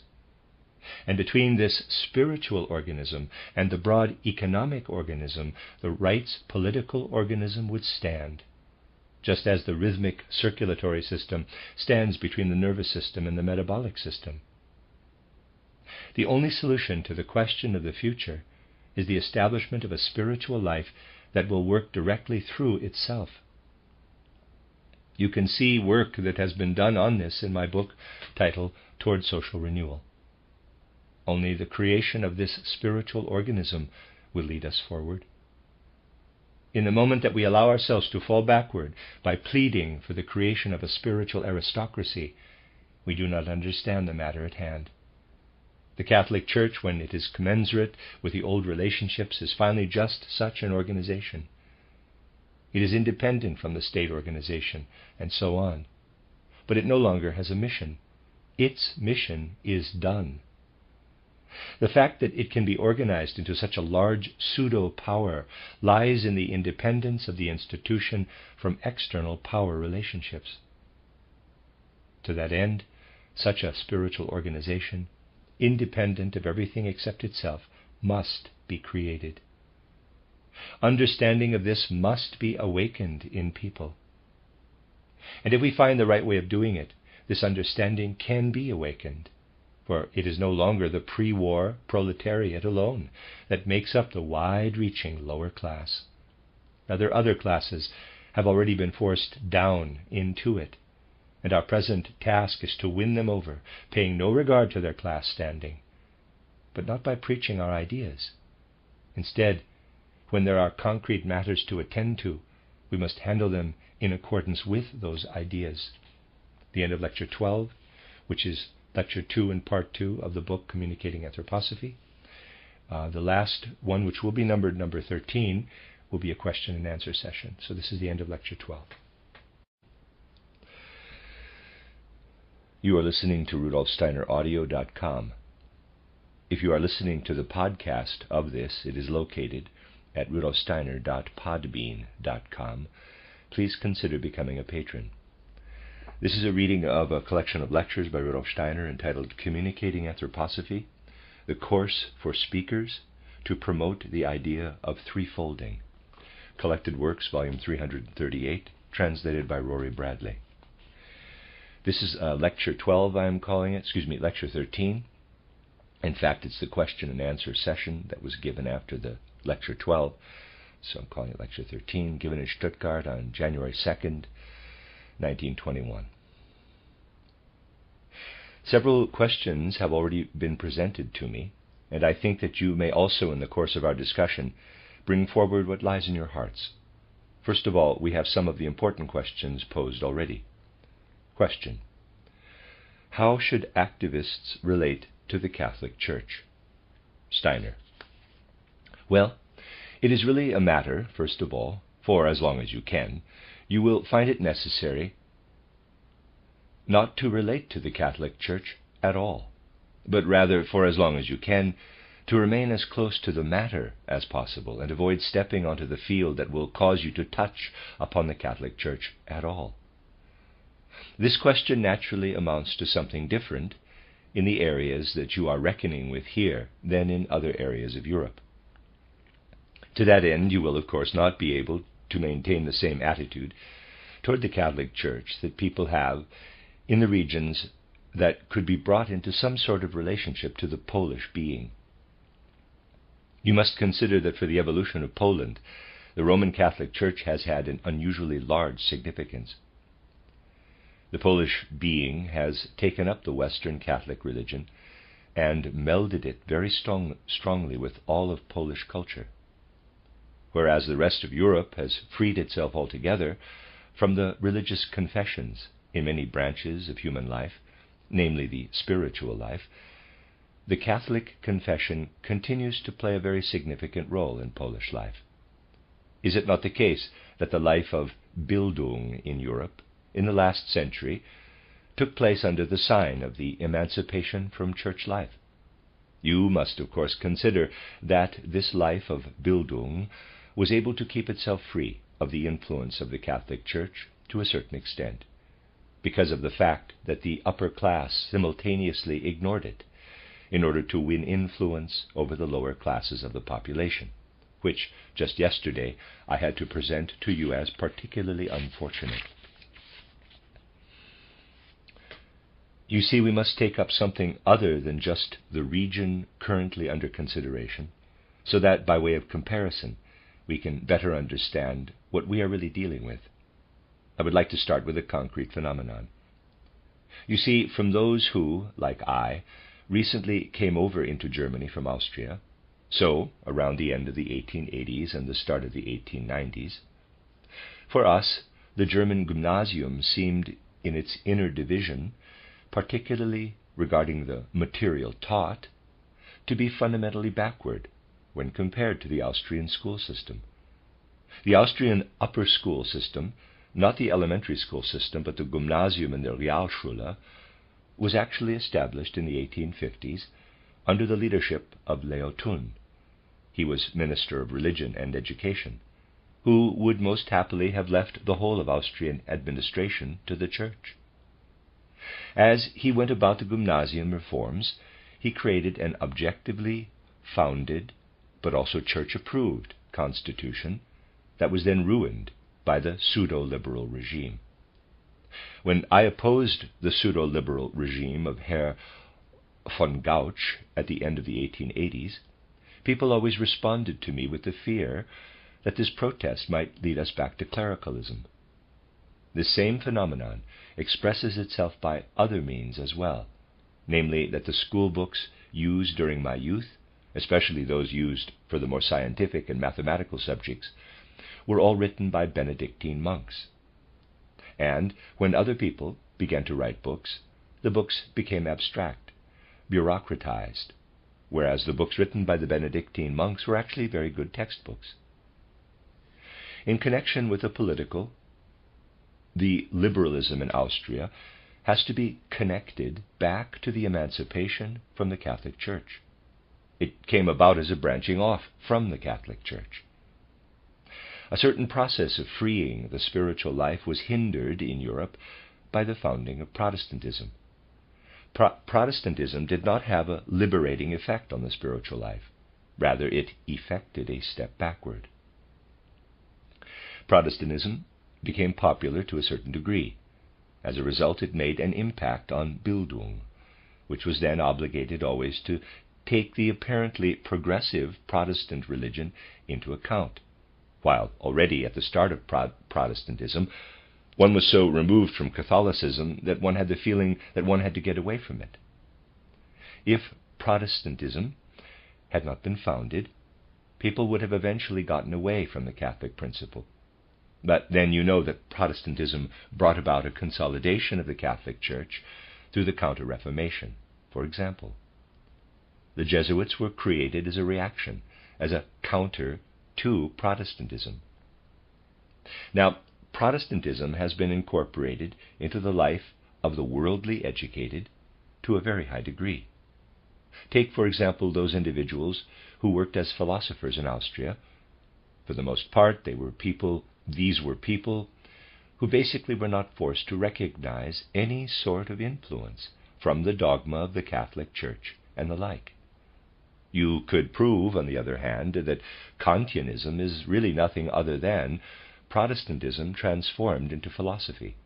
This can be confirmed, that every single passage wherein Kant takes up the question of faith and knowledge, it is nothing other than the Protestant principle carried over into philosophy. This proves to us that Catholicism was on the road to dissolution, and that Protestantism then brought about its consolidation. All of this continues to play a role in all of the phenomena that I described in my book titled The Riddle of the Human Being, in regard to Austrian spiritual life. This Austrian spiritual life was enabled solely by the fact that the Church took no notice of it, a matter that would have been impossible in Protestant circles, where everything circulates through the Church.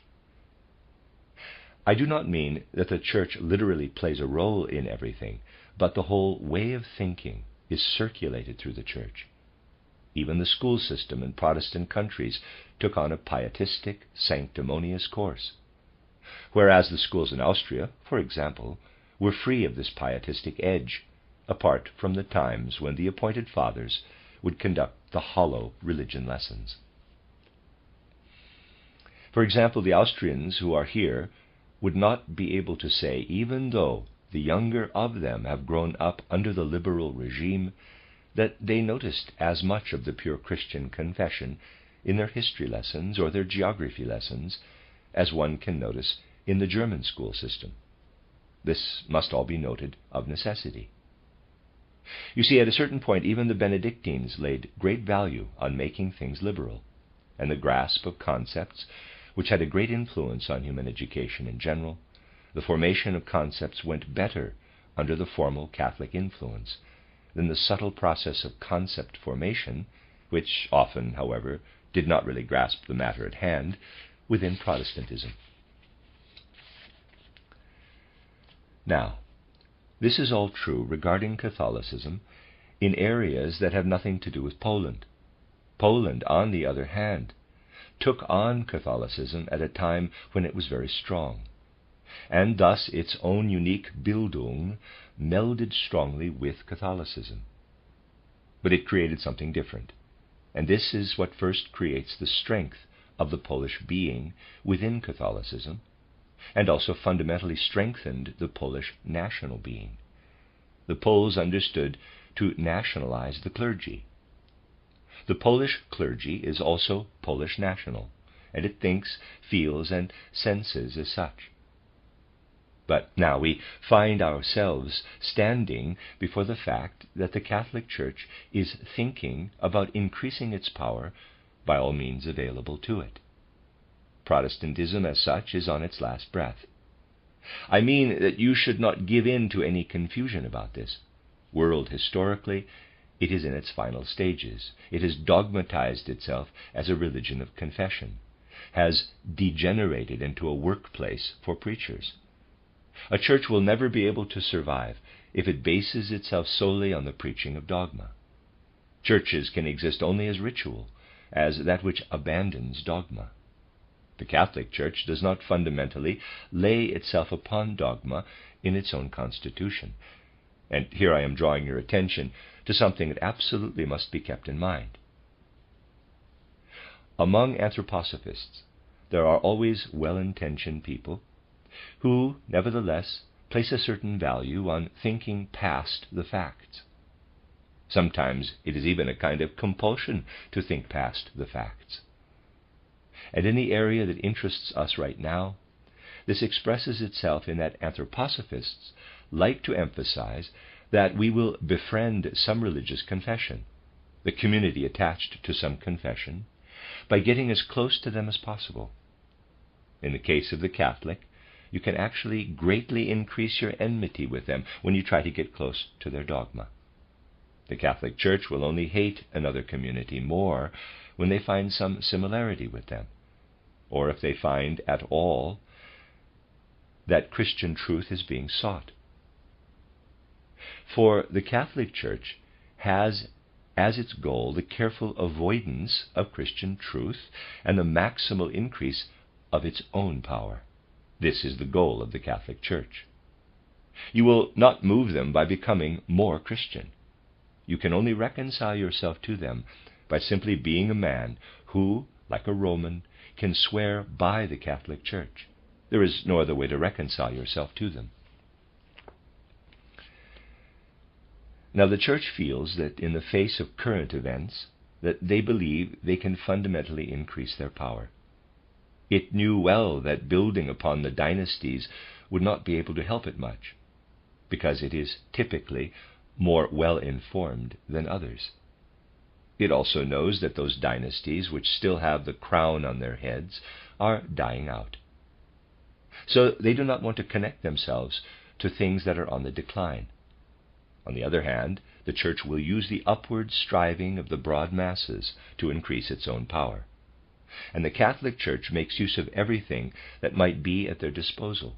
And so it is now utilizing, in its great world politicking, which sometimes has a kind of genius about it, genius in the sense that it manages to bind humanity ever tighter in the chains of Rome, it is utilizing something like the nationalization of the Polish clergy, and Poland will become a major player in the actions of the Catholic Church. In other words, the Catholic Church will see, in my opinion, something in the process of nationalization that will then want to incorporate into their games with world politics. So, above all, it is important to always be aware of the things that are coming out of the Church, but to go against the Church as little as possible, unless you are obligated to go on the defensive. For example, in Switzerland, we had to go on the defensive. But what is important is that we work on the basis of the matter at hand and ignore the Church. Let it alone, as long as it does not attack us. It will, of course, because its task is to get rid of everything in the world that is not Catholic. It will attack us. But we should avoid having contact with it for as long as we can. But then, when it is no longer possible to relate to the Church in such a way that we can simply ignore it, then it is important that we not engage in any sort of discussion of dogma. In the moment that we engage with dogma, we will actually be playing a losing game, because the heart of the matter is not that we somehow prove the dogma of the Catholic Church to be false. If you just take the foundational dogma, ignore all of the things that have come about due to political circumstances, you find that all of it leads back into a very gray antiquity. And if you start to understand these foundational principles, you come to respect them. The detriments of the Catholic Church are not to be found in its dogma, but rather in the fact that this dogma is misused. And in any case, by way of the unusually large tradition that it has, it is able to defend its dogma more sagely, by way of an incredibly precise logic, of the sort that we might wish for the German philosophers who do not have it. It can defend itself better than one is able to attack it. The only thing that can be done, then, is to present to the wider world the Catholic Church in all of its moral weakness. For example, in Switzerland, we limited ourselves to proving that the members of the Catholic Church spread lies about us. Members of Protestant confessions do this to the same extent, of course. They all rely entirely on lies and a false presentation of the matter. Now, what is important is that you always find opportunities to expose these people as liars. Nowhere will you find so many lies as you will within the members of the religious confessions. And therefore it is necessary for us to seize upon this point and to see how we can go about proving their deceitfulness to others. Is it not the case that there is a certain stratification when it comes to lies? In the first position are the churches, in the second is the press, and in the third are the politicians. This is a totally objective description and does not come out of any sort of emotion. The enthusiasm for lying is called upon by those things that one can receive only through a church upbringing. The enthusiasm for lying in the press is called up by social relationships. And in politics, I would suggest that lying is actually just a continuation into civilian life of something that is quite understandable within the military, and politics is intimately connected with the military. If you want to conquer an opponent, you have to deceive him. The whole strategy depends on it. You have to learn to deceive others. That is how the system works. Through the relationship between the military and politics, this is carried over into civilian life. But in the military, it is a method. And in the other classes, in the press and in the members of the religious confessions, it is an enthusiasm for lying. Describing these things in this way is not radicalism. It is simply an objective fact. The harmful thing is that a large part of humanity has not come to recognize, through human judgment, that it is actually impossible to be within a religious confession and speak the truth. You see, one cannot become a tragic individual within a religious confession. But one cannot hold an office within a confession and speak the truth. Nowadays, this is altogether impossible, and so I would like to suggest that our attitude toward the Catholic Church can be expressed as follows. Ignore the aspirations of the Catholic Church as much as possible, and concern ourselves with revealing deceitfulness in individual instances.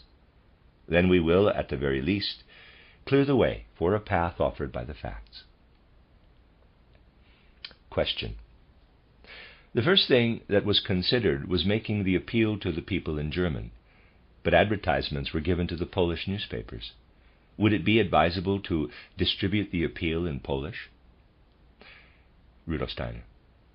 I would think that it would be good, even if the appeal could be distributed only in a very limited way, to also have it in Polish and to distribute it in Polish as well as much as possible. It seems absolutely necessary to me that we emphasize the international quality of this whole action in that way. Question from Herr M. Bartsch. The Upper Silesians are fighting like cats and dogs. And if we turn first of all to the big cities, where almost 70% of the population is German, we believe that these people will have some prejudice against us if they hear that the appeal has also been published in Polish. We want to win them to our side and then go public with the appeal in Polish. But we can go along with the other recommendations made here in the last few hours. Rudolf Steiner. When it comes to a second and third advance, it will not depend exclusively on a German majority. In the country, we will most likely be dealing with an outspoken Polish majority, and it will be necessary that we also succeed in working out this question with those people in the country. In that case, we will have to have a Polish language appeal. Response. The Silesian Pole unfortunately cannot read standard Polish and only understands the so-called Wasserpolak, so we can only turn toward the leading circles. Rudolf Steiner. Naturally, it is not necessary to have a version of the appeal in Polish if during the agitation you find yourselves in the company of people who all understand German, including the Poles. But in any case, we must have a Polish version so that when it is needed, we have it on hand. You should also have a version that the people in the country can read. Response. They cannot read Polish at all, not even the Wasserpolak. The speakers even speak German to them because they cannot make themselves understood with their standard Polish. Rudolf Steiner. But in principle, there must also be a version of the appeal in Polish. Care could be taken in its distribution. There is a certain delicateness about this. We got a very good idea of this in Austria, where people abominated the others, and then it was impossible to get anywhere. The Czechs, for example, mostly understood the German language. In Bohemia, we had the same situation that you are now confronting in Poland, but in that case the most harmful thing that was done was that the Czechs were not taken enough into consideration. Question. How can it be expressed to the Poles that they have received economic stimulus from the Germans? Rudolf Steiner. I think that this is something that our friends must know from life experience. For a certain mercantile stream is dominant precisely in those individuals who have gradually found their way into the Polish being and into the German being, and who, precisely by way of this turn, have acquired an economic sensibility. The easy mobility of the Polish soul life effected this change. And I believe that one could simply prove by studying the mercantile life how strongly the Polish element has affected it in the areas where both Polish and German is spoken. So much so that we can see that those Poles who have learned German are more savvy businessmen than the Germans themselves. This is something that you could prove. And these people are the sort of businessmen that you would not be able to find within Polish society itself. Just compare them with how non-business-oriented a Pole is, for as long as he remains just a Pole. Then think about what will become of him when he receives a German influence. This must naturally be proved out of direct life experience, but it can be proved. Question. Would it be advisable to set down a unified resolution from this gathering, wherein the threefold social organism is presented to the public as a new possibility, or to send such a resolution over to the Entente Commission? Rudolf Steiner. As far as something like that goes, it would be best if something were to arise spontaneously from the Congress itself, rather than being developed artificially.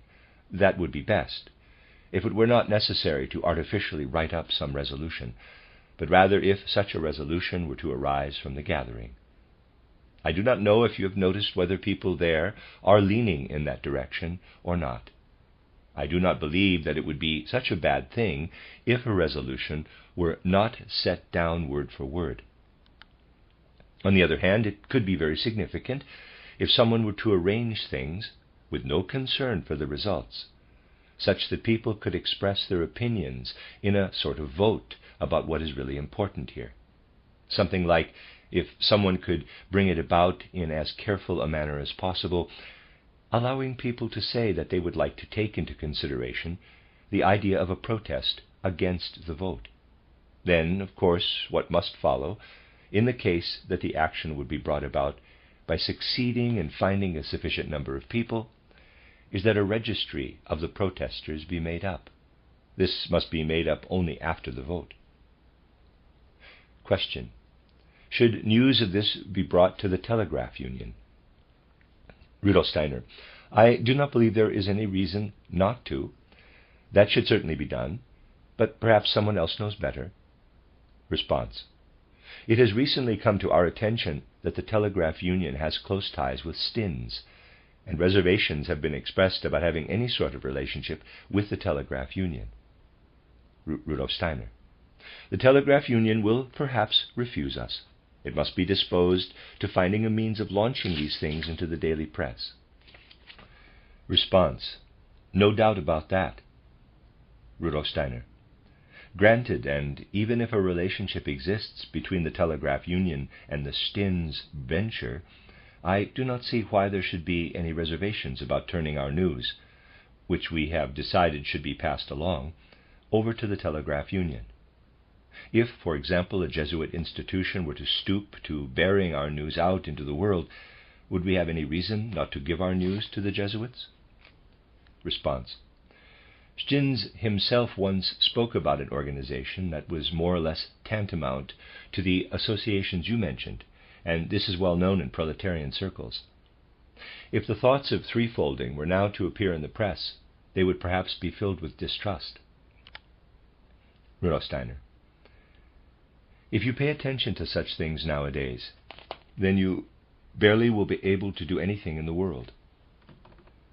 You can have reservations about any action if you take issue with making use of a usance. It is a usance, plain and simple, if you turn toward the telegraph union in one way or another. I do not see any way of avoiding a distrusting response from some people. You would have to set up your own telegraph service. There's barely any connection between the telegraph union and what we want from it, or what its connections are to the Stins group. Question: how should one relate in general to the Entente Commission? Rudolf Steiner: in that case, the matter is such that one can say that however one relates to it, this direct relationship to it will have no great significance. For this commission has every reason at the moment to remain entirely neutral, and for the time being it will not deal with anything that opposes its intentions. In fact, it is naive to think that you can really achieve anything at all with the Entente Commission. The only thing that we could do would be, as we have already said, to simply communicate the matter to the Entente Commission if we felt like doing so, meaning we simply say, this is what we are presenting. This is the only thing that could be considered, but counting on the Entente Commission in any way is impossible. Should one go before them? In what form? When? I say that if you simply want to inform them about this, then you could go before them. If someone were to be so strong as to be capable of negotiating with them, let there be a conversation about it.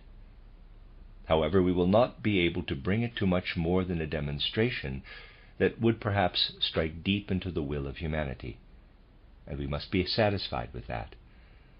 But we cannot ever wish that the Entente Commission will gain a real influence. We must remain independent from it. Question: where can one find some basic information in the published literature for what was said in the first lecture? Rudolf Steiner: this is the general question that can be related to everything in history. It is possible nowadays to gain enlightenment about the true course of European history only by attempting to seek things out without consideration for any corresponding presentation of history. So, I have to say that if you are looking for the literature that relates to what I spoke about, almost everything which literature offers is a proof of what I said. You just have to read between the lines. There is no specific literature for it, but all historical literature points toward it. You need only see the matter in the proper light. If you limit yourself to taking a person like Lamprecht or the like at his word, then you will have not material for proof. But if you look at what is written between the lines, then you will find the supporting documents everywhere. Pointing toward any specific literature is unnecessary. Question: what form should the promotion in the region outside of Upper Silesia take? Special issues of the newspaper? Brochures and so on? Rudolf Steiner: exceptional care must be taken, of course. Naturally, people could somehow take a position from outside on how the question of Upper Silesia should be decided. Still, I think that a definitive intervention from outside the movement itself could be incredibly disruptive.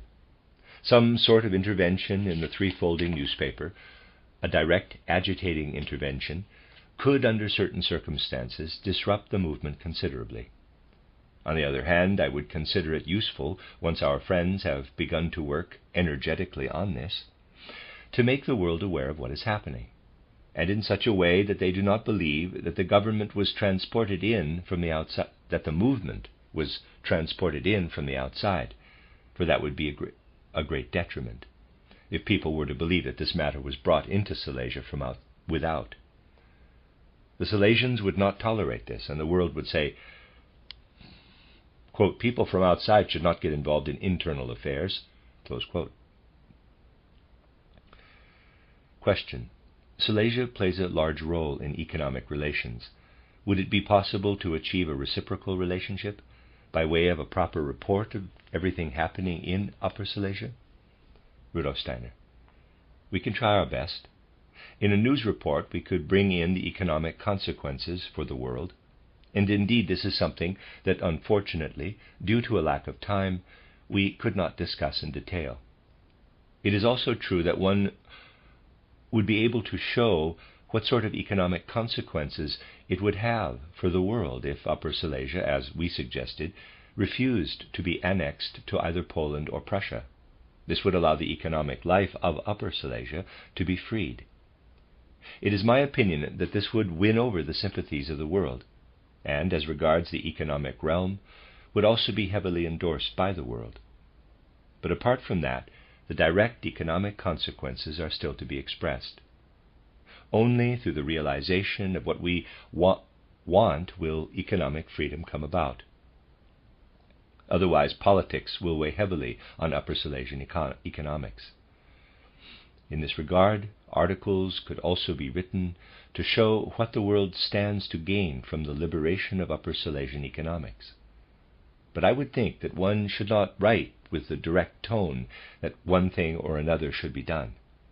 If you start now, if the protest in Upper Silesia begins, then it must proceed step by step, otherwise there is no point. As such, it will naturally be the case that articles can quickly be published that express the question upon which you base your protest, taking the protest as its starting place. If people reproach us for the fact that this whole thing comes out of the organization for the threefold social organism, we should not try to get around this.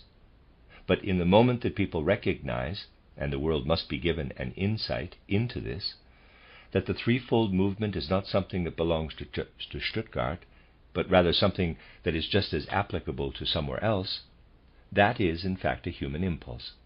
In that moment, no one can say that the people who are demonstrating in Upper Silesia did not arrive at the insight themselves. Threefolding is not something you import. It is a universal human matter. Response: perhaps in Germany one could, if one were to handle the vote with the utmost care, one could use the question of the vote as an object lesson? Rudolf Steiner: this is already stated in the appeal. This side of the question can be discussed everywhere, of course, for it is not limited to Upper Silesia. Someone who was properly initiated into these matters could also treat Czechoslovakia from this vantage point, for example, but not Alsace. During the war, Alsace offered a useful object lesson, but now it cannot, since it has come about that the Alsatians will not take a position on it at the moment. In this case, this perspective is held only outwardly. In Alsace there is absolutely no discussion. The Alsatians are content to belong to France, just as they were content to belong to Germany. Before the war, the matter had to be described. There, the possibility existed. The Alsace problem offered an object lesson. Nowadays, it is Czechoslovakia. It is Yugoslavia. It would also be the so-called Russian border countries, and above all, Russia itself. Russia is the great object lesson of the present. If threefolding were known there, a very strong movement would be started, but nobody there knows about threefolding. Question. We had intended to mention the Kommendatag in the lectures. Rudolf Steiner. If you did that, it would of course be a good thing. That is something entirely different. You are free to say out of yourselves, quote, "We want to see the question decided in this way and are going to mention it," close quote. It is important only that you not end up hearing the reproach that might be leveled against you because of this, that the rest of the world is deciding the question of Upper Silesia. In a certain sense, if we do not manage to achieve anything, it will be determined from without, even if there is a vote. For the vote is really just a decorative thing. For if the vote goes toward Prussian Germany, it is not at all clear what the Entente will say to that. On the other hand, should what I earlier described to you come to pass, and the vote goes in the direction of Poland, which is the less likely of the two possibilities for you, then the fate of Upper Silesians is clearly decided from without. Question. Can we give lectures in other places in Germany with titles like, quote, "Threefolding and the Question of Upper Silesia," close quote? Rudolf Steiner. If you conduct them with the attitude that we have introduced here, if the lectures are corroborated by the example of Upper Silesia. Question. There is an organization called the Society for Loyalist Upper Silesians. That society should perhaps be informed of this. They would probably be very interested in the matter.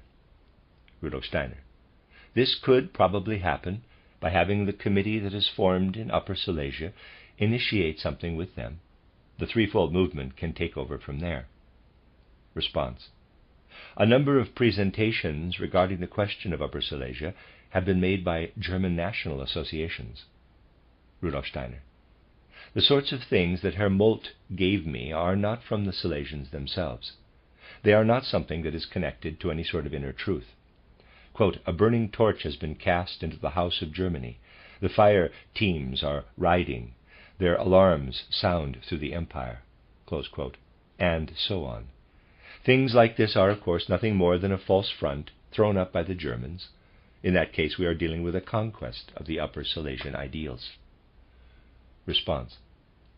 The Upper Silesian populace has already become immune to this sort of false front. You do not see it at any of the gatherings anymore, and we hope that thoughts are arising to which it can adhere. Response. From the circles that are sending out those flyers, attacks against the threefold movement in general will result, and this could provide an opportunity to discuss threefolding. Rudolf Steiner. In that case, we are already thrown on the defensive. We cannot show up with any sort of conciliatory tone, but must be as energetic as possible. For the people from which things like that appeal come, the fight with the threefold movement is sure to happen. They will fight everything that comes from the threefold movement, for it already has a wide scope. These people are already overrated when it comes to their sense of the truth. A terrible strain of deceptiveness is what rules there. Herr Bartsch, Sr. We would be grateful for support from other speakers from the rest of Germany. Rudolf Steiner. That can happen. If you call for them yourself, then we will do our best to see that speakers are there. The important thing to know is that our speakers have the task of interpreting threefolding. This can happen at any time. That could happen tomorrow if you like. Question. What is being done in Dornach about this? What is the outlook there? Rudolf Steiner. I believe that everything that comes directly from Dornach now, for as long as we do not have an obvious agitation within Upper Silesia itself, will only hurt the situation. Nothing can come from us in Dornach. It has to happen out of some sort of neutral side or from the Entente. In order to win people over, something can be done only once there is an agitation under direction in Silesia, one that has become publicly visible. I can neither tell you that something is already happening in Dornach, I cannot imagine what might happen, even. Nor could I advise that something happen there before the agitation in Upper Silesia has begun. Once it has, then Dornach can undertake the things that need to happen in Germany. Question. Is it not advisable to really put the largest emphasis on the presentation of the big, encompassing ideas themselves, including in Silesia? Rudolf Steiner. These things must be allowed to flow into the matter at hand. But we cannot pass up any opportunity that presents itself to place the idea of threefolding in the proper light, for everything depends on the popularization of the threefolding idea. And as crucial as it is to address concrete relationships, it is just as urgent to bring forward the idea of threefolding in as many forms as possible. Thus we should never suppress it. Response. What I mean is not go into the details of everything, but focus on the big picture.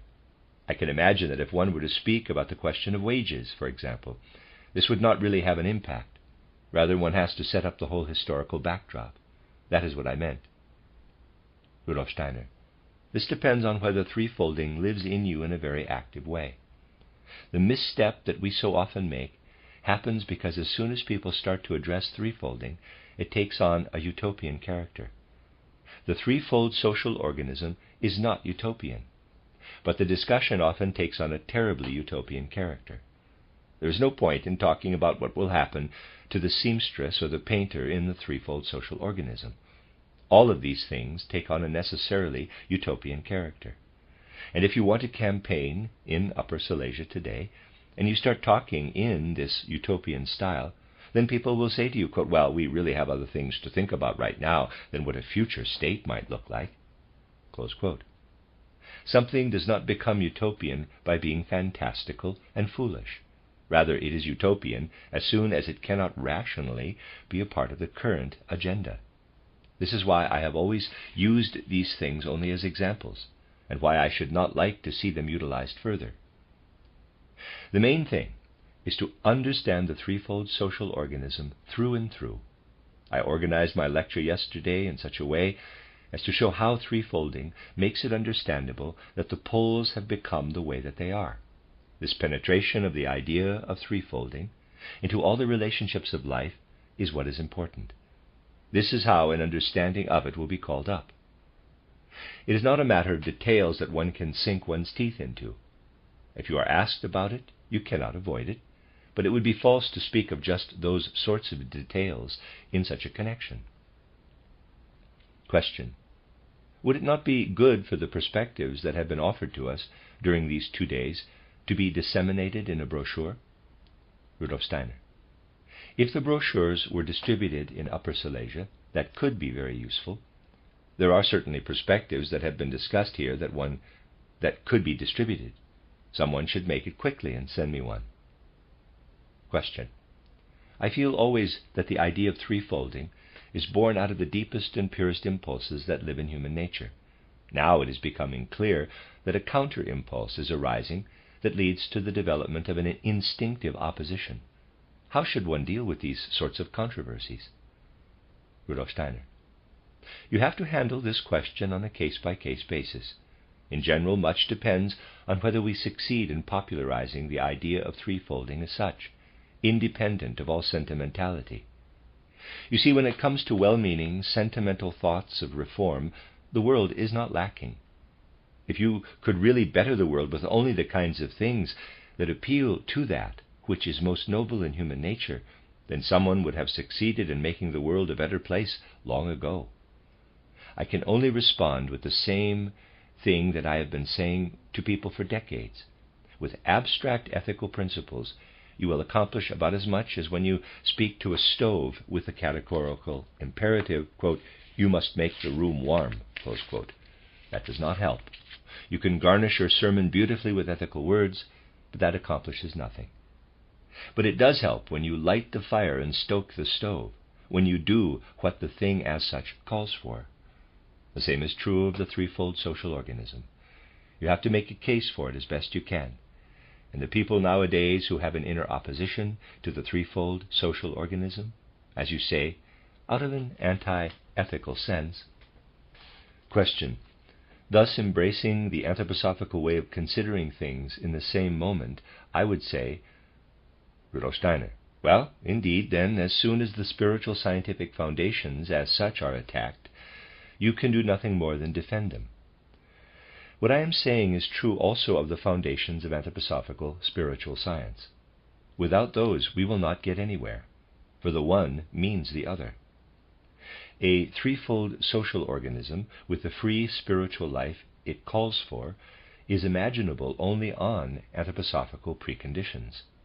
So just as the spiritual life will never be free without threefolding, so too will the threefold social organism be empty without the fructification of anthroposophy.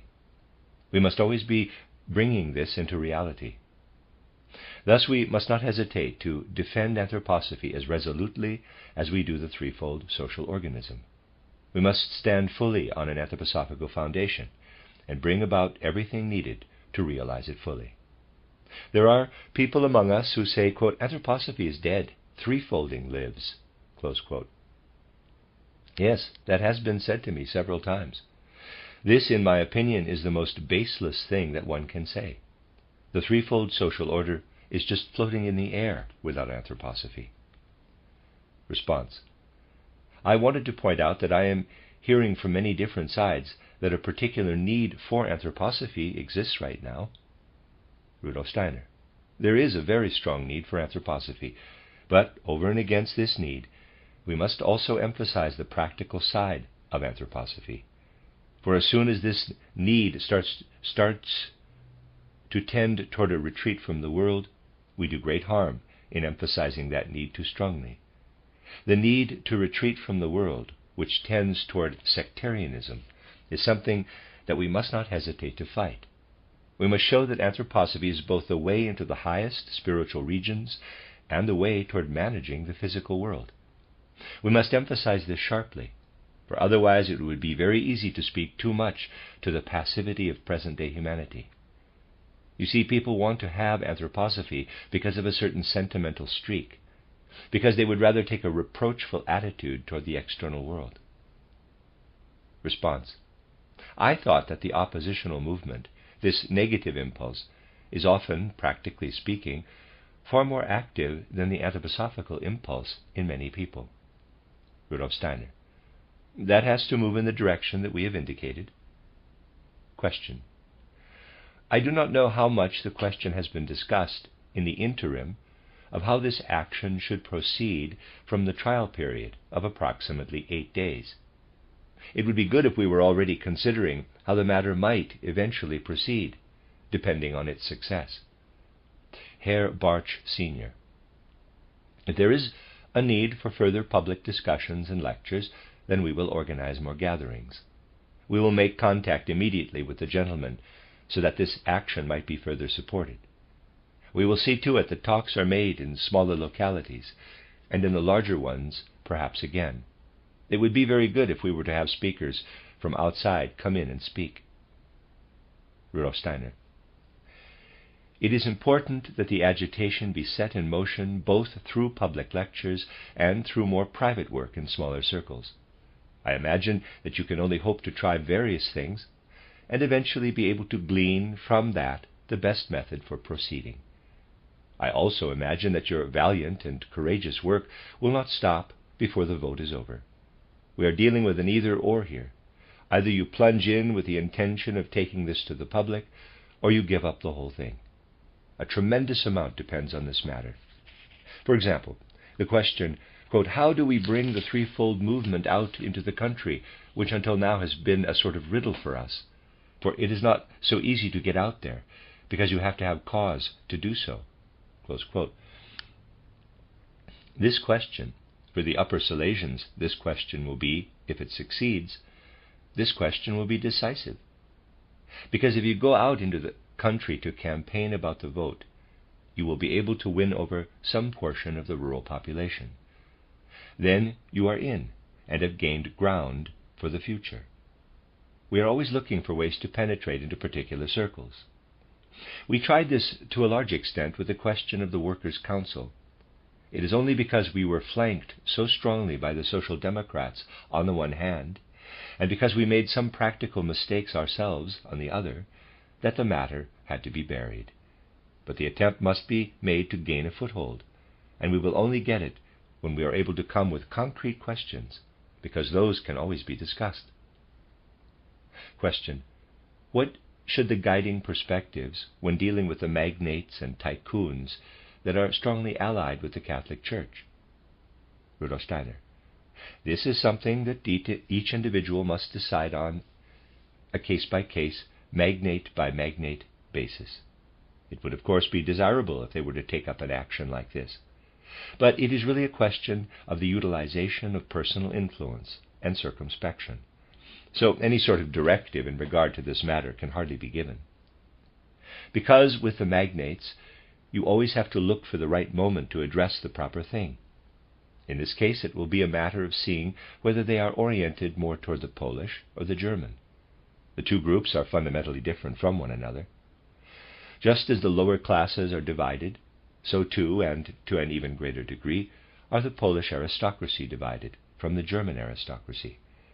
They understand each other far less than the lower classes, because they have very different habits and customs. And for those who are standing outside and considering the matter from without, for them the Polish magnates and moguls have rubbed off on all of the rest of the aristocracy in a very strange way. I do not know what our friends in Silesia would say about that, but in my opinion, there is a particular streak in the Silesian magnates where you can see how the Polish being has rubbed off on them. This aspect of that class, which differs so greatly between the Pomeranian and the Silesian magnates, can by and large be traced back to the proximity of the Polish element. So you see, sometimes selection plays a role. But you can be quite sure, and you need not take this personally, an aristocrat in economic life, like Count Kaiserling, is possible in Silesia, but would not be among the Pomeranian aristocracy. This rubs off on the rest immediately. Because the Poles take up economic life so fully, it rubs off immediately. This terribly resilient, absolutely certain conviction about their own being exists in the Poles, and this has a suggestive effect on all the surroundings. Who could have succeeded, for example, in doing what the Poles managed to do in the Austrian parliament?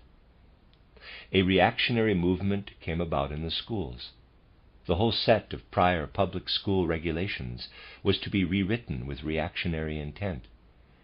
This under the minister that the parody comics wrote up as Taffa. So, a reactionary school regulation came forward, and it was a matter of making some sort of majority for the rewriting of these regulations out of this impossible conglomeration of parties who were sitting in the Austrian parliament. The Polish delegates were crucial for this majority.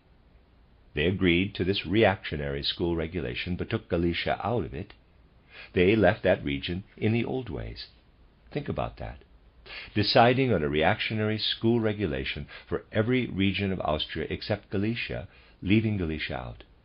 This was their way of demonstrating that they recognized something very terrible in these regulations and were imposing it on the rest of Austria. This sort of thing is possible only in Poland. Of course, the same sort of thing is true when it comes to the good things as well. Question: what are we to make of the Pope's decree that priests should not take part in the vote in Upper Silesia? Rudolf Steiner: this is ultimately a question that can only be posed to Rome, for the Catholic Church possesses precisely that thing that I was stressing earlier. Nowadays it has a pronounced world political orientation, and so every individual fact plays a marked role in it. But you can be sure that if the Catholic Church has issued such a decree, that in the Church's mind it has great significance. Exactly what they are hoping to achieve by this is a question that only Rome can answer. But for us it is of no consequence, because in this case we are in agreement with the Catholic Church. What I mean is, it is inconsequential for us in the sense that we cannot change our position on the matter just because the Catholic Church has proposed the same thing for their clergy. It would be going far too far to construe some sort of cohesive picture on the part of the Catholic Church. It has an entirely different set of intentions, and the Church makes decisions simply on the basis of probabilities. What the Church wants is, by and large, easy to see. It wants to gain influence in Silesia, regardless of how the vote turns out. If it is abstaining from the vote, that means that it shows the result is uncertain. If the vote was definitely going to be in favor of Poland, then the clergy would definitely side with that. This is the only thing that is interesting to us about this matter. Otherwise, however, the results can just take their natural course. So the Catholic Church might, when it sees that the supporters of the threefold movement are also staying neutral, put on a friendly face. I ask you to remember that this is not genuine friendliness. You will fall into a terrible pitfall if you take it seriously. Well, my dear friends, we are reaching the end of our considerations. And I would like to stress once more that for our movement, for the threefold social organism, much depends on what you will do in regard to this question. Not so much on what you might achieve, but rather on the actions that you take. In other words, whether you are able to make visible to the world what we are striving after. It could, of course, make a difference for the energy behind the implementation of the threefold social organism if one thing or another is done in a particular region. But when such a question as this one hangs in the balance, then what is important to emphasize is that very much depends on what you have before you to do for our entire threefolding movement.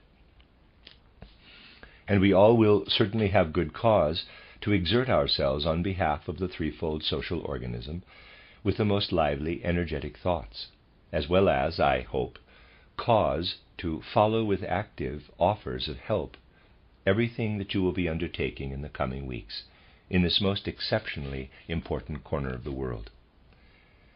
We need only to think of the significance it would have if the matter in Upper Silesia were to develop in the way indicated by our appeal. We can hardly dare to allow ourselves this thought, but if it were to come about that a genuine attempt was made, even once, to move toward a threefold social organism in some area, even provisionally, this would be an enormous step forward, because it would affect the threefold movement in such an intensive way to have a model present somewhere. You must remember that we are always extremely limited when it comes to presenting threefolding in all of its practicality. We can agitate on its behalf, and indeed this is the most important thing, the most absolutely critical thing that we can do. Because only when the idea of threefolding is there, in as many human minds as possible, will something truly comprehensive occur. But we must start by developing something practical. Until now, the only thing that exists with a purely threefolded culture is the Waldorf school. That is really something that, by the fact of its very constitution, works pedagogically in the spirit of the threefold social organism, because we stand vigilant watch at the doors to keep out all external pedagogy and didacticism. We cannot point to something like the Kommende as an example of a purely threefold culture. The Kommende is there to generate promotion for the threefold movement in such a way that people can see that those of us who are in the threefold movement are people who can manage things well financially. But how little the world is inclined to turn toward the idea of threefolding, particularly in the practical realm, has been shown to us from the start in the fact that every time the possibility has existed to establish the threefold social organism, the most severe opposition has appeared. Very practical advice could have been given to the ministers in Württemberg. Since the spring of 1919, when the Parliament would have been very easy to convince, it would have been very easy for them to do something. They would have been able to carry out what I recommended: dissolve the spiritual life on the left, the economic side on the right, and hang on to what is left over. Then it all would have happened with absolute simplicity. For this is the thing, that spiritual life seek self-regulation, and that economic life aspire to self-regulation. The economic life at the time would have taken up the cause with unusual enthusiasm. The participants in German spiritual life, that is, the official German spiritual life, my dear friends, carry out actions like making Hindenburg the honorary doctor of all departments of the German Academy. But deeds of real consequence, we must expect these less and less, the higher we climb in the hierarchy of earthly spiritual life. It is no different in Switzerland. The public school teachers in Switzerland have taken up our cause well. As soon as you go into the higher schools, we might say that the principles go down the more you go up, there is a marked increase in the idiocy of people's concepts. It is already quite severe in the gymnasium teachers, and it is immeasurable in the university professors. I mean the concepts that people use to understand the matter at hand. So we are necessarily limited in what would be the most crucial thing for us, in the proof of how this works in practical life. You will do an unbelievable amount for the threefold movement, the more you bring it into the relationships that already exist in the world. If you can only bring it about that a very large number of people, so large that it would be demonstrable to the world, have it in their heads that Upper Silesia must strive provisionally for threefolding, and if you have the possibility of leading people to remain true to the sign of the threefold social organism and to look with enormous regret at the fate of Upper Silesia, whether it annexes to Poland or to Prussian Germany, then you will perhaps have given to these people something of tremendous usefulness from the threefold movement. We absolutely need people who understand that the matter is entirely different when one is sympathetic to the threefold movement. We need people who say, quote, "The fate of the future depends upon the threefold social organism," close quote. We stand now before an either-or scenario. Either the world grasps the idea of threefolding, or the world goes the way that Spengler predicted. The world hangs in the balance between these two poles. My friends, go now to Upper Silesia. Work upon people's hearts with the thoughts that I have presented to you, and rest assured, on the basis of these thoughts we will accompany your actions. We extend our hands to you faithfully as you undertake these actions, and as we disperse now to understand so important a matter, we are conscious of the fact that we have spoken about and resolved upon something that is of incredible importance to our threefold movement and to the future of humanity. With this in mind, we should disperse now to undertake our next actions. That is the end of the question and answer period. I'm going to add also to that the appendix, which is a newspaper appeal for the rescue of Upper Silesia. Upper Silesians, people of Europe, should, to the torment of the populace, the detriment of the economy, the obliteration of all culture, the strife in Upper Silesia, the hidden public internal battle, become a lasting condition? Shall Upper Silesia remain the center of a constant threat to Europe? No, but how can this be prevented? The question of Upper Silesia is a question for Europe. The thoughts and wishes of the whole of Europe turn on the economic thriving of industry, and particularly on the coal reserves in Upper Silesia. Upper Silesia is a decisive factor for the course of Europe's economic crisis. The spiritual, cultural problems and tasks of this region, as a middle ground between Eastern and Central Europe, have great weight. The spirituality of the Upper Silesian populace can only have the proper effect once a real solution to the question of nationality is found. Were that solution found, it would be a decisive victory for the inception of a whole new age of relations between populations. The healing of political and state relations is also an absolute necessity for European interests. If Upper Silesia is not to become an unsettling threat that constantly calls the status of European peace into question. So the problem of Upper Silesia is a question of economic, rights political, and spiritual cultural healing for all of Europe. Versailles, Saint-Germain, and Spa brought about nothing less than a solution for the European problem and social questions. But since the question of Upper Silesia can be solved only in a connection with a truly timely and complete reformation of European relationships, no current solution to this question that is truly based in reality can be anything other than a temporary one. Therefore, just such a transitory condition must be consciously created in Upper Silesia. Neither Wilson's well-known but ungrounded 14 points, whose application is a complete impossibility, particularly in the East, nor the violent methods of a prior epoch can lead to a reconstruction of European life. We can arrive at this new construction only when we are clear about the fact that we are dealing with three different areas: economic life, rights political life, spiritual cultural life. Until now, these three areas have been amalgamated in the state, and it is from this confusion that the chaotic conditions of the present ultimately emerged. The only realistic form of social life must thereby consist in the liberation and independence of these three regions.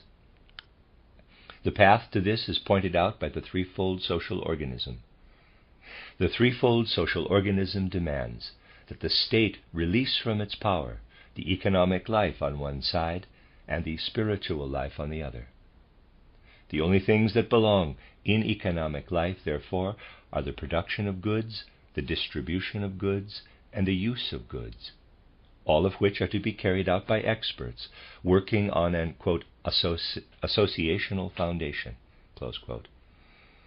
Uninhibited by state and political powers, the producers and consumers working together in various countries would see to it that all needs are being met.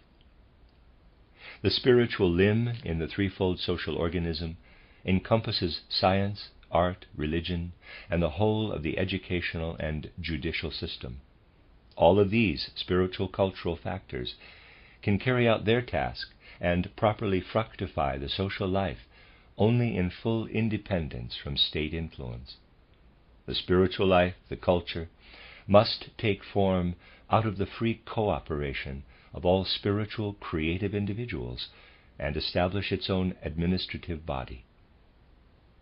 To the middle limb of the social organism, the rights political part, is left first and foremost the police and administrative activities, carried out on a foundation of rights. It is regulated by a democratically elected parliament. Since this parliament takes up only purely state or political questions, it cannot disturb the economic or the spiritual life. Parenthesis, all details about the threefold social organism can be found in the book titled Toward Social Renewal by Dr. Rudolf Steiner, the journal titled The Coming Day from AG Press Stuttgart, as well as the weekly newspaper from the same press titled The Threefold Social Order, and the rest of the recommended literature. Close parenthesis. Only by way of such a threefolding of the social organism in Europe will the progress of the economic be able to occur independent of political state borders, crossing them according to its own regulations. By the same token, the spiritual exchange across borders between peoples divided by political borders is made possible in freedom, in a state independent of state powers. Until such a healthy threefolding of the social organism is carried out in the whole of Europe, the question of Upper Silesia cannot be realistically brought to a final solution. Precisely in Upper Silesia, the state of affairs cries out in a particularly strong way for such a threefolding. Here, two cultures, two independent and individual populations, interpenetrated with one another, are fighting for the possibility of surviving. Education and the judicial system are the two most important points that lead to friction. Only through the liberation of the spiritual life can these two burning questions be solved in Upper Silesia. Then the two cultures, the German and the Polish, will be able to develop their life forces appropriately, without having to fear oppression by the other, and without the political state grasping at one party or another. Not only individual academies, but also individual administrating bodies for cultural life will be able to erect a kind of nationality that does away with friction. And if the economic system in Upper Silesia were to be liberated from the state and political life, then the questions of Upper Silesia will allow themselves to integrate in the whole European economy, and to be solved only through the agreement of the economic experts of the separate countries. At present, then, the following is the only thing that makes any sense in reality, the only thing that makes life possible. The Upper Silesian region temporarily refuses annexation to any bordering country until an understanding for the threefold social organism has awakened there. It constitutes itself in such a way that its economic factors administrate themselves, as do its spiritual factors. It shall create an agreement between both through a provisional rights political organization that extends only to the borders of this region and remain in this state until the clarification of the whole of European relations. Although the situation is a temporary one, if it is brought about, it will serve as an example for the regulations that all of Europe must strive for in order to heal its relationships. Believing that this appeal does not lie within the German spirit can only be the result of short-sightedness. True German sensibility has always thought in this manner. And so, citizens of Upper Silesia, gather all the branches of your economic life together in free associations, independent of the state. Declare your schools and your courts independent of the state, and let them administer themselves. Establish a temporary parliamentarian state for policing and administration until the European affairs establish a healthier foundation. The only thing that will help you is what you can press upon the Entente Commission with these demands. Everything else is worthless to you. Association for the Threefold Social Organism, Breslau Chapter.